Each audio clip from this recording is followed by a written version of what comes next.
Even as recently as a week ago, or even 5 days ago, or even in some cases today, it was more of a mindset of geoengineering, cloud seeding, the ability to manipulate the weather is a conspiracy theory.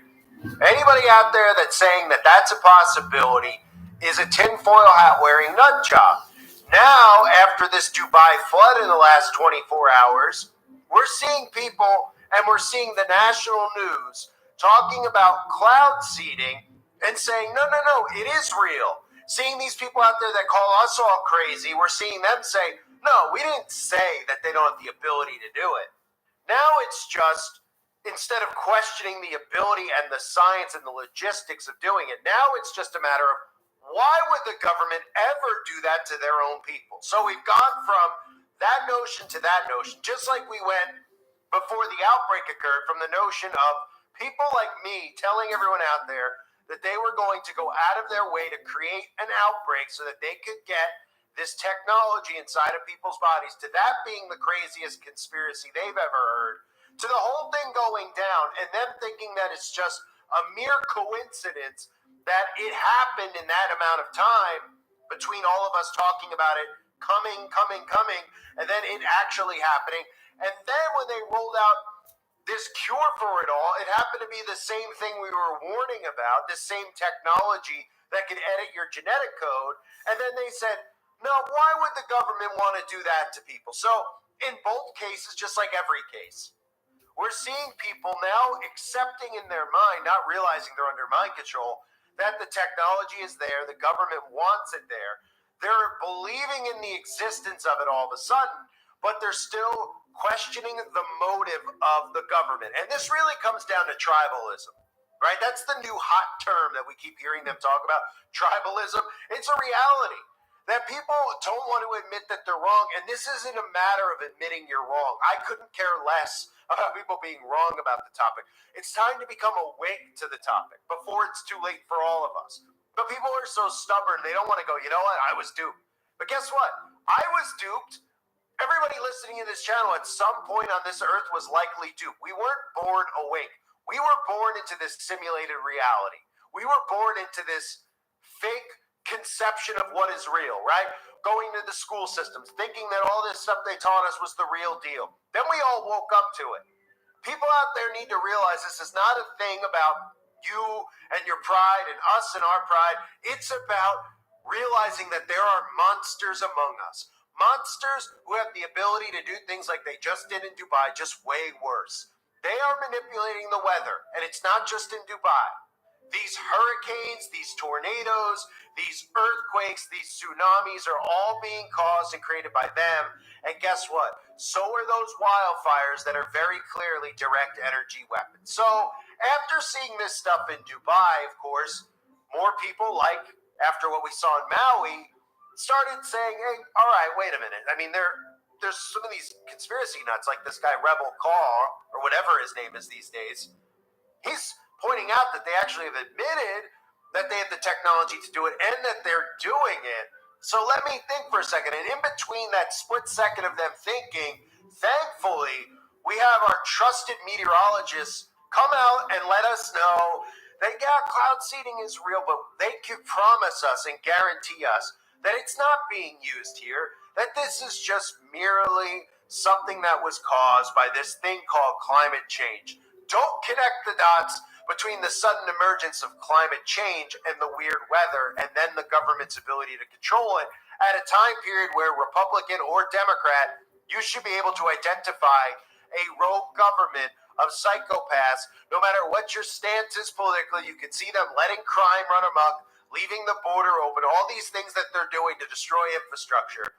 you should really easily be able to see and decipher that the government is using weather manipulation like they did in Katrina, like they did in Maui. They are using all the weapons they have and blaming it on climate change. Here is some meteorologists, including Sky News in Australia, who is looked at as a conservative outlet that gives you real truth, unlike the liberal media. It shows you it's all controlled, and they never, ever, ever will wake everybody up out there to what's really going on, which is the Democrats and the Republicans working together to sabotage all the governments so they can have this tyrannical globalist government which will enslave all of us. Look at these guys, thankfully giving us the truth because we can trust them about what really happened. Now, what's blowing up the internet right now is that question. Was it cloud seeding? Well, the UAE does have a cloud seeding program, but I can tell you cloud seeding can only slightly, a teeny bit, enhance rainfall. It can't cause a rain bomb like we saw across the desert. Not to mention, cloud seeding is based on a natural phenomenon, condensation nuclei, and we had a ton of dust in this area. This is an aerial view of the dust that was moving over Dubai. And so this is Mother Nature's cloud seeding. It could have acted as a force for the water to gather around this and make for the bigger droplets of water as well. Yeah, I mean, if in fact there was cloud seeding, it would have been completely overwhelmed by all of that natural cloud seeding. There was a ton of dust. And so, again, cloud seeding, it's possible that they did it, but it would have had a very minimal impact on that system. It was a natural system, likely enhanced by climate change. So much rain in such a dry country has led to speculation that it was caused by cloud seeding. The United Arab Emirates regularly sends planes into clouds to scatter tiny particles in the hope that they will draw together moisture and form raindrops. But not this time, said the authorities, and a British scientist says it was a natural weather event turbocharged by climate change. It was a well-predicted storm. People knew there would be severe rain. Most severe rainfall events occur because weather systems get stuck. And indeed, this was a strongly developing but also slowly moving system. And it sort of all accumulates then. We were unlucky that it accumulates over heavily populated areas. Now, there has been a lot of speculation on social media about what exactly caused this. Earlier in the year, Dubai actually picked up some headlines for their cloud seeding program. This was not the case yesterday. This was from a good old-fashioned upper-level low, which was parked over parts of Iran, Saudi Arabia, and, of course, Iraq as well. Out ahead of it, showers and storms broke out, and this just caused training of heavy showers and thunderstorms yesterday, and that's what caused the flooding in Dubai, not cloud seeding. And this is clear as day on a global satellite. You can see there's that upper-level low spinning over Iran yesterday. Out ahead of it, numerous showers and storms lighting up. These trained over Dubai yesterday, causing that heavy rain and severe weather. So definitely would say that this was more about the actual weather pattern than cloud seeding over Dubai. It was crazy. You know, I've been to Dubai dozens of times. I don't think I've ever seen a drop of rain. So yes, when you see 5.5 inches over the course of 24 hours, you can see what damage this resulted in, because they're just simply not prepared for this kind of rain.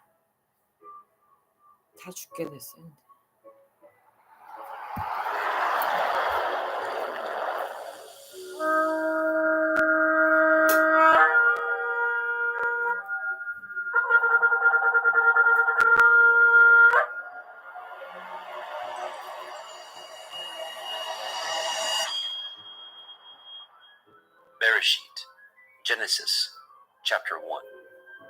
In the beginning, Elohim created the heavens and the earth. And the earth was without form and void, and darkness was upon the face of the deep. And the Ruach Elohim moved upon the face of the waters. And Elohim said, "Let there be light." And there was light. And Elohim saw the light, that it was good. And Elohim divided the light from the darkness. And Elohim called the light day, and the darkness he called night. And the evening and the morning were the first day. And Elohim said, "Let there be a firmament in the midst of the waters, and let it divide the waters from the waters." And Elohim made the firmament, and divided the waters which were under the firmament from the waters which were above the firmament. And it was so. And Elohim called the firmament heaven, and the evening and the morning were the second day. And Elohim said, Let the waters under the heavens be gathered together unto one place, and let the dry land appear. and it was so. And Elohim called the dry land earth, and the gathering together of the waters called he seas. And Elohim saw that it was good. And Elohim said, Let the earth bring forth grass, the herb yielding seed, and the fruit tree yielding fruit after his kind, whose seed is in itself upon the earth. and it was so. And the earth brought forth grass, and herb yielding seed after his kind, and the tree yielding fruit, whose seed was in itself after his kind. And Elohim saw that it was good. And the evening and the morning were the third day. And Elohim said, Let there be lights in the firmament of the heavens, to divide the day from the night, and let them be for signs, and for appointed feasts, and for days and years.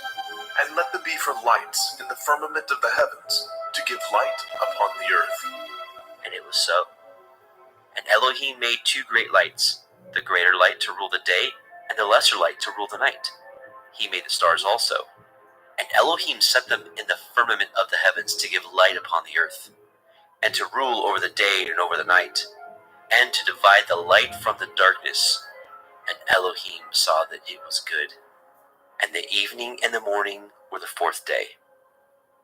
And Elohim said, Let the waters bring forth abundantly the moving creature that has life, and fowl that may fly above the earth in the open firmament of heaven. And Elohim created great sea monsters, and every living creature that moves, which the waters brought forth abundantly after their kind, and every winged fowl after his kind. And Elohim saw that it was good. And Elohim blessed them, saying, Be fruitful and multiply, and fill the waters in the seas, and let fowl multiply in the earth. And the evening and the morning were the fifth day. And Elohim said, Let the earth bring forth the living creatures after his kind, cattle and creeping thing, and beast of the earth after his kind. and it was so. And Elohim made the beast of the earth after his kind, and cattle after their kind, and everything that creeps upon the earth after his kind. And Elohim saw that it was good. And Elohim said, Let us make man in our image, after our likeness. Let them have dominion over the fish of the sea, and over the fowl of the air, and over the cattle, and over all the earth, and over every creeping thing that creeps upon the earth. So Elohim created man in his own image. In the image of Elohim created he him. Male and female created he them. And Elohim blessed them. And Elohim said unto them, Be fruitful and multiply, and replenish the earth, and subdue it, and have dominion over the fish of the sea, and over the fowl of the air, and over every living thing that moves upon the earth. And Elohim said, Behold, I have given you every herb-bearing seed which is upon the face of all the earth, and every tree in which is the fruit of a tree yielding seed. To you it shall be for food. And to every beast of the earth, and to every fowl of the air, and to everything that creeps upon the earth, wherein there is life, I have given every green herb for food. and it was so. And Elohim saw everything that he had made, and behold, it was very good. And the evening and the morning were the sixth day.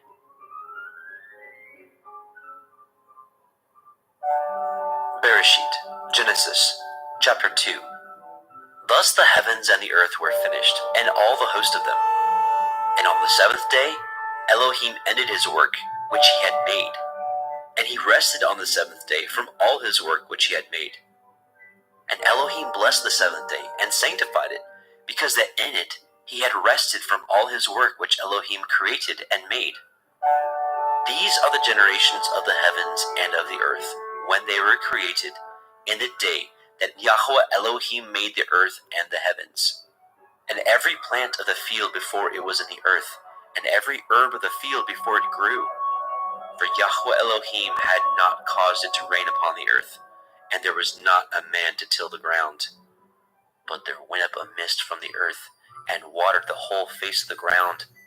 And Yahweh Elohim formed the man of the dust of the ground and breathed into his nostrils the breath of life. And the man became a living soul.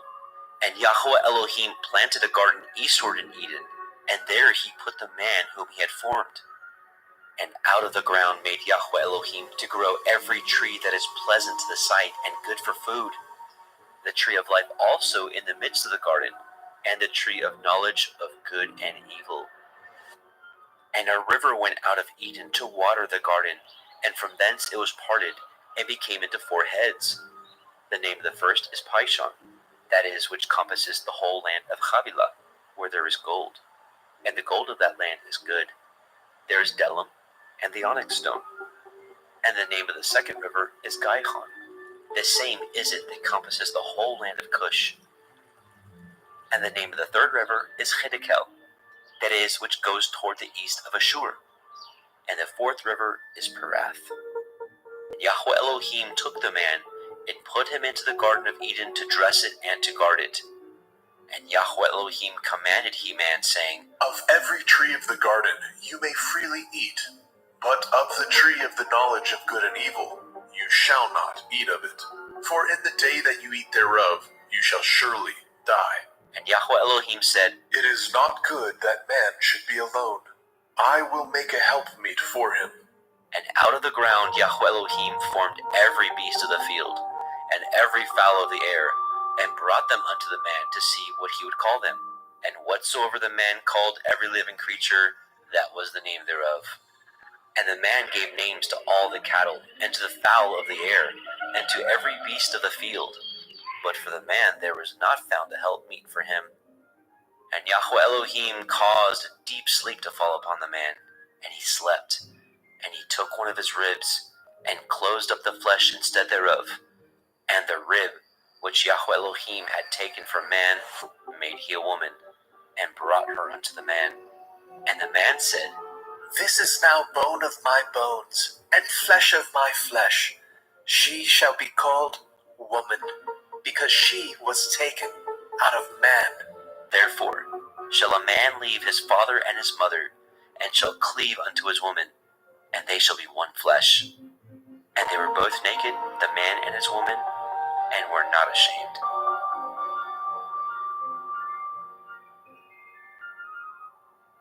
Bereshit, Genesis, chapter 3. Now the serpent was more subtle than any beast of the field which Yahweh Elohim had made. And he said unto the woman, Yea, has Elohim said, Ye shall not eat of every tree of the garden? And the woman said unto the serpent, We may eat of the fruit of the trees of the garden, but of the fruit of the tree which is in the midst of the garden, Elohim has said, Ye shall not eat of it, neither shall ye touch it, lest ye die. And the serpent said unto the woman, Ye shall not surely die, for Elohim knows that in the day ye eat thereof, then your eyes shall be opened, and ye shall be as Elohim, knowing good and evil. And when the woman saw that the tree was good for food, and that it was pleasant to the eyes, and a tree to be desired to make one wise, she took of the fruit thereof, and did eat, and gave also unto her man with her, and he did eat. And the eyes of both of them were opened, and they knew that they were naked. And they sewed fig leaves together, and made themselves aprons. And they heard the voice of Yahweh Elohim walking in the garden in the cool of the day. And the man and his woman hid themselves from the presence of Yahweh Elohim amongst the trees of the garden. And Yahweh Elohim called unto Adam and said unto him, Where are you? And he said, I heard your voice in the garden, and I was afraid, because I was naked, and I hid myself. And he said, Who told you that you were naked? Have you eaten of the tree whereof I commanded you that you should not eat? And the man said, The woman whom you gave to be with me, she gave me of the tree, and I did eat. And Yahweh Elohim said unto the woman, What is this that you have done? And the woman said, The serpent beguiled me, and I did eat. And Yahweh Elohim said unto the serpent, Because you have done this, you are cursed above all cattle and above every beast of the field. Upon your belly shall you go, and dust shall you eat all the days of your life. And I will put enmity between you and the woman, and between your seed and her seed. It shall bruise your head, and you shall bruise his heel. Unto the woman he said, I will greatly multiply your sorrow and your conception. In sorrow you shall bring forth children, and your desire shall be to your man, and he shall rule over you. and unto Adam he said, Because you have hearkened unto the voice of your woman, and have eaten of the tree of which I commanded you, saying, You shall not eat of it. Cursed is the ground for your sake. In sorrow you shall eat of it all the days of your life. Thorns also and thistles shall it bring forth to you, and you shall eat the herb of the field. In the sweat of your face shall you eat bread, till you return unto the ground. For out of it were you taken, for dust you are, and unto dust shall you return. and Adam called his woman's name Hua, because she was the mother of all living. Unto Adam also, and to his woman did Yahweh Elohim make coats of skins, and clothe them. And Yahweh Elohim said, Behold, the man is become as one of us, to know good and evil. And now, lest he put forth his hand, and take also of the tree of life, and eat, and live forever. Therefore Yahweh Elohim sent him forth from the Garden of Eden, to till the ground from whence he was taken. So he drove out the man, and he placed at the east of the Garden of Eden cherubim, and a flaming sword which turned every way, to guard the way of the tree of life.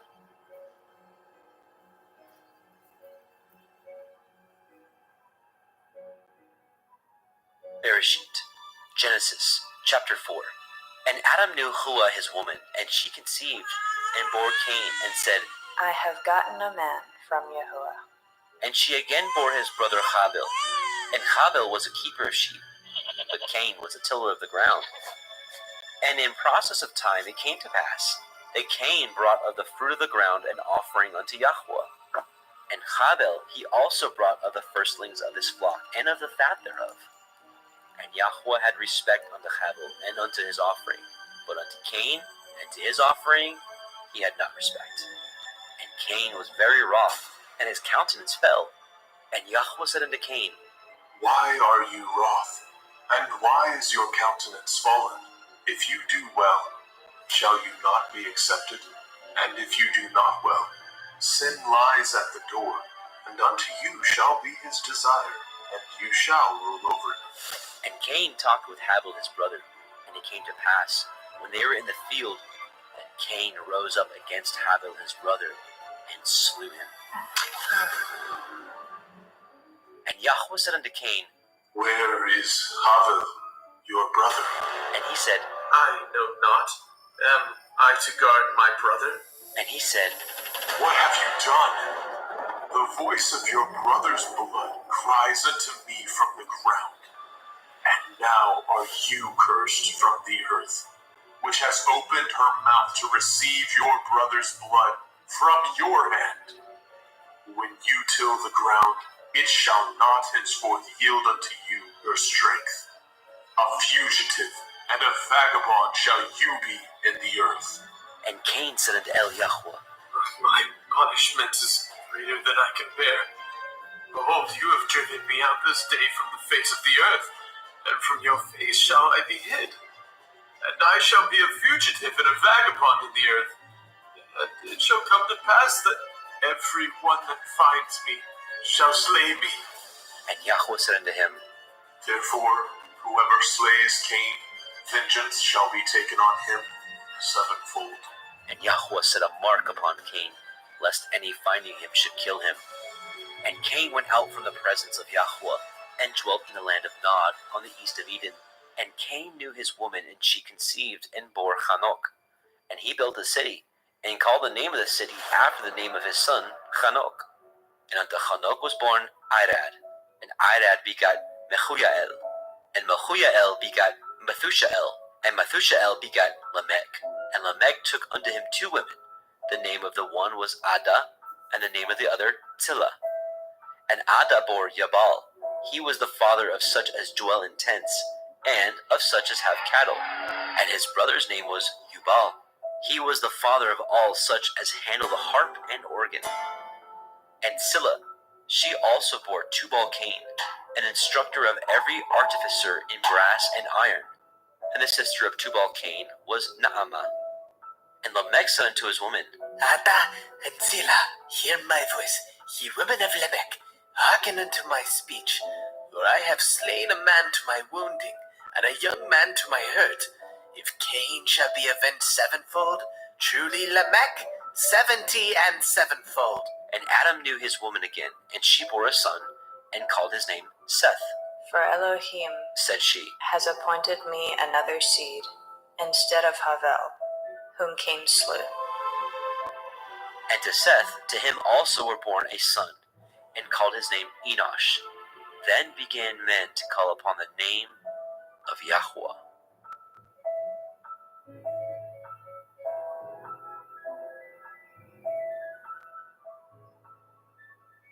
Bereshit, Genesis, chapter 5. This is the sefer of the generations of Adam. In the day that Elohim created man, in the likeness of Elohim made he him. Male and female created he them, and blessed them, and called their name Adam, in the day when they were created. And Adam lived 130 years, and begat a son in his own likeness, after his image, and called his name Seth. And the days of Adam, after he had begotten Seth, were 800 years, and he begat sons and daughters. And all the days that Adam lived were 930 years, and he died. And Seth lived 105 years, and begat Enosh. And Seth lived, after he begot Enosh, 807 years, and begat sons and daughters. And all the days of Seth were 912 years, and he died.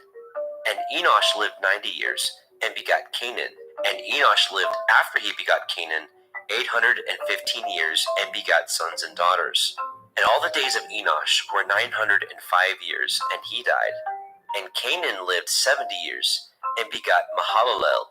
And Canaan lived, after he begot Mahalalel, 840 years, and begat sons and daughters. And all the days of Canaan were 910 years, and he died. And Mahalalel lived 65 years, and begot Yered. And Mahalalel lived, after he begot Yered, 830 years, and begat sons and daughters. And all the days of Mahalalel were 895 years, and he died. And Yered lived 162 years, and he begat Hanok. And Yered lived, after he begat Hanok, 800 years, and begat sons and daughters. And all the days of Yered were 962 years, and he died. And Hanok lived 65 years, and begat Methuselah. And Hanok walked with Elohim, after he begot Methuselah, 300 years, and begat sons and daughters. And all the days of Hanok were 365 years. And Hanok walked with Elohim, and he was not, for Elohim took him. And Methuselah lived 187 years, and begat Lamech. And Methuselah lived, after he begot Lamech, 782 years, and begat sons and daughters. And all the days of Methuselah were 969 years, and he died. And Lamech lived 182 years, and begat a son, and he called his name Noah, saying, This same shall comfort us concerning our work and toil of our hands, because of the ground which Yahuwah has cursed. And Lamech lived, after he begot Noah, 595 years, and begat sons and daughters. And all the days of Lamech were 770 years, and he died. And Noah was 500 years old, and Noah begat Shem, Ham, and Japheth. Bereshit, Genesis, chapter 6.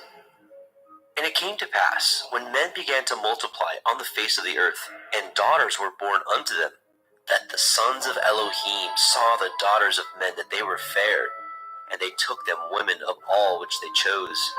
And Yahweh said, My Ruach shall not always strive with man, for that he also is flesh. Yet his days shall be 120 years.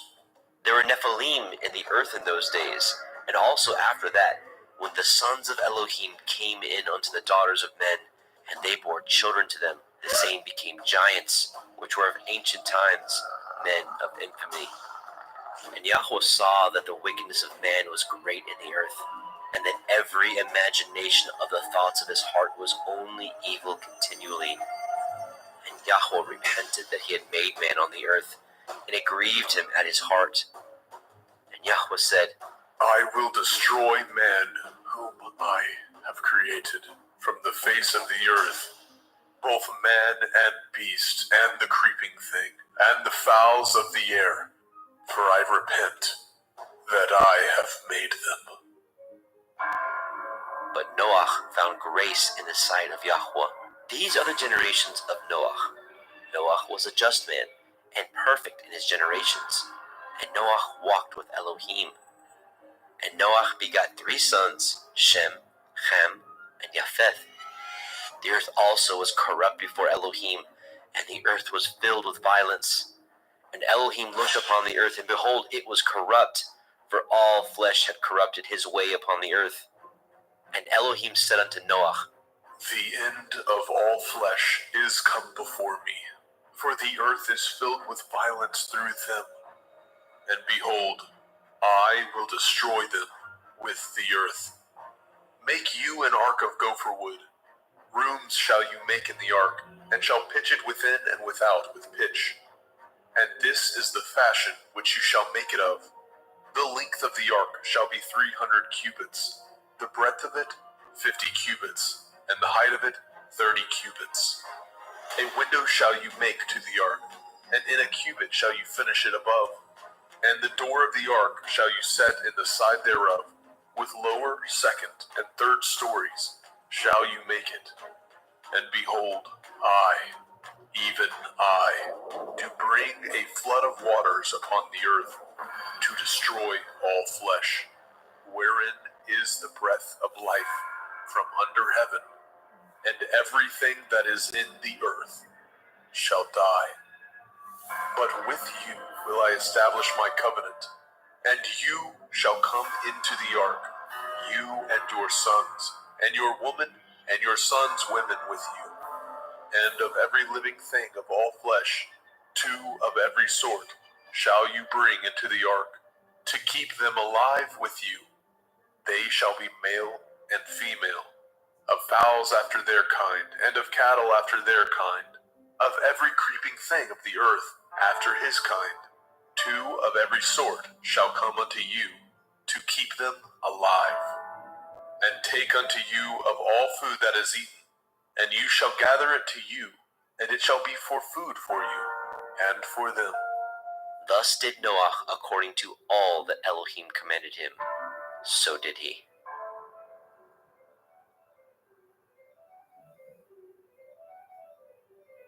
Bereshit, Genesis, chapter 7.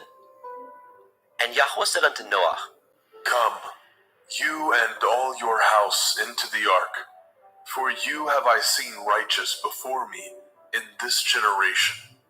Of every clean beast you shall take to you by 7s, the male and his female, and of beasts that are not clean by 2, the male and his female. Of fowls also of the air by 7s, the male and the female, to keep seed alive upon the face of all the earth.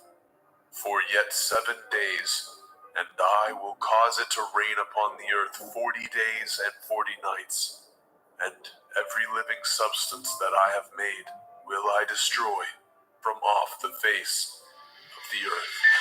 And Noah did according unto all that Yahweh commanded him. And Noah was 600 years old when the flood of waters was upon the earth. And Noah went in, and his sons, and his woman, and his sons' women with him, into the ark because of the waters of the flood, of clean beasts, and of beasts that are not clean, and of fowls, and of everything that creeps upon the earth. There went in 2 and 2 unto Noah into the ark, the male and the female, as Elohim had commanded Noah. And it came to pass after 7 days that the waters of the flood were upon the earth. In the 600th year of Noah's life, in the 2nd month, the 17th day of the month, the same day were all the fountains of the great deep broken up, and the windows of heaven were opened. And the rain was upon the earth 40 days and 40 nights. In the selfsame day entered Noah, Shem, and Ham, and Japheth, the sons of Noah, and Noah's women, and the 3 women of his sons with them into the ark. They and every beast after his kind, and all the cattle after their kind, and every creeping thing that creeps upon the earth after his kind, and every fowl after his kind, of every bird of every sort. And they went in unto Noah into the ark, 2 and 2 of all flesh, wherein is the breath of life. And they that went in male and female of all flesh, as Elohim had commanded him. And Yahweh shut him in. And the flood was 40 days upon the earth, and the waters increased, and bore up the ark, and it was lifted up above the earth. And the waters prevailed, and were increased greatly upon the earth, and the ark went upon the face of the waters. And the waters prevailed exceedingly upon the earth, and all the high hills that were under the whole heaven were covered. 15 cubits upward did the waters prevail, and the mountains were covered.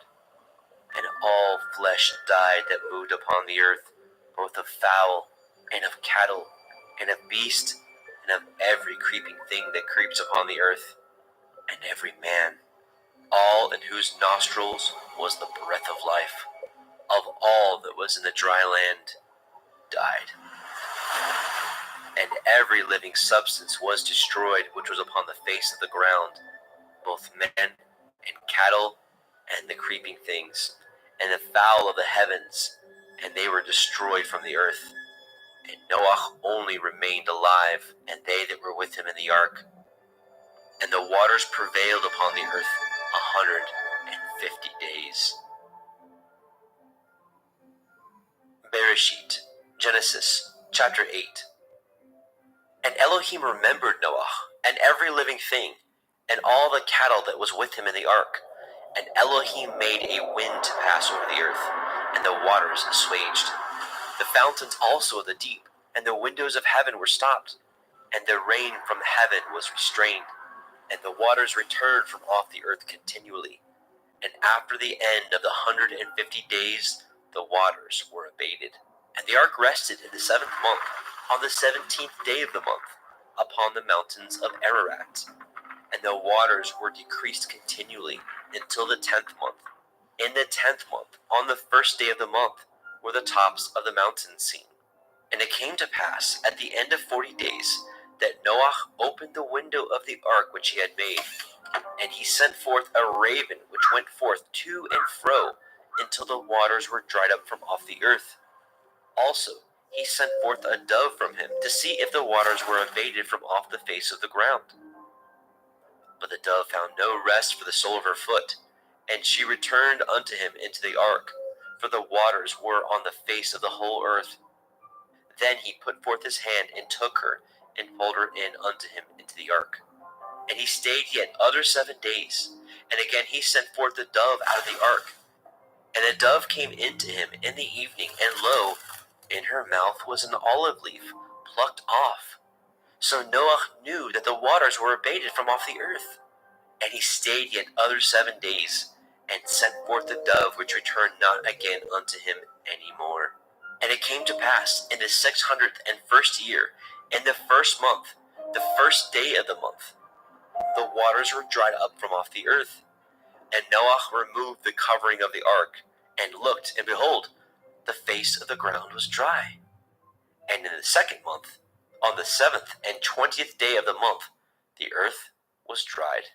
And Elohim spoke unto Noah, saying, Go forth of the ark, you and your woman, and your sons women with you. Bring forth with you every living thing that is with you, of all flesh, both of fowl and of cattle, and of every creeping thing that creeps upon the earth, that they may breed abundantly in the earth, and be fruitful, and multiply upon the earth. And Noah went forth, and his sons, and his woman, and his sons' women with him, every beast, every creeping thing, and every fowl, and whatsoever creeps upon the earth after their kinds, went forth out of the ark. And Noah built an altar unto Yahweh, and took of every clean beast, and of every clean fowl, and offered burnt offerings on the altar. And Yahweh smelled a sweet savor. And Yahweh said in his heart, I will not again curse the ground any more for man's sake. For the imagination of man's heart is evil from his youth. Neither will I again smite any more everything living, as I have done. While the earth remains, seed time and harvest, and cold and heat, and summer and winter, and day and night shall not cease. Bereshit, Genesis chapter 9. And Elohim blessed Noah and his sons, and said unto them, Be fruitful and multiply, and replenish the earth. And the fear of you and the dread of you shall be upon every beast of the earth, and upon every fowl of the air, upon all that moves upon the earth, and upon all the fish of the sea. Into your hand are they delivered. Every moving thing that lives shall be meat for you. Even as the green herb have I given you all things. But the flesh with the life thereof, which is the blood thereof, shall ye not eat. And surely your blood of your lives will I require. At the hand of every beast will I require it, and at the hand of man, at the hand of every man's brother will I require the life of man. Whoso sheds man's blood, by man shall his blood be shed. For in the image of Elohim made he man. And you, be ye fruitful, and multiply. Bring forth abundantly in the earth, and multiply therein. And Elohim spoke unto Noah, and to his sons with him, saying, And I, behold, I establish my covenant with you, and with your seed after you, and with every living creature that is with you, of the fowl, of the cattle, and of every beast of the earth with you, from all that go out of the ark, to every beast of the earth. And I will establish my covenant with you. Neither shall all flesh be cut off any more by the waters of a flood. Neither shall there any more be a flood to destroy the earth. And Elohim said, This is the sign of the covenant which I make between me and you, and every living creature that is with you, for perpetual generations. I do set my bow in the cloud, and it shall be for a sign of a covenant between me and the earth. And it shall come to pass, when I bring a cloud over the earth, that the bow shall be seen in the cloud. And I will remember my covenant, which is between me and you, and every living creature of all flesh. And the waters shall no more become a flood to destroy all flesh. And the bow shall be in the cloud, and I will look upon it, that I may remember the everlasting covenant between Elohim and every living creature of all flesh that is upon the earth. And Elohim said unto Noah, This is the sign of the covenant which I have established between me and all flesh that is upon the earth. And the sons of Noah that went forth of the ark were Shem, and Ham, and Japheth. And Ham is the father of Canaan. These are the 3 sons of Noah, and of them was the whole earth overspread. And Noah began to be a husbandman, and he planted a vineyard. And he drank of the wine, and was drunken, and he was uncovered within his tent. And Ham, the father of Canaan, saw the nakedness of his father, and told his two brethren without. And Shem and Japheth took a garment, and laid it upon both their shoulders, and went backward, and covered the nakedness of their father. And their faces were backward, and they saw not their father's nakedness. And Noah awoke from his wine, and knew what his younger son had done unto him. And he said, Cursed be Canaan, a servant of servants shall he be unto his brethren. And he said, Blessed be Yahweh Elohai of Shem, and Canaan shall be his servant. Elohim shall enlarge Japheth, and he shall dwell in the tents of Shem, and Canaan shall be his servant. And Noah lived after the flood 350 years, and all the days of Noah were 950 years, and he died.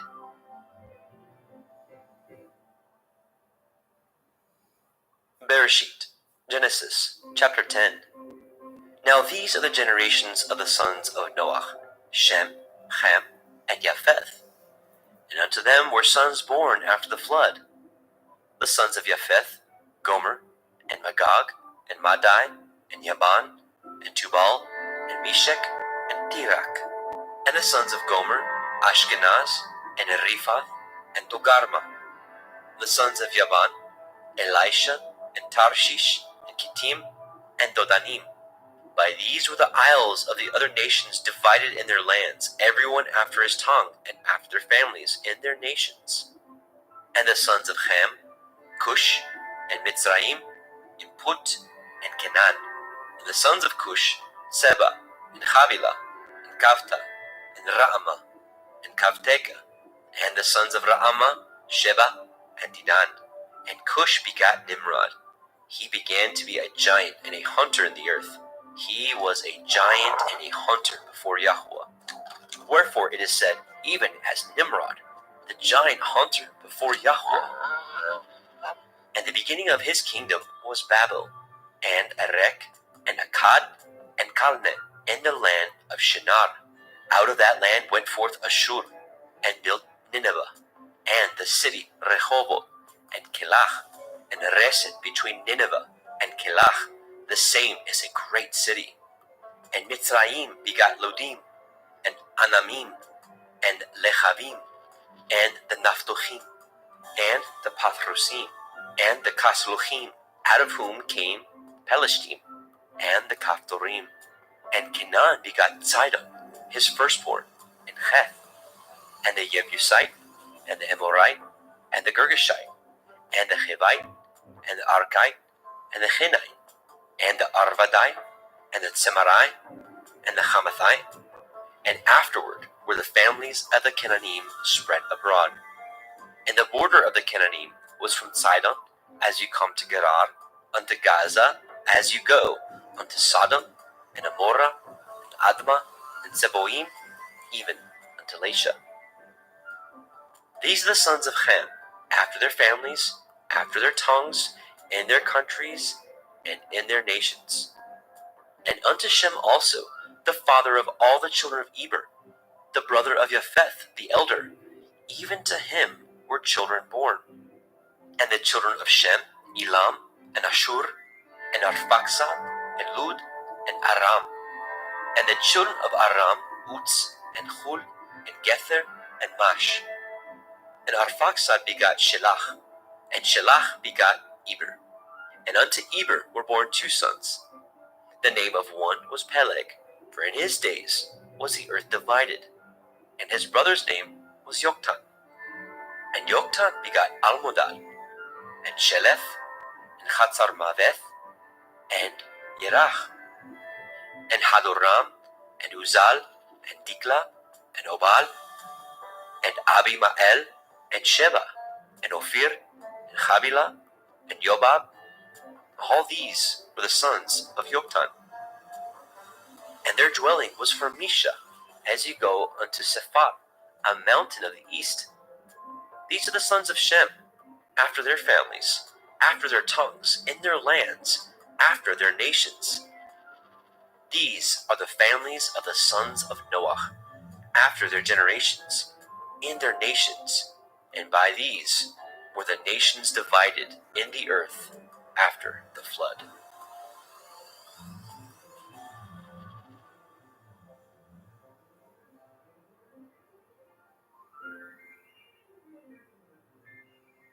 Bereshit, Genesis, chapter 11. And the whole earth was of one language and of one speech. And it came to pass, as they journeyed from the east, that they found a plain in the land of Shinar, and they dwelt there. And they said one to another, Go to, let us make brick and burn them thoroughly. and they had brick for stone, and slime had they for mortar. And they said, Go to, let us build a city and a tower, whose top may reach unto the heavens, and let us make a name, lest we be scattered abroad upon the face of the whole earth. And Yahweh came down to see the city and the tower which the children of men built.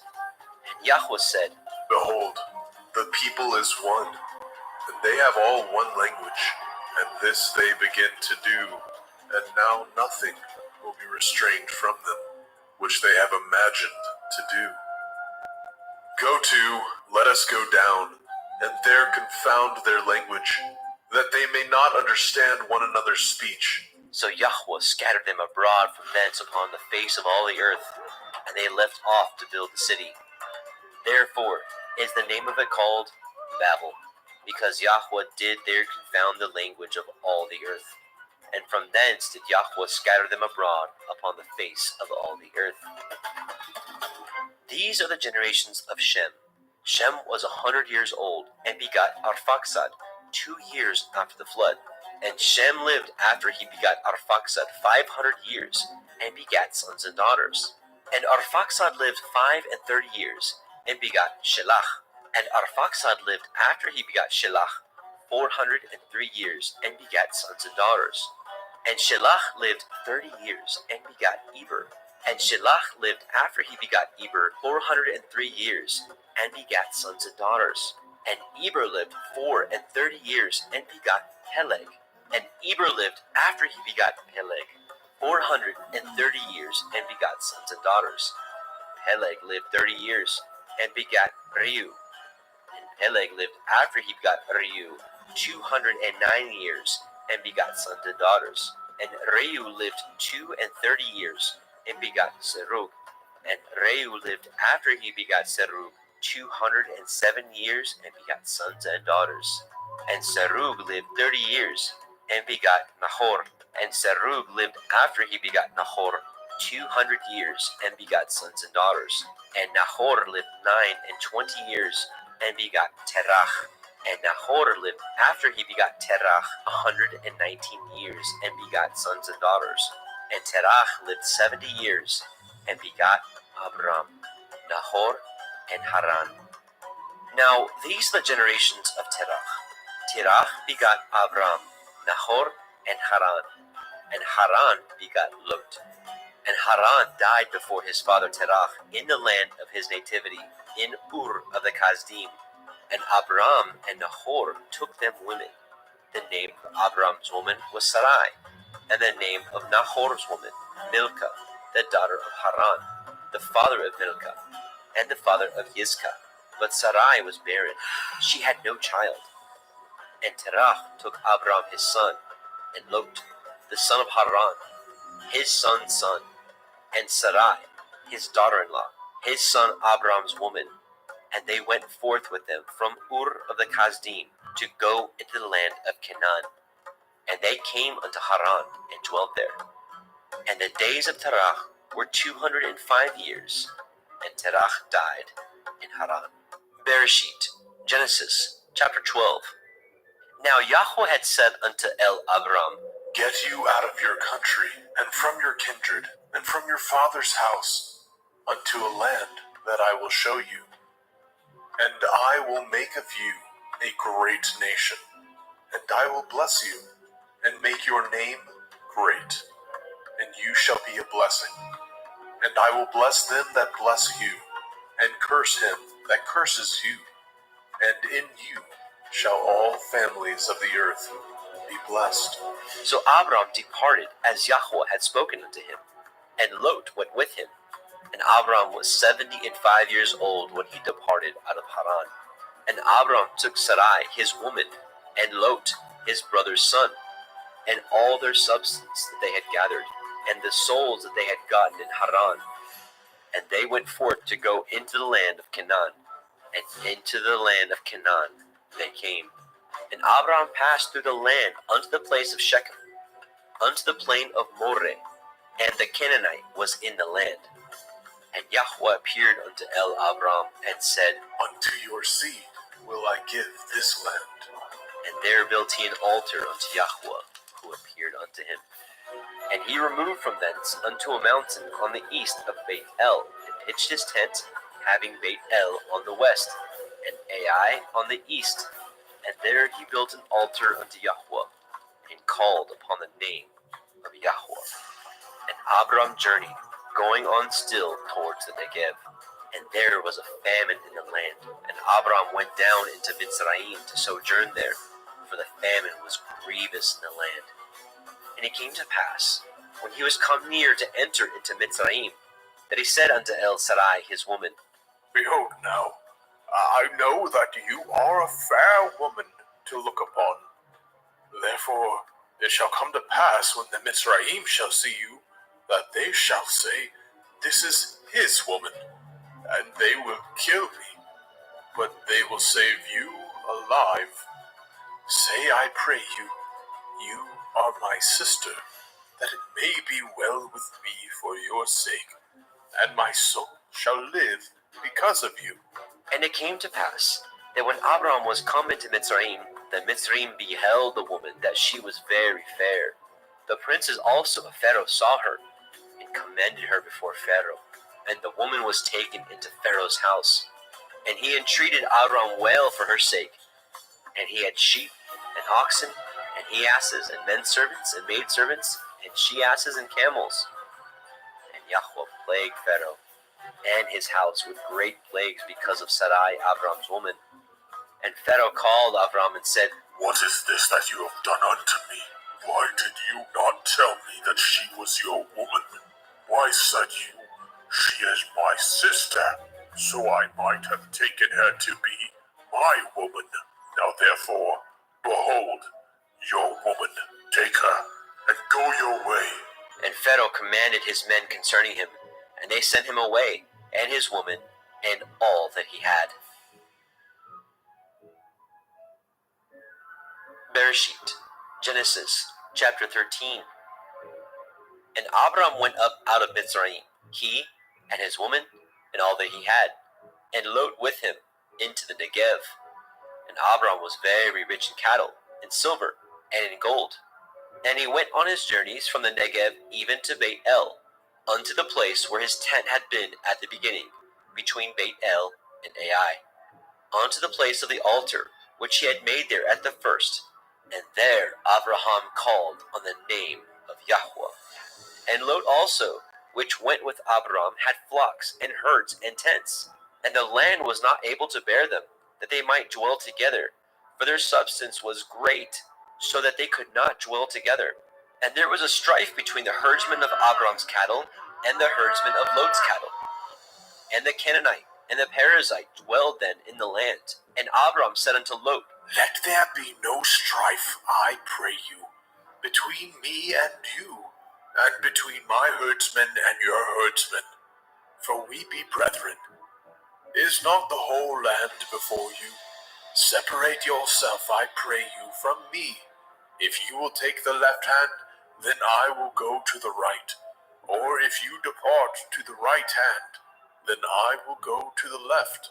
And Lot lifted up his eyes, and beheld all the circle of the Yarden, that it was well watered everywhere, before Yahweh destroyed Sodom and Amorah, even as the garden of Yahweh, like the land of Mitzrayim, as you come unto Zoar.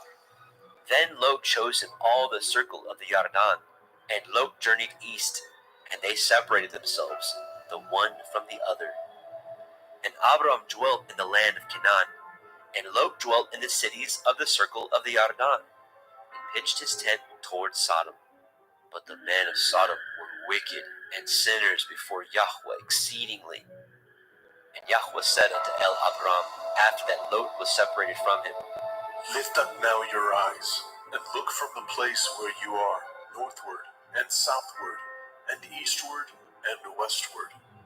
For all the land which you see, to you will I give it, and to your seed forever. And I will make your seed as the dust of the earth, so that if a man can number the dust of the earth, then shall your seed also be numbered. Arise, walk through the land in the length of it and in the breadth of it, for I will give it unto you. Then Abram removed his tent, and came and dwelt in the plain of Mamre, which is in Hebron, and built there an altar unto Yahweh.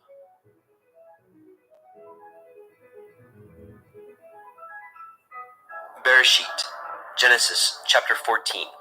And it came to pass in the days of Amraphel, king of Shinar, Arioch, king of Elakar, Kedorlaomer, king of Elam, and Tidal, king of nations, that these made war with Bera, king of Sodom, and with Birsha, king of Amorah, Shinav, king of Admah, and Shem-Eber, king of Tseboim, and the king of Bela, which is Zoar. All these were joined together in the valley of Siddim, which is the Salt Sea. 12 years they served Kedorlaomer, and in the 13th year they rebelled. And in the 14th year came Kedorlaomer and the kings that were with him, and smote the Rephaim in Ashtaroth Karnaim, and the Zuzim in Ham, and the Emim in Shaveh Kiriathaim, and the Horim in their Mount Seir, unto Il Paran, which is by the wilderness. And they returned and came to En Mishpat, which is Kadesh, and smote all the country of the Amalekim, and also the Amorim, that dwelt in Hathron Tamar.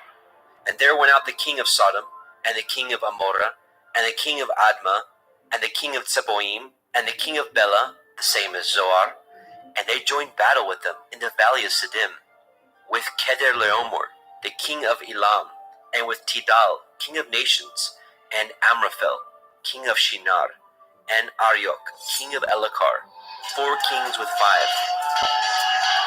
And the valley of Siddim was full of slime pits, and the kings of Sodom and Amorah fled, and fell there, and they that remained fled to the mountain. And they took all the goods of Sodom and Amorah, and all their victuals, and went their way. And they took Lot, Abram's brother, who dwelt in Sodom, and his goods, and departed. And there came one that had escaped, and told Abram the Ivri, for he dwelt in the plain of Mamre, the Amorite, brother of Eshcol, and brother of Aner, and these were confederate with Abram. And when Abram heard that his brother was taken captive, he armed his trained servants, born in his house, 318, and pursued them unto Dan. And he divided himself against them, he and his servants, by night, and smote them, and pursued them unto Hobah, which is on the left hand of Damascus. And he brought back all the goods, and also brought again his brother Lot, and his goods, and the women also, and the people. And the king of Sodom went out to meet him after his return from the slaughter of Kedorlaomer, and of the kings that were with him, at the valley of Shaveh, which is in the king's valley. And Malchizedek, king of Shalem, brought forth bread and wine, and he was the priest of El Elyon.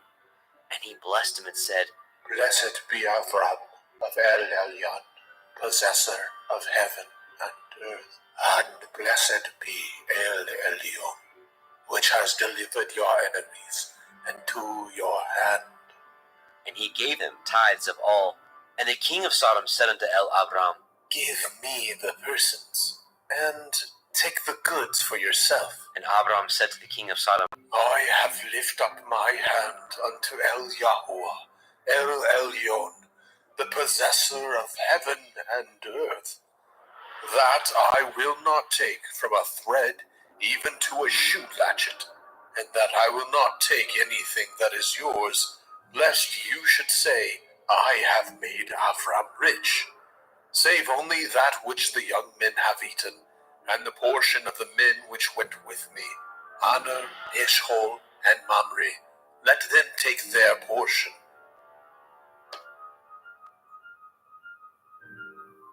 Bereshit, Genesis chapter 15.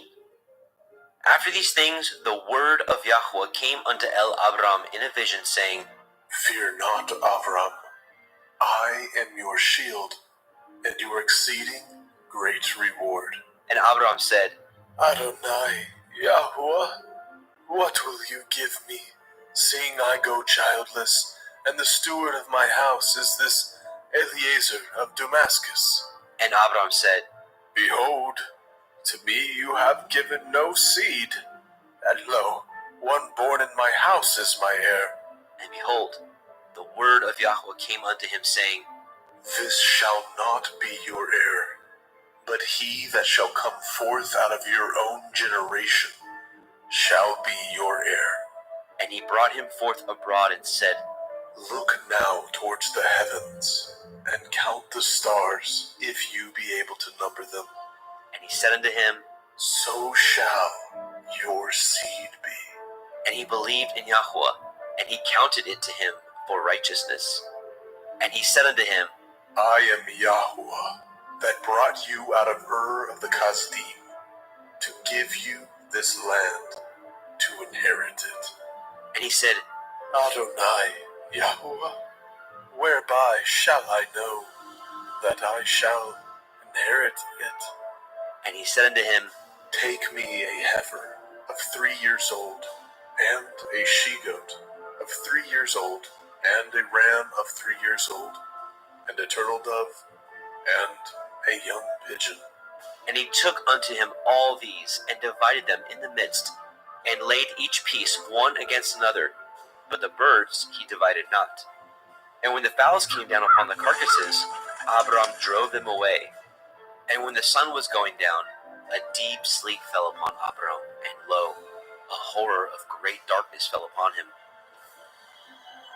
And he said unto Abram, Know of a surety that your seed shall be a stranger in a land that is not theirs, and shall serve them, and they shall afflict them 400 years. And also that nation whom they shall serve will I judge, and afterward they shall come out with great substance, and you shall go to your fathers in peace. You shall be buried in a good old age. But in the 4th generation they shall come hither again, for the iniquity of the Amorim is not yet full.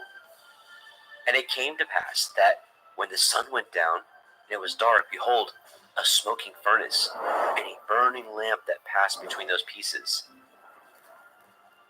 And the same day Yahweh cut a covenant with Abram, saying, Unto your seed have I given this land, from the river of Mitzrayim unto the great river, the river Harath, the Canaanite, and the Kenizzim, and the Cadmonim, and the Hittim, and the Perizim, and the Rephaim, and the Amorim, and the Kenainim, and the Girgashim, and the Yebusim.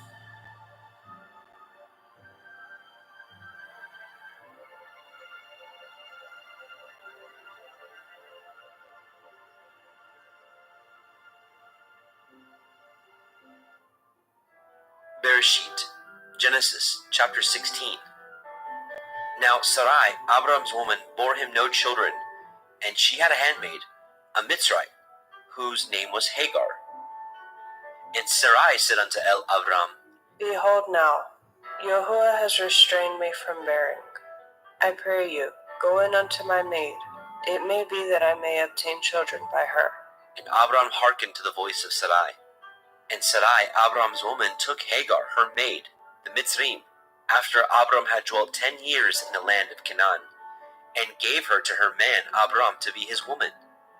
And he went in unto Hagar, and she conceived. And when she saw that she had conceived, her mistress was despised in her eyes. And Sarai said unto Abram, My wrong be upon you. I have given my maid into your bosom, and when she saw that she had conceived, I was despised in her eyes.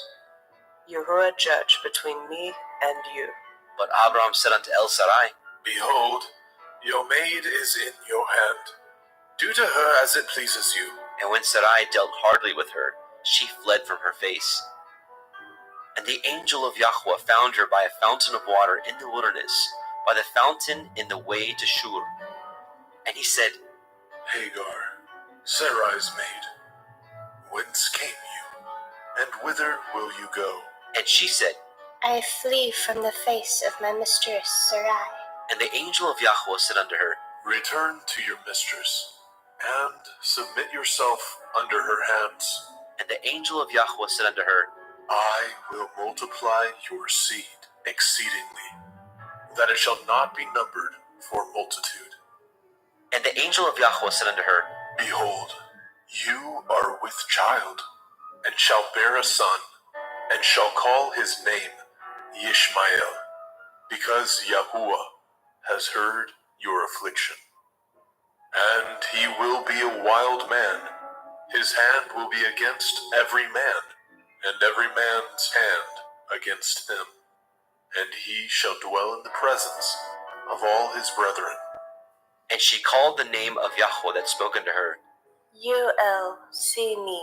For she said, Have I also here looked after him that sees me? Wherefore the well was called Be'er Lahai Roi. Behold, it is between Kadesh and Bered. And Hagar bore Abram a son, and Abram called his son's name which Hagar bore Ishmael.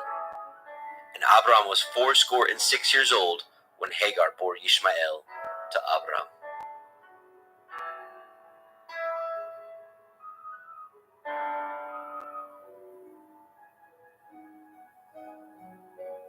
Bereshit, Genesis chapter 17. And when Abram was 90 years old and 9, Yahweh appeared to Abram and said unto him, I am El Shaddai. Walk before me and be perfect. And I will make my covenant between me and you, and will multiply you exceedingly. And Abram fell on his face, and Elohim talked with him, saying, As for me, behold, my covenant is with you, and you shall be a father of many nations. Neither shall your name any more be called Avram, but your name shall be Avraham. For a father of many nations have I made you. And I will make you exceeding fruitful, and I will make nations of you, and kings shall come out of you. And I will establish my covenant between me and you, and your seed after you, in their generations, for an everlasting covenant, to be Elohim unto you, and to your seed after you. And I will give unto you, and to your seed after you, the land wherein you are a stranger, all the land of Canaan, for an everlasting possession, and I will be their Elohim.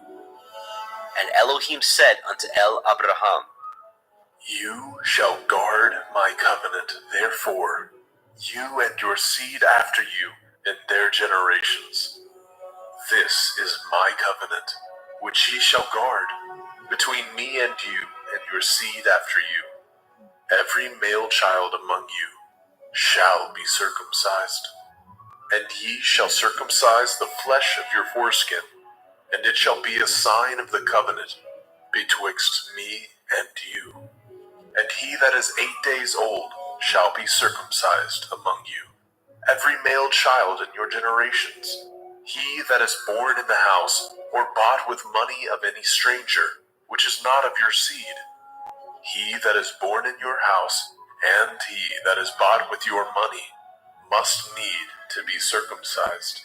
And my covenant shall be in your flesh for an everlasting covenant.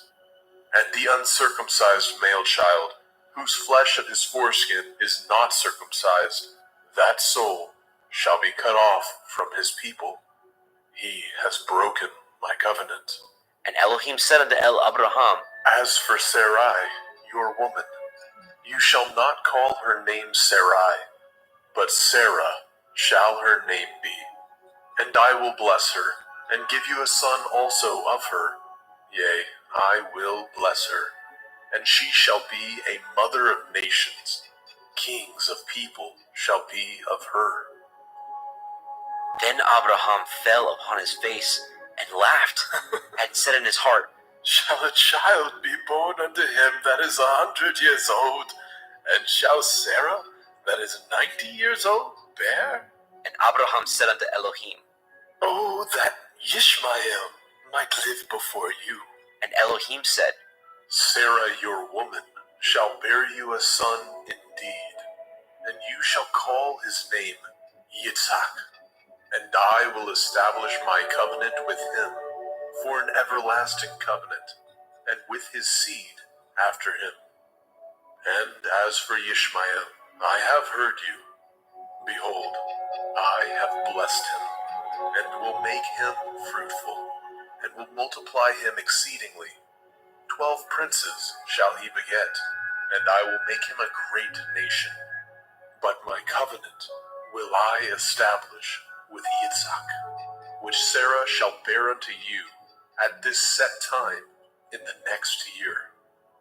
And he left off talking with him, and Elohim went up from Abraham.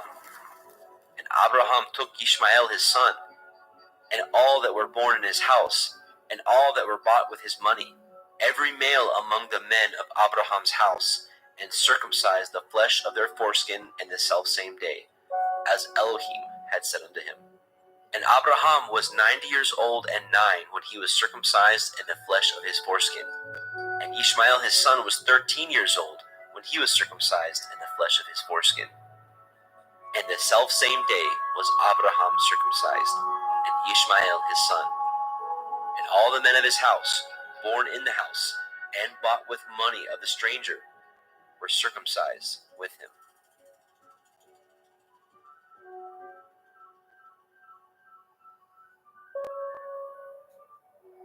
Bereshit, Genesis chapter 18. And Yahweh appeared unto him in the plains of Mamre, and he sat in the tent door in the heat of the day. And he lifted up his eyes, and looked, and lo, 3 men stood by him. And when he saw them, he ran to meet them from the tent door, and bowed himself toward the ground, and said, My Adonai, if now I have found favor in your sight, pass not away, I pray you, from your servant. Let a little water, I pray you, be fetched, and wash your feet, and rest yourselves under the tree. And I will fetch a morsel of bread, and comfort ye your hearts. After that ye shall pass on, for therefore are ye come to your servant. And they said, So do, as you have said. And Abraham hasted into the tent unto El Serah, and said, Make ready quickly 3 measures of fine meal, knead it, and make cakes upon the hearth. And Abraham ran unto the herd, and fetched a calf tender and good, and gave it unto a young man, and he hastened to dress it. And he took butter, and milk, and the calf which he had dressed, and set it before them. And he stood by them under the tree, and they did eat. And they said unto him, Where is Sarah, your woman? And he said, Behold, in the tent. And he said, I will certainly return unto you according to the time of life, and lo, Sarah your woman shall have a son. And Sarah heard it in the tent door, which was behind him. Now Abraham and Sarah were old and well stricken in age, and had ceased to be with Sarah after the manner of women. Therefore Sarah laughed within herself, saying, After I am waxed old, shall I have pleasure, my Lord being old also? And Yahweh said unto Abraham, Wherefore did Sarah laugh, saying, Shall I of a surety bear a child, which am old? Is anything too hard for Yahuwah? At the time appointed, I will return unto you, according to the time of life, and Sarah shall have a son. Then Sarah denied, saying, I laughed not, for she was afraid. And he said, Nay, but you did laugh. And the men rose up from thence, and looked toward Sodom. And Abraham went with them to bring them on the way. And Yahweh said, Shall I hide from Abraham that thing which I do? Seeing that Abraham shall surely become a great and mighty nation, and all the nations of the earth shall be blessed in him. For I know him, that he will command his children and his household after him, that they shall guard the way of Yahuwah, to do justice and judgment, that Yahuwah may bring upon Abraham that which he has spoken of him. And Yahweh said, Because the cry of Sodom and Gomorrah is great, and because their sin is very grievous, I will go down now and see whether they have done altogether according to the cry of it, which is come unto me, and if not, I will know. And the men turned their faces from thence, and went toward Sodom. But Abraham stood yet before Yahweh. And Abraham drew near and said, Will you also destroy the righteous with the wicked? Perchance there be 50 righteous within the city. Will you also destroy and not spare the place for the 50 righteous that are therein?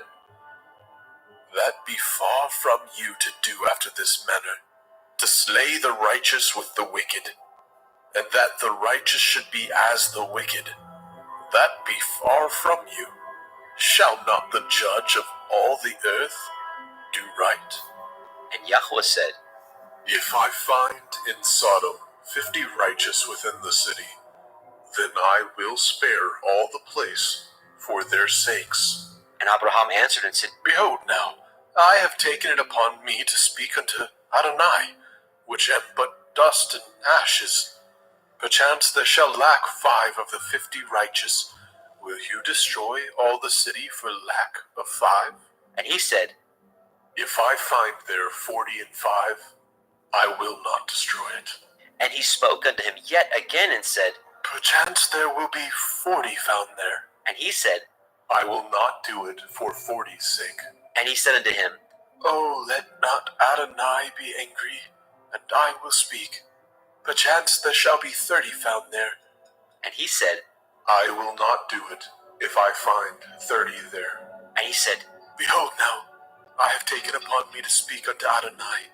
Perchance there shall be 20 found there. And he said, I will not destroy it for 20's sake.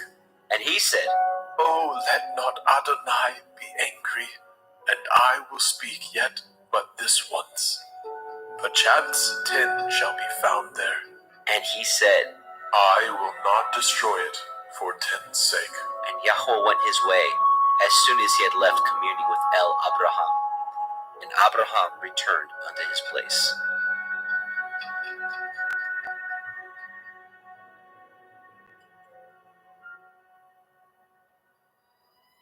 Bereshit, Genesis chapter 19. And there came 2 angels to Sodom at evening, and Lot sat in the gate of Sodom. And Lot, seeing them, rose up to meet them, and he bowed himself with his face toward the ground. And he said, Behold now, my lords, turn in, I pray you, into your servant's house, and tarry all night, and wash your feet, and ye shall rise up early, and go on your ways. And they said, Nay, but we will abide in the street all night. And he pressed upon them greatly. And they turned in unto him, and entered into the house. And he made them a feast, and did bake matzah, and they did eat. But before they lay down, the men of the city, even the men of Sodom, compassed the house round, both old and young, all the people from every quarter. And they called unto Lot, and said unto him, Where are the men which came into you this night? Bring them out unto us, that we may know them. And Lot went out at the door unto them, and shut the door after him, and said, I pray you, brethren, do not so wickedly. Behold now, I have 2 daughters, which have not known man. Let me, I pray you, bring them out unto you, and do ye to them as is good in your eyes. Only unto these men do nothing, for therefore came they under the shadow of my roof. And they said, Stay back. and they said again, This one fellow came in to sojourn, and he will need to be a judge. Now we will deal worse with you than with them. and they pressed sore upon the man, even Lot, and came near to break the door. But the men put forth their hand, and pulled Lot into the house to them, and shut the door. And they smote the men that were at the door of the house with blindness, both small and great, so that they wearied themselves to find the door. And the men said unto Lot, Have you here any besides son-in-law, and your sons, and your daughters? And whatsoever you have in the city, bring them out of this place. For we will destroy this place, because the cry of them is waxing great before the face of Yahuwah. And Yahuwah has sent us to destroy it. And Lot went out, and spoke unto his sons-in-law, which married his daughters, and said, Up, get you out of this place, for Yahuwah will destroy this city. But he seemed as one that mocked unto his sons-in-law.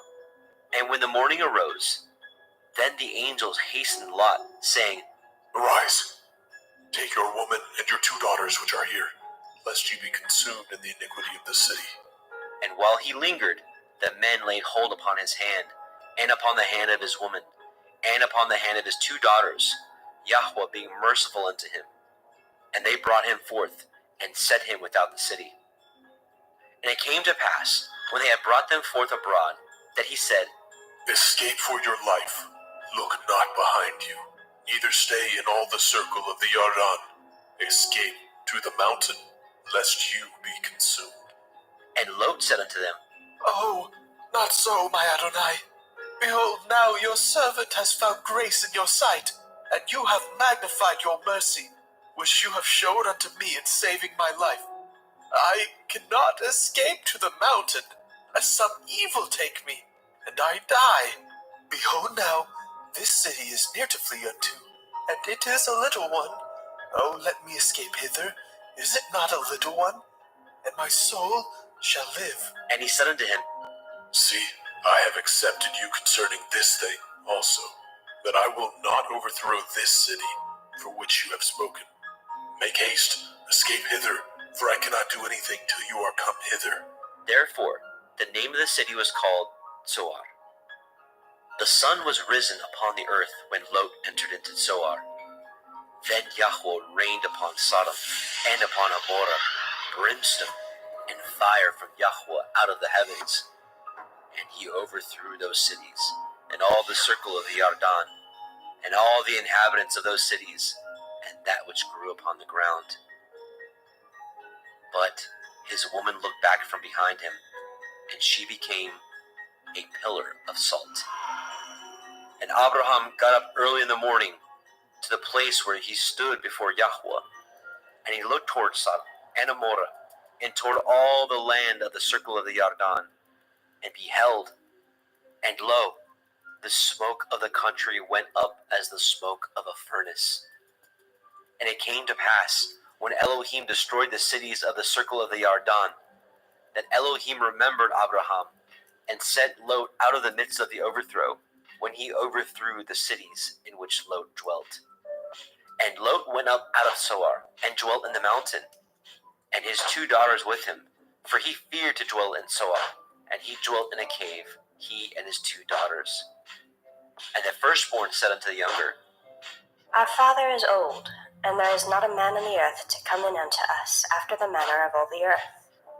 Come, let us make our father drink wine, and we will lie with him, that we may preserve seed of our father. And they made their father drink wine that night. And the firstborn went in, and lay with her father. And he perceived not when she lay down, nor when she arose. And it came to pass on the morrow, that the firstborn said unto the younger, Behold, I lay yesternight with my father. Let us make him drink wine this night also, and go in and lie with him, that we may preserve seed of our father. And they made their father drink wine that night also. And the younger arose and lay with him. And he perceived not when she lay down, nor when she arose. Thus were both the daughters of Lot with child by their father. And the firstborn bore a son, and called his name Moab. The same is the father of the Moabim unto this day. And the younger, she also bore a son, and called his name Ben-Ammi. The same is the father of the children of Ammon unto this day.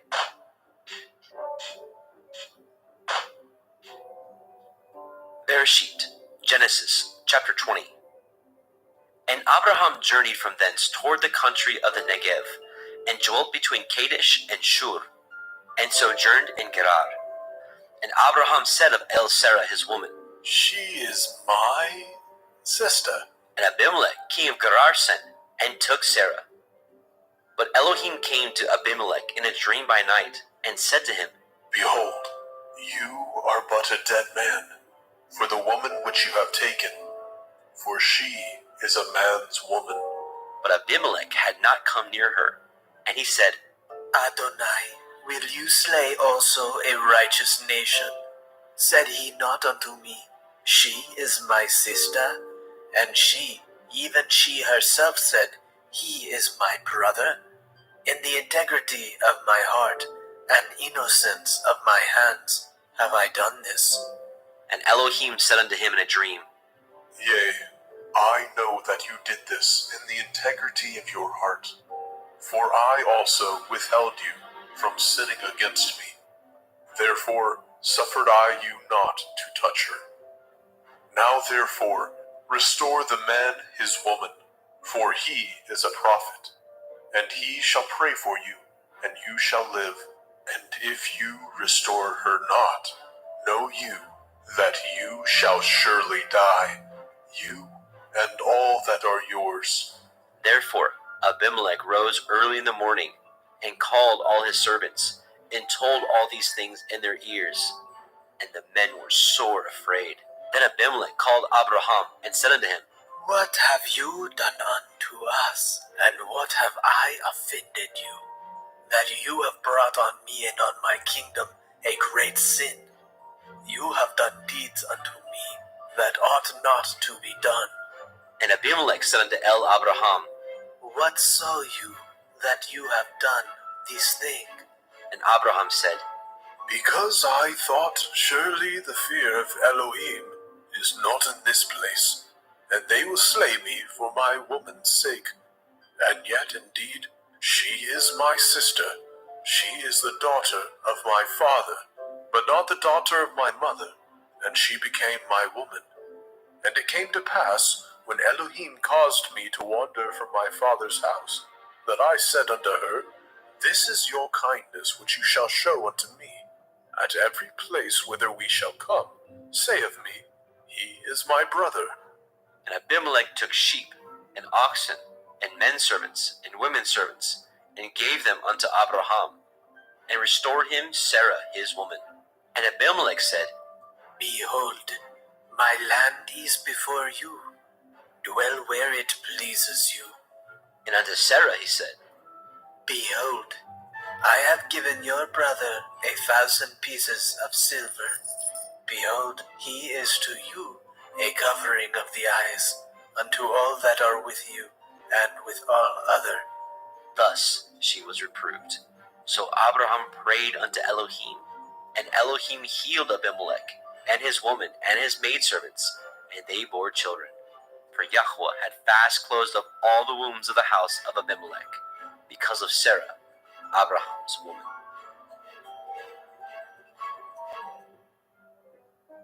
Bereshit, Genesis, chapter 21.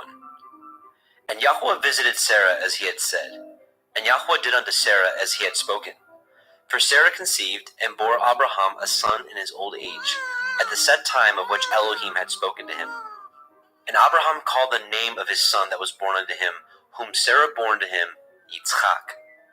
And Abraham circumcised his son Yitzchak, being 8 days old, as Elohim had commanded him. And Abraham was 100 years old, when his son Yitzchak was born unto him.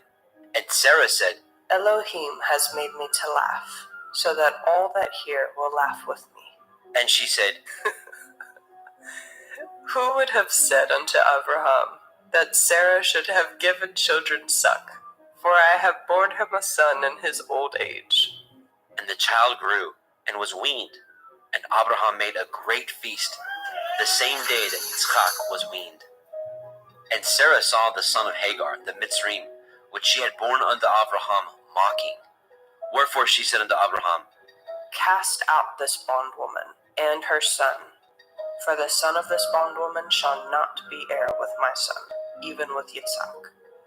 And the thing was very grievous in Abraham's sight because of his son. And Elohim said unto Abraham, Let it not be grievous in your sight because of the lad, and because of your bondwoman. In all that Sarah has said unto you, hearken unto her voice. For in Yitzchak shall your seed be called.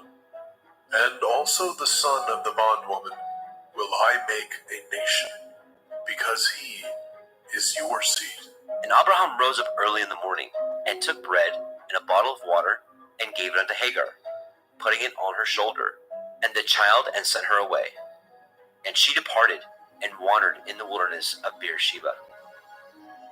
And the water was spent in the bottle, and she cast the child under one of the shrubs. And she went, and sat her down over against him a good way off, as it were a bowshot. For she said, Let me not see the death of the child. And she sat over against him, and lifted up her voice, and wept. And Elohim heard the voice of the lad. And the angel of Elohim called unto Hagar out of the heavens, and said unto her, What ails you, Hagar?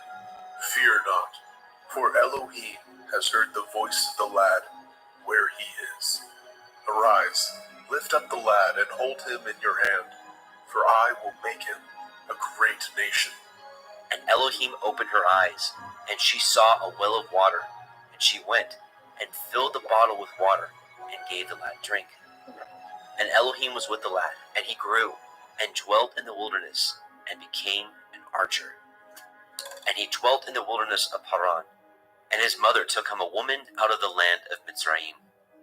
And it came to pass at that time, that Abimelech and Pichol, the chief captain of his host, spoke unto Abraham, saying, Elohim is with you in all that you do.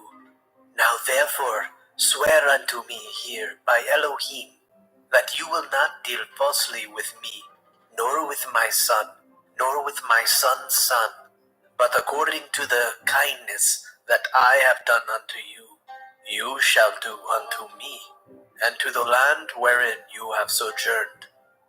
And Abraham said, I will swear. And Abraham reproved Abimelech because of a well of water, which Abimelech's servants had violently taken away.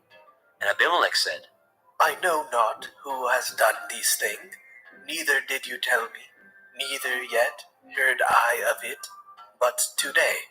And Abraham took sheep and oxen, and gave them unto Abimelech, and both of them cut a covenant.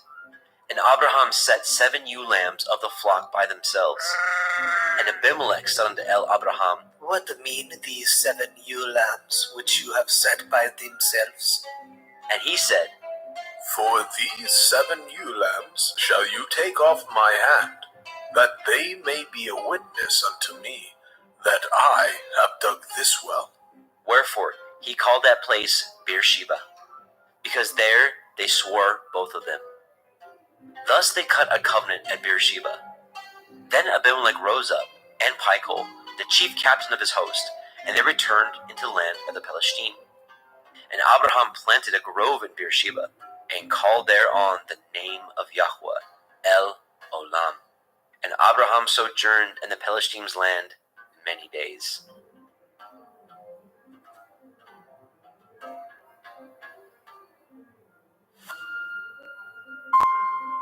Bereshit, Genesis chapter 22. And it came to pass after these things, that Elohim did try Abraham, and said unto him, Abraham. And he said, Behold, here I am. And he said, Take now your son, your Yachid, Yitzhak, whom you love, and get you into the land of Moriah, and offer him there for a burnt offering upon one of the mountains, which I will tell you of.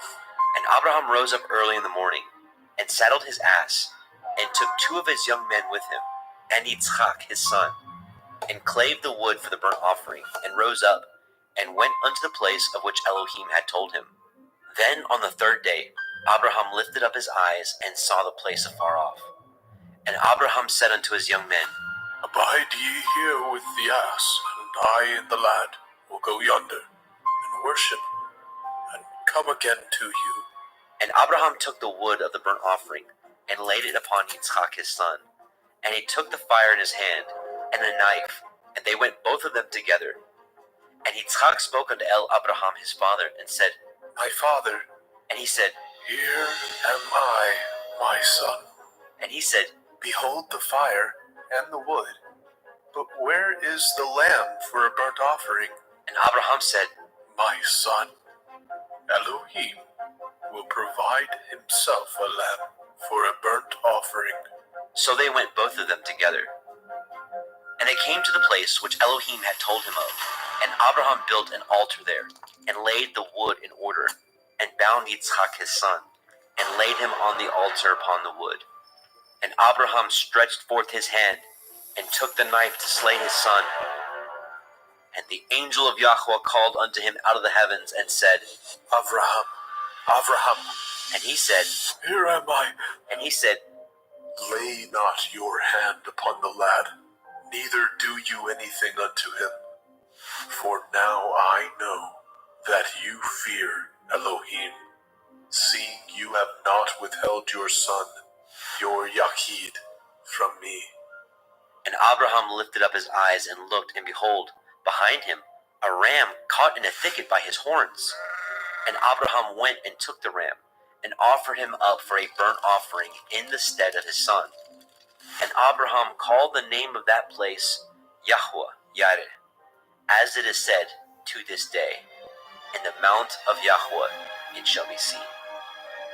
And the angel of Yahweh called unto Abraham out of the heavens the 2nd time, and said, By myself have I sworn, says Yahuwah, for because you have done this thing, and have not withheld your son, your Yahid, that in blessing I will bless you, and in multiplying I will multiply your seed as the stars of heaven, and as the sand which is upon the seashore, and your seed shall possess the gate of his enemies. And in your seed shall all the nations of the earth be blessed, because you have obeyed my voice. So Abraham returned unto his young men, and they rose up and went together to Beersheba. And Abraham dwelt at Beersheba. And it came to pass after these things that it was told Abraham, saying, Behold, Milcah, she has also borne children unto your brother Nahor, Uz his firstborn, and Buz his brother, and Kemuel the father of Aram, and Gesed, and Hazo, and Pildash, and Yidlaf, and Bethuel. And Bethuel begat Rivkah. These 8 Milcah did bear to Nahor, Abraham's brother, and his concubine, whose name was Reumah. She bore also Teva, and Gaham, and Tahash, and Maacah. Bereshit, Genesis chapter 23. And Sarah was 107 years old. These were the years of the life of Sarah. And Sarah died in Kiryat Arba, the same is in Hebron, in the land of Canaan. And Abraham came to mourn for Sarah, and to weep for her.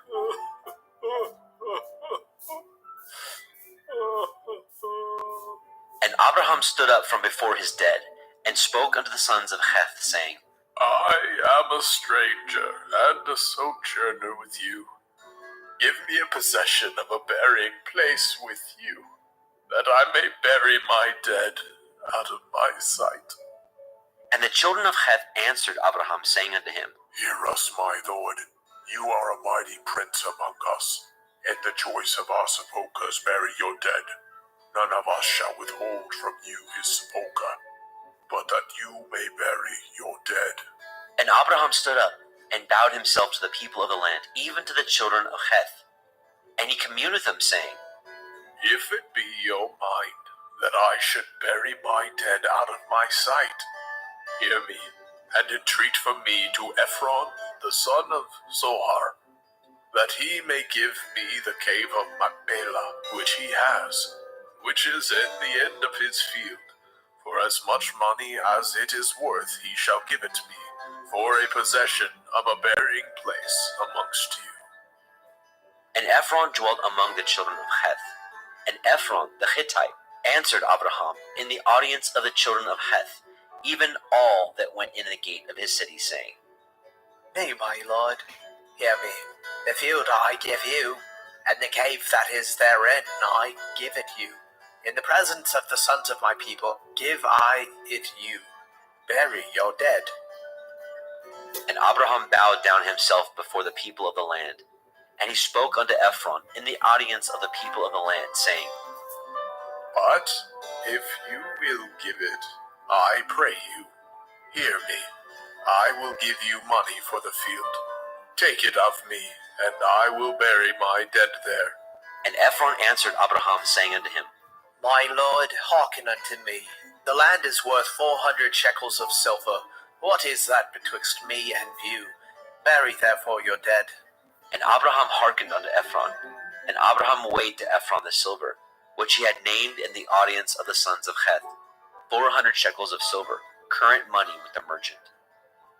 And the field of Ephron, which was in Machpelah, which was before Mamre, the field and the cave which was therein, and all the trees that were in the field, that were in all the borders round about, were made sure unto Abraham for a possession in the presence of the children of Heth, before all that went in at the gate of his city.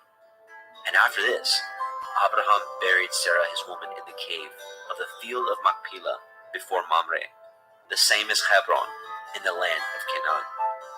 And the field and the cave that is therein were made sure unto Abraham for a possession of a burying place by the sons of Heth.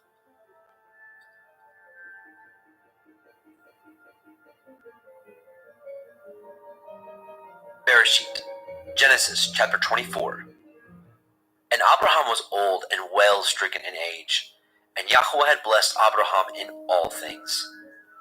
And Abraham said unto his eldest servant of his house, that ruled over all that he had, Put, I pray you, your hand under my thigh, and I will make you swear by Yahweh, the Elohai of heaven and the Elohai of the earth, that you shall not take a woman unto my son of the daughters of the Canaanim, among whom I dwell.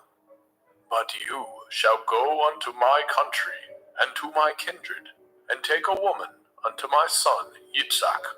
And the servant said unto him, Perchance the woman will not be willing to follow me unto this land. Must I needs bring your son again unto the land from whence you came? And Abraham said unto him, Beware that you bring not my son thither again. Yahuwah Elohai of heaven, which took me from my father's house, and from the land of my kindred, and which spoke unto me, and that swore unto me, saying, Unto your seed will I give this land.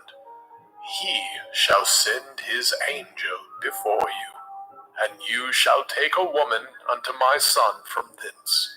And if the woman will not be willing to follow you, then you shall be clear from this my oath. Only bring not my son thither again. And the servant put his hand under the thigh of Abraham his master, and swore to him concerning that matter. And the servant took 10 camels of the camels of his master, and departed, for all the goods of his master were in his hand. And he arose and went to Aram Naharaim, unto the city of Nahor. And he made his camels to kneel down without the city by a well of water, at the time of the evening, even the time that women go out to draw water. And he said, O Yahuwah Elohai of my master Abraham, I pray you, send me good speed this day, and show kindness unto my master Abraham. Behold, I stand here by the well of water, and the daughters of the men of the city come out to draw water. And let it come to pass, that the damsel to whom I shall say, Let down your pitcher, I pray you, that I may drink. And she shall say, Drink, and I will give your camels drink also. Let the same be she that you have appointed for your servant Yitzhak. and thereby shall I know that you have showed kindness unto my master. And it came to pass, before he had done speaking, that behold, Ribkah came out, who was born to Bethuel, son of Milcah, the woman of Nahor, Abraham's brother, with her pitcher upon her shoulder. And the damsel was very fair to look upon, a virgin, neither had any man known her. And she went down to the well and filled her pitcher, and came up. And the servant ran to meet her and said, Let me, I pray you, drink a little water of your pitcher. And she said, Drink, my lord. And she hastened, and let down her pitcher upon her hand, and gave him drink. And when she had done giving him drink, she said, I will draw water for your camels also, until they have done drinking. And she hastened, and emptied her pitcher into the trough, and ran again unto the well to draw water, and drew for all his camels. And the man, wondering at her, held his peace, to wit whether Yahweh had made his journey prosperous or not. And it came to pass, as the camels had done drinking, that the man took a golden earring of 1/2 shekel weight, and 2 bracelets for her hands of 10 shekels weight of gold, and said, Whose daughter are you? Tell me, I pray you, is there room in your father's house for us to lodge in? And she said unto him, I am the daughter of Bethuel, the son of Milcah, which she bore unto Nahor. And she said moreover unto him, We have both straw and provender enough, and room to lodge in. And the man bowed down his head and worshipped Yahweh. And he said, Blessed be Yahuwah Elohai of my master Avraham, who has not left destitute my master of his mercy and his truth. I, being in the way, Yahuwah led me to the house of my master's brethren. And the damsel ran, and told them of her mother's house of these things. And Ribkah had a brother, and his name was Laban. And Laban ran unto the man, unto the well. And it came to pass, when he saw the earring and the bracelets upon his sister's hands, and when he heard the words of Ribkah his sister, saying, Thus spoke the man unto me. that he came unto the man, and behold, he stood by the camels at the well.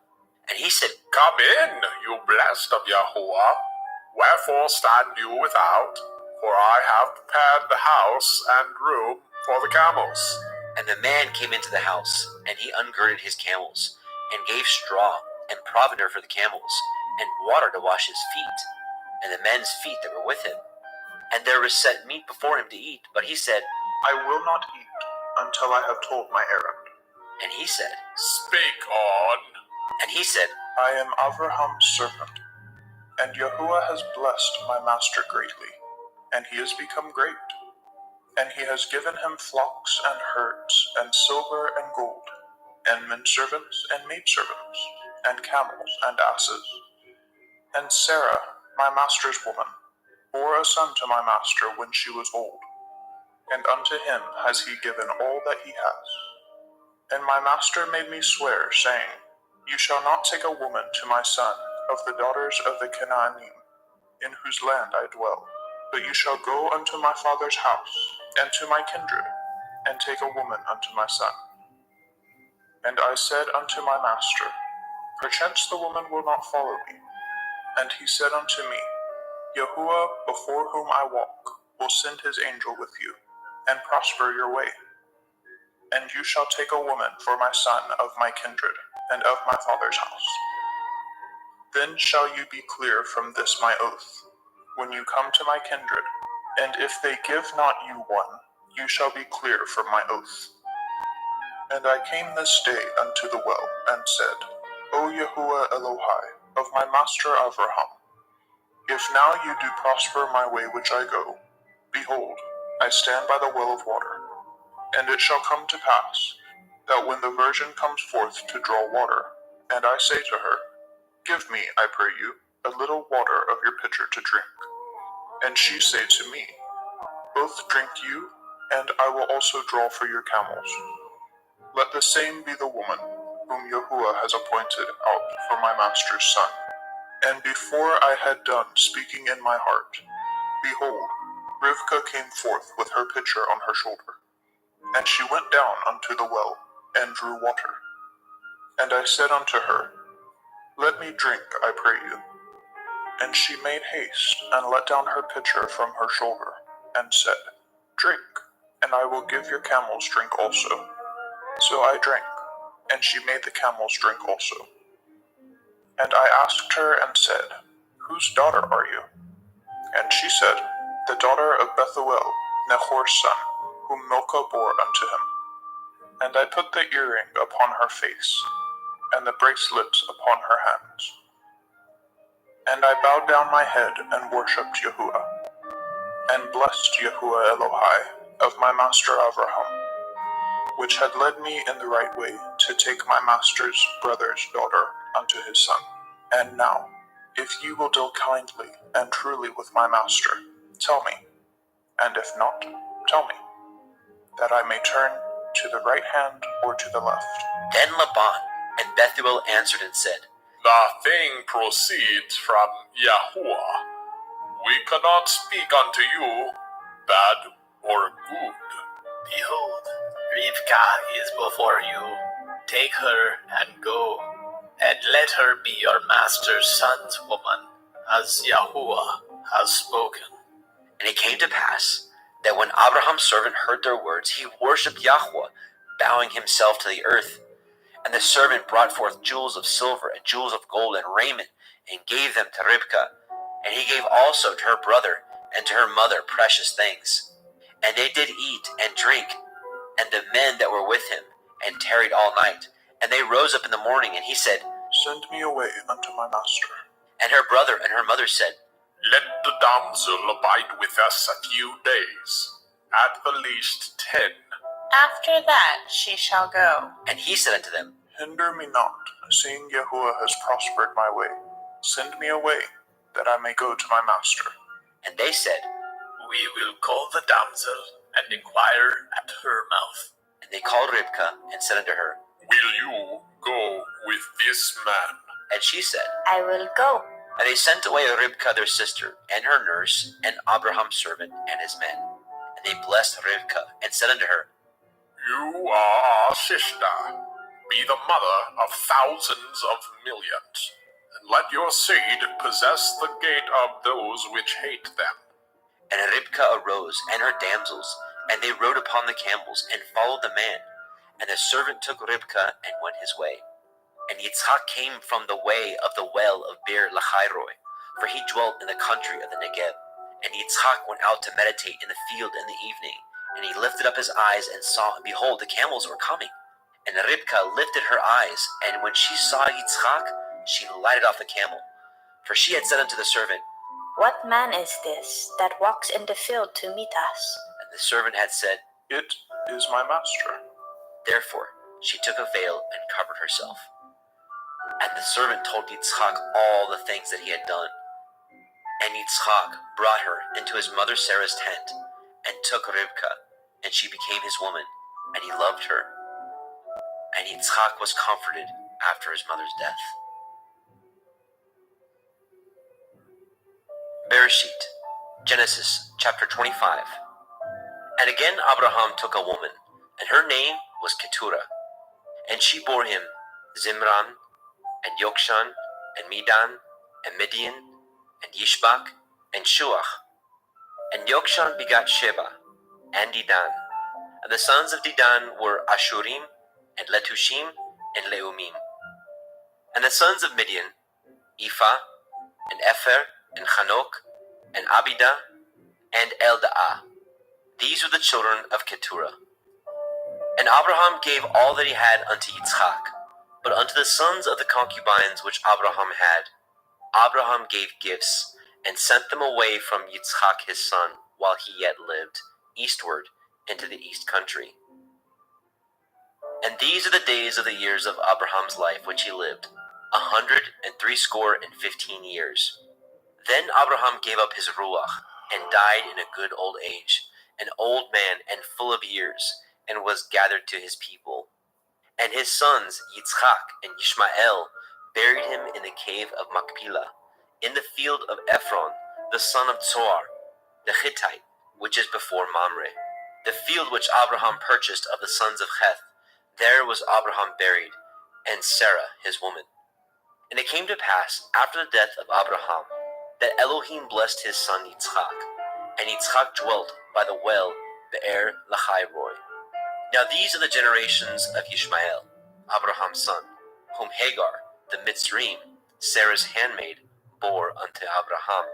And these are the names of the sons of Ishmael, by their names, according to their generations. The firstborn of Ishmael, Nebaioth, and Kedar, and Adbeel, and Mibsam, and Mishma, and Duma, and Masaah, Hadar, and Tima, Yetur, Naphish, and Kedema. These are the sons of Ishmael, and these are their names, by their towns and by their castles, 12 princes according to their nations. And these are the years of the life of Ishmael, 137 years. And he gave up his ruach and died, and was gathered unto his people. And they dwelt from Havilah unto Shur, that is before Mitzrayim, as you go toward Ashura. And he died in the presence of all his brethren. And these are the generations of Yitzchak, Abraham's son. Abraham begat Yitzchak, and Yitzchak was 40 years old when he took Ribkah to be his woman, the daughter of Bethuel, the Aramite, of Padan Aram, the sister unto Laban, the Aramite. And Yitzchak entreated Yahweh for his woman, because she was barren, and Yahweh was entreated of him. And Ribkah his woman conceived. And the children struggled together within her. And she said, If it be so, why am I thus? And she went to inquire of Yahweh. And Yahweh said unto her, 2 nations are in your womb, and 2 manner of people shall be separated from your generation. And the one people shall be stronger than the other people, and the elder shall serve the younger. And when her days to be delivered were fulfilled, behold, there were twins in her womb. And the first came out red all over like a hairy garment, and they called his name Esau. And after that came his brother out, and his hand took hold on Esau's heel, and his name was called Jacob. And Yitzchak was 80 years old when she bore them. And the boys grew, and Esau was a cunning hunter, a man of the field, and Jacob was an upright man, dwelling in tents.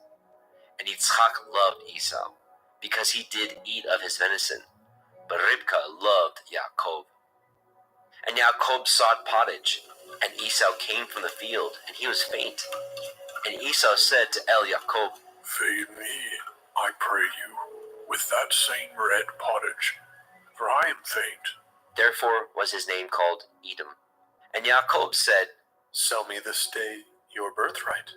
And Esau said, Behold, I am at the point to die, and what profit shall this birthright do to me? And Jacob said, Swear to me this day. And he swore unto him. And he sold his birthright unto Jacob. Then Jacob gave Esau bread and pottage of lentils, and he did eat and drink, and rose up and went his way. Thus Esau despised his birthright.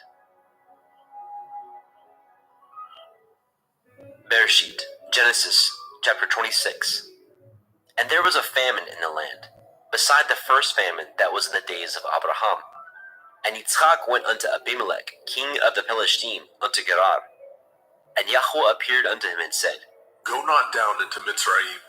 Dwell in the land which I shall tell you of. Sojourn in this land, and I will be with you, and will bless you.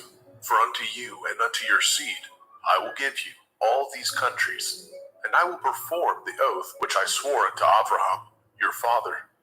And I will make your seed to multiply as the stars of heaven, and will give unto your seed all these countries, and in your seed shall all the nations of the earth be blessed.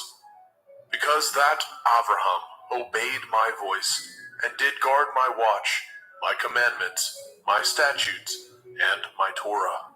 And Yitzchak dwelt in Gerar. And the men of the place asked him of his woman, and he said, She is my sister. For he feared to say, She is my woman, lest, said he, the men of the place should kill me for Rivkah, because she was fair to look upon. And it came to pass, when he had been there a long time, that Abimelech, king of the Pelishtim, looked out at a window and saw, and behold, Yitzchak was sporting with Ribkah his woman. And Abimelech called Yitzchak and said, Behold, of a surety she is your woman. And how said you, She is my sister? And Yitzchak said unto him, Because I said, lest I die for her. And Abimelech said, What is this you have done unto us? One of the people might lightly have lain with your woman, and you should have brought guiltiness upon us. And Abimelech charged all his people, saying, He that touches this man or his woman shall surely be put to death. Then Yitzchak sowed in that land, and received in the same year 100-fold, and Yahweh blessed him. And the man waxed great, and went forward, and grew until he became very great, for he had possessions of flocks, and possessions of herds, and great store of servants. And the Pelishtim envied him. For all the wells which his father's servant had dug in the days of Abraham his father, the Pelishtim had stopped them, and filled them with earth. And Abimelech said unto Yitzchak, Go from us, for you are much mightier than we. And Yitzchak departed thence, and pitched his tent in the valley of Gerar, and dwelt there. And Yitzchak dug again the wells of water, which they had dug in the days of Abraham his father, for the Pelishtim had stopped them up after the death of Abraham. And he called their names after the names by which his father had called them. And Yitzchak's servants dug in the valley, and found there a well of springing water. And the herdsmen of Gerar did strive with Yitzchak's herdsmen, saying, The water is ours. And he called the name of the well Esek, because they strove with him. And they dug another well, and strove for that also. And he called the name of it Sitnah. And he removed from thence, and dug another well. And for that they strove not. And he called the name of it Rehovot. And he said, For now Yahuwah has made room for us, and we shall be fruitful in the land. And he went up from thence to Be'er Sheba. And Yahweh appeared unto him that same night, and said, I am the Elohai of Abraham your father. Fear not, for I am with you, and will bless you, and multiply your seed, for my servant Abraham's sake. And he built an altar there, and called upon the name of Yahweh, and pitched his tent there, and there Yitzchak's servants dug a well. Then Abimelech went to him from Gerar, and Achuzat, one of his friends, and Pichol, the chief captain of his army. And Yitzchak said unto them, Wherefore come ye to me, seeing ye hate me, and have sent me away from you?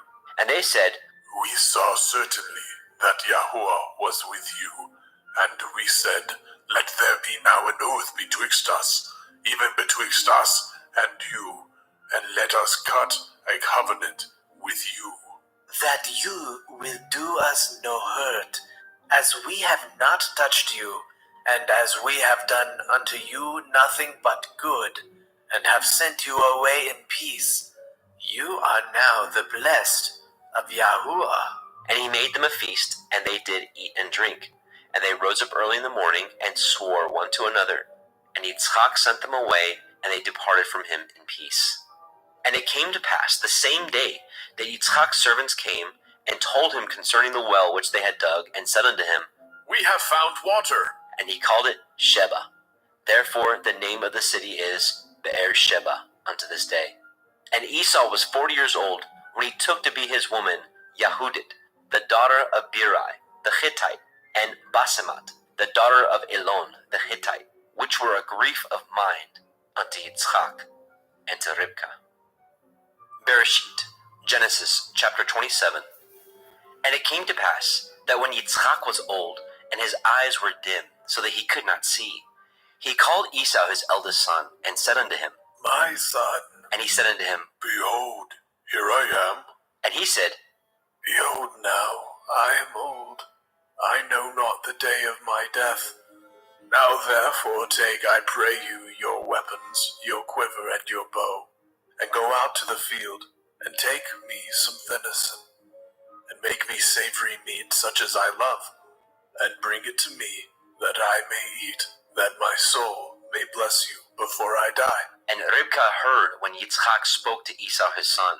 And Esau went to the field to hunt for venison, and to bring it.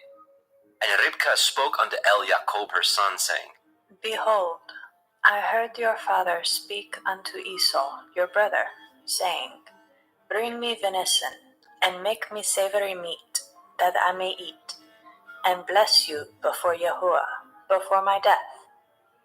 Now therefore, my son, obey my voice, according to that which I command you.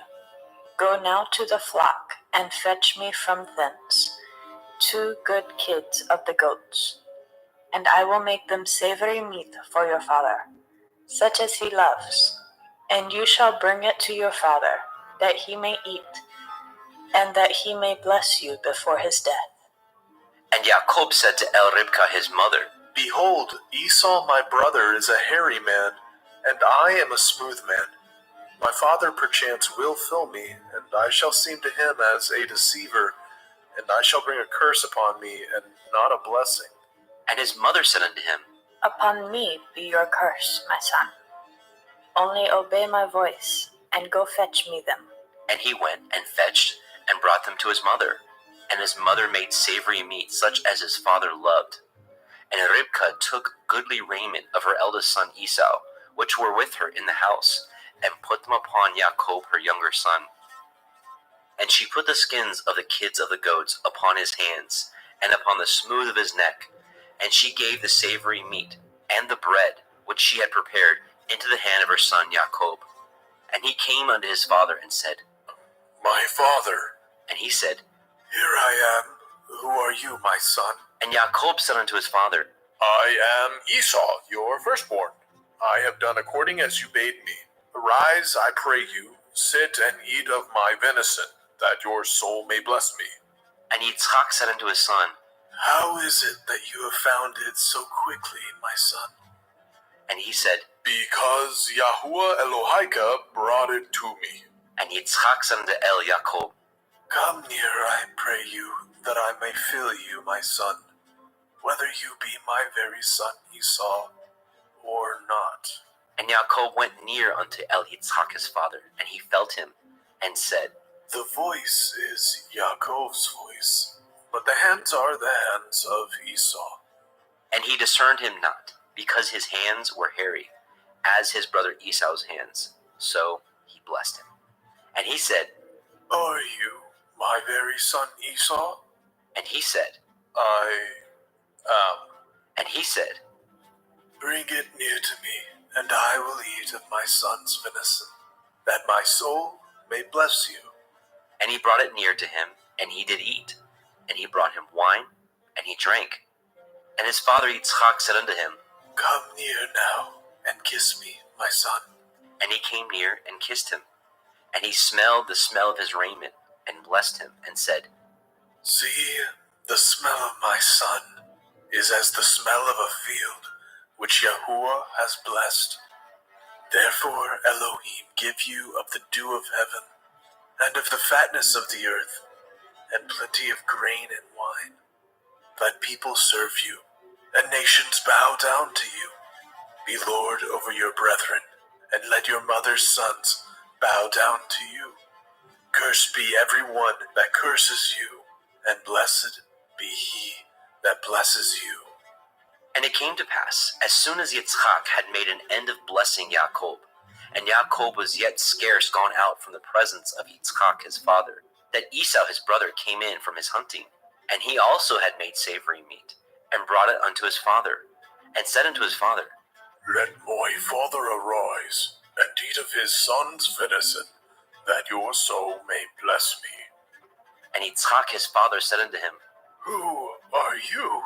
And he said, I am your son, your firstborn, Esau. And Yitzchak trembled very exceedingly, and said, Where is he that has taken venison, and brought it to me? And I have eaten of all before you came, and have blessed him. Yea, he shall be blessed. And when Esau heard the words of his father, he cried with a great and exceeding bitter cry, and said unto his father, Bless me, even me also, O my father. And he said, Your brother has come with subtlety, and has taken away your blessing. And he said, Is he not rightly named Yaakov? For he has supplanted me these 2 times. He took away my birthright, and behold, now he has taken away my blessing. And he said, Have you not reserved a blessing for me? And Yitzchak answered and said unto Esau, Behold, I have made him your Lord, and all his brethren have I given to him for servants, and with grain and wine have I sustained him. And what shall I do now unto you, my son? And Esau said unto his father, Have you but one blessing, my father? Bless me, even me also, O my father. And Esau lifted up his voice and wept. And Yitzchak his father answered and said unto him, Behold, your dwelling shall be the fatness of the earth, and of the dew of heaven from above. And by your sword shall you live, and shall serve your brother. And it shall come to pass, when you shall have the dominion, that you shall break his yoke from off your neck. And Esau hated Jacob because of the blessing wherewith his father blessed him. And Esau said in his heart, The days of mourning for my father are at hand. Then I will slay my brother Yaakov. And these words of Esau, her elder son, were told to Ribkah. And she sent and called Jacob, her younger son, and said unto him, Behold, your brother Esau, as touching you, comforts himself, purposing to kill you. Now therefore, my son, obey my voice, and arise, flee to Laban my brother, to Haran, and tarry with him a few days, until your brother's fury turn away, until your brother's anger turn away from you, and he forget that which you have done to him. Then I will send and fetch you from thence. Why should I be deprived also of you both in one day? And Ribkah said to Yitzchak, I am weary of my life because of the daughters of Heth.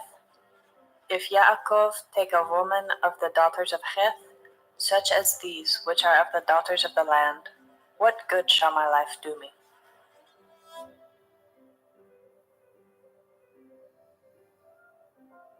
Bereshit, Genesis, chapter 28.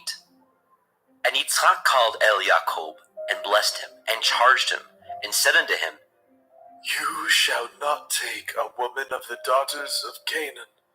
Arise, go to Padan Aram, to the house of Bethuel, your mother's father, and take you a woman from thence of the daughters of Laban, your mother's brother, and El Shaddai bless you, and make you fruitful, and multiply you, that you may be a multitude of people, and give you the blessing of Abraham to you, and to your seed with you, that you may inherit the land wherein you are a stranger, which Elohim gave unto Abraham. And Yitzchak sent away Jacob, and he went to Padan Aram unto Laban, son of Bethuel, the Aramite, the brother of Ribkah, Jacob's and Esau's mother. When Esau saw that Yitzchak had blessed Jacob, and sent him away to Padan Aram, to take him a woman from thence, and that as he blessed him, he gave him a charge, saying, You shall not take a woman of the daughters of Canaan. And that Jacob obeyed his father and his mother, and was gone to Padan Aram.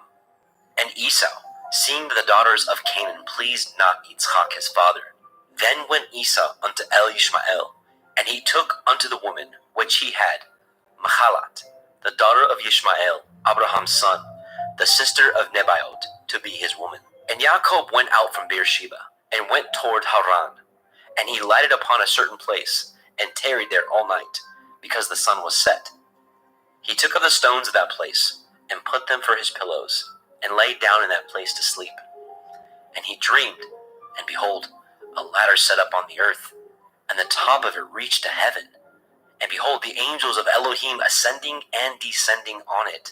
And behold, Yahweh stood above it, and said, I am Yahuwah Elohai of Abraham your father, and the Elohai of Yitzhak. The land whereon you lie, to you will I give it, and to your seed. And your seed shall be as the dust of the earth, and you shall spread abroad to the west, and to the east, and to the north, and to the south. And in you, and in your seed, shall all the families of the earth be blessed. And behold, I am with you, and will guard you in all the places whither you go, and will bring you again into this land. For I will not leave you until I have done that which I have spoken to you of. And Yaakov awoke out of his sleep, and he said, Surely Yahuwah is in this place, and I knew it not. and he was afraid and said, How dreadful is this place!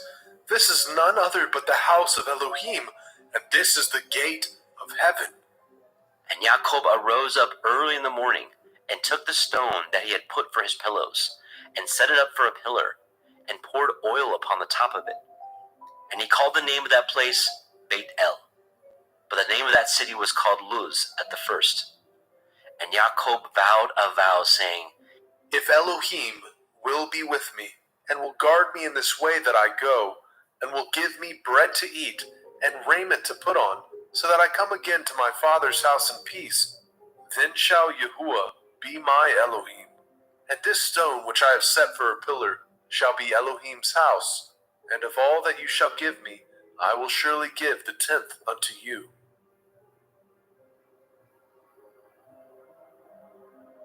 Bereshit, Genesis, chapter 29. Then Yaakov went on his journey, and came into the land of the people of the east. And he looked, and behold, a well in the field, and lo, there were 3 flocks of sheep lying by it. For out of that well they watered the flocks, and a great stone was upon the well's mouth. And thither there were all the flocks gathered, and they rolled the stone from the well's mouth, and watered the sheep, and put the stone again upon the well's mouth in its place.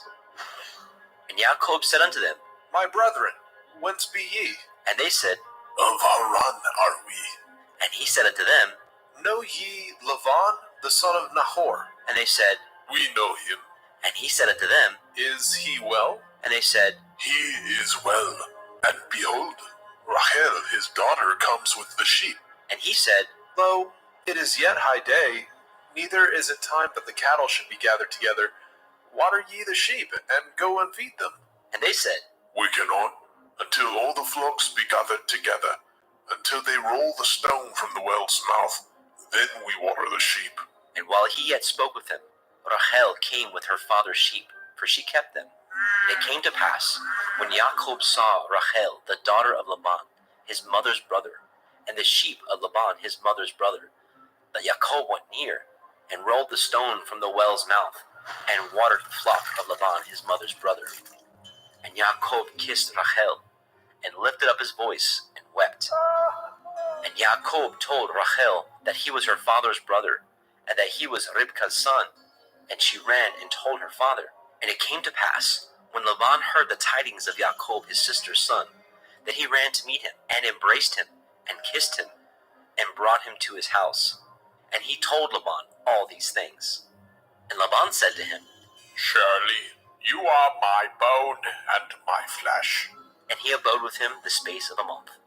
And Laban said unto Yaakov, Because you are my brother, should you therefore serve me for naught? Tell me, what shall your wages be?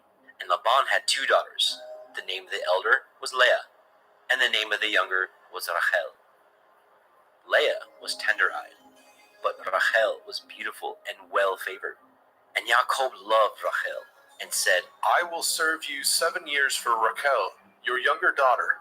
And Laban said, It is better that I give her to you, than that I should give her to another man. Abide with me. And Yaakov served 7 years for Rachel, and they seemed unto him but a few days, for the love he had to her.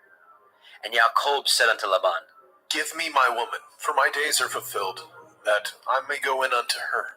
And Laban gathered together all the men of that place, and made a feast. And it came to pass in the evening, that he took Leah his daughter, and brought her to him, and he went in unto her. And Laban gave unto his daughter Leah Zilpah, his maid, for a handmaid. And it came to pass, that in the morning, behold, it was Leah. And he said to Laban, What is this that you have done unto me? Did I not serve with you for Rachel? Wherefore then had you beguiled me? And Laban said, It must not be so done in our country, to give the younger before the firstborn. Fulfill her week, and we will give you this also for the service which you shall serve with me yet 7 other years. And Yaakov did so, and fulfilled her week. And he gave him Rachel, his daughter, to be his woman also. And Laban gave to Rachel his daughter, Bilhah, his handmaid, to be her maid. And he went in also unto Rachel, and he loved also Rachel more than Leah, and served with him yet 7 other years. And when Yahweh saw that Leah was hated, he opened her womb, but Rachel was barren. And Leah conceived, and bore a son, and she called his name Reuben. For she said, Surely Yahuwah has looked upon my affliction. Now therefore my man will love me. And she conceived again, and bore a son, and said, Because Yahuwah has heard that I was hated, he has therefore given me this son also. And she called his name Shimon. And she conceived again, and bore a son, and said, Now this time will my man be joined unto me, because I have borne him 3 sons. Therefore was his name called Levi. And she conceived again, and bore a son, and she said, Now I will praise Yahuwah. Therefore she called his name Yehudah, and left bearing. Bereshit, Genesis chapter 30. And when Rachel saw that she bore Jacob no children, Rachel envied her sister, and said unto Jacob, Give me children, or else I die. And Jacob's anger was kindled against Rachel, and he said, Am I in Elohim's stead, who has withheld from you the fruit of the womb? And she said, Behold, my maid Bilhah, go in unto her, and she shall bear upon my knees, that I may also have children by her. And she gave him Bilhah her handmaid to be his woman. And Jacob went in unto her. And Bilhah conceived, and bore Jacob a son. And Rachel said, Elohim has judged me, and has also heard my voice, and has given me a son. Therefore called she his name Dan. And Bilhah, Rachel's maid, conceived again, and bore Jacob a second son. And Rachel said, With great wrestlings have I wrestled with my sister, and I have prevailed. And she called his name Naphtali. And when Leah saw that she had left bearing, she took Zilpah her maid, and gave her Jacob to be his woman. And Zilpah, Leah's maid, bore Jacob a son. And Leah said, A troop comes. And she called his name Gad. And Zilpah, Leah's maid, bore Jacob a second son. And Leah said, Happy am I, for the daughters will call me blessed. And she called his name Asher. And Reuben went in the days of the wheat harvest, and found mandrakes in the field, and brought them unto his mother, Leah. Then Rachel said to Leah, Give me, I pray you, of your son's mandrakes. And she said unto her, Is it a small matter that you have taken my man?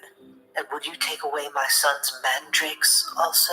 And Rachel said, Therefore he shall lie with you tonight for your son's mandrakes. And Jacob came out of the field in the evening, and Leah went out to meet him, and said, You must come in unto me, for surely I have hired you with my son's mandrakes. And he lay with her that night.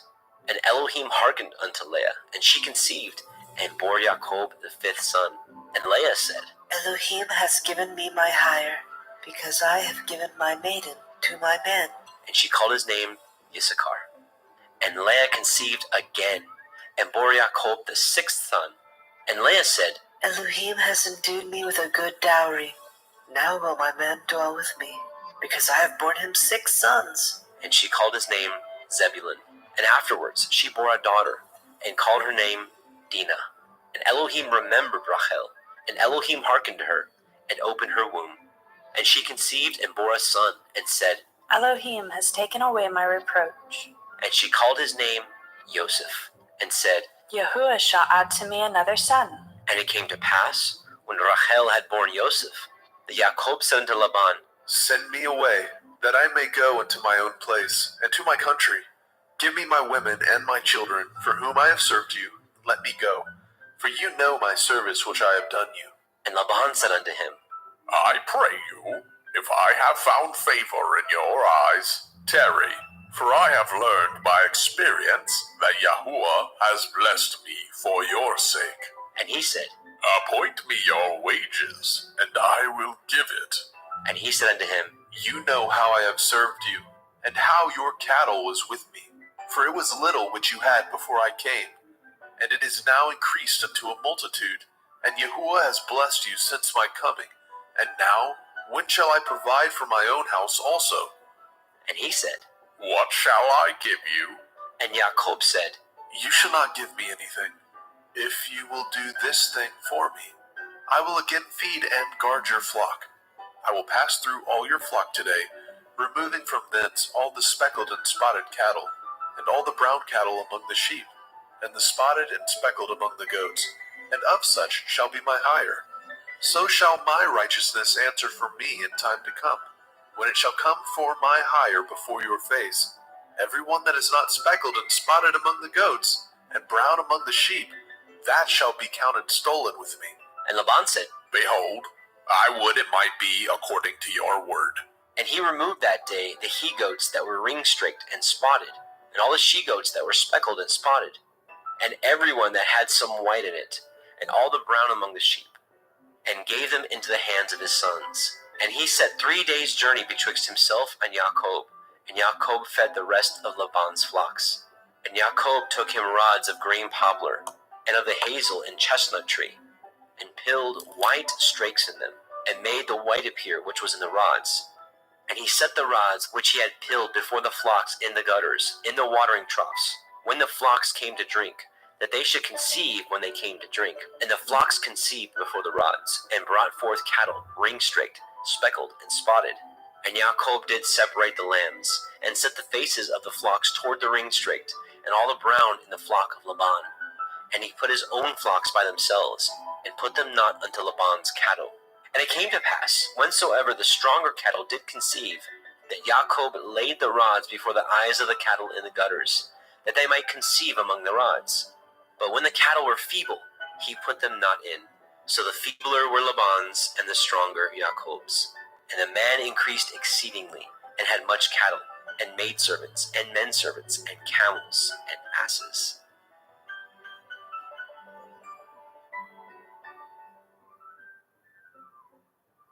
Bereshit, Genesis chapter 31.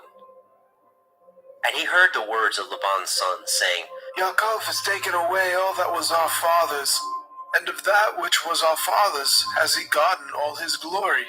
And Jacob beheld the countenance of Laban, and behold, it was not towards him as before. And Yahweh said unto Jacob, Return unto the land of your fathers, and to your kindred, and I will be with you. And Jacob sent and called Rachel and Leah to the fields unto his flock, and said unto them, I see your father's countenance, that it is not towards me as before, but the Elohim of my father has been with me. And ye know that with all my power I have served your father. And your father has deceived me and changed my wages 10 times, but Elohim suffered him not to hurt me. If he said thus, the speckled shall be your wages, then all the cattle bore speckled. And if he said thus, the ring-straked shall be your hire, then bore all the cattle ring-straked. Thus Elohim has taken away the cattle of your father, and given them to me. And it came to pass at the time that the cattle conceived, that I lifted up my eyes, and I saw in a dream, and behold, the rams which leaped upon the cattle were ring-straked, speckled, and grizzled. And the angel of Elohim spoke unto me in a dream, saying, Yaakov. And I said, Here I am. And he said, Lift up now your eyes, and see, all the rams which leapt upon the cattle are ring-straked, speckled, and grizzled. For I have seen all that Laban does unto you. I am the Elohim of Bethel, where you anointed the pillar, and where you vowed a vow unto me. Now arise, get you out of this land, and return unto the land of your kindred. And Rachel and Leah answered and said unto him, Is there yet any portion or inheritance for us in our father's house? Are we not counted of him strangers? For he has sold us, and has quite devoured also our money. For all the riches which Elohim has taken from our father, that is ours, and our children's. Now then, whatsoever Elohim has said unto you, do. Then Jacob rose up, and set his sons and his women upon camels, and carried away all his cattle, and all his goods which he had gotten, the cattle of his getting, which he had gotten in Padan Aram, for to go to El Yitzchak his father, in the land of Canaan. And Laban went to shear his sheep, and Rachel had stolen the teraphim that were her father's. And Jacob stole away unawares to Laban the Aramite, in that he told him not that he fled. So he fled with all that he had, and he rose up and passed over the river and set his face toward the Mount Gilead. And it was told Laban on the third day that Jacob was fled. And he took his brethren with him and pursued after him 7 days' journey, and they overtook him in the Mount Gilead. And Elohim came to Laban the Aramite in a dream by night, and said unto him, Take heed that you speak not to Yaakov, either good or bad. Then Laban overtook Jacob. Now Jacob had pitched his tent in the mount, and Laban with his brethren pitched in the Mount Gilead. And Laban said to Jacob, What have you done, that you have stolen away unawares to me, and carried away my daughters as captives, taken with the sword? Wherefore did you flee away secretly, and steal away from me, and did not tell me, that I might have sent you away with mirth, and with songs, with tabret, and with harp, and have not suffered me to kiss my sons and daughters? You have now done foolishly in so doing. It is in the power of my hand to do you hurt. But the Elohim of your father spoke unto me yesternight, saying, Take heed that you speak not to Yaakov, either good or bad. And now, though you would needs be gone, because you sore longed after your father's house, yet wherefore have you stolen my Elohim? And Jacob answered and said to Laban, Because I was afraid, for I said, Perchance you would take by force your daughters from me. With whomsoever you find your Elohim, let him not live, before our brethren discern what is yours with me, and take it to you. For Jacob knew not that Rachel had stolen them. And Laban went into Jacob's tent, and into Leah's tent, and into the 2 maidservants' tents, but he found them not. Then he went out of Leah's tent, and entered into Rachel's tent. Now Rachel had taken the teraphim, and put them in the camel's furniture, and sat upon them. And Laban searched all the tent, but found them not. And she said to her father, Let it not displease my lord that I cannot rise up before you, for the custom of women is upon me. And he searched, but found not the teraphim. And Jacob was wroth, and chode with Laban. And Jacob answered and said to Laban, What is my transgression? What is my sin, that you have so hotly pursued after me? Whereas you have searched all my stuff, what have you found of all your household stuff?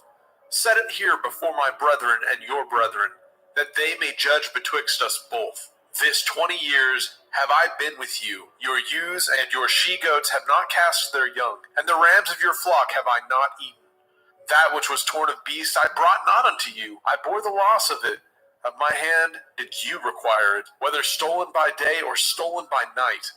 Thus I was in the day the drought consumed me, and the frost by night, and my sleep departed from my eyes. Thus have I been 20 years in your house. I served you 14 years for your 2 daughters, and 6 years for your cattle, and you have changed my wages 10 times. Except the Elohai of my father, the Elohai of Abraham, and the fear of Yitzhak had been with me, surely you had sent me away now empty. Elohim has seen my affliction, and the labor of my hands, and rebuked you yesternight. And Laban answered and said unto Jacob, These daughters are my daughters, and these children are my children, and these cattle are my cattle, and all that you see is mine. And what can I do this day unto these my daughters, or unto their children which they have borne? Now therefore come, let us cut a covenant, I and you, and let it be for a witness between me and you. And Jacob took a stone, and set it up for a pillar.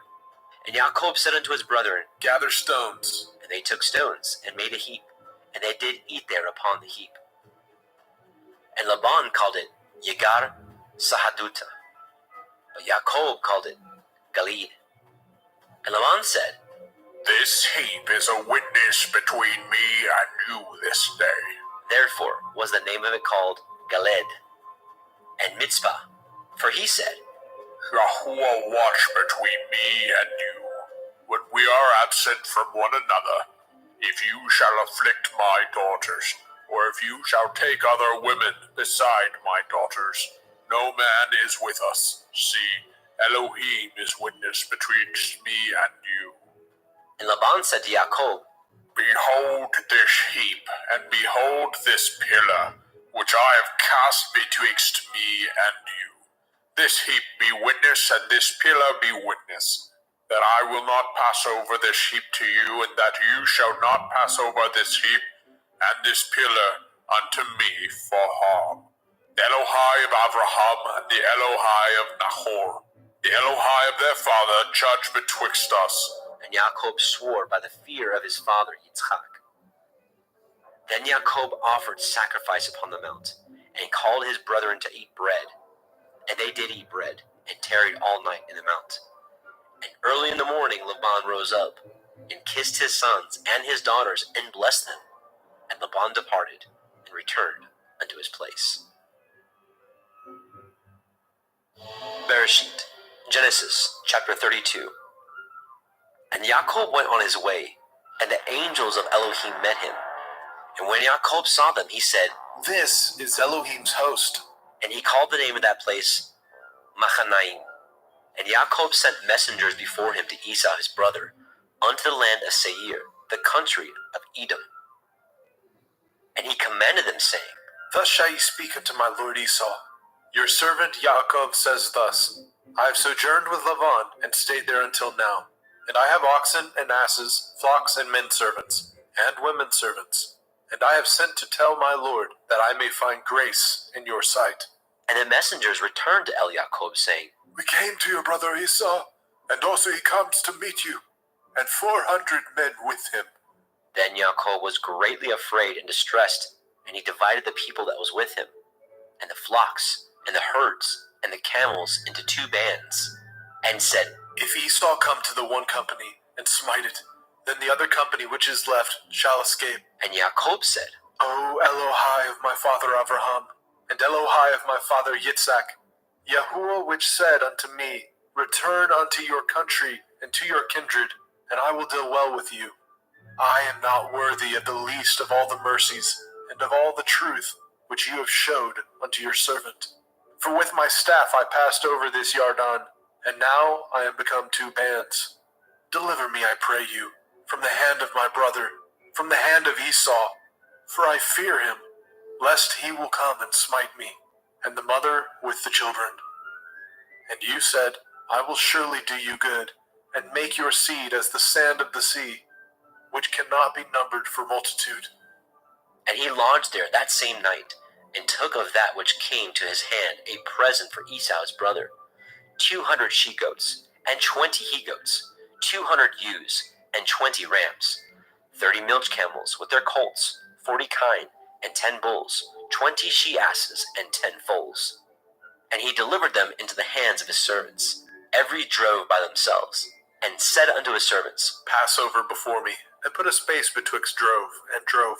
And he commanded the foremost, saying, When Esau my brother meets you, and asks you, saying, Whose are you, and where go you, and whose are these before you? Then you shall say, They be your servant Jacob's. It is a present sent unto my lord Esau, and behold, also, he is behind us. And so commanded he the second, and the third, and all that followed the drove, saying, On this manner shall ye speak unto Esau when ye find him, and say ye moreover, Behold, your servant Jacob is behind us. For he said, I will appease him with the present that goes before me, and afterward I will see his face. Perchance he will accept of me. So went the present over before him, and himself lodged that night in the company.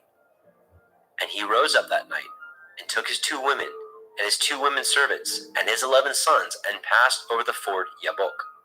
And he took them, and sent them over the brook, and sent over that he had. And Jacob was left alone, and there wrestled a man with him until the breaking of the day.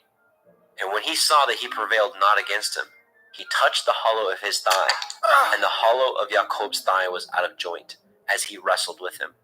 And he said, Let me go, for the day breaks. And he said, I will not let you go, except you bless me. And he said unto him, What is your name? And he said, Yaakov. And he said, Your name shall be called no more Yaakov, but Yasharel. For as a prince have you power with Elohim and with men, and have prevailed. And Jacob asked him and said, Tell me, I pray you, your name. and he said, Wherefore is it that you do ask after my name? and he blessed them there. And Jacob called the name of the place Penuel. For I have seen Elohim face to face, and my life is preserved. And as he passed over Penuel, the sun rose upon him, and he halted upon his thigh. Therefore the children of Yashrael eat not the sinew which shrank, which is upon the hollow of the thigh unto this day, because he touched the hollow of Jacob's thigh in the sinew that shrank. Bereshit, Genesis, chapter 33. And Jacob lifted up his eyes, and looked, and behold, Esau came, and with him 400 men. And he divided the children unto Leah, and unto Rachel, and unto the 2 handmaids. And he put the handmaids and their children foremost, and Leah and her children after, and Rachel and Joseph hindermost. And he passed over before them, and bowed himself to the ground 7 times, until he came near to his brother. And Esau ran to meet him, and embraced him, and fell on his neck, and kissed him, and they wept. And he lifted up his eyes, and saw the women and the children, and said, Who are those with you? And he said, The children which Elohim has graciously given your servant. Then the handmaidens came near, they and their children, and they bowed themselves. And Leah also with her children came near, and bowed themselves.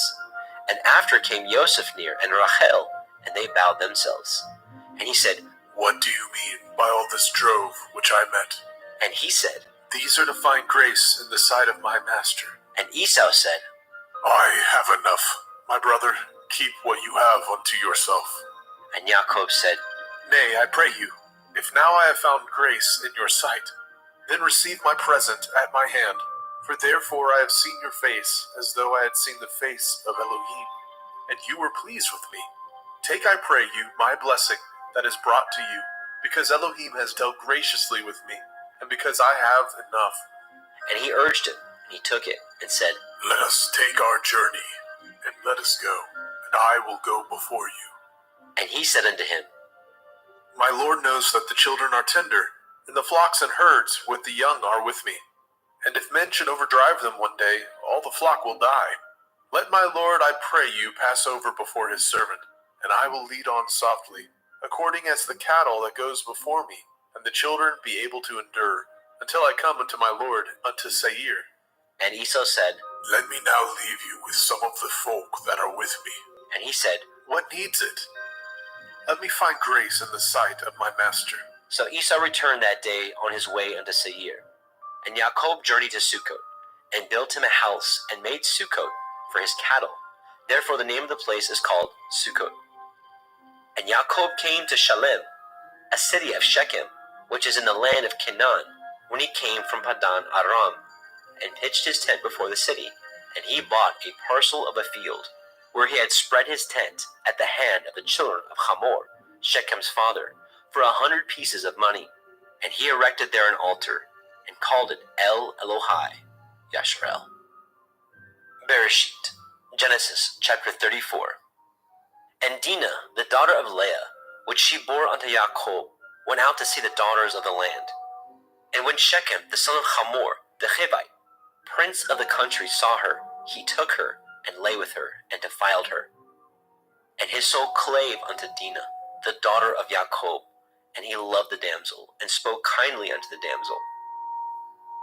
And Shechem spoke unto his father Hamor, saying, Get me this damsel to be my woman. And Jacob heard that he had defiled Dinah his daughter. Now his sons were with his cattle in the field, and Jacob held his peace until they were come. And Hamor, the father of Shechem, went out unto El Jacob to commune with him. And the sons of Jacob came out of the field when they heard it, and the men were grieved, and they were very wroth, because he had wrought folly in Yashrael, in lying with Jacob's daughter, which thing ought not to be done. And Hamor communed with them, saying, The soul of my son Shechem longs for your daughter. I pray you, give her him to be his woman. And make ye marriages with us, and give your daughters unto us, and take our daughters unto you.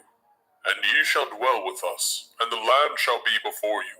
Dwell and trade ye therein, and get you possessions therein. And Shechem said unto her father, and unto her brethren, Let me find grace in your eyes, and what ye shall say unto me I will give. Ask me never so much dowry and gift, and I will give according as ye shall say unto me. But give me the damsel to be my woman. The sons of Jacob answered Shechem and Hamor his father deceitfully, and said, because he had defiled Dinah their sister. And they said unto them, We cannot do this thing, to give our sister to one that is uncircumcised, for that were a reproach unto us. But in this we will consent unto you, if ye will be as we be, that every male of you be circumcised. Then will we give our daughters unto you, and we will take your daughters unto us, and we will dwell with you, and we will become one people. But if ye will not hearken unto us to be circumcised, then we will take our daughter, and we will be gone. And their words pleased Hamor and Shechem, Hamor's son. And the young man deferred not to do the thing, because he had delight in Jacob's daughter, and he was more honorable than all his father's house. And Hamor and Shechem his son came unto the gate of their city, and communed with the men of their city, saying, These men are peaceable with us, therefore let them dwell in the land, and trade therein. For the land, behold, it is large enough for them. Let us take their daughters to us for women, and let us give them our daughters. Only herein will the men consent unto us, for to dwell with us, to be one people, if every male among us be circumcised as they are circumcised. Shall not their cattle and their substance and every beast of theirs be ours? Only let us consent unto them, and they will dwell with us. And unto Hamor and unto Shechem his son hearkened all that went out of the gate of his city, and every male was circumcised, all that went out of the gate of his city. And it came to pass on the third day, when they were sore, that the two sons of Jacob, Shimon and Levi, Dinah's brethren, took each man his sword, and came upon the city boldly, and slew all the males. And they slew Hamor and Shechem his son with the edge of the sword, and took Dinah out of Shechem's house, and went out.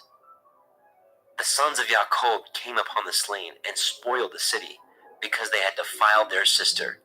They took their sheep, and their oxen, and their asses, and that which was in the city, and that which was in the field, and all their wealth, and all their little ones, and their women they took captive, and spoiled even all that was in the house. And Jacob said to Shimon and Levi, Ye have troubled me to make me to stink among the inhabitants of the land, among the Canaanim and the Perizim, and I being few in number, they shall gather themselves together against me, and slay me, and I shall be destroyed, I and my house. And they said, Should he deal with our sister as with a harlot? Bereshit, Genesis, chapter 35.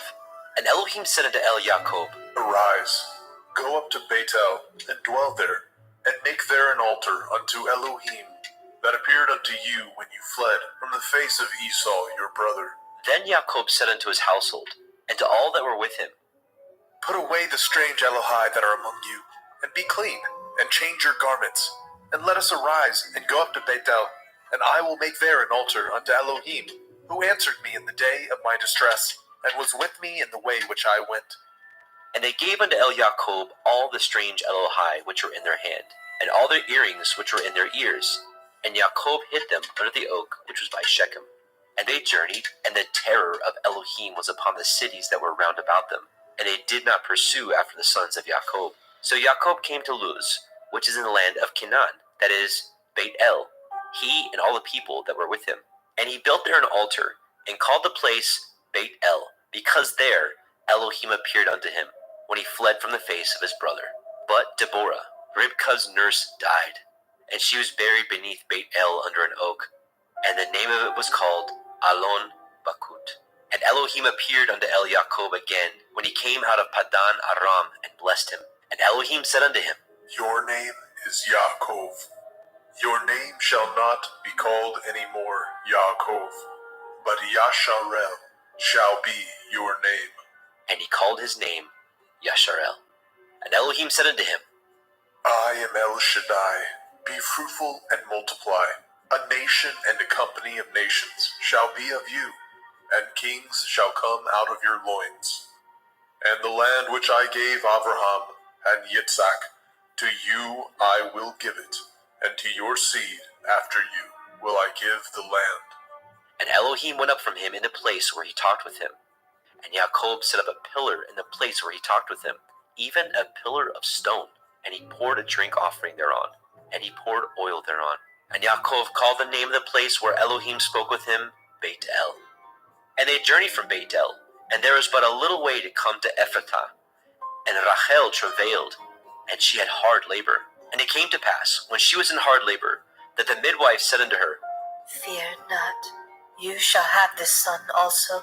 And it came to pass, as her soul was in departing, for she died, that she called his name Ben-Oni, but his father called him Benjamin. And Rachel died, and was buried in the way to Ephratah, which is Beit Lechem. And Jacob set a pillar upon her grave, that is the pillar of Rachel's grave unto this day. And Yasharel journeyed, and spread his tent beyond Migdal Eder. And it came to pass, when Yasharel dwelt in that land, that Reuben went and lay with Bilhah his father's concubine, and Yasharel heard it. Now the sons of Jacob were 12, the sons of Leah, Reuben, Jacob's firstborn, and Shimon, and Levi, and Yehudah, and Issachar, and Zebulun. The sons of Rachel, Yosef, and Benjamin. And the sons of Bilhah, Rachel's handmaid, Dan, and Naphtali. And the sons of Zilpah, Leah's handmaid, Gad, and Asher. These are the sons of Jacob, which were born to him in Padan Aram. And Yaakov came unto Yitzchak his father, unto Mamre, unto Kiryat Arba, which is Hebron, where Abraham and Yitzchak sojourned. And the days of Yitzchak were 180 years. And Yitzchak gave up his ruach, and died, and was gathered unto his people, being old and full of days. And his sons Esau and Jacob buried him. Bereshit, Genesis chapter 36. Now these are the generations of Esau, who is Edom. Esau took his woman of the daughters of Canaan, Ada, the daughter of Elon the Hittite, and Aholibama, the daughter of Anna, the daughter of Zibon the Hittite, and Basema, Ishmael's daughter, sister of Nebaioth. And Ada bore to Esau Eliphaz, and Basmat bore Reuel, and Aholibama bore Yaish, and Ya'alam, and Korach. These are the sons of Esau, which were born unto him in the land of Canaan. And Esau took his women, and his sons, and his daughters, and all the persons of his house, and his cattle, and all his beasts, and all his substance, which he had got in the land of Canaan, and went into the country from the face of his brother Jacob. For their riches were more than they might dwell together, and the land wherein they were strangers could not bear them because of their cattle. Thus dwelt Esau in Mount Seir. Esau is Edom. And these are the generations of Esau, the father of the Edomim, in Mount Seir. These are the names of Esau's sons: Eliphaz, the son of Ada, the woman of Esau; Reuel, the son of Basemat, the woman of Esau. And the sons of Eliphaz were Timan, Omar, Zepho, Gatam, and Kenaz. And Timnah was the concubine to Eliphaz, Esau's son, and she bore to Eliphaz Amalek. These are the sons of Ada, Esau's woman. And these are the sons of Reuel, Nahat, and Zerach, Shammah, and Mizah. These are the sons of Basemat, Esau's woman. And these were the sons of Aholibama, the daughter of Anna, the daughter of Zibon, Esau's woman. And she bore to Esau Yaish, and Ya'alam, and Korach. These were the dukes of the sons of Esau. The sons of Eliphaz, the firstborn son of Esau: Duke Timan, Duke Omar, Duke Zepho, and Duke Kenaz, Duke Korach, Duke Gatam, and Duke Amalek. These are the dukes that came of Eliphaz in the land of Edom. These are the sons of Ada. And these are the sons of Reuel, Esau's son: Duke Nahat, Duke Zerach, Duke Shammah, Duke Mizah. These are the dukes that came of Reuel in the land of Edom. These are the sons of Basemat, Esau's woman. And these are the sons of Aholibama, Esau's woman: Duke Yaish, Duke Ya'alam, Duke Korach. These are the dukes that came of Aholibama, the daughter of Anna, Esau's woman. These are the sons of Esau, who is Edom, and these are their dukes. These are the sons of Seir, the Horite, who inhabited the land, Lotan, and Shobal, and Sibon, and Anna, and Dishon, and Etzer, and Dishan. These are the dukes of the Horim, the children of Seir, in the land of Edom. And the children of Lotan were Horai and Hemam. And Lotan's sister was Timnah. And the children of Shobal were these, Alyan, and Manachat, and Ebal, and Shiphi, and Onam. And these are the children of Sibon, both Ayah and Anah. This was that Anah that found the mules in the wilderness, as he fed the asses of Sibon his father. And the children of Anah were these, Dishon, and Aholibama, the daughter of Anah. And these are the children of Dishon, Hemdan, and Eshban, and Yithron, and Cheran. The children of Etzer are these, Bilhan, and Zaavan, and Akan. The children of Dishon are these, Uts, and Aran. These are the dukes that came of the Horim, Duke Lotan, Duke Shobal, Duke Sibon, and Duke Anah, Duke Dishon, Duke Etzer, Duke Dishan. These are the dukes that came of the Horite, among their dukes in the land of Seir. And these are the kings that reigned in the land of Edom, before there reigned any king over the children of Yasharel. And Bela, the son of Beor, reigned in Edom, and the name of his city was Dinhaba. And Bela died, and Yobab, the son of Zerach of Botzra, reigned in his stead. And Yobab died, and Husham of the land of the Timani reigned in his stead. And Husham died, and Hadad, the son of Bedad, who smote Midian in the field of Moab, reigned in his stead. And the name of his city was Abit. And Hadad died, and Samlah of Masrekah reigned in his stead. And Samlah died, and Shaul of Rehoboth by the river reigned in his stead.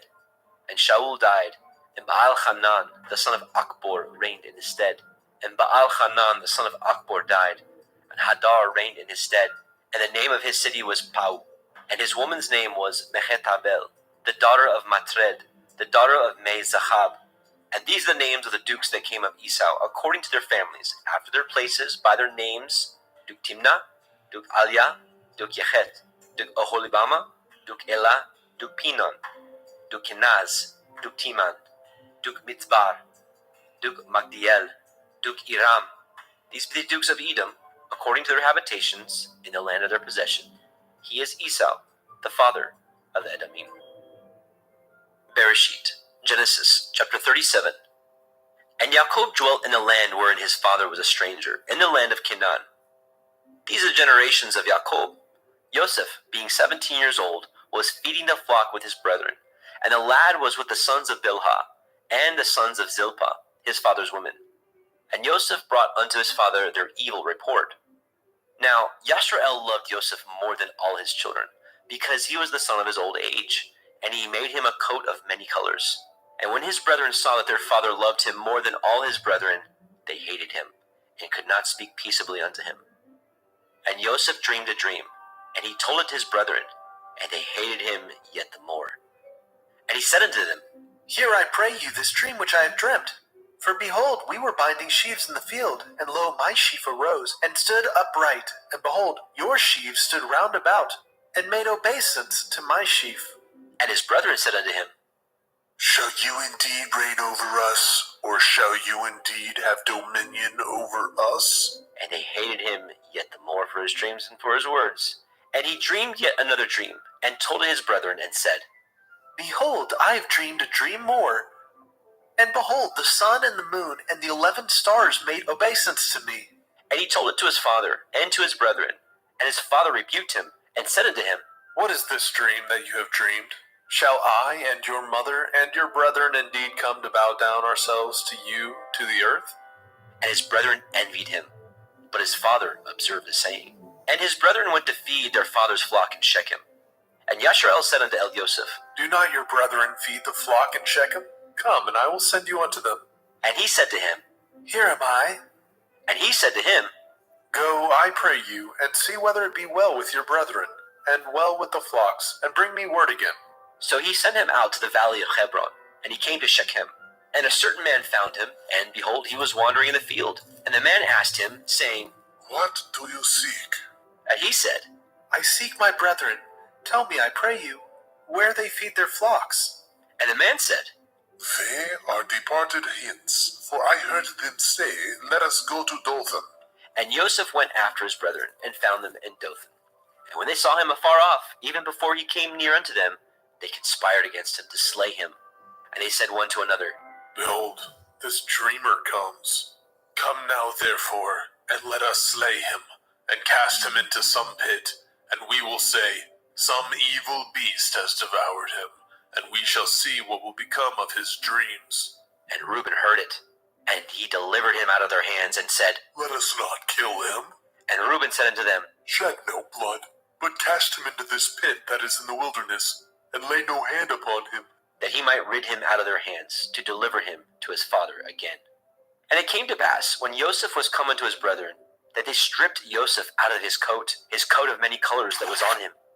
And they took him, cast him into a pit, and the pit was empty. There was no water in it, and they sat down to eat bread. And they lifted up their eyes and looked, and behold, a company of Ishmaelim came from Gilead, with their camels bearing spicery and balm and myrrh, going to carry it down to Mitzrayim. And Yehudah said unto his brethren, What profit is it if we slay our brother, and conceal his blood? Come, let us sell him to the Ishmaelim, and let not our hands be upon him, for he is our brother and our flesh. And his brethren were content.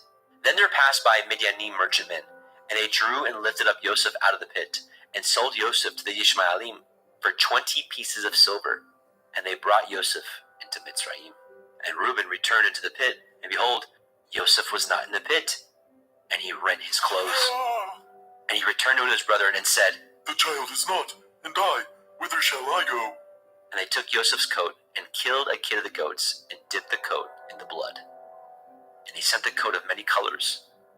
And they brought it to their father, and said, This we have found. Know whether it be your son's coat or no. And he knew it, and said, It is my son's coat. An evil beast has devoured him. Joseph is without doubt rent in pieces.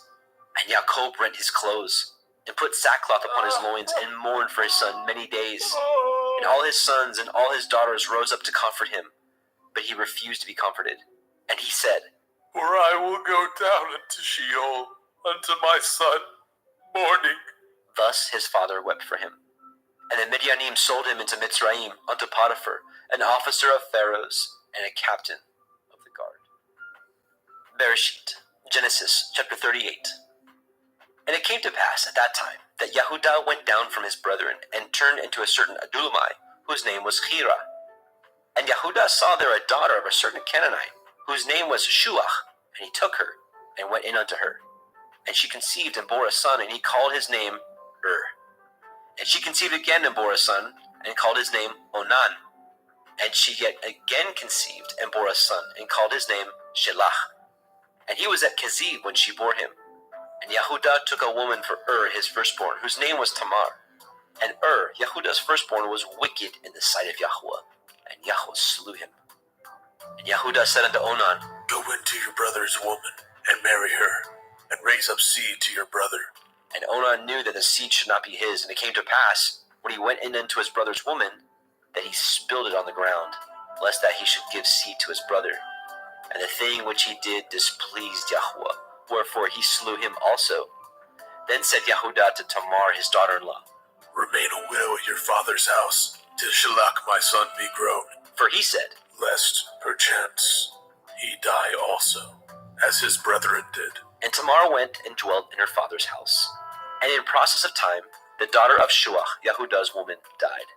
And Yehudah was comforted, and went up unto his sheep shearers, to Timnathah, and his friend Hira, the Adullamite. And it was told Tamar, saying, Behold, your father-in-law goes up to Timnah to shear his sheep.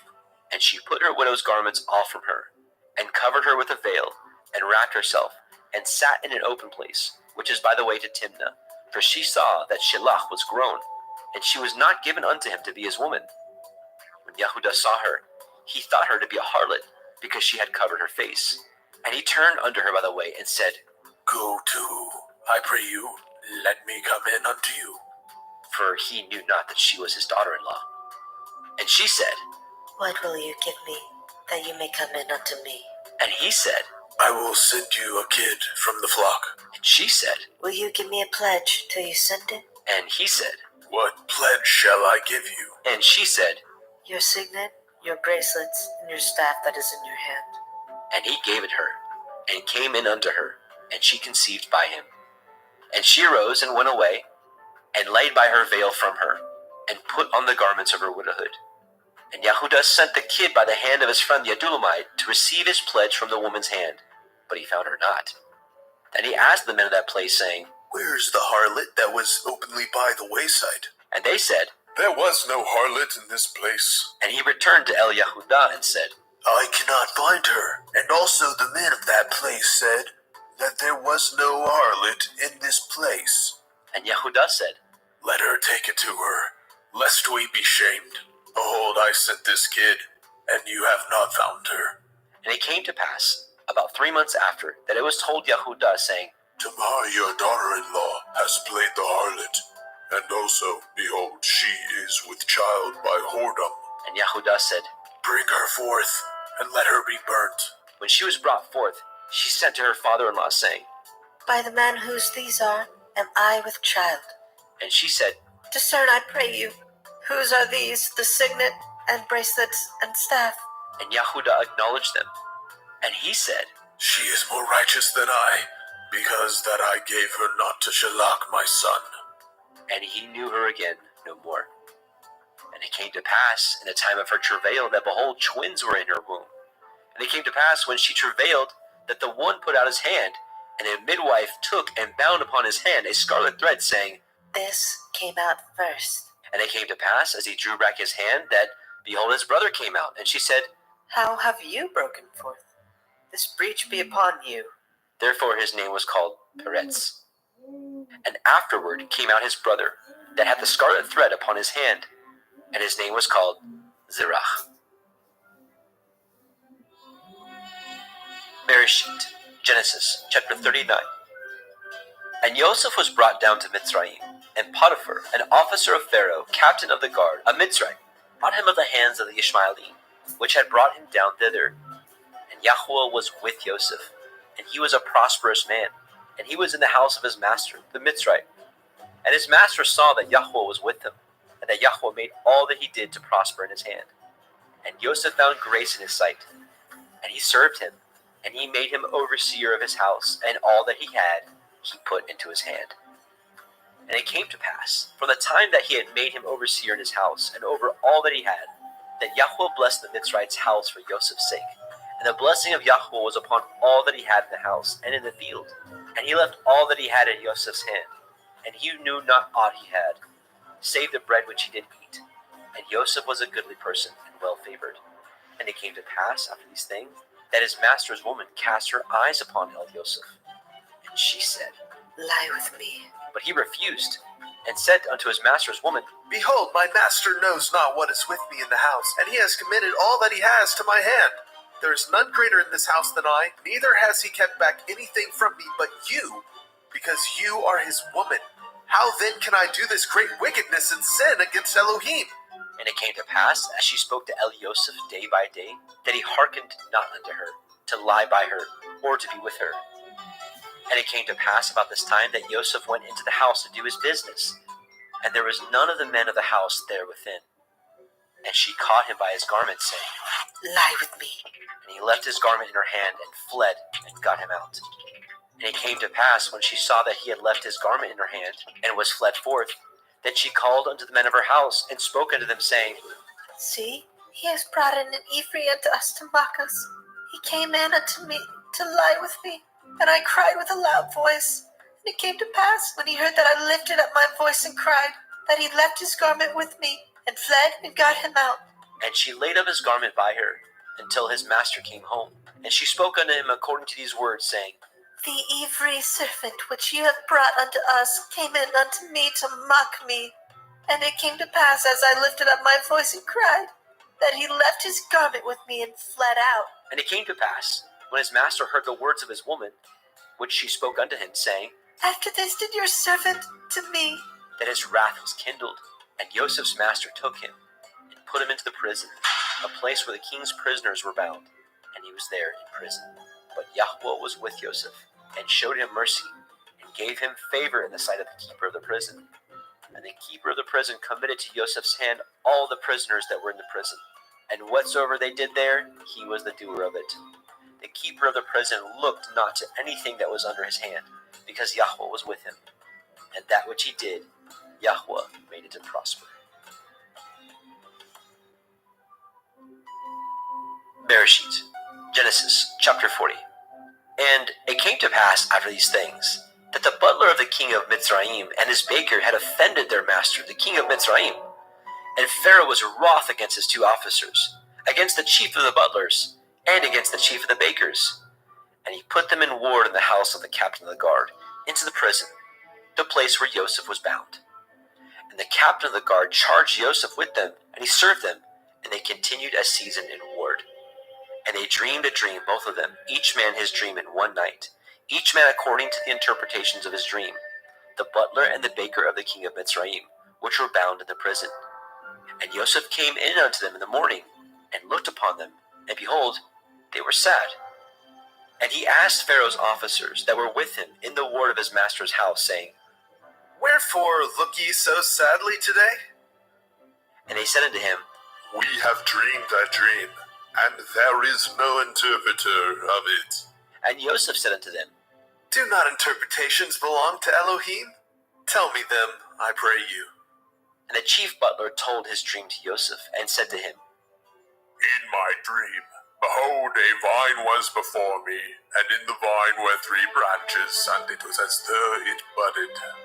And her blossoms shot forth, and the clusters thereof brought forth ripe grapes.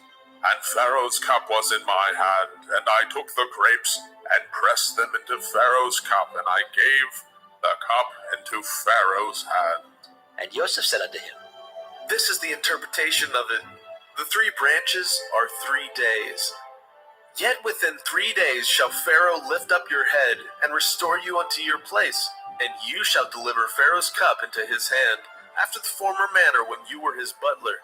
But think on me when it shall be well with you, and show kindness, I pray you, unto me, and make mention of me unto Pharaoh, and bring me out of this house. For indeed I was stolen out of the land of the Ephraim, and here also have I done nothing that they should put me into the dungeon. When the chief baker saw that the interpretation was good, he said unto Joseph, I was also in my dream, and behold, I had 3 white baskets on my head, and in the uppermost basket there was of all manner of baked meats for Pharaoh, and the birds did eat them out of the basket upon my head. And Joseph answered and said, This is the interpretation thereof. The 3 baskets are 3 days. Yet within 3 days shall Pharaoh lift up your head from off you, and shall hang you on a tree, and the birds shall eat your flesh from off you. And it came to pass on the 3rd day, which was Pharaoh's birthday, that he made a feast unto all his servants, and he lifted up the head of the chief butler and of the chief baker among his servants. And he restored the chief butler unto his butlership again, and he gave the cup into Pharaoh's hand. But he hanged the chief baker, as Joseph had interpreted to them. Yet did not the chief butler remember Joseph, but forgot him. Bereshit, Genesis chapter 41. And it came to pass at the end of 2 full years, that Pharaoh dreamed, and behold, he stood by the river. And behold, there came up out of the river 7 well-favored kine, and fat-fleshed, and they fed in a meadow. And behold, 7 other kine came up after them out of the river, ill-favored and lean-fleshed, and stood by the other kine upon the brink of the river. And the ill-favored and the lean-fleshed kine did eat up the 7 well-favored and fat kine. So Pharaoh awoke, and he slept, and dreamed the 2nd time. And behold, 7 ears of grain came up upon one stalk, rank and good. And behold, 7 thin ears, and blasted with the east wind, sprung up after them. And the 7 thin ears devoured the 7 rank and full ears. And Pharaoh awoke, and behold, it was a dream. And it came to pass in the morning that his ruach was troubled, and he sent and called for all the magicians of Mitzrayim, and all the wise men thereof. And Pharaoh told them his dream, but there was none that could interpret them unto Pharaoh. Then spoke the chief butler unto Pharaoh, saying, I do remember my faults this day. Pharaoh was wroth with his servants, and put me in ward in the captain of the guard's house, both me and the chief baker. And we dreamed a dream in one night, I and he. And we dreamed each man according to the interpretation of his dream. And there was there with us a young man, an Ephraim, 7 to the captain of the guard, and we told him, and he interpreted to us our dreams. To each man according to his dream he did interpret. And it came to pass as he interpreted to us, so it was. Me he restored unto my office, and him he hanged. Then Pharaoh sent and called Joseph, and they brought him hastily out of the dungeon, and he shaved himself, and changed his raiment, and came in unto Pharaoh. And Pharaoh said unto Joseph, I have a dream, and there is none that can interpret it. And I have heard say of you, that you can understand a dream to interpret it. And Joseph answered Pharaoh, saying, It is not in me. Elohim shall give Pharaoh an answer of peace.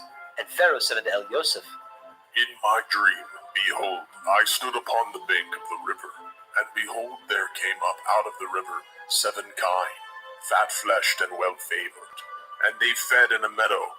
And behold, 7 other kine came up after them, poor and ill-favored, and lean-fleshed, such as I never saw in all the land of Mizraim for badness. And the lean and the ill-favored kine did eat up the first 7 fat kine. And when they had eaten them up, it could not be known that they had eaten them, but they were still ill-favored, as at the beginning. So I awoke. And I saw in my dream, and behold, 7 ears came up on one stalk, full and good. And behold, 7 ears withered thin, and blasted with the east wind, and sprung up after them.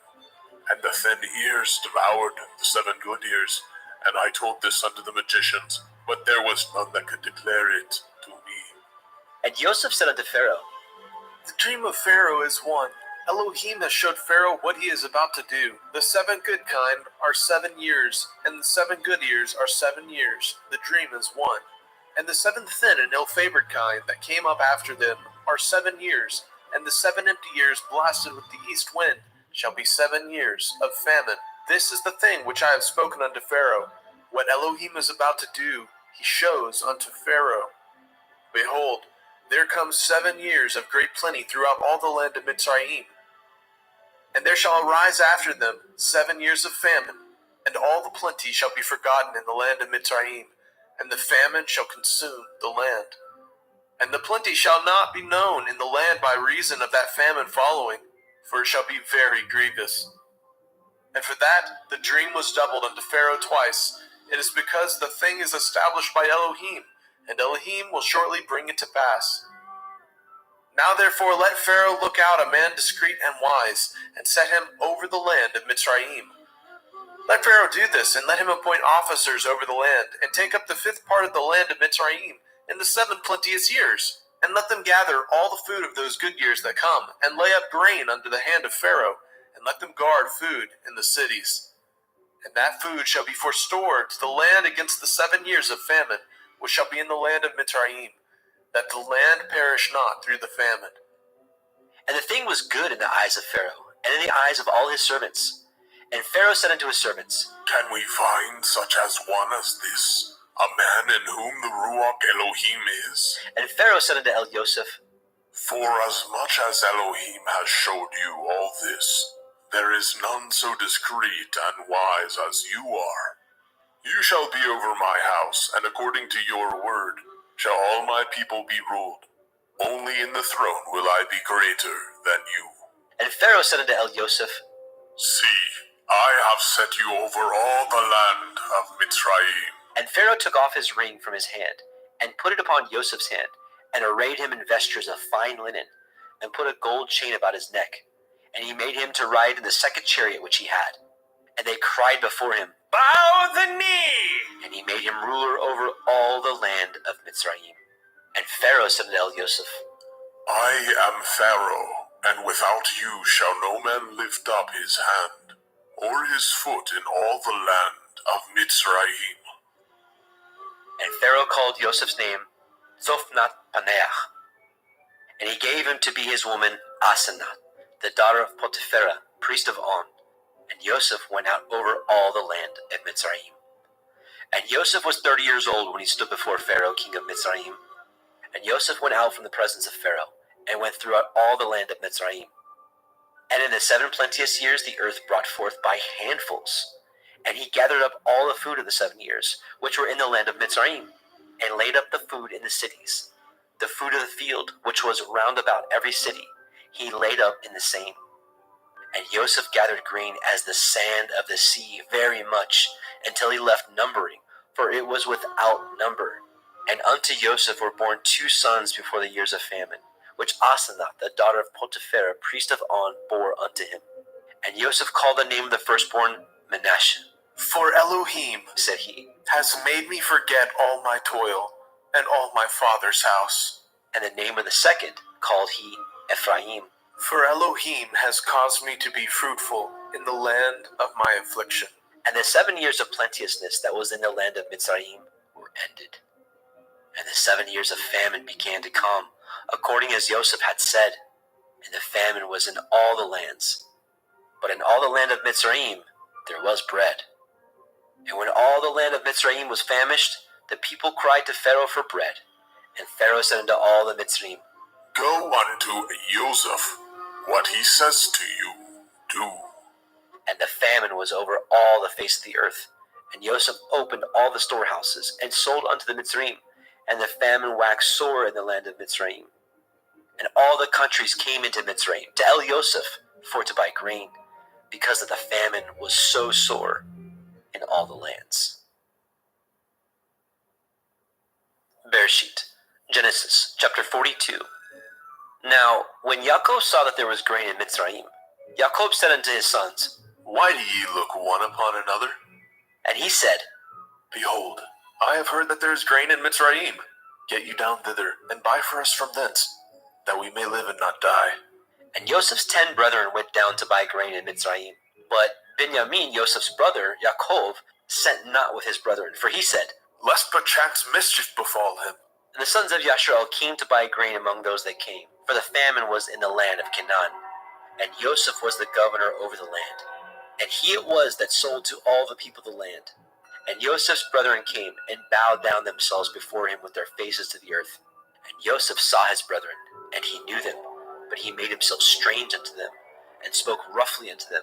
And he said unto them, Whence come ye? And they said, From the land of Canaan, to buy food. And Joseph knew his brethren, but they knew not him. And Joseph remembered the dreams which he dreamed of them, and said unto them, Ye are spies, to see the nakedness of the land ye are come. And they said unto him, Nay, my lord, but to buy food are your servants come. We are all one man's sons. We are true men. Your servants are no spies. And he said unto them, Nay, but to see the nakedness of the land ye are come. And they said, Your servants are 12 brethren, the sons of one man in the land of Canaan. And behold, the youngest is this day with our father, and one is not. And Joseph said unto them, That is that I spoke unto you, saying, Ye are spies.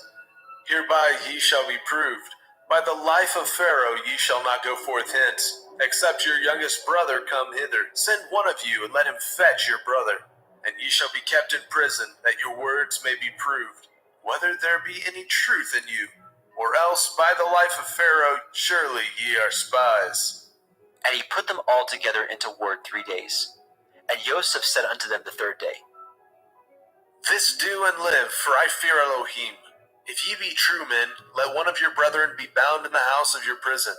Go ye, carry grain for the famine of your houses, but bring your youngest brother unto me. So shall your words be verified, and ye shall not die. And they did so. And they said one to another, We are truly guilty concerning our brother, in that we saw the anguish of his soul, when he besought us, and we would not hear. Therefore is this distress come upon us. And Reuben answered them, saying, Spoke I not unto you, saying, Do not sin against the child, and ye would not hear? Therefore, behold, also his blood is required. And they knew not that Joseph understood them, for he spoke unto them by an interpreter. And he turned himself about from them, and wept, and returned to them again, and communed with them, and took from them Shimon, and bound him before their eyes. Then Joseph commanded to fill their sacks with grain, and to restore every man's money into a sack, and to give them provision for the way. And thus he did unto them. And he laded their asses with grain, and departed thence. And as one of them opened his sack to give his ass provender in the inn, he espied his money, for, behold, it was in the sack's mouth. And he said unto his brethren, My money is restored, and lo, it is even in my sack. And their heart failed them. And they were afraid, saying one to another, What is this that Elohim has done unto us? And they came unto Jacob their father, unto the land of Canaan, and told him all that befell unto them, saying, The man who is the Lord of the land spoke roughly to us, and took us for spies of the country. And we said unto him, We are true men, we are no spies. We be 12 brethren, sons of our father. One is not, and the youngest is this day with our father in the land of Canaan. And the man, the Lord of the country, said unto us, Hereby shall I know that ye are true men. Leave one of your brethren here with me, and take food for the famine of your households, and be gone. And bring your youngest brother unto me. Then shall I know that ye are no spies, but that ye are true men. So will I deliver you and your brother, and ye shall traffic in the land. And it came to pass, as they emptied their sacks, that behold, every man's bundle of money was in his sack. And when both they and their father saw the bundles of money, they were afraid. And Yaakov their father said unto them, Me have you bereaved of my children. Joseph is not, and Shimon is not, and ye will take Benjamin away. All these things are against me. And Reuben spoke unto his father, saying, Slay my 2 sons, if I bring him not to you. Deliver him into my hand, and I will bring him to you again. And he said, My son shall not go down with you, for his brother is dead, and he is left alone. If mischief befall him by the way in which ye go, then ye shall bring down my gray hairs with sorrow to Sheol.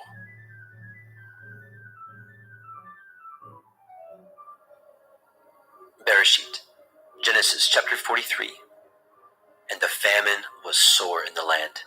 And it came to pass, when they had eaten up the grain which they had brought out of Mitzrayim, their father said unto them, Go again, buy us a little food. And Yehudah spoke unto him, saying, The man did solemnly protest unto us, saying, Ye shall not see my face, except your brother be with you. If you will send our brother with us, we will go down and buy you food. But if you will not send him, we will not go down. For the men said unto us, Ye shall not see my face, except your brother be with you. And Yashrael said, Wherefore dealt ye so ill with me, as to tell the man whether ye had yet a brother? And they said, The man asked us straightly of our state and of our kindred, saying, Is your father yet alive? Have ye another brother? We told him according to the tenor of these words. Could we certainly know that he would say, Bring your brother down? And Yehudah said unto Yashrael his father, Send the lad with me, and we will arise and go, that we may live and not die. Both we and you, and also our little ones. I will be surety for him. Of my hand shall you require him. If I bring him not unto you, and set him before you, then let me bear the blame forever. For except we had lingered, surely now we had returned this second time. And their father Yashrael said unto them, If it must be so now, do this, take of the best fruits of the land in your vessels, and carry down the man a present, a little balm and a little honey, spices and myrrh, nuts and almonds, and take double money in your hand, and the money that was brought again in the mouth of your sacks, carry it again in your hand. Perchance it was an oversight. Take also your brother, and arise, go again unto the man, and El Shaddai give you mercy before the man, that he may send away your brother and Benjamin. If I be bereaved of my children, I am bereaved. And the men took that present, and they took double money in their hand, and Benjamin, and rose up, and went down to Mitzrayim, and stood before Joseph. And when Joseph saw Benjamin with them, he said to the ruler of his house, Bring these men home, and slay, and make ready, for these men shall dine with me at noon. And the man did as Joseph bade, and the man brought the men into Joseph's house. And the men were afraid, because they were brought into Joseph's house. And they said, Because of the money that was returned in our sacks at the first time are we brought in, that he may seek occasion against us, and fall upon us, and take us for bondmen and our asses. And they came near to the steward of Joseph's house, and they communed with him at the door of the house, and said, "O sir, we came indeed down at the first time to buy food, and it came to pass when we came to the inn that we opened our sacks, and behold, every man's money was in the mouth of his sack, our money in full weight, and we have brought it again in our hand.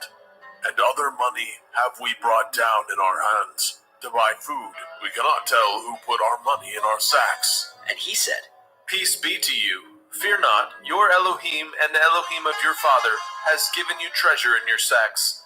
I had your money. and he brought Shimon out unto them. And the man brought the men into Joseph's house, and gave them water, and they washed their feet, and he gave their asses provender. And they made ready the present against Joseph came at noon, for they heard that they should eat bread there. And when Joseph came home, they brought him the present which was in their hand into the house, and bowed themselves to him to the earth. And he asked them of their welfare, and said, Is your father well?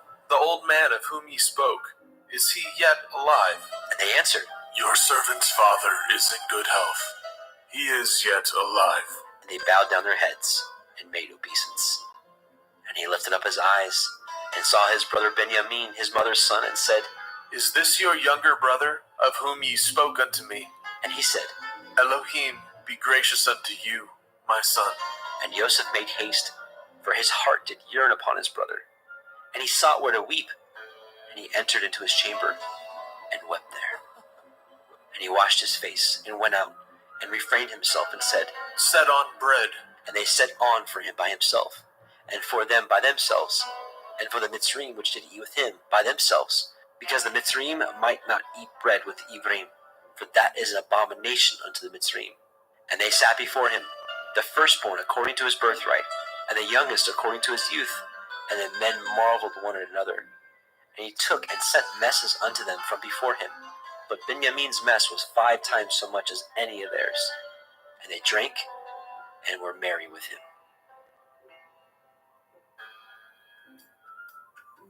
Bereshit, Genesis, chapter 44. And he commanded the steward of his house, saying, Fill these men's sacks with food as much as they can carry, and put every man's money in his sack's mouth, and put my cup, the silver cup, in the sack's mouth of the youngest, and his grain money. And he did according to the word that Joseph had spoken. As soon as the morning was light, the men were sent away, and their asses. And when they were gone out of the city, and not yet afar off, Joseph said unto his steward, Up, follow after the men, and when you do overtake them, say unto them, Wherefore have ye rewarded evil for good? Is not this which my Lord drinks, and whereby indeed he divines? Ye have done evil in so doing. And he overtook them, and he spoke unto them these same words. And they said unto him, Wherefore says my Lord these words? Far be it from your servants should do according to this thing. Behold, the money which we found in our sack's mouth, we brought again unto you out of the land of Canaan. How then should we steal out of your Lord's house silver or gold? With whomsoever your servant it be found, let him die, and we also will be my Lord's bondmen. And he said, Now also let it be according to your words. He with whom it is found shall be my servant, and ye shall be blameless. Then they speedily took down every man his sack to the ground, and opened every man his sack.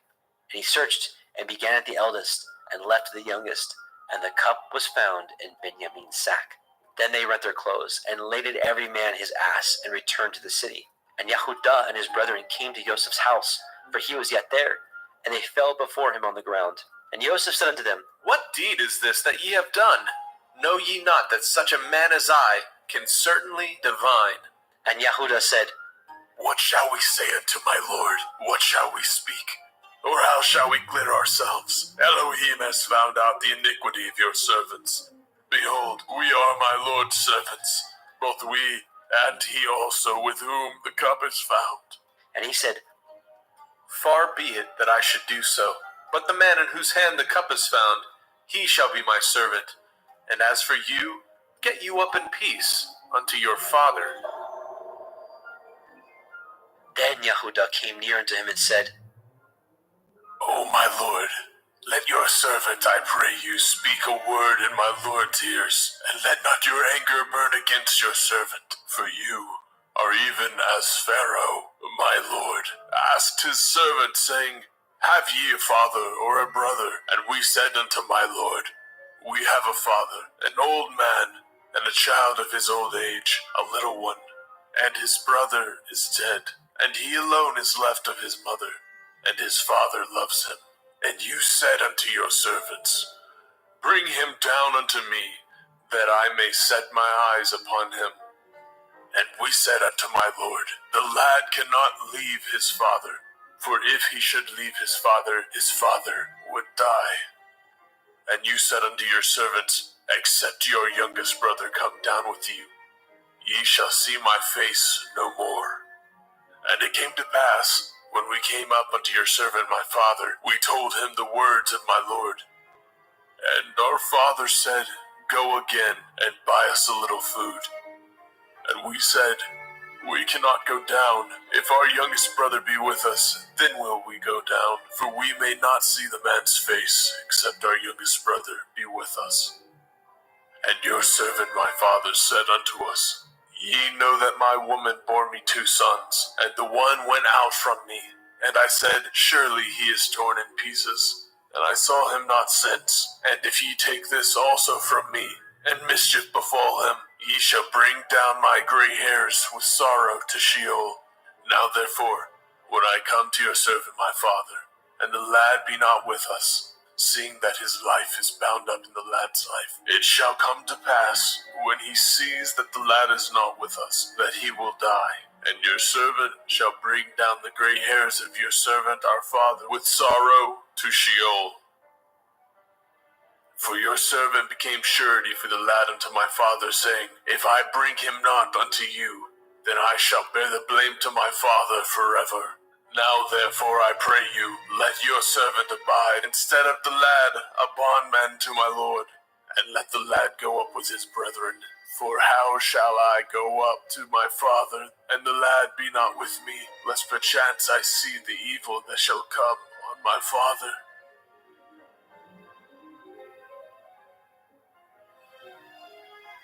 Bereshit, Genesis chapter 45. Then Joseph could not refrain himself before all them that stood by him, and he cried, Cause every man to go out from me. And there stood no man with him, while Joseph made himself known unto his brethren. And he wept aloud, and the Mitzrayim in the house of Pharaoh heard. And Joseph said unto his brethren, I am Joseph. Does my father yet live? And his brethren could not answer him, for they were troubled at his presence. And Joseph said unto his brethren, Come near to me, I pray you. And they came near. And he said, I am Joseph your brother, whom ye sold into Mitzrayim. Now therefore be not grieved, nor angry with yourselves that ye sold me hither, for Elohim did send me before you to preserve life. For these 2 years has the famine been in the land, and yet there are 5 years in which there shall neither be earing or harvest. And Elohim sent me before you to preserve you a posterity in the earth, and to save your lives by a great deliverance. So now it was not you that sent me hither, but Elohim. And he has made me a father to Pharaoh, and lord of all his house, a ruler throughout all the land of Mitzrayim. Haste ye, and go up to my father, and say unto him, Thus says your son, Joseph, Elohim has made me lord of all Mitzrayim. Come down unto me, tarry not, and you shall dwell in the land of Goshen, and you shall be near unto me, you and your children, and your children's children, and your flocks, and your herds, and all that you have. And there will I nourish you, for yet there are 5 years of famine, lest you and your household, and all that you have, come to poverty. And behold, your eyes see, and the eyes of my brother Benjamin, that it is my mouth that speaks unto you. And ye shall tell my father all my glory in Mitzrayim, and all that ye have seen, and ye shall haste and bring down my father hither. And he fell upon his brother Benjamin's neck, and wept. And Benjamin wept upon his neck. Moreover, he kissed all his brethren, and wept upon them. And after that, his brethren talked with him. And the fame thereof was heard in Pharaoh's house, saying, Joseph's brethren are come. And it pleased Pharaoh well, and his servants. And Pharaoh said unto Joseph, Say unto your brethren, This do ye, lade your beasts, and go. Get you unto the land of Canaan, and take your father and your households, and come unto me, and I will give you the good of the land of Mitzrayim, and ye shall eat the fat of the land. Now you are commanded, this do ye, take you wagons out of the land of Mitzrayim for your little ones, and for your women, and bring your father, and come. Also regard not your stuff, for the good of all the land of Mitzrayim is yours. And the children of Yashrael did so. And Joseph gave them wagons according to the commandment of Pharaoh, and gave them provision for the way. To all of them he gave each man changes of raiment. But to Benjamin he gave 300 pieces of silver and 5 changes of raiment. And to his father he sent after this manner: 10 asses laden with the good things of Mitzrayim, and 10 she-asses laden with grain and bread and meat for his father by the way. So he sent his brethren away, and they departed. And he said unto them, See that ye fall not out by the way. And they went up out of Mitzrayim, and came into the land of Canaan unto Jacob their father, and told him, saying, Joseph is yet alive, and he is governor over all the land of Mitzrayim. And Jacob's heart fainted, for he believed them not. And they told him all the words of Joseph which he had said unto them. And when he saw the wagons which Joseph had sent to carry him, the ruach of Jacob their father revived. And Yashrael said, It is enough. Joseph my son is yet alive. I will go and see him before I die.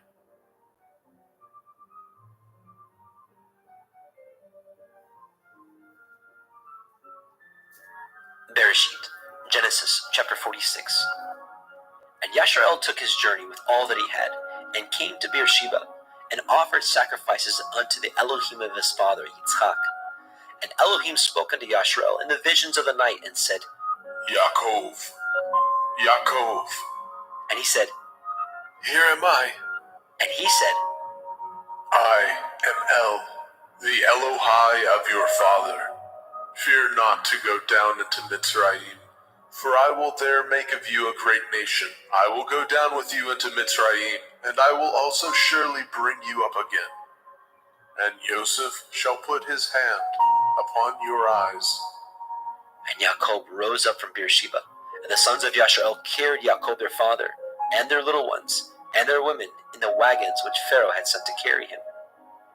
And they took their cattle and their goods which they had gotten in the land of Canaan, and came in unto Mitzrayim, Jacob and all his seed with him, his sons and his sons' sons with him, his daughters and his sons' daughters, and all his seed brought he with him into Mitzrayim.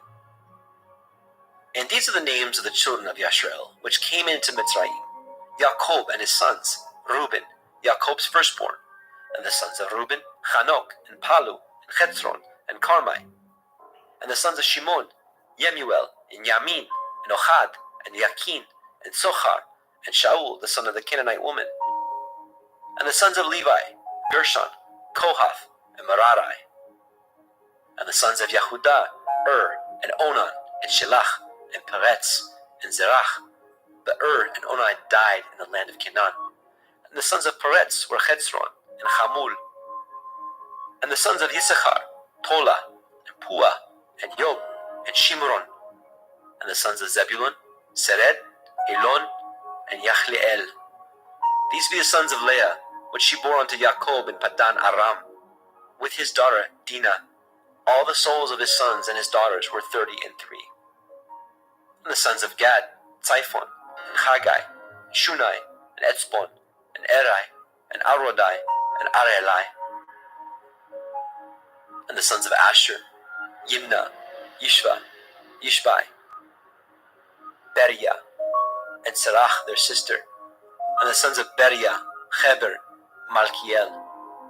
These are the sons of Beriah, and Serach their sister.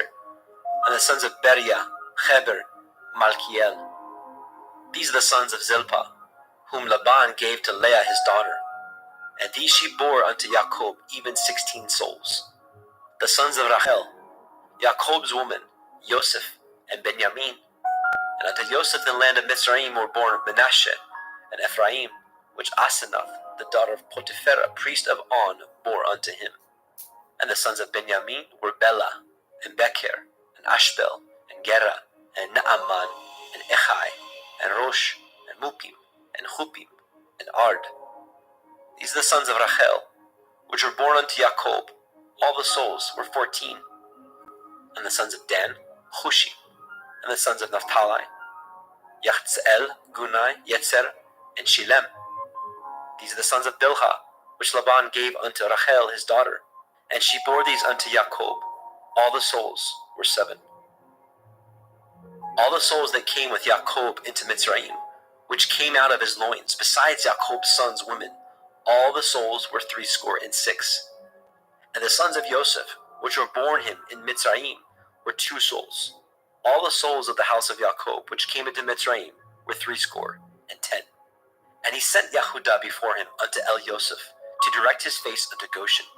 And they came into the land of Goshen.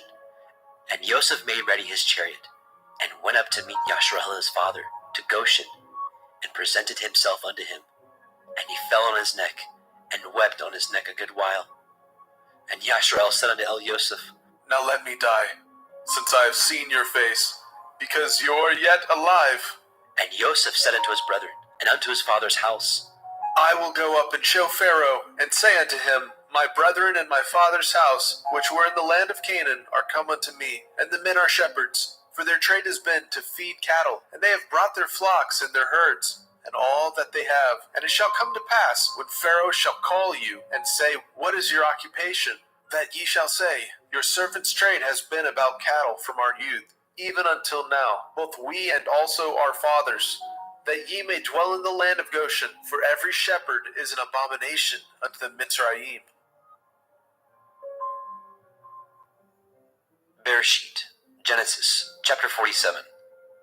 Then Joseph came and told Pharaoh and said, My father and my brethren, and their flocks, and their herds, and all that they have, are come out of the land of Canaan. And behold, they are in the land of Goshen. And he took some of his brethren, even 5 men, and presented them unto Pharaoh. And Pharaoh said unto his brethren, What is your occupation? And they said unto Pharaoh, Your servants are shepherds, both we and also our fathers. They said moreover unto Pharaoh, For to sojourn in the land are we come, for your servants have no pasture for their flocks, for the famine is sore in the land of Canaan. Now therefore we pray you, let your servants dwell in the land of Goshen. And Pharaoh spoke unto El Yosef, saying, Your father and your brethren are come unto you. The land of Mitzrayim is before you. In the best of the land make your father and your brethren to dwell. In the land of Goshen let them dwell. And if you know any men of activity among them, then make them rulers over my cattle. And Joseph brought in Jacob his father, and set him before Pharaoh. And Jacob blessed Pharaoh. And Pharaoh said unto El Jacob, How old are you? And Jacob said unto Pharaoh, The days of the years of my pilgrimage are 130 years. Few and evil have the days of the years of my life been, and have not attained unto the days of the years of the life of my fathers, and the days of their pilgrimage. And Jacob blessed Pharaoh, and went out from before Pharaoh. And Joseph placed his father and his brethren, and gave them a possession in the land of Mitzrayim, in the best of the land, in the land of Ramesses, as Pharaoh had commanded. And Joseph nourished his father, and his brethren, and all his father's household, with bread according to their families. And there was no bread in all the land, for the famine was very sore, so that the land of Mitzrayim and all the land of Canaan fainted by reason of the famine. And Joseph gathered up all the money that was found in the land of Mitzrayim, and in the land of Canaan, for the grain which they bought. And Joseph brought the money into Pharaoh's house. And when the money failed in the land of Mitzrayim, and in the land of Canaan, all the Mitzrayim came unto El Yosef and said, Give us bread, for why should we die in your presence? For the money fails. And Joseph said, Give your cattle, and I will give you for your cattle, if money fail. And they brought their cattle unto El Yosef.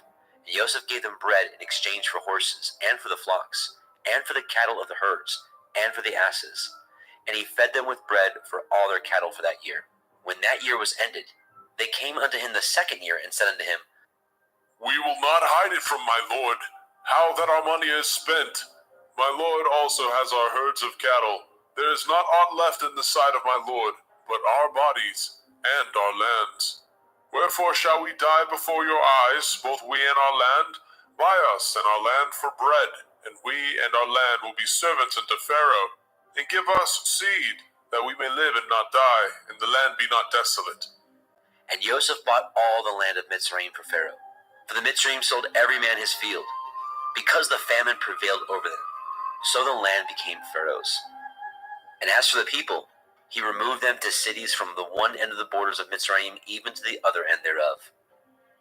Only the land of the priests bought he not, for the priests had a portion assigned them of Pharaoh, and did eat their portion which Pharaoh gave them, wherefore they sold not their lands. Then Joseph said unto the people, Behold, I have bought you this day in your land for Pharaoh. Lo, here is seed for you, and ye shall sow the land. And it shall come to pass in the increase that ye shall give the 5th part unto Pharaoh, and 4 parts shall be your own, for seed of the field, and for your food, and for them of your household, and for food of your little ones. And they said, You have saved our lives. Let us find grace in the sight of my lord, and we will be Pharaoh's servants. And Joseph made it a law over the land of Mitzrayim unto this day, that Pharaoh should have the 5th part, except the land of the priests only, which became not Pharaoh's. And Yasharel dwelt in the land of Mitzrayim, in the country of Goshen, and they had possessions therein, and grew, and multiplied exceedingly. And Jacob lived in the land of Mitzrayim 17 years. So the whole age of Jacob was 147 years. And the time drew nigh that Yasharel must die. And he called his son Joseph, and said unto him, If now I have found grace in your sight, put, I pray you, your hand under my thigh, and deal kindly and truly with me. Bury me not, I pray you, in Mitzrayim. But I will lie with my fathers, and you shall carry me out of Mitzrayim, and bury me in their burying place. And he said, I will do as you have said. And he said, Swear unto me. And he swore unto him. And Yasharel bowed himself upon the bed's head. Bereshit, Genesis, chapter 48. And it came to pass, after these things, that one told Joseph, Behold, your father is sick. And he took with him his 2 sons, Manasseh and Ephraim. And one told Jacob, and said, Behold, your son Joseph comes unto you. And Yasharel strengthened himself, and sat upon the bed. And Jacob said unto Joseph, El Shaddai appeared unto me at Luz, in the land of Canaan, and blessed me, and said unto me, Behold, I will make you fruitful and multiply you, and will make you a multitude of people, and will give you this land to your seed after you for an everlasting possession. And now your 2 sons, Ephraim and Manasseh, which were born unto you in the land of Mitzrayim, before I came unto you in Mitzrayim, are mine. As Reuben and Shimon, they shall be mine, and your issue, which you beget after them, shall be yours, and shall be called after the name of their brethren in their inheritance. And as for me, when I came from Padan Aram, Rachel died by me in the land of Canaan in the way, when yet there was but a little way to come unto Ephratah, and I buried her there in the way of Ephratah. The same is Bethlehem. And Yasharel beheld Joseph's sons, and said, Who are these? And Joseph said unto his father, They are my sons, whom Elohim has given me in this place.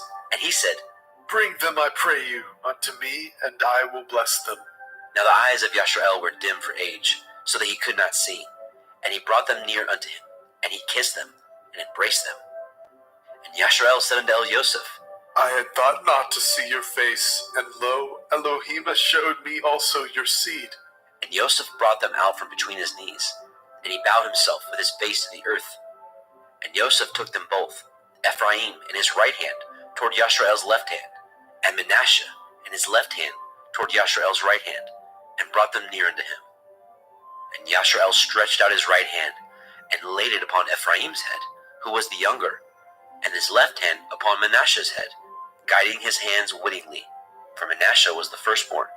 And he blessed Joseph, and said, Elohim, before whom my fathers Abraham and Yitzhak did walk, the Elohim which fed me all my life long unto this day, the angel which redeemed me from all evil.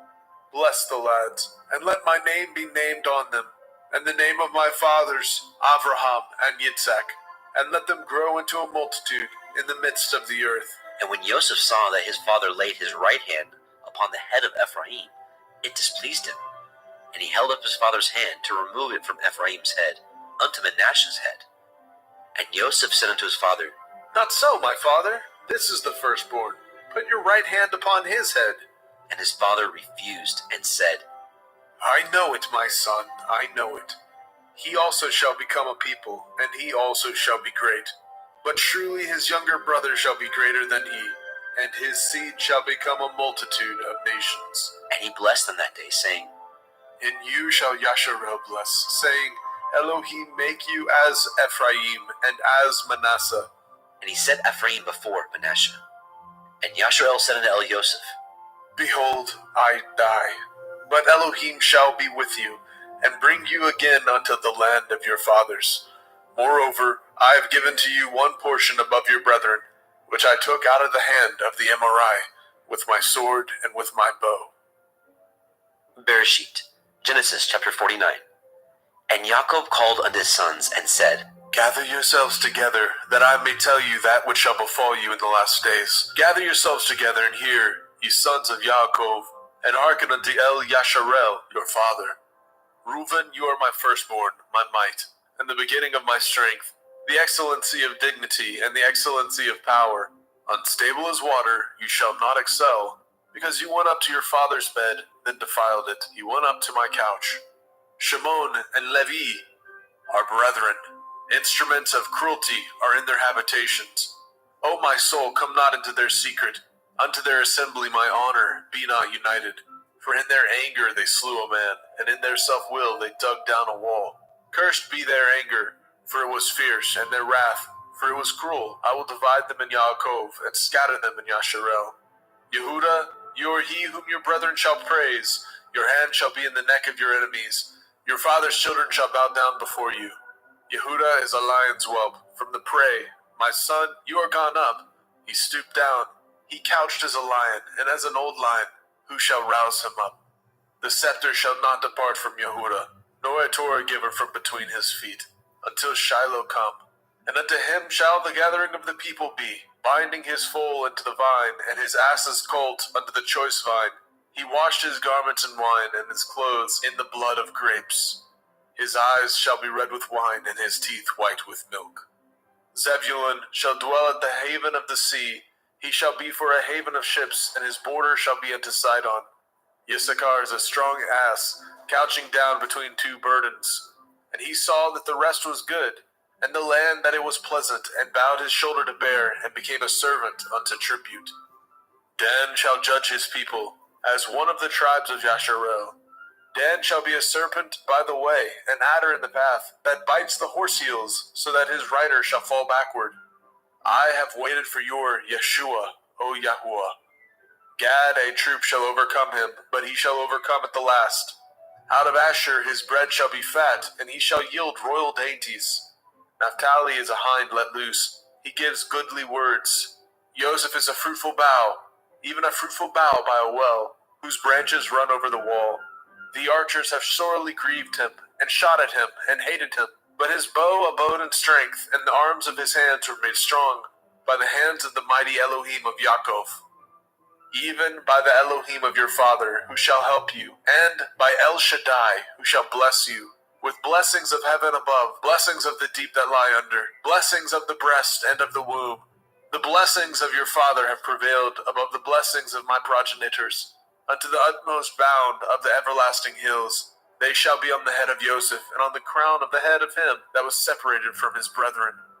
Benjamin shall raven as a wolf. In the morning he shall devour the prey, and at night he shall divide the spoil. All these are the 12 tribes of Yasharel, and this is it that their father spoke unto them, and blessed them. Every one according to his blessing he blessed them. And he charged them, and said unto them, I am to be gathered unto my people. Bury me with my fathers, in the cave that is in the field of Ephron the Hittite, in the cave that is in the field of Machpelah, which is before Mamre, in the land of Canaan, which Abraham bought with the field of Ephron the Hittite for a possession of a burying place. There they buried Abraham and Sarah his woman. There they buried Yitzhak and Rivkah his woman. And there I buried Leah. The purchase of the field and of the cave that is therein was from the children of Heth. And when Yaakov had made an end of commanding his sons, he gathered up his feet into the bed, and yielded up his ruach, and was gathered unto his people. Bereshit, Genesis chapter 50. And Joseph fell upon his father's face, and wept upon him, and kissed him. And Joseph commanded his servants, the physicians, to embalm his father. And the physicians embalmed Yasharel. And 40 days were fulfilled for him, for so are fulfilled the days of those which are embalmed. And the Mitzrayim mourned for him 60 days. And when the days of his mourning were past, Joseph spoke unto the house of Pharaoh, saying, If now I have found grace in your eyes, speak, I pray you, in the ears of Pharaoh, saying, My father made me swear, saying, Lo, I die. In my grave, which I have dug for me in the land of Canaan, there shall you bury me. Now therefore let me go up, I pray you, and bury my father, and I will come again. And Pharaoh said, Go up, bury your father, according as he made you swear. And Joseph went up to bury his father, and with him went up all the servants of Pharaoh, the elders of his house, and all the elders of the land of Mitzrayim, and all the house of Joseph and his brethren, and his father's house. Only their little ones, and their flocks, and their herds, they left in the land of Goshen. And there went up with him both chariots and horsemen, and it was a very great company. And they came to the threshing floor of Atad, which is beyond the Yarden. And there they mourned with a great and very sore lamentation. And he made a mourning for his father 7 days. And when the inhabitants of the land, the Canaanim, saw the mourning in the floor of Atad, they said, This is a grievous mourning to the Mitzrayim. Wherefore, the name of it was called Abel Mitzrayim, which is beyond the Yarden. And his sons did unto him according as he commanded them. For his sons carried him into the land of Canaan, and buried him in the cave of the field of Machpelah, which Abraham bought with the field for a possession of a burying place of Ephron the Hittite, before Mamre. And Joseph returned into Mitzrayim, he and his brethren, and all that went up with him to bury his father, after he had buried his father.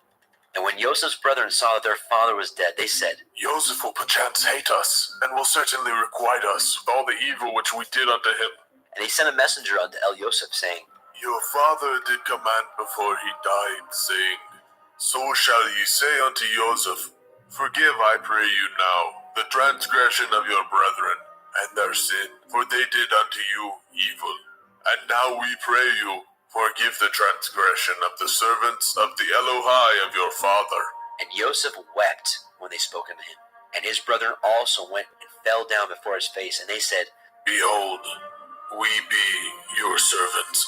And Joseph said unto them, Fear not, for am I in the place of Elohim? But as for you, ye thought evil against me, but Elohim meant it unto good, to bring to pass, as it is this day, to save much people alive. Now therefore fear ye not, I will nourish you, and your little ones. And he comforted them, and spoke kindly unto them. And Joseph dwelt in Mitzrayim, he and his father's house. And Joseph lived 110 years. And Joseph saw Ephraim's children of the 3rd generation. The children also of Machir the son of Manasseh were brought up upon Joseph's knees. And Joseph said unto his brethren, I die, and Elohim will surely visit you, and bring you out of this land unto the land which he swore to Abraham, to Yitzhak, and to Yaakov. And Joseph took an oath of the children of Yasharel, saying, Elohim will surely visit you, and ye shall carry up my bones from hence. So Joseph died, being 110 years old, and they embalmed him, and he was put in a coffin in Mitzrayim.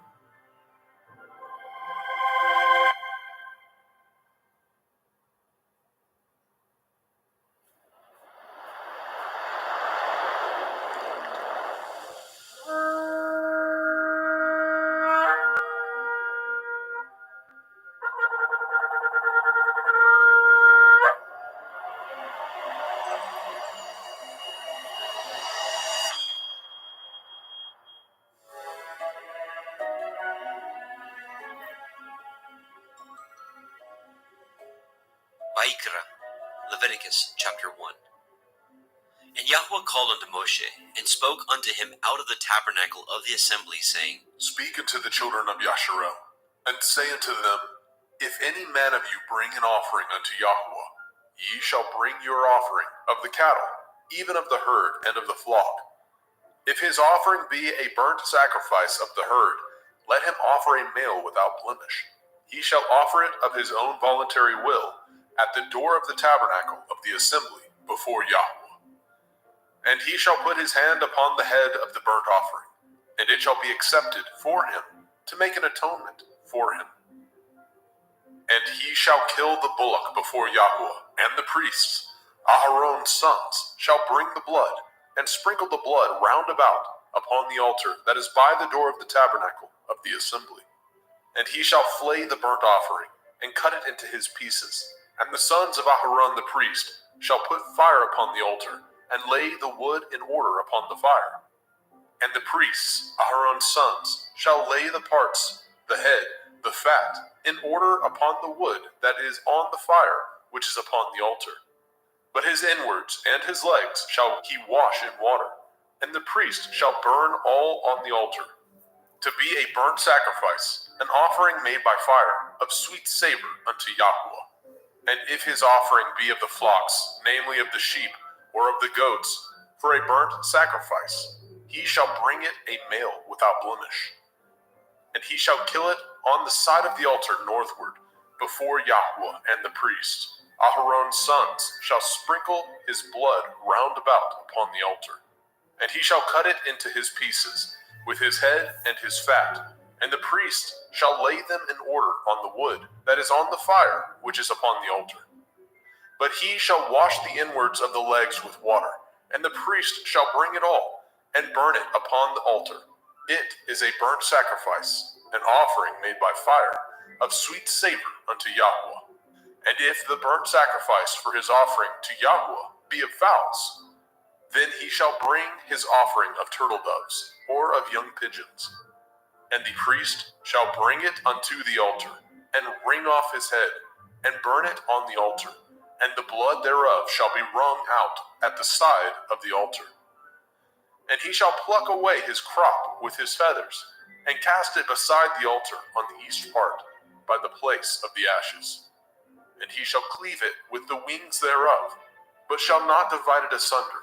And the priest shall burn it upon the altar, upon the wood that is upon the fire. It is a burnt sacrifice, an offering made by fire, of sweet savor unto Yahweh. Vayikra, Leviticus chapter 2. And when any will offer a meat offering unto Yahweh, his offering shall be of fine flour, and he shall pour oil upon it, and put frankincense thereon. And he shall bring it to Aharon's sons, the priests, and he shall take thereout his handful of the flour thereof, and of the oil thereof, with all the frankincense thereof. And the priest shall burn the memorial of it upon the altar, to be an offering made by fire, of a sweet savor unto Yahweh. And the remnant of the meat offering shall be Aharon's and his sons. It is a thing most holy of the offerings of Yahweh made by fire. And if you bring an oblation of meat offering, baken in the oven, it shall be matzah cakes of fine flour, mingled with oil, or matzah wafers anointed with oil.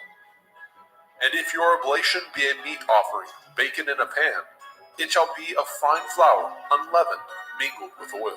You shall part it in pieces, and pour oil thereon. It is a meat offering. And if your oblation be a meat offering, baken in the frying pan, it shall be made of fine flour with oil.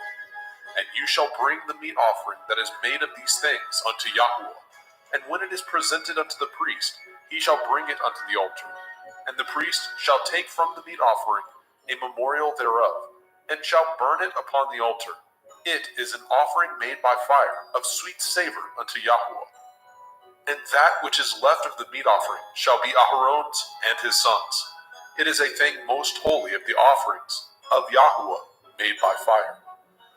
No meat offering which ye shall bring unto Yahweh shall be made with leaven, for ye shall burn no leaven, nor any honey, in any offering of Yahweh made by fire.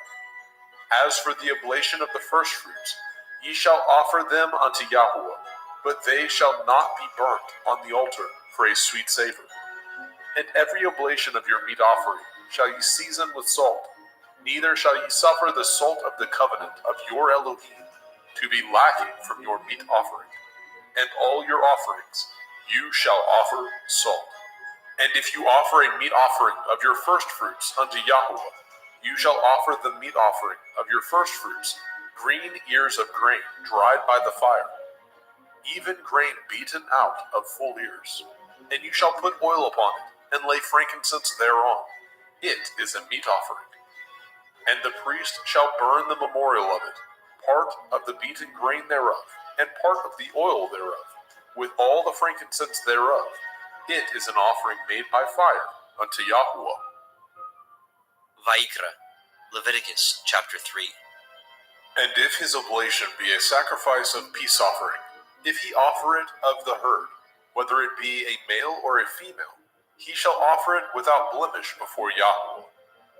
And he shall lay his hand upon the head of his offering, and kill it at the door of the tabernacle of the assembly.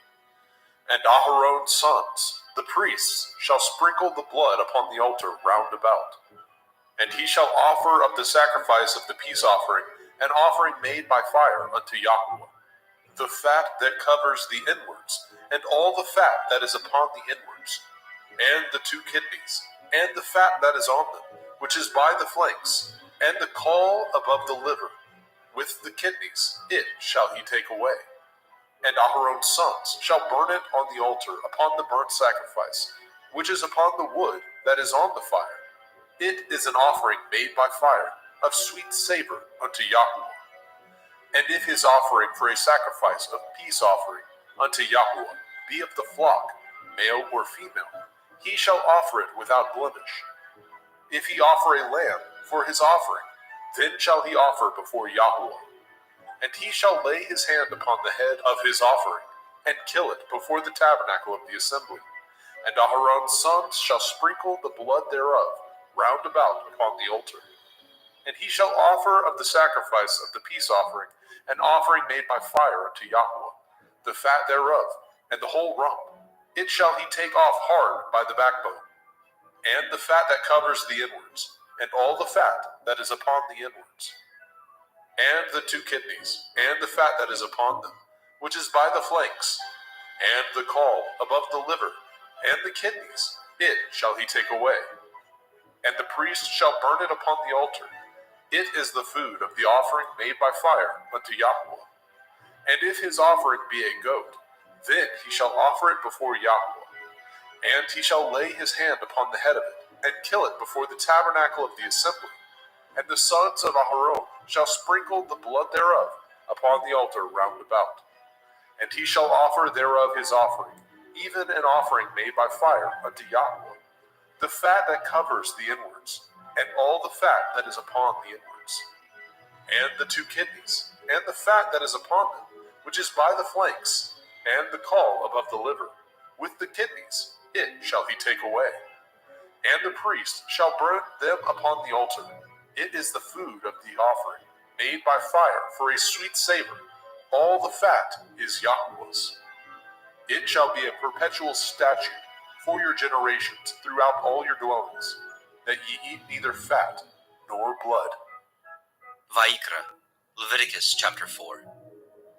And Yahweh spoke unto Moshe, saying, Speak unto the children of Yasharel, saying, If a soul shall sin through ignorance against any of the commandments of Yahweh concerning things which ought not to be done, and shall do against any of them, if the priest that is anointed do sin according to the sin of the people, then let him bring for his sin, which he has sinned, a young bullock, without blemish unto Yahweh, for a sin offering.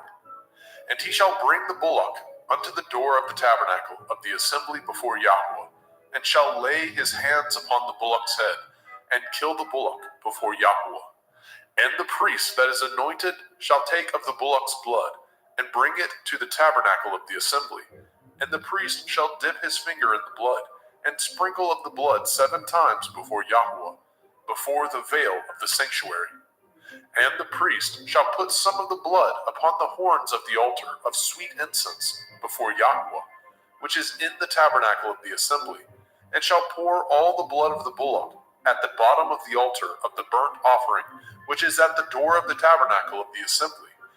And he shall take off from it all the fat of the bullock for the sin offering, the fat that covers the inwards, and all the fat that is upon the inwards, and the 2 kidneys, and the fat that is upon them, which is by the flanks, and the caul above the liver, with the kidneys, it shall he take away. As it was taken off from the bullock of the sacrifice of peace offerings, and the priest shall burn them upon the altar of the burnt offering. And the skin of the bullock, and all his flesh, with his head, and with his legs, and his inwards, and his dung, even the whole bullock shall he carry forth without the camp, unto a clean place, where the ashes are poured out, and burn him on the wood with fire. Where the ashes are poured out shall he be burnt. And if the whole assembly of Yasharel sin through ignorance, and the thing be hid from the eyes of the assembly, and they have done somewhat against any of the commandments of Yahweh, concerning things which should not be done, and are guilty, when the sin which they have sinned against it is known, then the assembly shall offer a young bullock for the sin, and bring him before the tabernacle of the assembly. And the elders of the assembly shall lay their hands upon the head of the bullock before Yahweh, and the bullock shall be killed before Yahweh. And the priest that is anointed shall bring of the bullock's blood to the tabernacle of the assembly. And the priest shall dip his finger in some of the blood, and sprinkle it 7 times before Yahweh, even before the veil. And he shall put some of the blood upon the horns of the altar, which is set before Yahweh, that is in the tabernacle of the assembly, and shall pour out all the blood at the bottom of the altar of the burnt offering, which is at the door of the tabernacle of the assembly. And he shall take all his fat from him, and burn it upon the altar. And he shall do with the bullock as he did with the bullock for a sin offering, so shall he do with this. And the priest shall make an atonement for them, and it shall be forgiven them. And he shall carry forth the bullock without the camp, and burn him as he burned the first bullock. It is a sin offering for the assembly.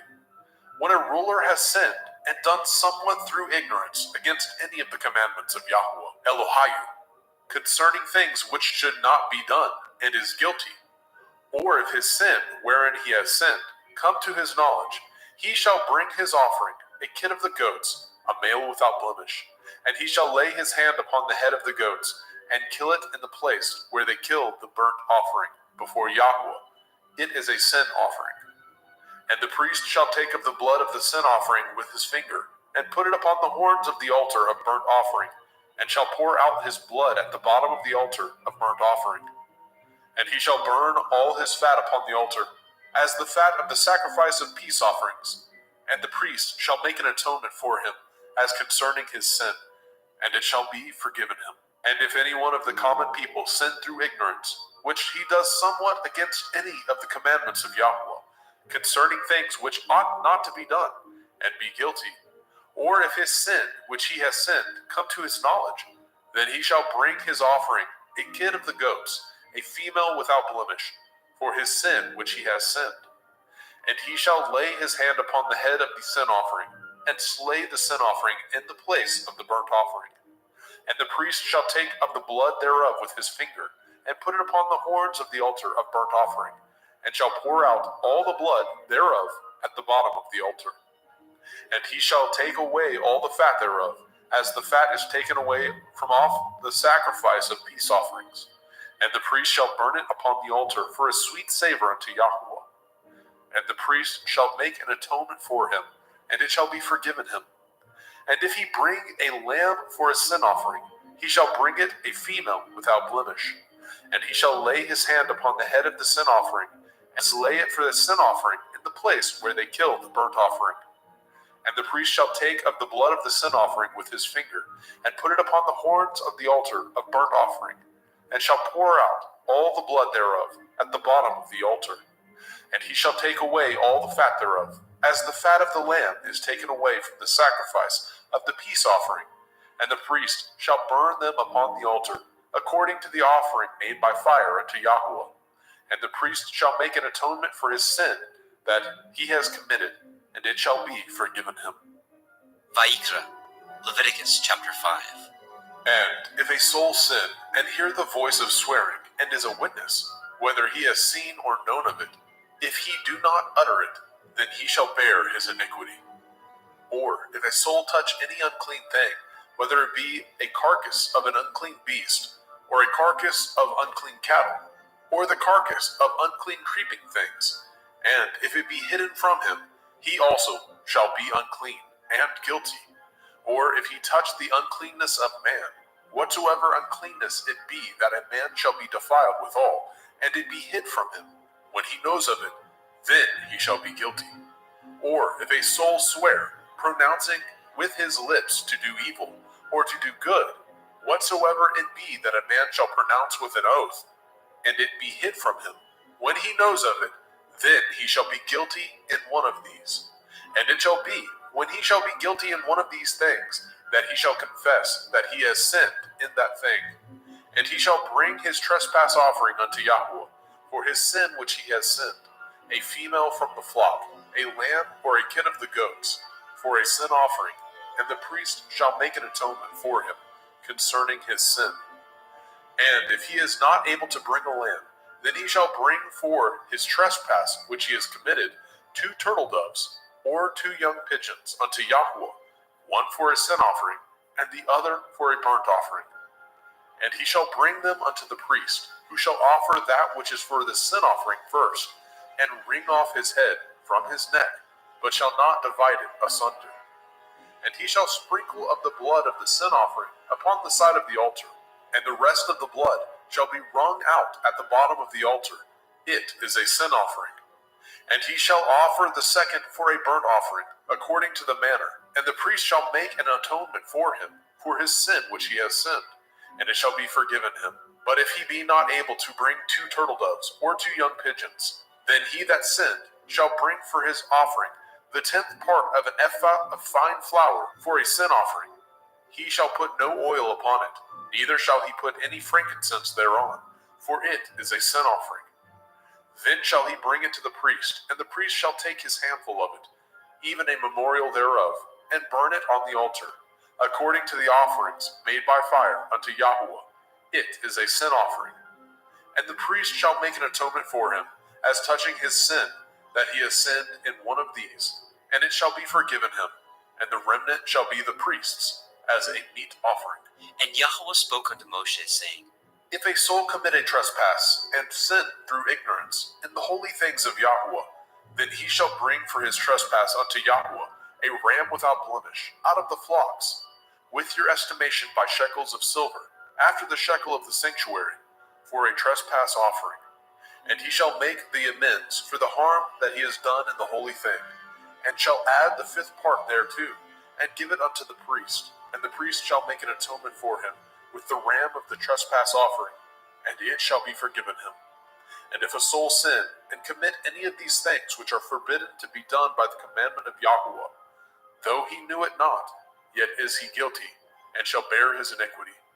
And he shall bring a ram without blemish out of the flock, with your estimation, for a trespass offering, unto the priest. And the priest shall make an atonement for him concerning his ignorance, wherein he erred, and knew it not, and it shall be forgiven him. It is a trespass offering. He has certainly trespassed against Yahweh. Vayikra, Leviticus chapter 6. And Yahweh spoke unto Moshe, saying, If a soul sin, and commit a transgression against Yahweh, and lie unto his neighbor, in that which was delivered him to keep, or in fellowship, or in a thing taken away by violence, or has deceived his neighbor, or have found that which was lost, and lies concerning it, and swears falsely, in any of these that a man does, sinning therein, then it shall be, because he has sinned and is guilty, that he shall restore that which he took violently away, or the thing which he has deceitfully gotten, or that which was delivered him to keep, or the lost thing which he found, or all that which he has sworn falsely, he shall even restore it in the principal, and shall add the 5th part more thereto, and give it unto him to whom it appertains. in the day of his trespass offering. And he shall bring his trespass offering unto Yahweh, a ram without blemish out of the flock, with your estimation for a trespass offering unto the priest. And the priest shall make an atonement for him before Yahweh, and it shall be forgiven him for anything of all that he has done in trespass therein. And Yahweh spoke unto Moshe, saying, Command Aaron and his sons, saying, This is the Torah of the burnt offering. It is the burnt offering because of the burning upon the altar all night unto the morning, and the fire of the altar shall be burning in it. And the priest shall put on his linen garment, and his linen breeches shall he put upon his flesh, and take up the ashes which the fire has consumed with the burnt offering on the altar, and he shall put them beside the altar. And he shall put off his garments, and put on other garments, and carry forth the ashes without the camp unto a clean place. And the fire upon the altar shall be burning in it. It shall not be put out. And the priest shall burn wood on it every morning, and lay the burnt offering in order upon it, and he shall burn thereon the fat of the peace offerings. The fire shall ever be burning upon the altar. It shall never go out. And this is the Torah of the meat offering. The sons of Aharon shall offer it before Yahweh, before the altar. And he shall take of it his handful of the flour of the meat offering, and of the oil thereof, and all the frankincense which is upon the meat offering, and shall burn it upon the altar for a sweet savor, even the memorial of it unto Yahweh. And the remainder thereof shall Aharon and his sons eat, with matzah, unleavened bread, shall it be eaten in the holy place, in the court of the tabernacle of the assembly, they shall eat it. It shall not be baken with leaven. I have given it unto them for their portion of my offering made by fire. It is most holy, as is the sin offering, and as the trespass offering. All the males among the children of Aharon shall eat of it. It shall be a statute forever in your generations, concerning the offerings of Yahweh made by fire. Everyone that touches them shall be holy. And Yahweh spoke unto Moshe, saying, This is the offering of Aharon and his sons, which they shall offer unto Yahweh in the day when he is anointed. The 10th part of an ephah of fine flour for a meat offering perpetual, half of it in the morning and half thereof at night. In a pan it shall be made with oil, and when it is baken, you shall bring it in, and the baken pieces of the meat offering shall you offer for a sweet savor unto Yahweh. And the priest of his sons that is anointed in his stead shall offer it. It is a statute forever unto Yahweh. It shall be wholly burnt. For every meat offering for the priest shall be wholly burnt. It shall not be eaten. And Yahweh spoke unto Moshe, saying, Speak unto Aharon and to his sons, saying, This is the Torah of the sin offering. In the place where the burnt offering is killed, shall the sin offering be killed before Yahweh. It is most holy. The priest that offers it for sin shall eat it. In the holy place shall it be eaten, in the court of the tabernacle of the assembly. Whatsoever shall touch the flesh thereof shall be holy. And when there is sprinkled of the blood thereof upon any garment, you shall wash that whereon it was sprinkled in the holy place. But the earthen vessel wherein it was sodden shall be broken. And if it be sodden in a brazen pot, it shall be both scoured and rinsed in water. All the males among the priests shall eat thereof. It is most holy. And no sin offering, whereof any of the blood is brought into the tabernacle of the assembly, to reconcile withal in the holy place, shall be eaten. It shall be burnt in the fire. Vayikra, Leviticus chapter 7. Likewise, this is the Torah of the trespass offering. It is most holy. In the place where they kill the burnt offering shall they kill the trespass offering, and the blood thereof shall he sprinkle round about upon the altar. And he shall offer it of all the fat thereof, the rump, the fat that covers the inwards, and the 2 kidneys, and the fat that is on them, which is by the flanks, and the caul that is above the liver. With the kidneys it shall he take away. And the priest shall burn them upon the altar for an offering made by fire unto Yahweh. It is a trespass offering. Every male among the priests shall eat thereof. It shall be eaten in the holy place. It is most holy. As the sin offering is, so is the trespass offering. There is one Torah for them. The priest that makes atonement therewith shall have it. And the priest that offers any man's burnt offering, even the priest shall have to himself the skin of the burnt offering which he has offered. And all the meat offering that is baken in the oven, and all that is dressed in the frying pan, and in the pan, shall be the priest's that offer it. And every meat offering mingled with oil, and dry, shall all the sons of Aharon have, one as much as another. And this is the Torah of the sacrifice of peace offerings, which he shall offer unto Yahweh. If he offer it for thanksgiving, then he shall offer with the sacrifice of thanksgiving matzah, unleavened cakes, mingled with oil, and matzah wafers, anointed with oil, and cakes mingled with oil, of fine flour, fried. Besides the cakes, he shall offer for his offering hametz, leavened bread, with the sacrifice of thanksgiving of his peace offerings. And of it he shall offer one out of the whole oblation, for a heave offering unto Yahweh, and it shall be the priest that sprinkles the blood of the peace offerings.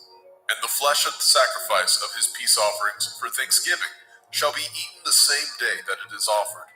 He shall not leave any of it until the morning. But if the sacrifice of his offering be a vow, or a voluntary offering, it shall be eaten the same day that he offers his sacrifice. On the morrow also the remainder of it shall be eaten. But the remainder of the flesh of the sacrifice on the third day shall be burnt with fire. And if any of the flesh of the sacrifice of his peace offerings be eaten at all on the third day, it shall not be accepted, neither shall it be imputed unto him that offers it. It shall be an abomination, and the soul that eats of it shall bear his iniquity. And the flesh that touches any unclean thing shall not be eaten. It shall be burnt with fire. And as for the flesh, all that be clean shall eat thereof. But the soul that eats of the flesh of the sacrifice of peace offerings that pertain unto Yahweh, having his uncleanness upon him, even that soul shall be cut off from his people. Moreover, the soul that shall touch any unclean thing, as the uncleanness of man, or any unclean beast, or any abominable unclean thing, and eat of the flesh of the sacrifice of peace offerings, which pertain unto Yahweh, even that soul shall be cut off from his people. And Yahweh spoke unto Moshe, saying, Speak unto the children of Yasharel, saying, Ye shall eat no manner of fat, of ox, or of sheep, or of goat, and the fat of the beast that dies of itself, and the fat of that which is torn with beast, may be used in any other use, but ye shall in no wise eat of it. For whosoever eats the fat of the beast, of which men offer an offering made by fire unto Yahweh, even the soul that eats it shall be cut off from his people. Moreover, ye shall eat no manner of blood, whether it be of fowl or of beast, in any of your dwellings. Whatsoever soul it be that eats any manner of blood, even that soul shall be cut off from his people. And Yahweh spoke unto Moshe, saying, Speak unto the children of Yasharel, saying, He that offers the sacrifice of his peace offerings unto Yahweh shall bring his oblation unto Yahweh of the sacrifice of his peace offerings. His own hand shall bring the offerings of Yahweh made by fire. The fat with the breast it shall he bring, that the breast may be waved for a wave offering before Yahweh. And the priest shall burn the fat upon the altar, but the breast shall be Aharon's and his sons'. And the right shoulder shall ye give unto the priest for a heave offering of the sacrifices of your peace offerings. He among the sons of Aharon that offers the blood of the peace offerings and the fat shall have the right shoulder for his part. For the wave breast and the heave shoulder have I taken of the children of Yasharel from off the sacrifices of their peace offerings, and have given them unto Aharon the priest, and unto his sons by a statute forever, from among the children of Yasharel. This is the portion of the anointing of Aharon, and of the anointing of his sons, out of the offerings of Yahweh made by fire, in the day when he presented them to minister unto Yahweh in the priest's office, which Yahweh commanded to be given them of the children of Yasharel, in the day that he anointed them, by a statute forever throughout their generations. This is the Torah of the burnt offering, of the meat offering, and of the sin offering, and of the trespass offering, and of the consecrations, and of the sacrifice of the peace offerings. which Yahweh commanded Moshe in Mount Sinai in the day that he commanded the children of Yisrael to offer their oblations unto Yahweh in the wilderness of Sinai. Vayikra, Leviticus chapter 8.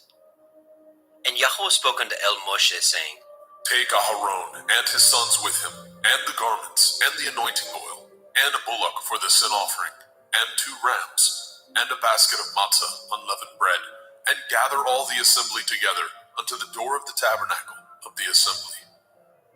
And Moshe did as Yahweh commanded him. And the assembly was gathered together unto the door of the tabernacle of the assembly.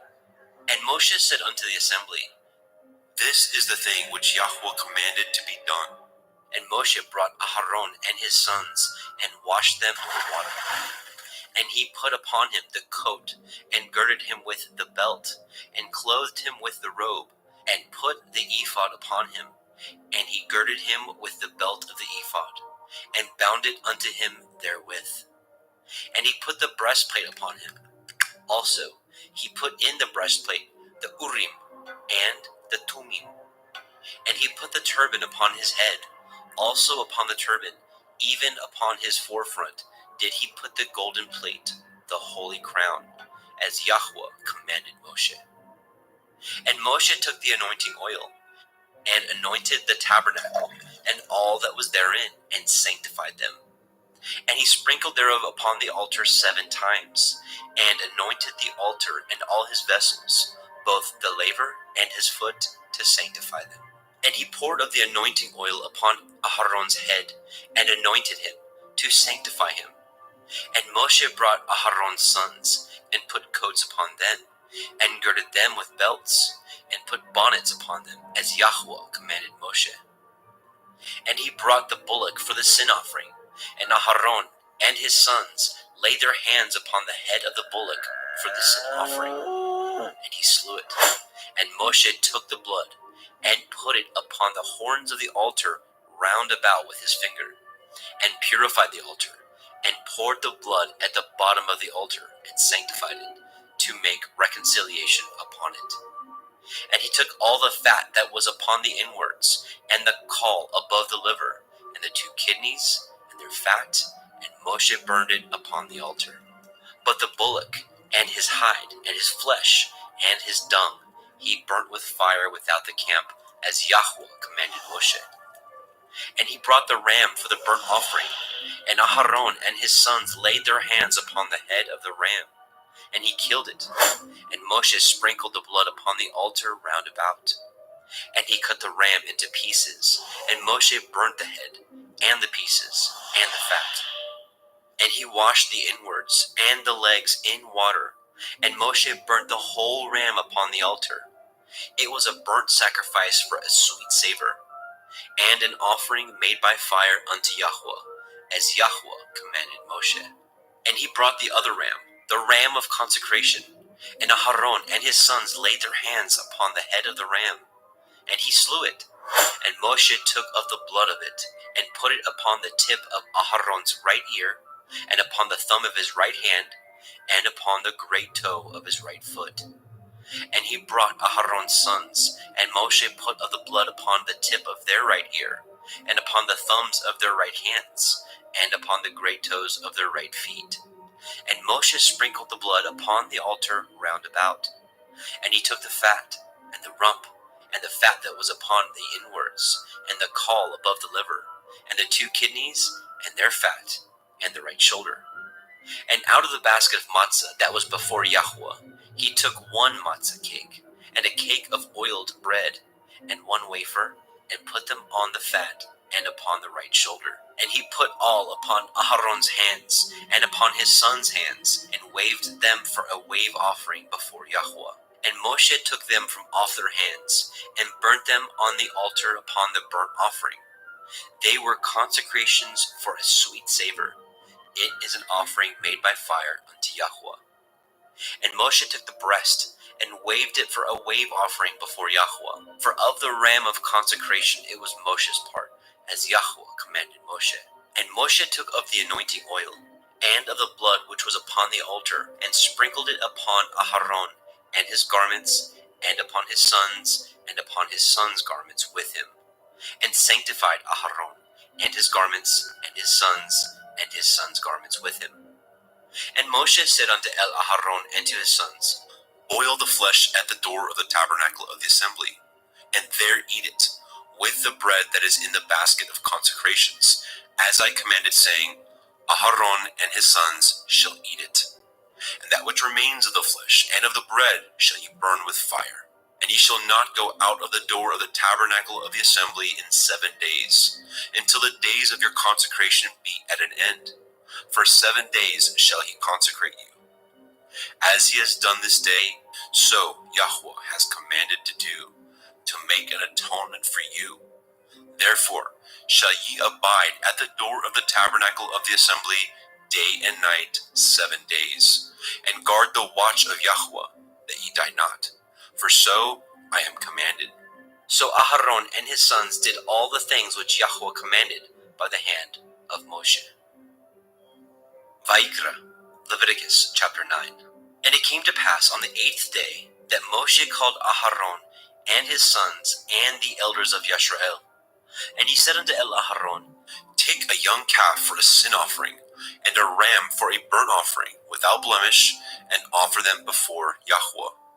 And unto the children of Yisrael you shall speak, saying, Take ye a kid of the goats for a sin offering, and a calf and a lamb, both of the first year, without blemish, for a burnt offering. Also a bullock and a ram for peace offerings, to sacrifice before Yahweh, and a meat offering mingled with oil. For today Yahweh will appear unto you. And they brought which Moshe commanded before the tabernacle of the assembly. And all the assembly drew near and stood before Yahweh. And Moshe said, This is the thing which Yahweh commanded that you should do, and the glory of Yahweh shall appear unto you. And Moshe said unto Aharon, Go unto the altar, and offer your sin offering, and your burnt offering, and make an atonement for yourself and for the people, and offer the offering of the people, and make an atonement for them, as Yahweh commanded. Aharon therefore went unto the altar, and slew the calf of the sin offering, which was for himself. And the sons of Aharon brought the blood unto him, and he dipped his finger in the blood, and put it upon the horns of the altar, and poured out the blood at the bottom of the altar. But the fat, and the kidneys, and the caul above the liver of the sin offering he burnt upon the altar, as Yahweh commanded Moshe. And the flesh and the hide he burnt with fire without the camp. And he slew the burnt offering, and Aharon's sons presented unto him the blood, which he sprinkled round about upon the altar. And they presented the burnt offering unto him, with the pieces thereof, and the head, and he burnt them upon the altar. And he did wash the inwards and the legs, and burnt them upon the burnt offering on the altar. And he brought the people's offering, and took the goat, which was the sin offering for the people, and slew it, and offered it for sin as the first. And he brought the burnt offering, and offered it according to the manner. And he brought the meat offering, and took a handful thereof, and burnt it upon the altar, beside the burnt sacrifice of the morning. He slew also the bullock and the ram for a sacrifice of peace offerings, which was for the people. And Aharon's sons presented unto him the blood, which he sprinkled upon the altar round about. And the fat of the bullock and of the ram, the rump, and that which covers the inwards, and the kidneys, and the caul above the liver, and they put the fat upon the breasts, and he burnt the fat upon the altar. And the breasts and the right shoulder Aharon waved for a wave offering before Yahweh, as Moshe commanded. And Aharon lifted up his hand toward the people, and blessed them, and came down from offering of the sin offering, and the burnt offering, and peace offerings. And Moshe and Aharon went into the tabernacle of the assembly, and came out, and blessed the people. And the glory of Yahweh appeared unto all the people. And there came a fire out from before Yahweh, and consumed upon the altar the burnt offering and the fat, which when all the people saw, they shouted and fell on their face. Vaikra, Leviticus chapter 10. And Nadab and Abihu, the sons of Aharon, took either of them his censer and put fire therein, and put incense thereon, and offered strange fire before Yahweh, which he commanded them not. And there went out fire from Yahweh, and devoured them, and they died before Yahweh. Then Moshe said unto Aharon, This is that Yahweh spoke, saying, I will be sanctified in them that come nigh me, and before all the people I will be glorified. And Aharon held his peace. And Moshe called Mishael and Elishaphan, the sons of Uzziel, the uncle of Aharon, and said unto them, Come near, carry your brethren from before the sanctuary out of the camp. So they went near, and carried them in their coats out of the camp, as Moshe had said. And Moshe said unto Aharon, and unto Eleazar, and unto Ithamar his sons, Uncover not your heads, neither rend your clothes, lest ye die, and lest the wrath come upon all the people. But let your brethren, the whole house of Yashrael, bewail the burning which Yahweh has kindled. And ye shall not go out from the door of the tabernacle of the assembly, lest ye die. For the anointing oil of Yahweh is upon you. And they did according to the word of Moshe. And Yahweh spoke unto Aharon, saying, Do not drink wine, nor strong drink, you nor your sons with you, when ye go into the tabernacle of the assembly, lest ye die.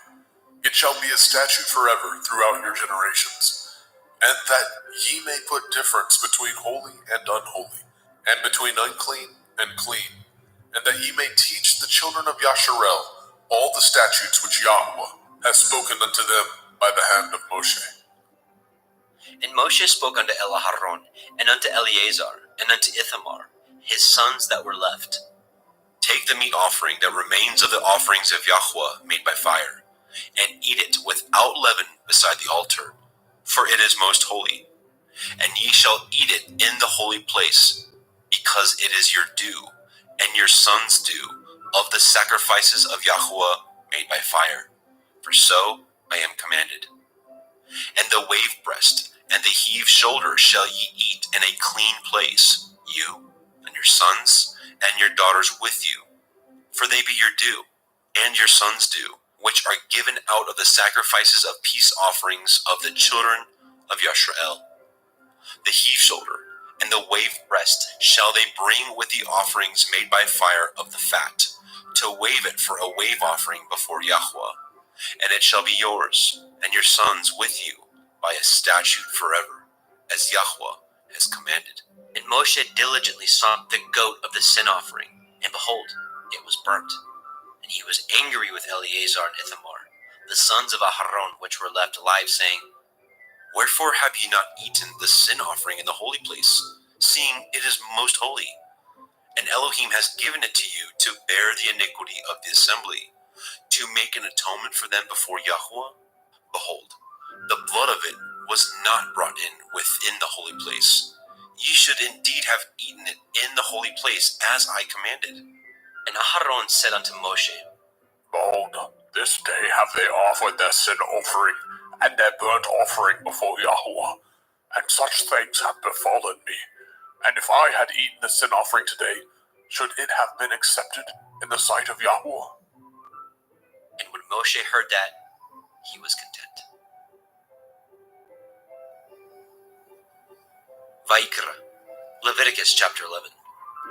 And Yahweh spoke unto Moshe and to Aharon, saying unto them, Speak unto the children of Yasharel, saying, These are the beasts which ye shall eat among all the beasts that are on the earth. Whatsoever parts the hoof, and is cloven-footed, and chews the cud, among the beasts, that shall ye eat. Nevertheless, these shall ye not eat of them that chew the cud, or of them that divide the hoof. As the camel, because he chews the cud, but divides not the hoof, he is unclean unto you. And the coney, because he chews the cud, but divides not the hoof, he is unclean unto you. And the hare, because he chews the cud, but divides not the hoof, he is unclean unto you. And the swine, though he divide the hoof, and be cloven-footed, yet he chews not the cud, he is unclean to you. Of their flesh shall ye not eat, and their carcass shall ye not touch, they are unclean to you. These shall ye eat of all that are in the waters. Whatsoever has fins and scales in the waters, in the seas, and in the rivers, them shall you eat. And all that have not fins and scales in the seas and in the rivers, of all that move in the waters, and of any living thing which is in the waters, they shall be an abomination unto you. They shall be even an abomination unto you. Ye shall not eat of their flesh, but ye shall have their carcasses in abomination. Whatsoever has no fins nor scales in the water, that shall be an abomination unto you. And these are they which ye shall have an abomination among the fowls. They shall not be eaten. They are an abomination, the eagle, the ossifrage, and the osprey, and the vulture, and the kite after his kind, every raven after his kind, and the owl, and the nighthawk, and the cuckow, and the hawk after his kind, and the little owl, and the cormorant, and the great owl, and the swan, and the pelican, and the gier eagle, and the stork, and the heron after her kind, and the lapwing, and the bat. All fowls that creep going upon all four shall be an abomination unto you. Yet these may ye eat of every flying creeping thing that goes upon all four, which have legs above their feet, to leap withal upon the earth. Even these of them ye may eat, the locust after his kind, and the bald locust after his kind, and the beetle after his kind, and the grasshopper after his kind. But all other flying creeping things, which have 4 feet, shall be an abomination unto you. And for these ye shall be unclean. Whosoever touches the carcass of them shall be unclean until the evening. And whosoever bears aught of the carcass of them shall wash his clothes, and be unclean until the evening. The carcass of every beast which divides the hoof, and is not cloven-footed, nor chews the cud, are unclean unto you. Every one that touches them shall be unclean.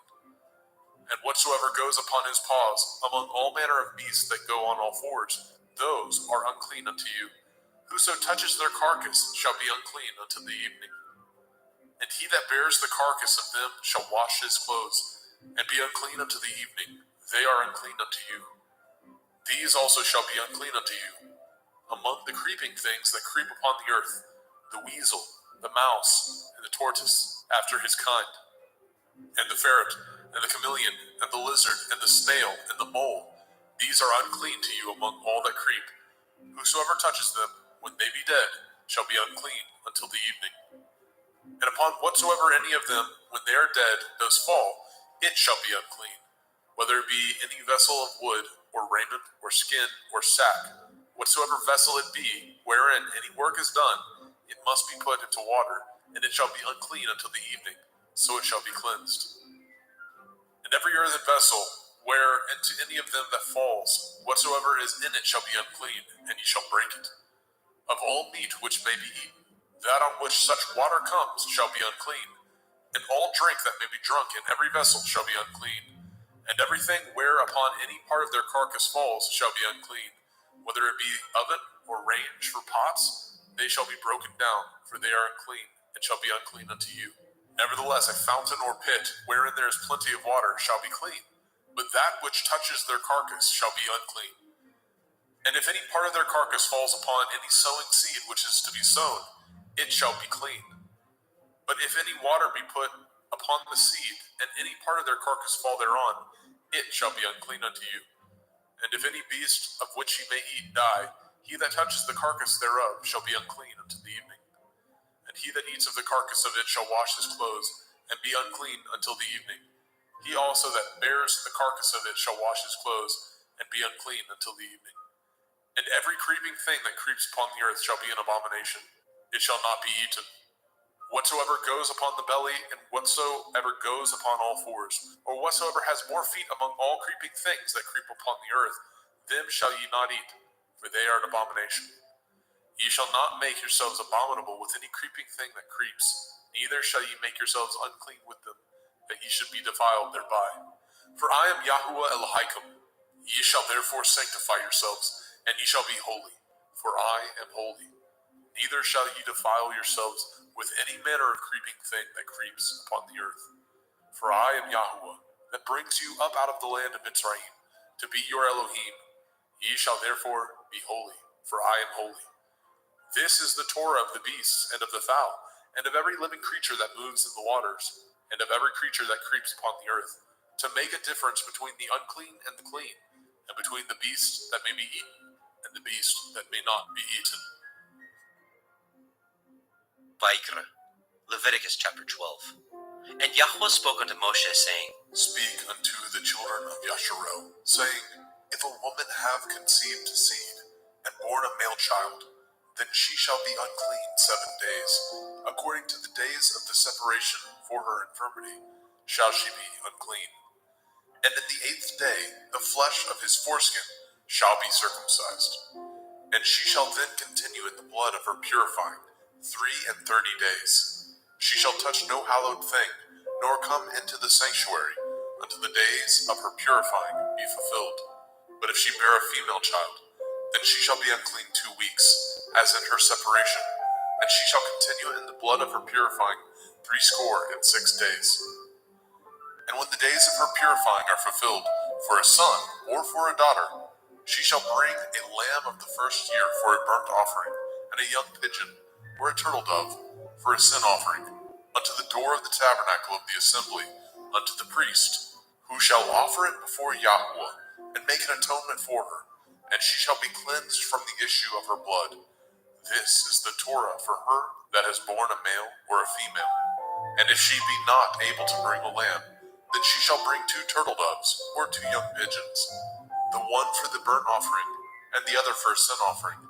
And the priest shall make an atonement for her, and she shall be clean. Vaikra, Leviticus chapter 13. And Yahweh spoke unto El Moshe and El Aharon, saying, When a man shall have in the skin of his flesh a rising, a scab, or a bright spot, and it be in the skin of his flesh, like the plague of leprosy, then he shall be brought unto El Aharon the priest, or unto one of his sons the priests. And the priest shall look on the plague in the skin of the flesh, and when the hair in the plague is turned white, and the plague in sight be deeper than the skin of his flesh, it is a plague of leprosy, and the priest shall look on him and pronounce him unclean. If the bright spot be white in the skin of his flesh, and in sight be not deeper than the skin, and the hair thereof be not turned white, then the priest shall shut up him that has the plague 7 days. And the priest shall look on him the 7th day, and behold, if the plague in his sight be at a stay, and the plague spread not in the skin, then the priest shall shut him up 7 days more. And the priest shall look on him again the 7th day, and behold, if the plague be somewhat dark, and the plague spread not in the skin, the priest shall pronounce him clean. It is but a scab, and he shall wash his clothes and be clean.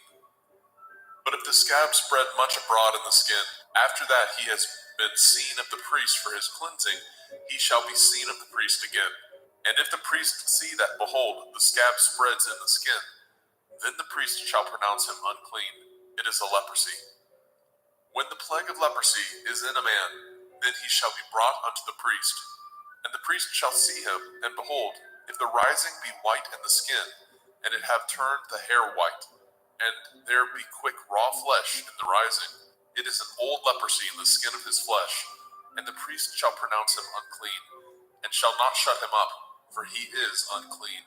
And if a leprosy break out abroad in the skin, and the leprosy cover all the skin of him that has the plague from his head even to his foot, wheresoever the priest looks, then the priest shall consider, and behold, if the leprosy have covered all his flesh, he shall pronounce him clean that has the plague. It is all turned white, he is clean. But when raw flesh appears in him, he shall be unclean. And the priest shall see the raw flesh and pronounce him to be unclean. For the raw flesh is unclean, it is a leprosy. Or if the raw flesh turn again, and be changed unto white, he shall come unto the priest.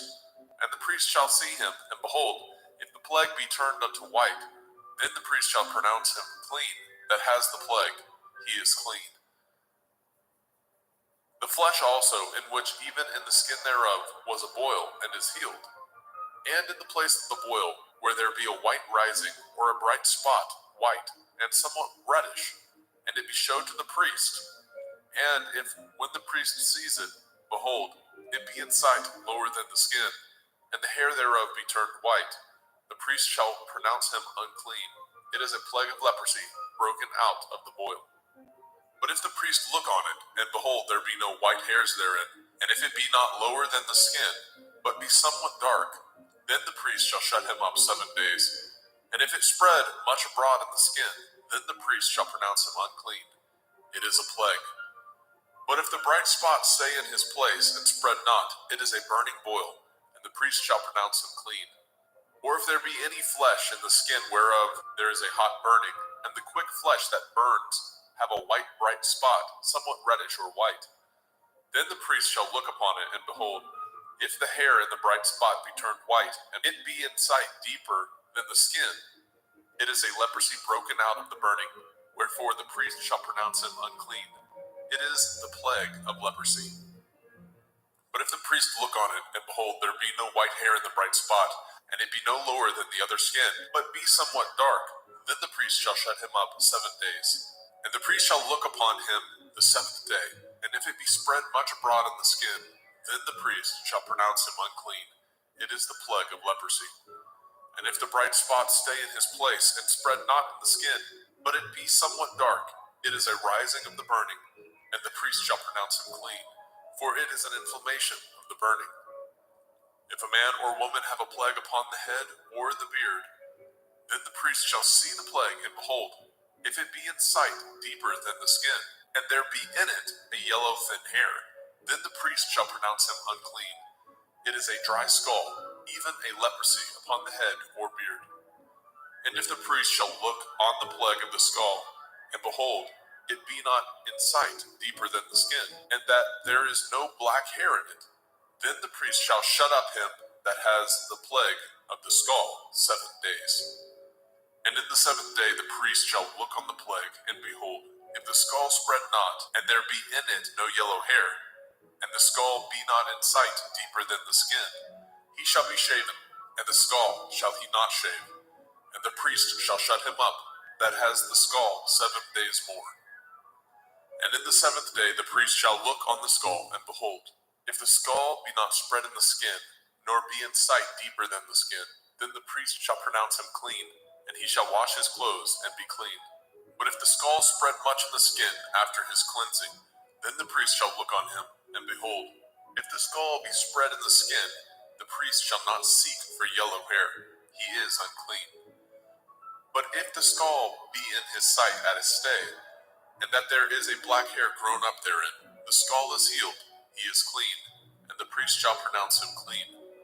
If a man also or a woman have in the skin of their flesh bright spots, even white bright spots, then the priest shall look, and behold, if the bright spot in the skin of their flesh be darkish white, it is a freckled spot that grows in the skin, he is clean. And the man whose hair is fallen off his head, he is bald, yet is he clean. And he that has his hair fallen off from the part of his head towards his face, he is forehead bald, yet he is clean. And if there be in the bald head or bald forehead a white reddish sore, it is a leprosy sprung up in his bald head or his bald forehead. Then the priest shall look upon it, and behold, if the rising of the sore be white reddish in the bald head or in his bald forehead, as the leprosy appears in the skin of the flesh, he is a leprous man, he is unclean. The priest shall pronounce him utterly unclean, his plague is in his head. And the leper in whom the plague is, his clothes shall be rent, and his head bare, and he shall put a covering upon his upper lip, and shall cry, unclean, unclean. All the days wherein the plague shall be in him shall he be defiled. He is unclean. He shall dwell alone, without the camp shall his habitation be. The garment also that the plague of leprosy is in, whether it be a woolen garment or a linen garment, whether it be in the warp, the woof of linen, or of woolen, whether in a skin or anything made of skin. And if the plague be greenish or reddish in the garment or in the skin, either in the warp or in the woof or in anything of skin, it is a plague of leprosy, and shall be showed unto the priest. And the priest shall look upon the plague, and shut up it that has the plague 7 days. And he shall look on the plague on the 7th day. If the plague be spread in the garment, either in the warp, or in the woof, or in a skin, or in any work that is made of skin. The plague is a fretting leprosy. It is unclean. He shall therefore burn that garment, whether warp or woof, in woolen or in linen, anything of skin wherein the plague is, for it is a fretting leprosy. It shall be burnt in the fire. And if the priest shall look, and behold, the plague be not spread in the garment, either in the warp or in the woof, or in anything of skin, then the priest shall command that they wash the thing wherein the plague is, and he shall shut it up 7 days more. And the priest shall look on the plague after that it is washed, and behold, if the plague have not changed his color, and the plague be not spread, it is unclean. You shall burn it in the fire. It is a fret inward, whether it be bare within or without. And if the priest look, and behold the plague be somewhat dark after the washing of it, then he shall rend it out of the garment, or out of the skin, or out of the warp, or out of the woof. And if it appear still in the garment, either in the warp or in the woof, or in anything of skin, it is a spreading plague. You shall burn that wherein the plague is with fire. And the garment, either warp or woof, or whatsoever thing of skin it be, which you shall wash, if the plague be departed from them, then it shall be washed the second time, and shall be clean. This is the Torah of the plague of leprosy, in a garment of woolen or linen, either in warp or woof, or in anything of skins, to pronounce it clean, or to pronounce it unclean. Vaikra, Leviticus chapter 14. And Yahweh spoke unto Moshe, saying, This shall be the Torah of the leper in the day of his cleansing. He shall be brought unto the priest, and the priest shall go forth out of the camp. And the priest shall look, and behold, if the plague of leprosy be healed in the leper, then shall the priest command to take for him that is to be cleansed 2 birds alive and clean, and cedar wood, and scarlet, and hyssop. And the priest shall command that one of the birds be killed in an earthen vessel over running water. As for the living bird, he shall take it, and the cedar wood, and the scarlet, and the hyssop, and shall dip them, and the living bird in the blood of the bird that was killed over the running water. And he shall sprinkle upon him that is to be cleansed from the leprosy 7 times, and shall pronounce him clean, and shall let the living bird loose into the open field. And he that is to be cleansed shall wash his clothes, and shave off all his hair, and wash himself in water, that he may be clean. And after that he shall come into the camp, and shall tarry abroad out of his tent 7 days. But it shall be on the 7th day that he shall shave all his hair off his head, and his beard, and his eyebrows, even all his hair he shall shave off, and shall wash his clothes. Also shall he wash his flesh in water, and shall be clean. And on the 8th day he shall take 2 he-lambs without blemish, and 1 ewe lamb of the first year without blemish, and 3/10 deal of fine flour for a meat offering, mingled with oil, and 1 log of oil. And the priest that makes him clean shall present the man that is to be made clean, and those things before Yahweh at the door of the tabernacle of the assembly. And the priest shall take 1 he-lamb, and offer him for a trespass offering, and the log of oil, and wave them for a wave offering before Yahweh. And he shall slay the lamb in the place where he shall kill the sin offering and the burnt offering in the holy place. For as the sin offering is the priest's, so is the trespass offering. It is most holy. And the priest shall take some of the blood of the trespass offering, and the priest shall put it upon the tip of the right ear of him that is to be cleansed, and upon the thumb of his right hand, and upon the great toe of his right foot. And the priest shall take some of the log of oil, and pour it into the palm of his own left hand. And the priest shall dip his right finger in the oil that is in his left hand, and shall sprinkle of the oil with his finger 7 times before Yahweh. And of the rest of the oil that is in his hand shall the priest put upon the tip of the right ear of him that is to be cleansed, and upon the thumb of his right hand, and upon the great toe of his right foot, upon the blood of the trespass offering. And the remnant of the oil that is in the priest's hand he shall pour upon the head of him that is to be cleansed, and the priest shall make an atonement for him before Yahweh.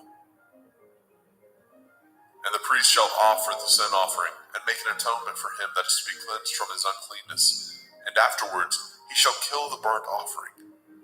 And the priest shall offer the burnt offering and the meat offering upon the altar, and the priest shall make an atonement for him, and he shall be clean.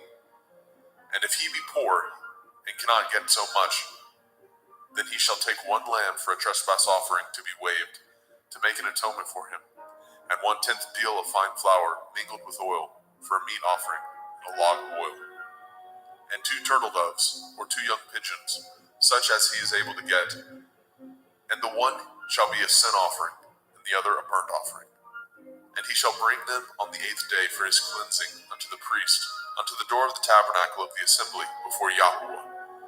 And the priest shall take the lamb of the trespass offering, and the log of oil, and the priest shall wave them for a wave offering before Yahuwah. And he shall kill the lamb of the trespass offering, and the priest shall take some of the blood of the trespass offering, and put it upon the tip of the right ear of him that is to be cleansed, and upon the thumb of his right hand, and upon the great toe of his right foot. And the priest shall pour of the oil into the palm of his own left hand. And the priest shall sprinkle with his right finger some of the oil that is in his left hand 7 times before Yahuwah. And the priest shall put of that oil that is in his hand upon the tip of the right ear of him that is to be cleansed, and upon the thumb of his right hand, and upon the great toe of his right foot, upon the place of the blood of the trespass offering. And the rest of the oil that is in the priest's hand he shall put upon the head of him that is to be cleansed, to make an atonement for him before Yahuwah. And he shall offer the one of the turtle doves, or of the young pigeons, such as he can get, even such as he is able to get, the one for a sin offering, and the other for a burnt offering, with the meat offering. And the priest shall make an atonement for him that is to be cleansed before Yahuwah. This is the Torah of him in whom is the plague of leprosy, whose hand is not able to get that which pertains to his cleansing. And Yahweh spoke unto El Moshe and unto El Aharon, saying, When ye are come into the land of Canaan, which I give to you for a possession, and I put the plague of leprosy in a house of the land of your possession, and he that owns the house shall come and tell the priest, saying, It seems to me there is, as it were, a plague in the house. Then the priest shall command that they empty the house before the priest go into it, to see the plague, that all that is in the house be not made unclean. And afterward the priest shall go in to see the house. And he shall look on the plague, and behold, if the plague be in the walls of the house, with hollow strakes, greenish or reddish, which in sight are lower than the wall, then the priest shall go out of the house to the door of the house, and shut up the house 7 days. And the priest shall come again the 7th day, and shall look, and behold, if the plague be spread in the walls of the house, then the priest shall command that they take away the stones in which the plague is, and they shall cast them into an unclean place without the city. And he shall cause the house to be scraped within round about, and they shall pour out the dust that they scrape off without the city into an unclean place. And they shall take other stones, and put them in the place of those stones. And he shall take other mortar, and shall plaster the house. And if the plague come again, and break out in the house, after that he has taken away the stones, and after he has scraped the house, and after it is plastered, then the priest shall come and look, and behold, if the plague be spread in the house, it is a fretting leprosy in the house, it is unclean. And he shall break down the house, the stones of it, and the timber thereof, and all the mortar of the house, and he shall carry them forth out of the city into an unclean place. Moreover, he that goes into the house all the while that it is shut up shall be unclean until the evening. And he that lies in the house shall wash his clothes, and he that eats in the house shall wash his clothes. And if the priest shall come in and look upon it, and behold, the plague has not spread in the house, after the house was plastered, then the priest shall pronounce the house clean, because the plague is healed. And he shall take to cleanse the house 2 birds, and cedar wood, and scarlet, and hyssop. And he shall kill the one of the birds in an earthen vessel over running water. And he shall take the cedar wood, and the hyssop, and the scarlet, and the living bird, and dip them in the blood of the slain bird, and in the running water, and sprinkle the house 7 times. And he shall cleanse the house with the blood of the bird, and with the running water, and with the living bird, and with the cedar wood, and with the hyssop, and with the scarlet. But he shall let go of the living bird out of the city into the open field, and make an atonement for the house, and it shall be clean. This is the Torah for all manner of plague, of leprosy and scald, and for the leprosy of a garment and of a house, and for a rising, and for a scab, and for a bright spot, to teach when it is unclean and when it is clean. This is the Torah of leprosy. Vayikra, Leviticus chapter 15. And Yahweh spoke unto El Moshe and to El Aharon, saying, Speak unto the children of Yasharel, and say unto them, when any man has a running issue out of his flesh, because of his issue he is unclean.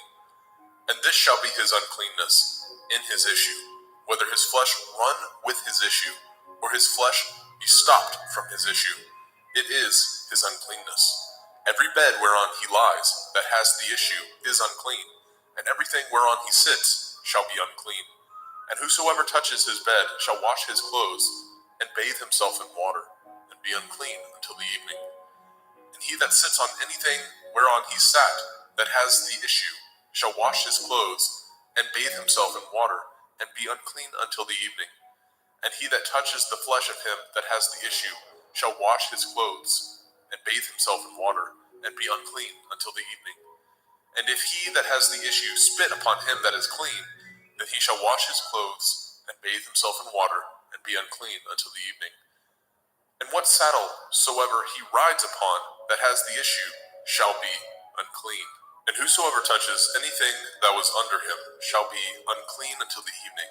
And he that bears any of those things shall wash his clothes, and bathe himself in water, and be unclean until the evening.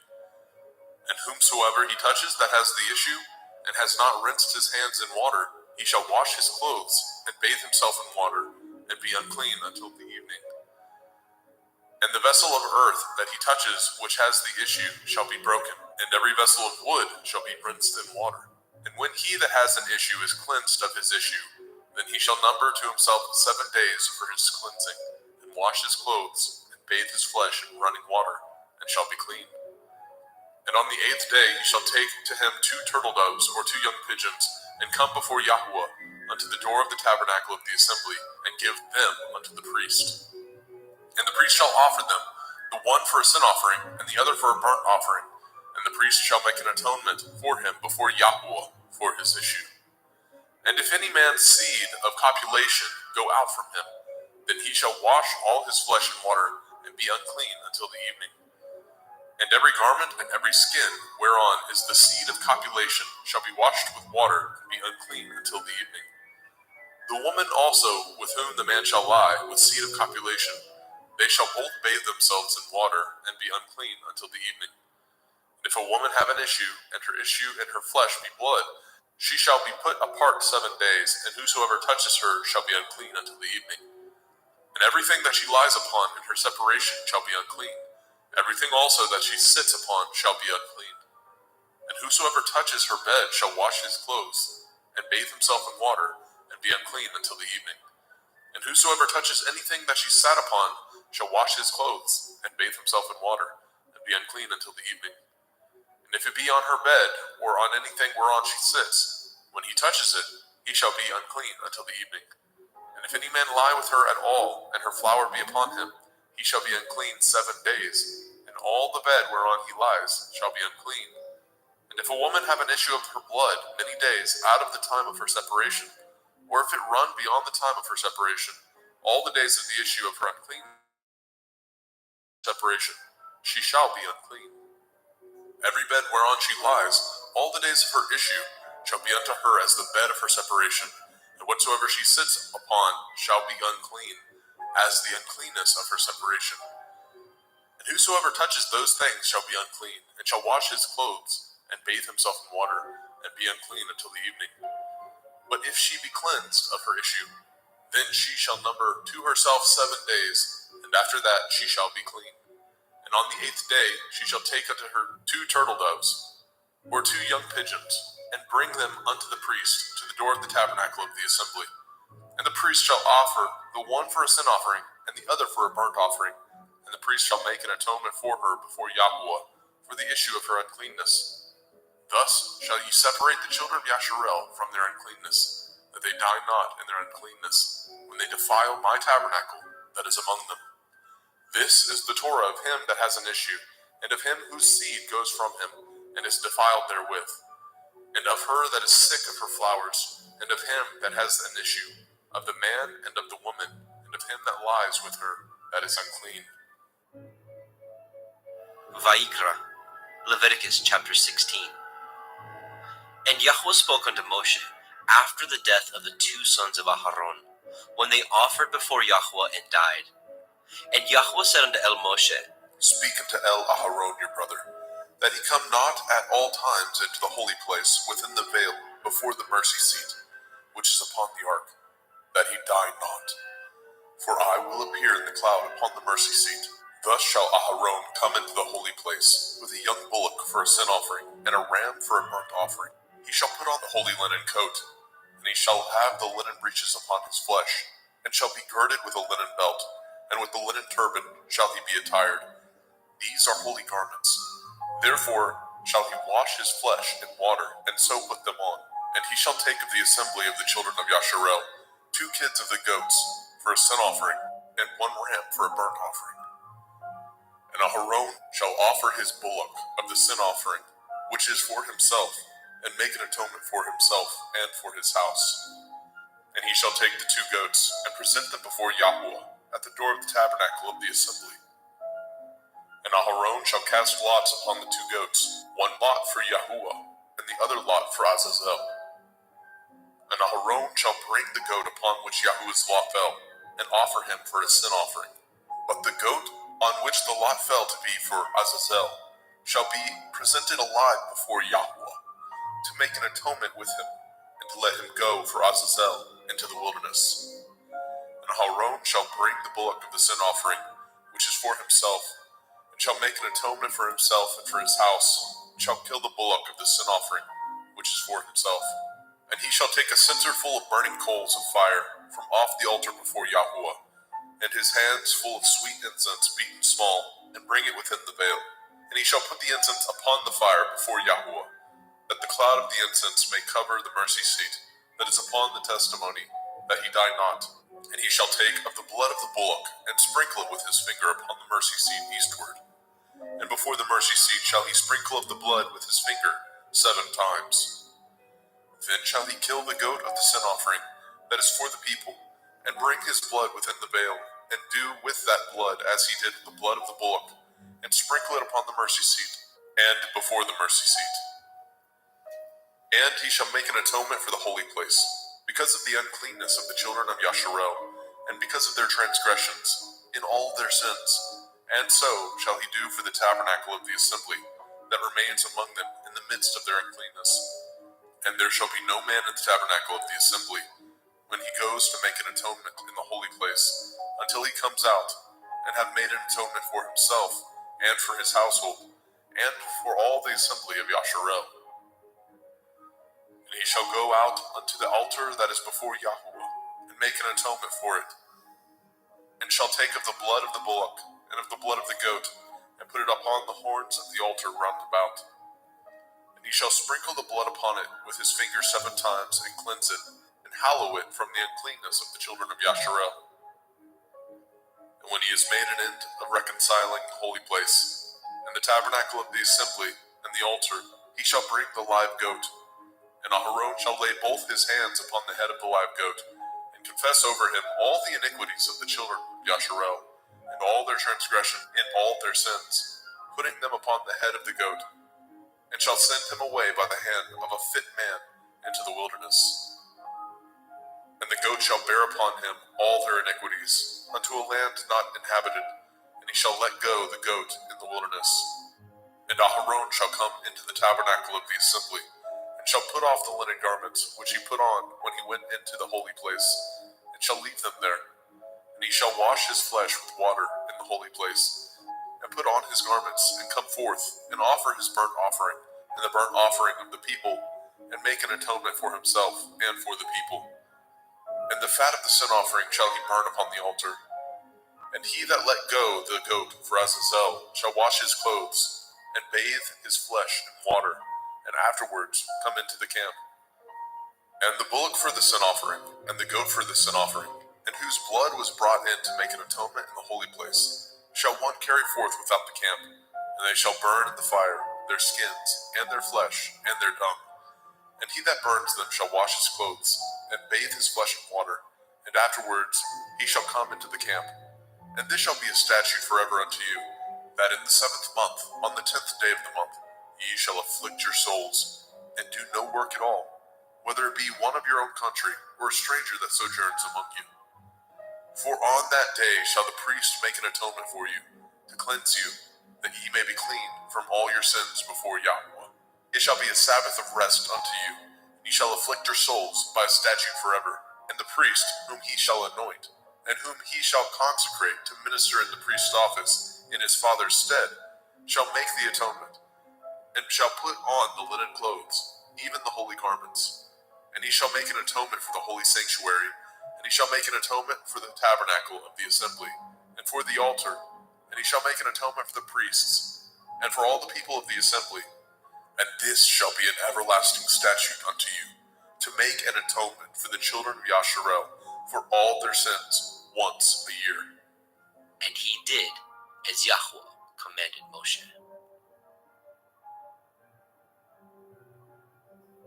Vayikra, Leviticus chapter 17. And Yahweh spoke unto Moshe, saying, Speak unto El-Aharon and unto his sons, and unto all the children of Yasharel, and say unto them, This is the thing which Yahweh has commanded, saying, What man soever there be of the house of Yasharel, that kills an ox, or lamb, or goat, in the camp, or that kills it out of the camp, and brings it not unto the door of the tabernacle of the assembly, to offer an offering unto Yahweh before the tabernacle of Yahweh, blood shall be imputed unto that man.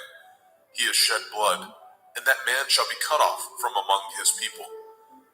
To the end that the children of Yasharel may bring their sacrifices, which they offer in the open field, even that they may bring them unto Yahweh, unto the door of the tabernacle of the assembly, unto the priest, and offer them for peace offerings unto Yahweh. And priests shall sprinkle the blood upon the altar of Yahweh at the door of the tabernacle of the assembly, and burn the fat for a sweet savor unto Yahweh. And they shall no more offer their sacrifices unto devils, after whom they have gone a-whoring. This shall be a statute forever unto them throughout their generations. And you shall say unto them, Whatsoever man there be of the house of Yasharel, or of the strangers, which sojourn among you, that offers a burnt offering or sacrifice, and brings it not unto the door of the tabernacle of the assembly, to offer it unto Yahweh, even that man shall be cut off from among his people. And whatsoever man there be of the house of Yasharel, or of the strangers that sojourn among you, that eats any manner of blood, I will even set my face against that soul that eats the blood, and will cut him off from among his people. For the soul of the flesh is in the blood. He and I have given it to you upon the altar to make an atonement for your souls. For it is the blood of him that makes an atonement in the soul. Therefore I said unto the children of Yasharel, No soul of you shall eat blood, neither shall any stranger that sojourns among you eat blood. And whatsoever man there be of the children of Yasharel, or of the strangers that sojourn among you, which hunts and catches a beast or fowl that may be eaten, he shall even pour out the blood thereof, and cover it with dust. For it is the life of all flesh, the blood of it is for the life thereof. Therefore I said unto the children of Yasharel, Ye shall eat the blood of no manner of flesh, for the life of all flesh is the blood thereof. Whosoever eats it shall be cut off. And every soul that eats that which died of itself, or that which was torn with beasts, whether it be one of your own country or a stranger, he shall both wash his clothes and bathe himself in water, and be unclean until the evening. Then shall he be clean. But if he wash them not, nor bathe his flesh, then he shall bear his iniquity.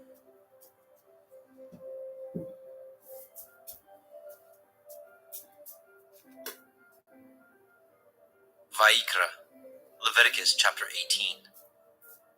And Yahweh spoke unto Moshe, saying, Speak unto the children of Yasharel, and say unto them, I am Yahweh Elohim. After the doings of the land of Mitzrayim, where ye dwell, shall ye not do. And after the doings of the land of Canaan, whither I bring you, shall ye not do. Neither shall ye walk in their ordinances. Ye shall do my judgments, and guard my ordinances, to walk therein. I am Yahuwah Elohim. Ye shall therefore guard my statutes and my judgments, which if a man do, he shall live in them. I am Yahweh. None of you shall approach to any that is near of kin to him, to uncover their nakedness. I am Yahweh.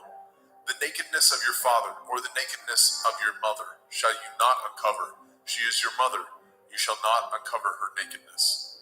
The nakedness of your father's woman shall you not uncover. It is your father's nakedness. The nakedness of your sister, the daughter of your father, the daughter of your mother, whether she be born at home or born abroad, even their nakedness you shall not uncover. The nakedness of your son's daughter, or of your daughter's daughter, even their nakedness you shall not uncover, for theirs is your own nakedness. The nakedness of your father's woman's daughter, begotten of your father, she is your sister, you shall not uncover her nakedness. You shall not uncover the nakedness of your father's sister, she is your father's near kinswoman. You shall not uncover the nakedness of your mother's sister, for she is your mother's near kinswoman. You shall not uncover the nakedness of your father's brother. You shall not approach to his woman, she is your aunt. You shall not uncover the nakedness of your daughter-in-law, she is your son's woman. You shall not uncover her nakedness. You shall not uncover the nakedness of your brother's woman, it is your brother's nakedness. You shall not uncover the nakedness of a woman and her daughter, neither shall you take her son's daughter, or her daughter's daughter, to uncover her nakedness, for they are your near kinswoman. It is wickedness. Neither shall you take a woman to her sister, to vex her, to uncover her nakedness, beside the other in her lifetime. Also you shall not approach unto a woman to uncover her nakedness, as long as she is put apart for her uncleanness. Moreover, you shall not lie carnally with your neighbor's woman, to defile yourself with her. And you shall not let any of your seed pass through the fire to Molech, neither shall you profane the name of your Elohim. I am Yahweh. You shall not lie with mankind, as with womankind. It is an abomination. Neither shall you lie with any beast to defile yourself therewith. Neither shall any woman stand before a beast to lie down thereto. It is confusion. Defile not ye yourselves in any of these things, for in all these the nations are defiled, which I cast out before you. And the land is defiled, therefore I do visit the iniquity thereof upon it, and the land itself vomits out her inhabitants. Ye shall therefore guard my statutes and my judgments, and shall not commit any of these abominations, neither any of your own nation, nor any stranger that sojourns among you. For all these abominations have the men of the land done, which were before you, and the land is defiled, that the land spew not you out also, when ye defile it, as it spewed out the nations that were before you. For whosoever shall commit any of these abominations, even the souls that commit them shall be cut off from among their people. Therefore shall ye guard my ordinance, that ye commit not any of these abominable customs, which were committed before you, and that ye defile not yourselves therein. I am Yahweh Elohim.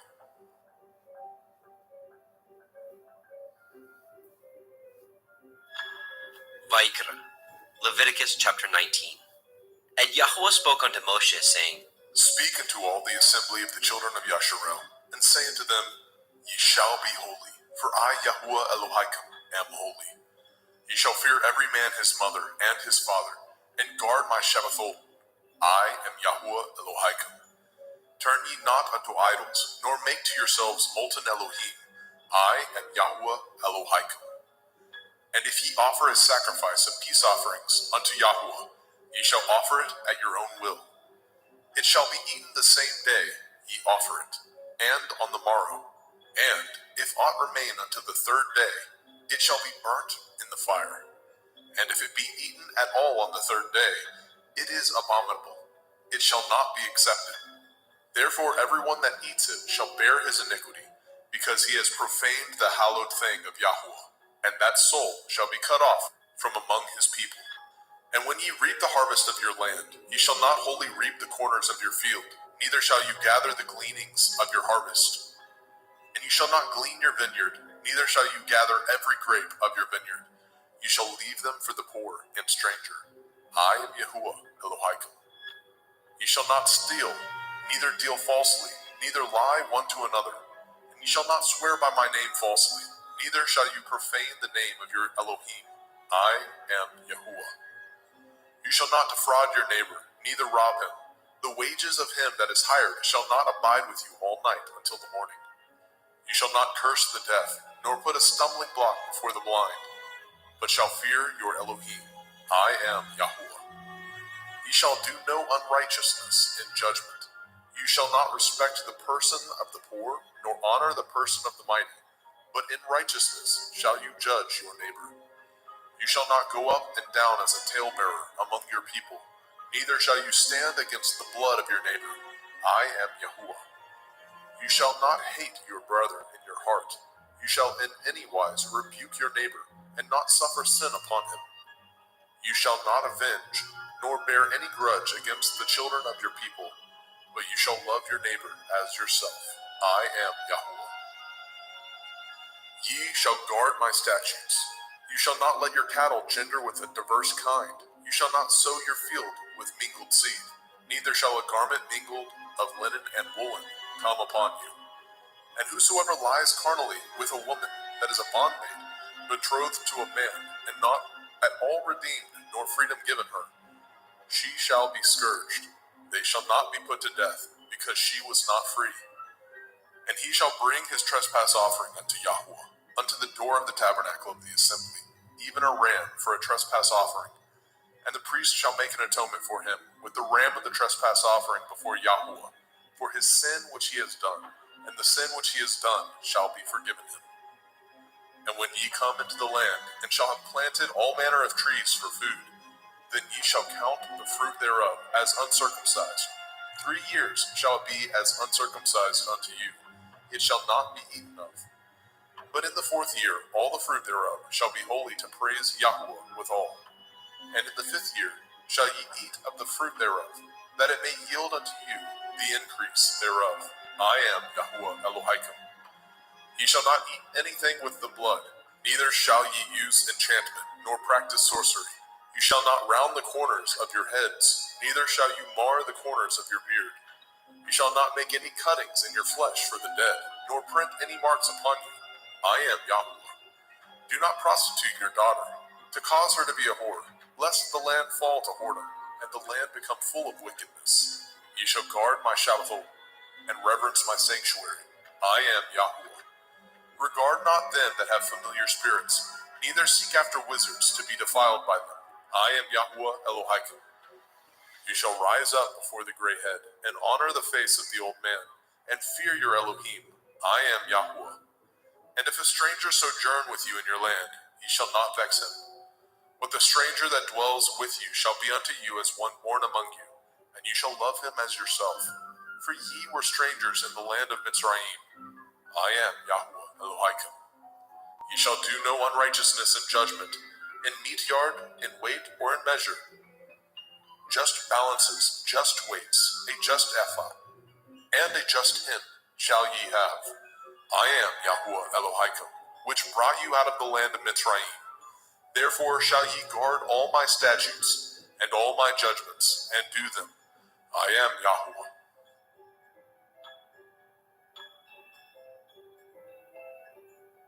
Vayikra, Leviticus chapter 20. And Yahuwah spoke unto Moshe, saying, Again you shall say to the children of Yasharel, whosoever he be of the children of Yasharel, or of the strangers that sojourn in Yasharel, that gives any of his seed unto Molech, he shall surely be put to death. The people of the land shall stone him with stones. And I will set my face against that man, and I will cut him off from among his people, because he has given of his seed unto Molech, to defile my sanctuary, and to profane my holy name. And if the people of the land do any ways hide their eyes from the man, when he gives of his seed unto Molech, and kill him not, then I will set my face against that man, and against his family, and will cut him off, and all that go a-whoring after him, to commit whoredom with Molech, from among their people. And the soul that turns after such as have familiar spirits, and after wizards, to go a-whoring after them, I will even set my face against that soul, and will cut him off from among his people. Sanctify yourselves, therefore, and be ye holy, for I am Yahuwah Elohim, and ye shall guard my statutes, and do them. I am Yahuwah Mekodishkim. For everyone that curses his father or his mother, shall surely be put to death. He has cursed his father or his mother. His blood shall be upon him. And the man that breaks wedlock with another man's woman, even he that breaks wedlock with his neighbor's woman, the man and the woman that breaks wedlock shall surely be put to death. And the man that lies with his father's woman has uncovered his father's nakedness.